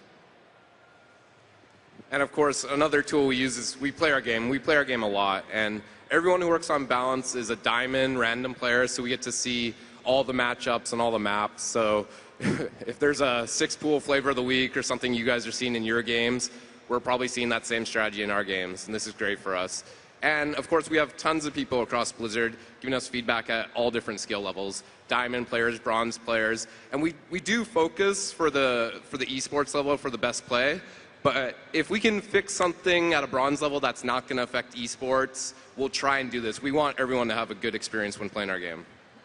But again, this is a very small sample size. Like we mentioned earlier, we had played tens of thousands of games going into the beta, but we still couldn't catch some of the warp gate or gateway rush strategies. And, we need a bigger sample size to catch a lot of that stuff. So we've taken a look at all the opinion-based tools that we use to balance our game. So now look at some concrete tools that we have. First is spreadsheets, and they're great for making simple calculations such as DPS. And in StarCraft 2, not only the damage per second matters, but the damage per shot as well as how often a unit fires matters as well. And it's great to just lay out all these different numbers for every single unit in the game in order to balance our game. Another great thing about spreadsheets is that they're great for analyzing build times and costs. We don't try to equalize the costs of different tech choices, and we also don't try to make every production building needed for every one of the races symmetric, but we do try to make note of all these numbers so that the balance on these numbers can be perfect. The major downside to spreadsheets is that it actually doesn't take into account a lot of the other variables that are going on in the game, such as pathing, terrain, or strategies, or even micro. And to take these into account, we'll actually look at our other tool. So we have a tool that's an in-game tool called Make Combat, and this is sort of a debug tool that we can use to create battles very quickly and run tests rapidly to see what's going on. And of course, what's great about this, it's in the software, so it accounts for movement, it accounts for pathing. They can account for a lot of the variables that something like a spreadsheet wouldn't use. Like we often have seen, changing something as small as a unit size, as I'm sure you all know, has a significant impact on how well that unit performs. So you can, make a small tweak to the size of the Zealot, quickly use Make Combat, and see what's actually going on. And it also can account for unit costs. Like StarCraft is often balanced for cost, right? We're not balancing unit to unit. We don't care if 7 Zealots beat 7 Marines. That doesn't make any sense. The Zealots cost a lot more. So we can actually set up battles and Make Combat that allow us to test for unit cost to make sure that we're getting it right. So here's an example of Make Combat in action. You can see we're going to type in a command there. We're going to do it for cost, and we're going to speed up the game so we can watch really quickly what's going on. Those Zealots and Stalkers are going to fight those Roaches and Hydras, and as you would expect, it's not going to go very well for our Protoss brothers there. They're going to beat them down. We get a little report there at the end, how many units are left, what percentage is left, what the leftover cost is. And we'll run it again just to make sure that, yeah, this is what's happening, that's what's going on. Let's change it up. Let's put in 10 Immortals instead of 10 those Stalkers. Let's see how it goes. And so as you imagine, this is going much better now for the Protoss, the Immortal being so strong against the Roach. But like everything in StarCraft, a lot of these relationships are very touch and go. And so we want to run it a couple of times to make sure, and we'll run it again just to see what happens. Because of small variations in pathing and small variations in unit target acquisition, suddenly what was an absolute Protoss victory suddenly turns into a narrow Zerg victory. And these are the kinds of relationships we're looking for, because this means terrain and micro will be the deciding factor in this particular battle. So if we talk about, there we go. So Make Combat, of course, we were in love with this tool. This was the greatest tool ever made. We had it. We could just test the game 50 times an hour. We could see whatever we wanted to see, and we could prove to ourselves that everything was great. We were so happy with this. The downside of this tool, of course, is it's sometimes difficult to account for terrain. I mean, you saw that battlefield. When was the last time you were in a battlefield that was that open? Now, we do have some terrain on the debug map, but it's easy to forget to use it as a designer. And the reality is, battles are rarely that perfect. It also fails to analyze the current strategies, what we call the metagame. It fails to analyze what could actually happen in a real battle. Really? 10 Immortals and 10 Zealots? If 4 Mutalisks flew over that formation, those Protoss would be dog meat. I could convince myself with that battle that, oh, hey, look, this is easy for the Protoss. They can counter this with Immortal Zealot. And actually, when you get into a live game, it's a total disaster. This is what we found when we went into beta. We've been using this tool a lot before we went into beta, and when we got to play a lot of games against people of our own skill level, suddenly we're having lots of arguments. We would say, Make Combat says this, and I'm saying, hey, I get it. I can see what Make Combat does too, but I'm telling you, I played last night, and it doesn't work. That's not going to happen. And so the danger of Make Combat, we discovered, was it creates a false sense of security. It makes you believe you know what's going on, and instead of using the other tools, you can start to rely on it to give you proof of what you want to believe. Hey, I know, we've got the answer. It's Immortal Zealot. It's going to stop it every time. And when you get into a game, it's not going to happen. I mean, even look at that scenario I showed you. 10 Immortals. How many robotics facilities did this fictional Protoss player have to put out 10 Immortals at that stage of the game? It's just not practical. And that's why our other tools are so important and why this is just one small piece of the arsenal we use to try to understand what's going on. And of course, we have BattleNet stats. And the great thing about this is it's BattleNet stats. And the great thing about this is it's everyone playing the ladder. There's a lot of players who might not post on forums, a lot of great players, but we have all their games on BattleNet. And this takes the subjectivity out of what they're doing. A lot of players, if you ask someone, how did your last 30 games go? Most players probably couldn't answer that concisely. Even internally, we'll get someone coming up to us saying, man, I can't beat Protoss as Zerg. And, we'll give them some advice, and then we'll go look at their match history, and we'll notice that they actually have a 70 win percentage in that situation. And it's not that they're trying to mislead us or anything like that. It's just players tend to remember their losses a lot more. And it's really hard to think back what happened in a bunch of your last games. So let's take a look at some BattleNet stats. And this is for North America across all leagues. So Terran versus Zerg, we can see that Terrans are edging out Zerg very slightly, 51-49 in favor of the Terrans. Protoss versus Terran, 53-47 in favor of the Protoss, still a really good number for us. And Protoss versus Zerg, 51-49 in favor of the Protoss. So, I mean, these numbers all look great to me. I think we're done. It's perfect. We can just go home, right? What could possibly go wrong with these numbers? Let's see. But with every other tool that we have, this has a huge downside as well. And the main reason for this is our matchmaker. Our matchmaker does an excellent job of matching two players that are evenly skilled that will go 50-50 against each other. However, the matchmaker doesn't know where the race imbalances are, so it doesn't take this into consideration. So in order for us to use these win percentages as a balanced tool, we actually have to know what the race win percentages are for each matchup when two equal levels players play and not with perfect matchmaking. So to explain how we get this actual number that we use, we have our math genius, Dr. Josh Menke. Thanks, David. Yeah, exactly. The matchmaker is trying to make sure every player has a 50-50 win percentage, but it's also making sure every race has as close to a 50-50 win percentage as well. And so because of that, we can't really trust those raw race win percentages. So we have come up with an adjusted win percentage that accounts for the skill of the players. And not only that, we can use this to track the metagame day by day, week by week. We can know what Protoss versus Zerg looks like at the top level, at the middle, and at the bottom. And this is a great tool for us to be able to know what the current metagame really is.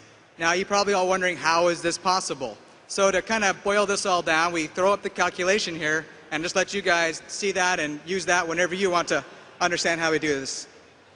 You guys got that? Seems pretty basic, right? I got it. Pretty basic math, I think. Yeah. Simple stuff. Seriously, this is how we do it. I didn't throw on the how we handle the different levels of skill, but that'll give you guys a clear idea. Now, let's run through a simple example, though, of how we actually fit that equation there. So let's say we have two players. We've got a Zerg player and a Protoss player. Before the match, we kind of think Bob's probably the better player. We've seen him play other players. We've seen Frank play other players, so we kind of have an idea about their skill. We've also seen Zerg play against Protoss in the past, so we also have an idea that we think, in this case, that Zerg at this point is better than Protoss, slightly.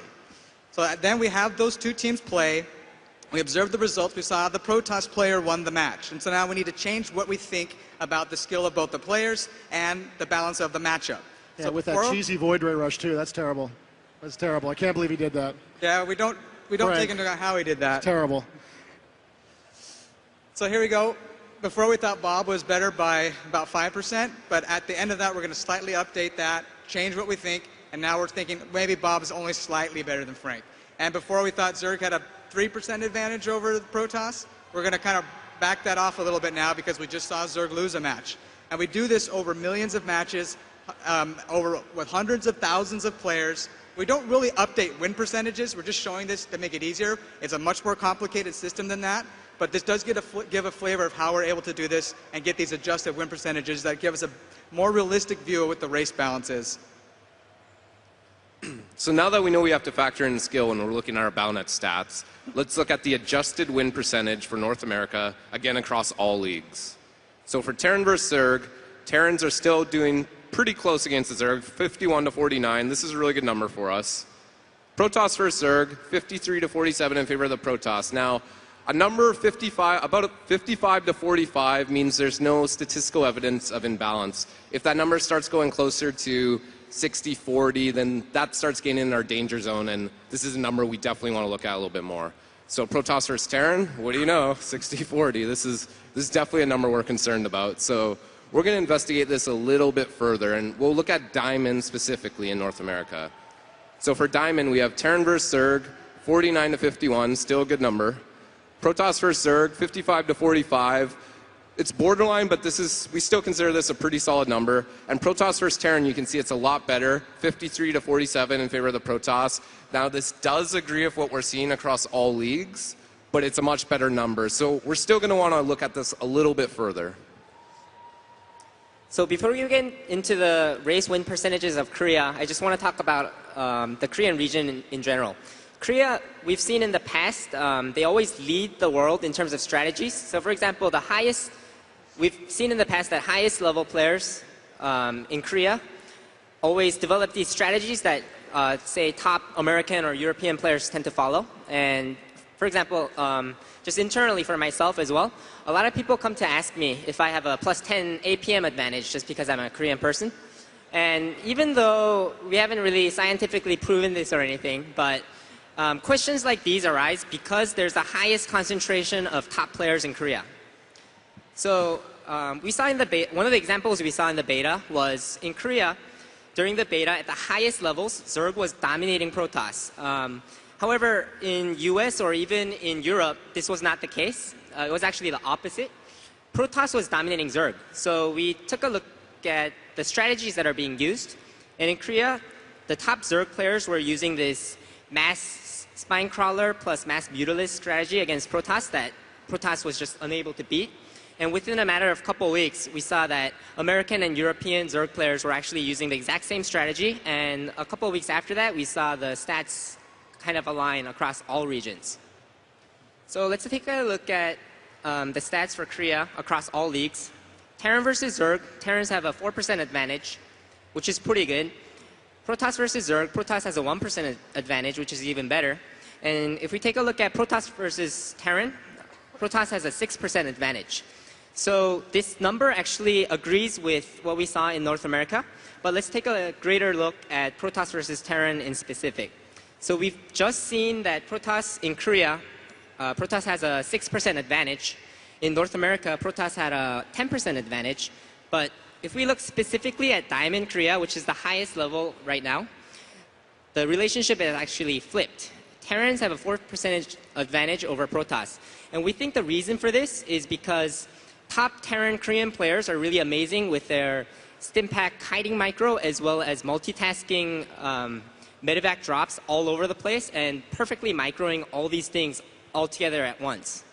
But as I said before, we can't just go by our past experiences, so let's take a look at our other tools to see if that's what they say also. So Battle.net has identified a problem for us very clearly. We can see that we're seeing Protoss dominating Terrans almost across the board, except in this one place that makes us nervous. This one place that we've seen in the past can be different, and it may change our strategies. So if we look at our other tools, and now to go to the community. Now we've got about a dozen guys, I think, all over the world, guys and gals, who are gathering feedback for us from our own websites and from languages none of us speak, right? And gathering feedback from fans, from other forums, other websites that are made by the fans, and they're bringing this to us as best they can, trying to give us a summary of kind of what people are talking about, what the most popular threads are, and what people are actually saying. So the community says that Terran is too strong.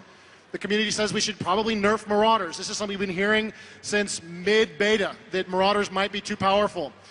Nerfing Stim, usually focused again on the Marauder, though sometimes on the Marine. Now, none of this agrees with the stats, except in that one league in Korea. So if we look at our mid-combat tool, Marauder Stim is not overpowered. Now, you do get a lot of speed movement out of it, but the actual bonus damage you get from using Marauder Stim versus the health you pay to use it, it's very borderline. We've tried a couple small tweaks on this, and it actually, in some situations, it's actually bad to use Stim. Another situation is where Marauders against Zerg, they're very borderline. A couple small tweaks to Marauders, and Roaches start beating the Marauders. And this is not what we want. We want the Marauder to be a counter unit to the Zerg. And of course, if we go by our Make Combat tool, Marine Stim is one of the most broken things out there. If we went by this only, we would have to nerf Marines, and according to our play experience and what the community is saying something, I don't think this is what we want to do. So let's take a look at what pros have to say about Protoss versus Terran. We actually asked 5 different pros, of the 5 of the best Protoss and Terran pros out there, to see what they have to say about this matchup. And the first player actually says Terran wins 80% of the time versus Protoss. The second player says Toss has no chance versus Terran. The third player disagrees by saying Templars with an energy upgrade is too much.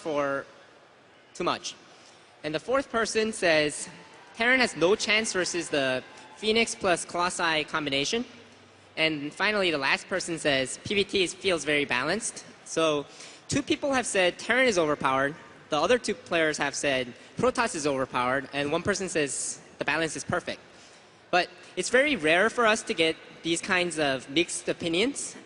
So there must be something going on besides just one strategy being overpowered or one race just dominating the other race. So let's take a look at another tool. So this is where it gets really exciting. We think we might be in a situation where it's not down to just 1 or 2 units. It might be a large combination of factors. And depending on how you choose to play, you're having a great time in this matchup, crushing your opponent, or you're getting rolled, depending on what race you're playing. So let's look at our sort of last line of defense here. It's our personal experience.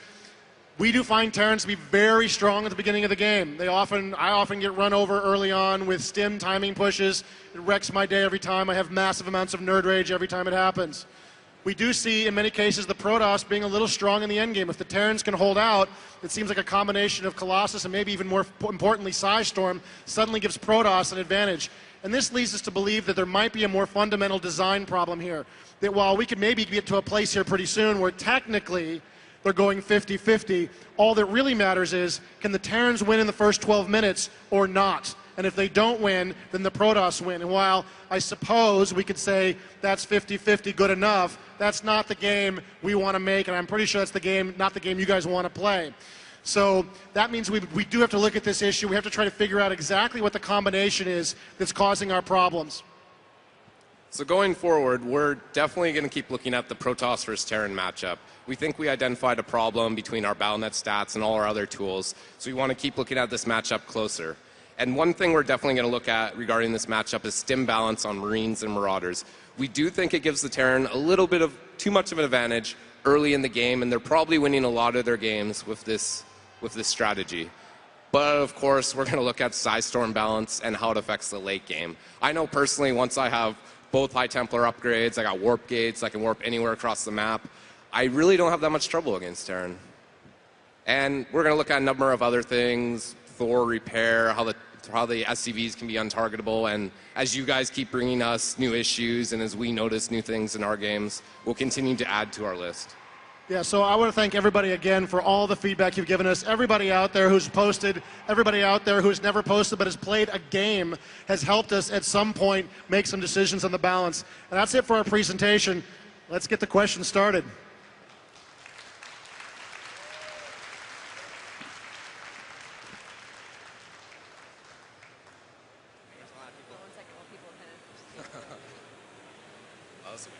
Hello.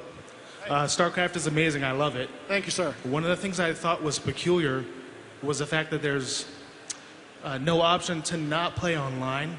Do you see that coming in the future to where you'll be able to work on achievements offline, then link up to Battle.net and have the stats queue up? It's possible, and it's something we talked about quite a bit, whether we want to do that or not. Ultimately, it let us more exposed to people hacking the achievements if they could do them offline and then log them in, but I'm not actually sure how secure we are now anyway. But it's definitely something we can look at. We obviously can play offline now, as you say, but we don't give you achievement access. But I'll take it as feedback, and we'll definitely talk about it. Thank you. So the Mutalisk seems a little bit like...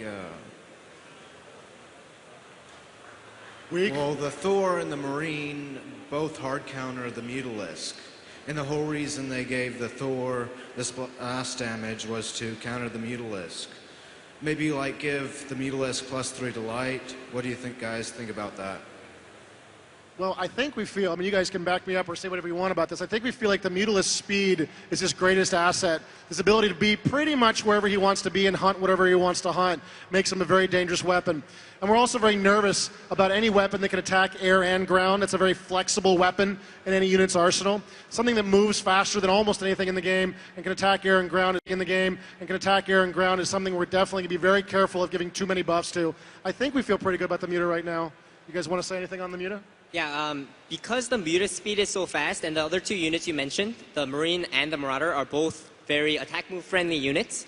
So there will be a difference at the start, I think, in using these units. But as players learn to make use of the speed advantage of the Mutalisk, we feel the balance might actually be better.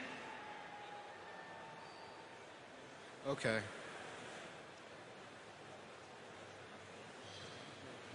Hi. I'd like to find out if you can tell us, when will fully customizable key bindings be added to the game, and why didn't it have them in the first place? Because I've tried the different hotkey layouts, all of them, and I think I could do better if I could set the keys up my way. Yeah, no, I totally agree with that. I think we've had that feedback from a lot of players. The reason it didn't make it for the game was, I mean, well, we were 6+ years in development. We didn't want to hold it any longer. And we didn't feel like customizable key bindings was a reason to delay the game. So we held that back, and we've been working on it. I've actually seen the design in progress. It is being worked on right now. There is UI currently in our internal builds where we're testing it. As you can imagine, the UI for custom key bindings is not simple. Actually, I would say it's insane. It's absolutely nuts. And our biggest fear is this giant landmine that new players will step into. They'll accidentally bind a key, and then they'll have no idea how to do anything anymore. So I've been working really hard on the design of it and on the engineering. I don't have a date for you exactly, but I can tell you it is under construction. It's actually pretty far along. I think we should have something out to you guys pretty soon. Okay, thanks. It's just funny that you asked that because I just released a hotkey trainer like 1 week ago. So check out for that on North America if you want to train on that. But anyway, okay. My question is slightly off topic. It's about custom maps. I know you were talking a little bit at Blizzcon 2009 about the custom map marketplace that might eventually come out and maybe premium maps and stuff like that.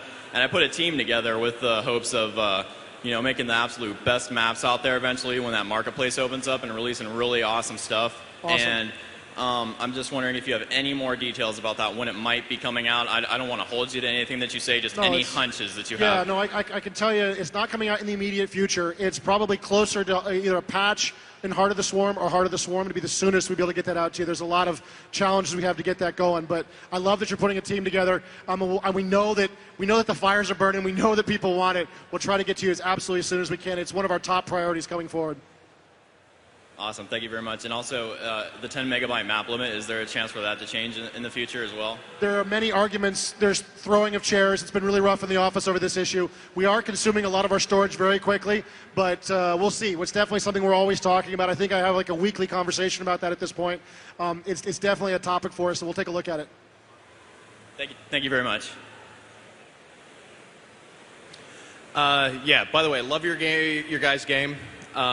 Thank Been you, sir. playing since I was a kid for original StarCraft.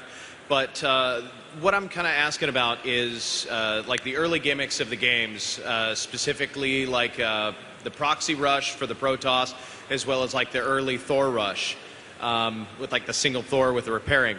How do you guys usually account for that with catching those? And it felt like it took a while for those to get fixed. I mean, do you see those come out? You try to get those fixed as possible, or does it take a while for you guys to kind of understand what's going on? Those are some of the easiest strategies for us to fix. So when we're playtesting internally, we're more focusing on the more complicated scenarios where you have multiple bases running, what the 200 versus 200 pop armies are doing against each other, and making sure that all races can stop rushes and stuff like that. But internally, we don't try as many proxy rushes or 6-pool rushes and stuff like that because they are very easy for us to fix once we see there is a problem. Sometimes. I agree with that 95% of the time. I think there's the occasional one. We've had some that were really touch and go because a lot of the units you use in the early game to rush are also used to block other rushes, right? And so it can get really challenging. But for the most part, I think we've been able to crank those out pretty quick. I think there was a Terran SCV rush that was actually probably our scariest one with Marines behind the SCVs. The SCV's a wall, and that led, I think it was in the late beta, led to actually a nerf on the SCV health. But at the same time, the SCV was essential to stopping some other rushes that could happen against them. Definitely, one of the challenges we have is we want those rushes to be somewhat viable. We want them to be available. We feel like that makes the game scary from the first minute you click on anything in the game into the last. A lot of games are trying to get rid of those early rushes, and they say, rushing is bad. We don't want it, right? I don't know, that's my other developer voice, I guess. But we don't like that. We want the rushing to be possible. So it's always a tough call, and we're definitely welcoming your guys' feedback, whether a particular rush is still too easy to do and still too hard to block. In many cases, it's the key of detecting it and using your workers to fight back. But it's definitely always sort of a touchy one because a lot of new players get rolled by these, and they're pretty unhappy when that happens. And because they're such a core part of the game, we try our best to teach players how to block these rushes, and our multiplayer challenges is actually a good tool for you to use to learn to counter these rushes. Thank you so much. Thanks, man. Hi. I think you guys did an awesome job balancing the game, so thank you so much for all the races. My question is very simple. I always go into a bit of a nerd rage when I get mass Hydra rushed. I play Protoss, so I'm wondering if you guys can just real quick give me some strategies. And don't say Templar, because I don't know. I have better luck against Terran, but when it comes to Zerg, I just get destroyed when I get mass Hydra. Well, the main downside of mass Hydras, especially on the offensive, is that they're really slow, so they can't kite anything off of creep. So, did you say you're playing Protoss? Protoss, yeah. Yeah, so even just using mass zealots with stalkers shooting over-the-shoulder shooting, or even combined with sentries with Guardian Shield that cuts down the Hydra DPS by quite a bit, should be good enough for you. But eventually, you're going to have to get out the splash options. If the scale becomes really big, say if he brings in 50 Hydras, obviously a clumped pack of 50 Hydras is a little too much for only tier 1 units to handle. So if you don't like using Psy Storm, then maybe you can probably try using Colossi. Yeah, Colossi aren't too bad. They work pretty well on attack move. It can be effective, especially, like you say, if he doesn't have a bunch of Corruptors out, that's also an option for you. Thank you very much. Hello. I love this game. It's great. You guys, and all of your history of all of Blizzard games, you're great at balancing everything. So one of my questions really is, basically as it goes to the score screen, are you ever going to expose at a more atomic level how you calculate what the scores are on that screen, or allow users to look at that data in their own replays to sort of analyze that stuff more statistically, sort of the way that you guys do with the matchmaking and stuff? Are you talking about like your hidden rating, or are you talking about just what happens on the score screen? Well, both things. Like whether or not, like how many units of each type you built in the game, how many units did how much damage to what in the game, things like that. So there is not enough room in here for me to talk about that score screen. We had a lot of plans for that score screen, which just didn't make it. Again, we made decisions. Do we want to hold this game even longer, or do we want to make a better score screen? And we decided, you know, we're going to put it out with the score screen we've got, but there's a lot more we can do with the score screen. I totally agree with that feedback. And we have lots of things we sort of have in plan. We want to give you better analysis of your game. We want to provide you with some more hints as to what you could do better, try to provide you with some more intelligence that's built into the game, and like you say, give you access to some of the more fundamental numbers. Now, most of those numbers you're seeing on the screen are just for cost. So if you see a unit value that's not a specific unit value, it's just how many gas plus minerals you did. So that stuff is kind of exposed, but I agree. I think we can do better with that score screen. I think you can look for that stuff in Heart of the Swarm. That's something we're definitely be pushing forward. There has been some talk of some of that stuff making a patch, but I'm not sure. It might be more of a Heart of the Swarm kind of revision to that screen to give you a lot more details to help make you a better player. So you finish a match, you lose, you want to know, right? And right before you launch another game, you don't want to watch the replay right away. I think that's a great bit of feedback, and I totally agree with it. I guess as a second part follow-on to that, are you ever planning on an ability to sort of see what the score screen is in a replay without having to watch through all the end to get to the score screen? So you can kind of see that as like more games all at once rather than just one at a time? We might be able to figure something like that out. The challenge in a lot of cases with these sort of suggestions is the UI issues. How insanely crazy does our UI really look? Does it end up like kind of a, you know, WoW raid UI where it's totally nuts, and that's not what we're going for. But I think it's a great idea. I'd love to enhance the replay feature to give you more insight into what's going on in the game. I think it's a cool suggestion. Sorry, man. Thanks. I love this game. Anyway, it's Thank you, sir. Hopefully it's a simple question, but I play mainly in Diamond Leagues. I mean, not that I'm great. I'm not pro or anything, but one thing I've noticed in 1v1 and 2v2 is that Terran and Toss, and I'm sure this has been brought up, so I'm sorry if it's been brought up before, but Terran and Toss seem to have not necessarily a great advantage, but a huge advantage with choking off at the early game. And I play mainly Zerg. That's kind of the only race I play. And I was just wondering if kind of the design for Zerg was that Zerg must out-macro their Protoss and Terran counterparts. And also is the creep kind of a complementary feature for the Zerg. They can move faster on so that they can defend a little bit better and have a slightly better. So kind of a weird question, but just wondering if that was a conscious decision for every Blizzard map to have a choke point that Zerg must out-macro and the Terran and Toss can kind of defend against the early fast rush from speedlings like that. Yeah, so we tried to make every race as unique as possible, and in this case, as you said, we want the Terran to be the choky race, and that's why we added options such as lowering supply depots to make the walling off easier.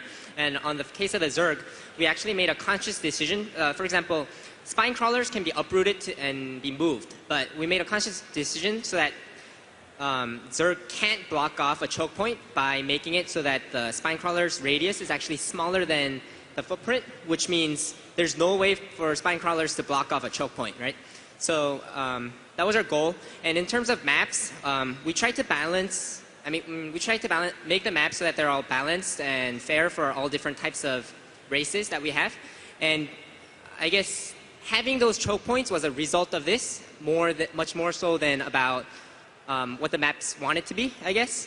But I think your question, you've already answered it for us. You're totally right. I mean, our goal was to say Zerg are the swarm race. We want them to out macro. We want them to win. We wanted to see like they cheated, like they just came in with way too much garbage and just overran me.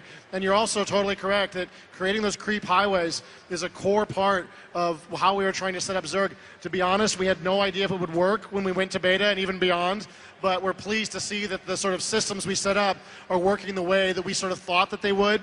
At the end of the day, you guys it's really all in your hands now how it actually plays. But that was sort of a goal to say that Zerg at tier 2 couldn't easily push a choke point, right, that was well defended. So at that point, they would have to out macro. And then once they get to tier 3, hopefully they either have some of the tools that they need in their units or they've just got way too much stuff. And it really puts the onus on the other races to keep the pressure up. Hi, my name is Benjamin Mughal, and good afternoon. I just have a question about the balance, and I just wanted to ask, is it going to become like World of Warcraft, where every single Tuesday we get another patch that makes one race overpowered? I mean, the Roach thing was great for some players, but for others, I can defend a choke point with 10 carriers, and the Roaches destroy one building and go straight in and kill the Nexus. You know, just because they have so much HP now. And you know, I know you guys are working hard, but I just want to know in the future. No, I think that's a very fair question. So we've done, I think, a couple of balance patches this month, which is a little more than I think we would like. And we had a few bugs, and we did a few more patches as a result of that. We are going to slow down, and I think we've already slowed down a little bit relative to beta. Beta, I think we were just machine gunning patches out as fast as we wanted to because we could. Nobody had paid for the product yet. Everything was free, right? We didn't have a customer base that was playing the game in tournaments, even though they were in some cases. That wasn't the deal we had made with them. It's like, this is for testing. But as we go forward, we're hoping to slow that rate. Now, if we find out we got balance problems, we are not going to be chicken. And I'm gonna patch once a week if I have to get the balance to be correct. But that's not our goal. Our goal is to try to stabilize, to try to settle down. We're feeling pretty good. As we showed in the presentation, the Protoss versus Terran matchup is making us a little nervous. And that's one we're going to be looking at. But we're hoping to slow it down so that we're not hitting you so often. So I don't know exactly, but our goal is definitely not that problem. The other thing I'll say, too, is WoW has challenges that we don't even begin to have, right? WoW is balancing for PvE. They're balancing for PvP at the same time. They have a ton of classes in play. They've got tons of builds on those classes that are possible. We've intentionally kept our game a little smaller. We've kept our game to 3 races. We've kept the unit counts from 12 to 14 per race on purpose so we could do this. We could very easily provide more game. Hey, here's 5 races and 17 units per race. And then we'd probably be doing more of what you're describing, and that would, in our perspective, not be such a great gameplay experience for a game that's designed only, principally, beyond the solo campaign, to be a PvP experience. So hopefully not, but we'll see. And just to comment on the current state of the balance, we feel the balance is very tight, and the example you brought up is actually really good because right before this last patch came out, a lot of people felt Zerg can't beat Terrans, Zerg can't beat Protoss, but we made this small tweak of making Roach range from 3 to 4, and that small change made it so that players are actually saying the opposite, especially from 3 to 4, and that small change made it so that players are actually saying the opposite, especially the pro players. So that actually shows our balance is really tight, and because of that, we're only going to make small changes at this point. Yeah, we'll be cautious going forward, unless we find out something's horrible. But assuming that doesn't happen, we're going to be a little cautious. Thank you. Hi, I'm Excalibur Z. I made the long ladder analysis thread on Battle.net forums. I'm the multiplayer and esports MVP, and it's a pleasure to finally meet you guys. My question is, what besides the hidden matchmaking rating influences player ranking, promotion, and matchmaking? You want to take this one, Josh? Yeah. So I think a lot of what you've already posted is pretty. I mean, I can't come out and say everything's accurate, I guess, to put a stamp of approval on it, but it's close enough to make pretty good guesses at what's going on there. As Greg said yesterday, when you play a match, and similar to what you've seen in WoW arenas, we look at your ladder points and we compare that to that skill rating in the back end. In addition, something you may not know is, or you may have guessed at, is bonus points don't have any role at all in that update. Aside from that, we do have to do some other bits of math to look at the fact that you are in different leagues and the fact that the skill of your division actually does come into play. But other than that, you pretty much have you have enough knowledge there to understand what's going on within your division, which is where we want you to focus. In addition, as we come out with the Masters League and the Grandmasters League, something that you might think is really cool about the Masters League is so right now when you rank people across all of Diamond League, those rankings are not exactly accurate. In the Masters League, if you do that, you can trust those a lot more. Thanks for the validation. Hello. Hi. I was sitting behind you yesterday during the Huck Loner game, and I started thinking, when you guys are out here watching the games, are you guys watching it as the developers and the balancers, or are you guys trying to separate yourselves and just sit back and enjoy the game? I'll speak for myself. I'm just trying to be a fan at that moment. If I see something horribly go wrong, I would probably switch to developer mode immediately and freak out. But other than that, I'm just screaming and cheering and enjoying the game like everybody else. What are you guys? As a balance perspective, I think we're always kind of turned on in the sense like we're always looking for stuff that's breaking what we have going on in our heads, you know, like, oh, how's he using roaches? Like, we didn't intend that at all. But I definitely watch as a fan, and I mean, I didn't see anything go horribly wrong, so I'm pretty happy. For me personally, I watch a lot of pro games. I not only watch all the major tournament games, but pros actually send us replays for us to watch as well. So because of that, when I'm watching these games, I'm not really surprised by the tactics they use. So I'm just watching to confirm the balance of our game. And one quick one. When you guys are out on your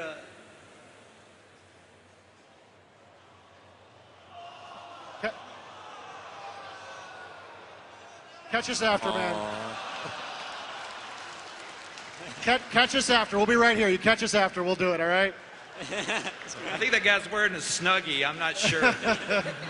I was going to say terrible PowerPoints, but they're not. Those are awesome PowerPoints you guys have. Sir. That's really good. My question is, and I was listening to the Protoss versus Terran balance you guys are looking at. Do you guys think the warp gate technology and how fast the TOS player gets it is somewhere you want it to be? Because I get the feeling that, and oftentimes, the Protoss can force a macro game very early and very quickly, and I don't want anybody to mess with the gate stuff because I think it's awesome. It's a unique ability, but at the same time, I'm like, man, I got to fight all that stuff again. Right. I just built 6 barracks, and I still can't keep up with 4 warp gates. Right. So I'm curious, what's your opinion on the warp gates? Are they where you want them to be? Well, we're always trying to make everybody feel as broken as we can, right? Like, every race should feel insanely overpowered, and yet somehow it all works. So I'm hopeful that we're there. They've actually been nerfed quite a bit over the last year, I would say. So I'm hopeful, but I think they're okay. What do you guys think? I think every race has a broken mechanic. Like, Zerg puts down a Spire, a Hydroden, and a Roach Warren, and then you're fighting 200 pop Roaches, and then 2 minutes later you're fighting 200 pop Mutas. Like, you just don't know what's coming. So I think it's actually in a pretty good spot right now. What I'm noticing at especially pro level is we're seeing less and less of all these warp-in rushes that you're speaking about. And I think the reason for this is because warp-in rush is a very different type of all-in rush that people aren't used to from StarCraft or even War 3. And top players are actually figuring out ways to counter it pretty easily. And I think eventually the skill required to master this will trickle down to the lower levels as well, and hopefully it'll be balanced for across all levels of play. Hi. Do you think the Hunter-Seeker mixer are underused? Well, it was a very cool spell before, but now I think it cannot do any more terrible damage yet. Oh, nice. The Hunter-Seeker was actually a spell that was causing a lot of trouble in the late game. Terran players were actually able to just take maybe 1 or 2 expansions, lock those 2 down with mass planetary fortresses as well as mass siege tanks, and all you do is just make ravens on the offensive to trade their mana for enemy resources by just being able to kill everything, right? So because of that, we had to actually nerf it because that kind of degenerate gameplay is not what we're looking for. Yeah. But and at the same time, not every single spell in the game has to be generally useful in every single situation. And we feel that in specific situations, for example, if you're playing against Zerg and he makes a lot of Mutalisks, having a few Ravens casting Hunter-Seeker is very useful. So we feel that as long as different abilities are very powerful in specific situations that happen on a fairly regular basis, that's a very good spot for that spell. We're definitely not, to your point, we're definitely not saying used a lot. I don't think we're going to buff it in the immediate future because of the problems David talked about. And we're going to kind of wait and see on that one to see what the community does with it. We're often surprised by you guys when you suddenly start using something that nobody ever used before and you're doing just a ton of damage with it. So we're going to wait and see on that one. But there's no plans to buff it immediately, even though I tend to agree. It only sees uses in a couple of scenarios. Yeah. That's a good question. All right, my question has to deal with the life cycle of a patch and how much leeway you give into professional gamers in order to develop new strategies. Say the roach range from 3 to 4 right before GSL. How do you give them enough time to say, okay, I'm going to change this now in order to, develop better strategies? Well, I think the answer to that is we really need a server that's sort of separate for those guys to play on so they can choose whether they want to play the old patch or the new patch. And that's the technology we're looking into. I think it's our long-term solution. We have announced in the past what we're going to do in advance, and then it took us like a month to get that patch out. At the end of the day, this last one we kind of sprung on people, but we did have David and Matt Cooper went out there and made sure that we were looking at only the earliest versions of some of these tournaments, right? That GSL, I think, was in the earliest rounds when that one first went out. Yeah, it was right after the preliminaries, but we were aiming for right before the preliminaries. Right, so we missed a little bit on that one. But we're trying to get it, obviously, until we get that tournament server where people can choose which patch they want to play on, we're definitely right now just trying to target times where we'll do the least amount of damage to any major tournaments. Of course, there will come a day where there are I hope there will come a day where there are no tournaments out there that there's no time for us. There's always a tournament, right? And there's always something major going on. And by that time, we better have that tournament server up and running. In the last few patches, you've made a number of changes to both Roaches and Reapers that have almost completely killed off the early Reaper attacks against Zerg. But do you think that might have been too hasty and not given the community enough chance to really figure out strategies to counter that? Because in the recent GSL, Fruit Dealer kind of showed a lot of Zerg players that we may be playing the race wrong, and this patch, or these series of patches, may have just been too hasty. Do you feel that way? For the Reapers change specifically, as we talked about in this presentation, our main focus is on the competitive level, but we do care about other levels as well as other game types as well. And in this case specifically, especially in team games, we are seeing that at the very highest level, Terran plus Zerg teams were almost 50% of the top teams in both US and Korea. And these teams were actually using this very specific fast mass Reaper with mass speed upgraded Zergling strategy. And if the number gets that high, if the number becomes, 50% of the teams are out there are just... And their win ratios were insane, right? Like, these guys could not be stopped. And actually, it wasn't even just at the highest levels of play. It was a lot of levels of play. 2v2 was just being trashed specifically by the Reaper. And it's almost to the point where you can't play 2v2s at a high level unless you pick this combination, right? So that's why we decided to nerf the Reaper. And on the flip side, for one-on-one, we felt that there's too many opening options for the Terran before the opponents can actually scout them. For example, all these different proxies, such as Reaper proxy, double gate, double barracks, Marine, bunker rush, as well as like a fast Hellion push or even a drop, Banshees, repair, Thor, repair rush, all these options. So we actually wanted to limit these options. And because Reapers were a problem in 2s, we were actually able to hit that in 1v1 as well. I'll also say as well, if you've watched any of the matches that have been going on the stage over there, I've seen a shocking number of Reapers today against Zerg players. So I don't know. We'll wait and see. I agree the damage was high. And we did it a little bit on purpose, knowing that we were hurting the Reaper maybe more than some of our Terran brothers and sisters would have liked. But I'm not sure the Reaper's just out yet. We're going to have to wait and see what happens. First of all, big fan. Dustin, I love it when you cast games. Oh, thank you, sir. I think if the Blizzard thing doesn't work out for you, you have a career in casting. Thank you, sir. My question is regarding the what I perceive to be an imbalance between the Thor and Ultralisk. Both these units cost the same. Both are kind of like the end weapon for these races. But the Thor can be repaired. It can shoot air. And as far as I know, it can beat the Ultralisk one-on-one. Is this correct? I saw this on a YouTube video. And it was like three Ultralisks on 3 Thors, and the Thors won. Do you feel like there's any kind of imbalance there? The Thors are actually supposed to win because Ultralisks are a splash unit, and we don't try to make those 2 units identical. Thors are actually are the best against heavy groups of clumped up air units, light air units such as Phoenix or Mutalisk, whereas the main role for the Ultralisk is to kill large groups of small ground units. So that's why you're seeing the difference there.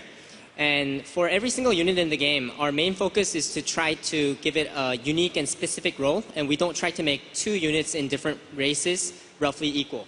Yeah, and the other thing too is a lot of Zerg units are a little weaker ultimately than their counterparts, and that's largely because of Zerg's ability to build such a powerful economy.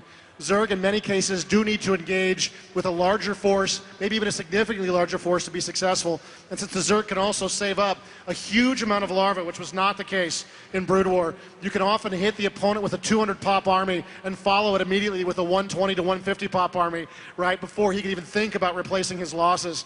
And so that's sort of the strength of the Zerg. The Ultralisk doesn't need to win head-to-head against anyone. He's got 7 buddies with him. And that's what he wants to do to sort of run over the opposition. Thank you. We have time for about 1 or 2 more questions. Hey guys, I love the Slayer's Boxer Fruit Dealer match last night. It was awesome. Awesome. When I was going home, I kind of thought to myself, hey, if Boxer was maybe spawned in cross-map locations, he might have done a little bit better. I was wondering, do you take stats that are relevant to player spawn locations? And I mean, I know kind of law of large numbers, maybe it kind of works itself out, but I couldn't help but think maybe that has some impact on the metagame. What do you think? It's a really great question. I don't know if we have those stats. I'm not certainly seeing them in my daily reports about the balance, but map balance is extremely real. Right? It's a big factor in what's going on, and we could make the game perfectly balanced, I suppose, if we picked one map and never moved it from that. But we do want this versatility and variability in gameplay, so you do have to learn different matchups, not only by race, but also by spawn position. So we do create variable maps with different balance points on them, but we are in constant watch out for maps that sort of get a little too far off the line, right, where it's a little too easy for one race to have an advantage. We've actually recently cut a couple maps from ladder play, even though we love these maps, but specifically because there was just too many imbalances with specific matchups on those matches. We swapped other maps in. So, yeah, map can have a significant impact, and it's definitely one of the variables we watch when doing a lot of balance. Yeah, we do track, in those adjusted win percentages, we track an adjusted win percentage per matchup per map. And if that goes crazy, we could take a much closer look. When we were first looking at what type of stats to gather in order to make sure the maps were fair, I worked closely with the map designers, and I asked them, do you want on location, like location-based win percentage type stuff also? And they said, you know, that might be drilling down too far, but if we got into a situation where it was obviously favoring a race, then we could drill down more. Thanks, guys. Thank you. That's all the time we have today. Thank you for attending the StarCraft 2 Multiplayer panel. Coming up here.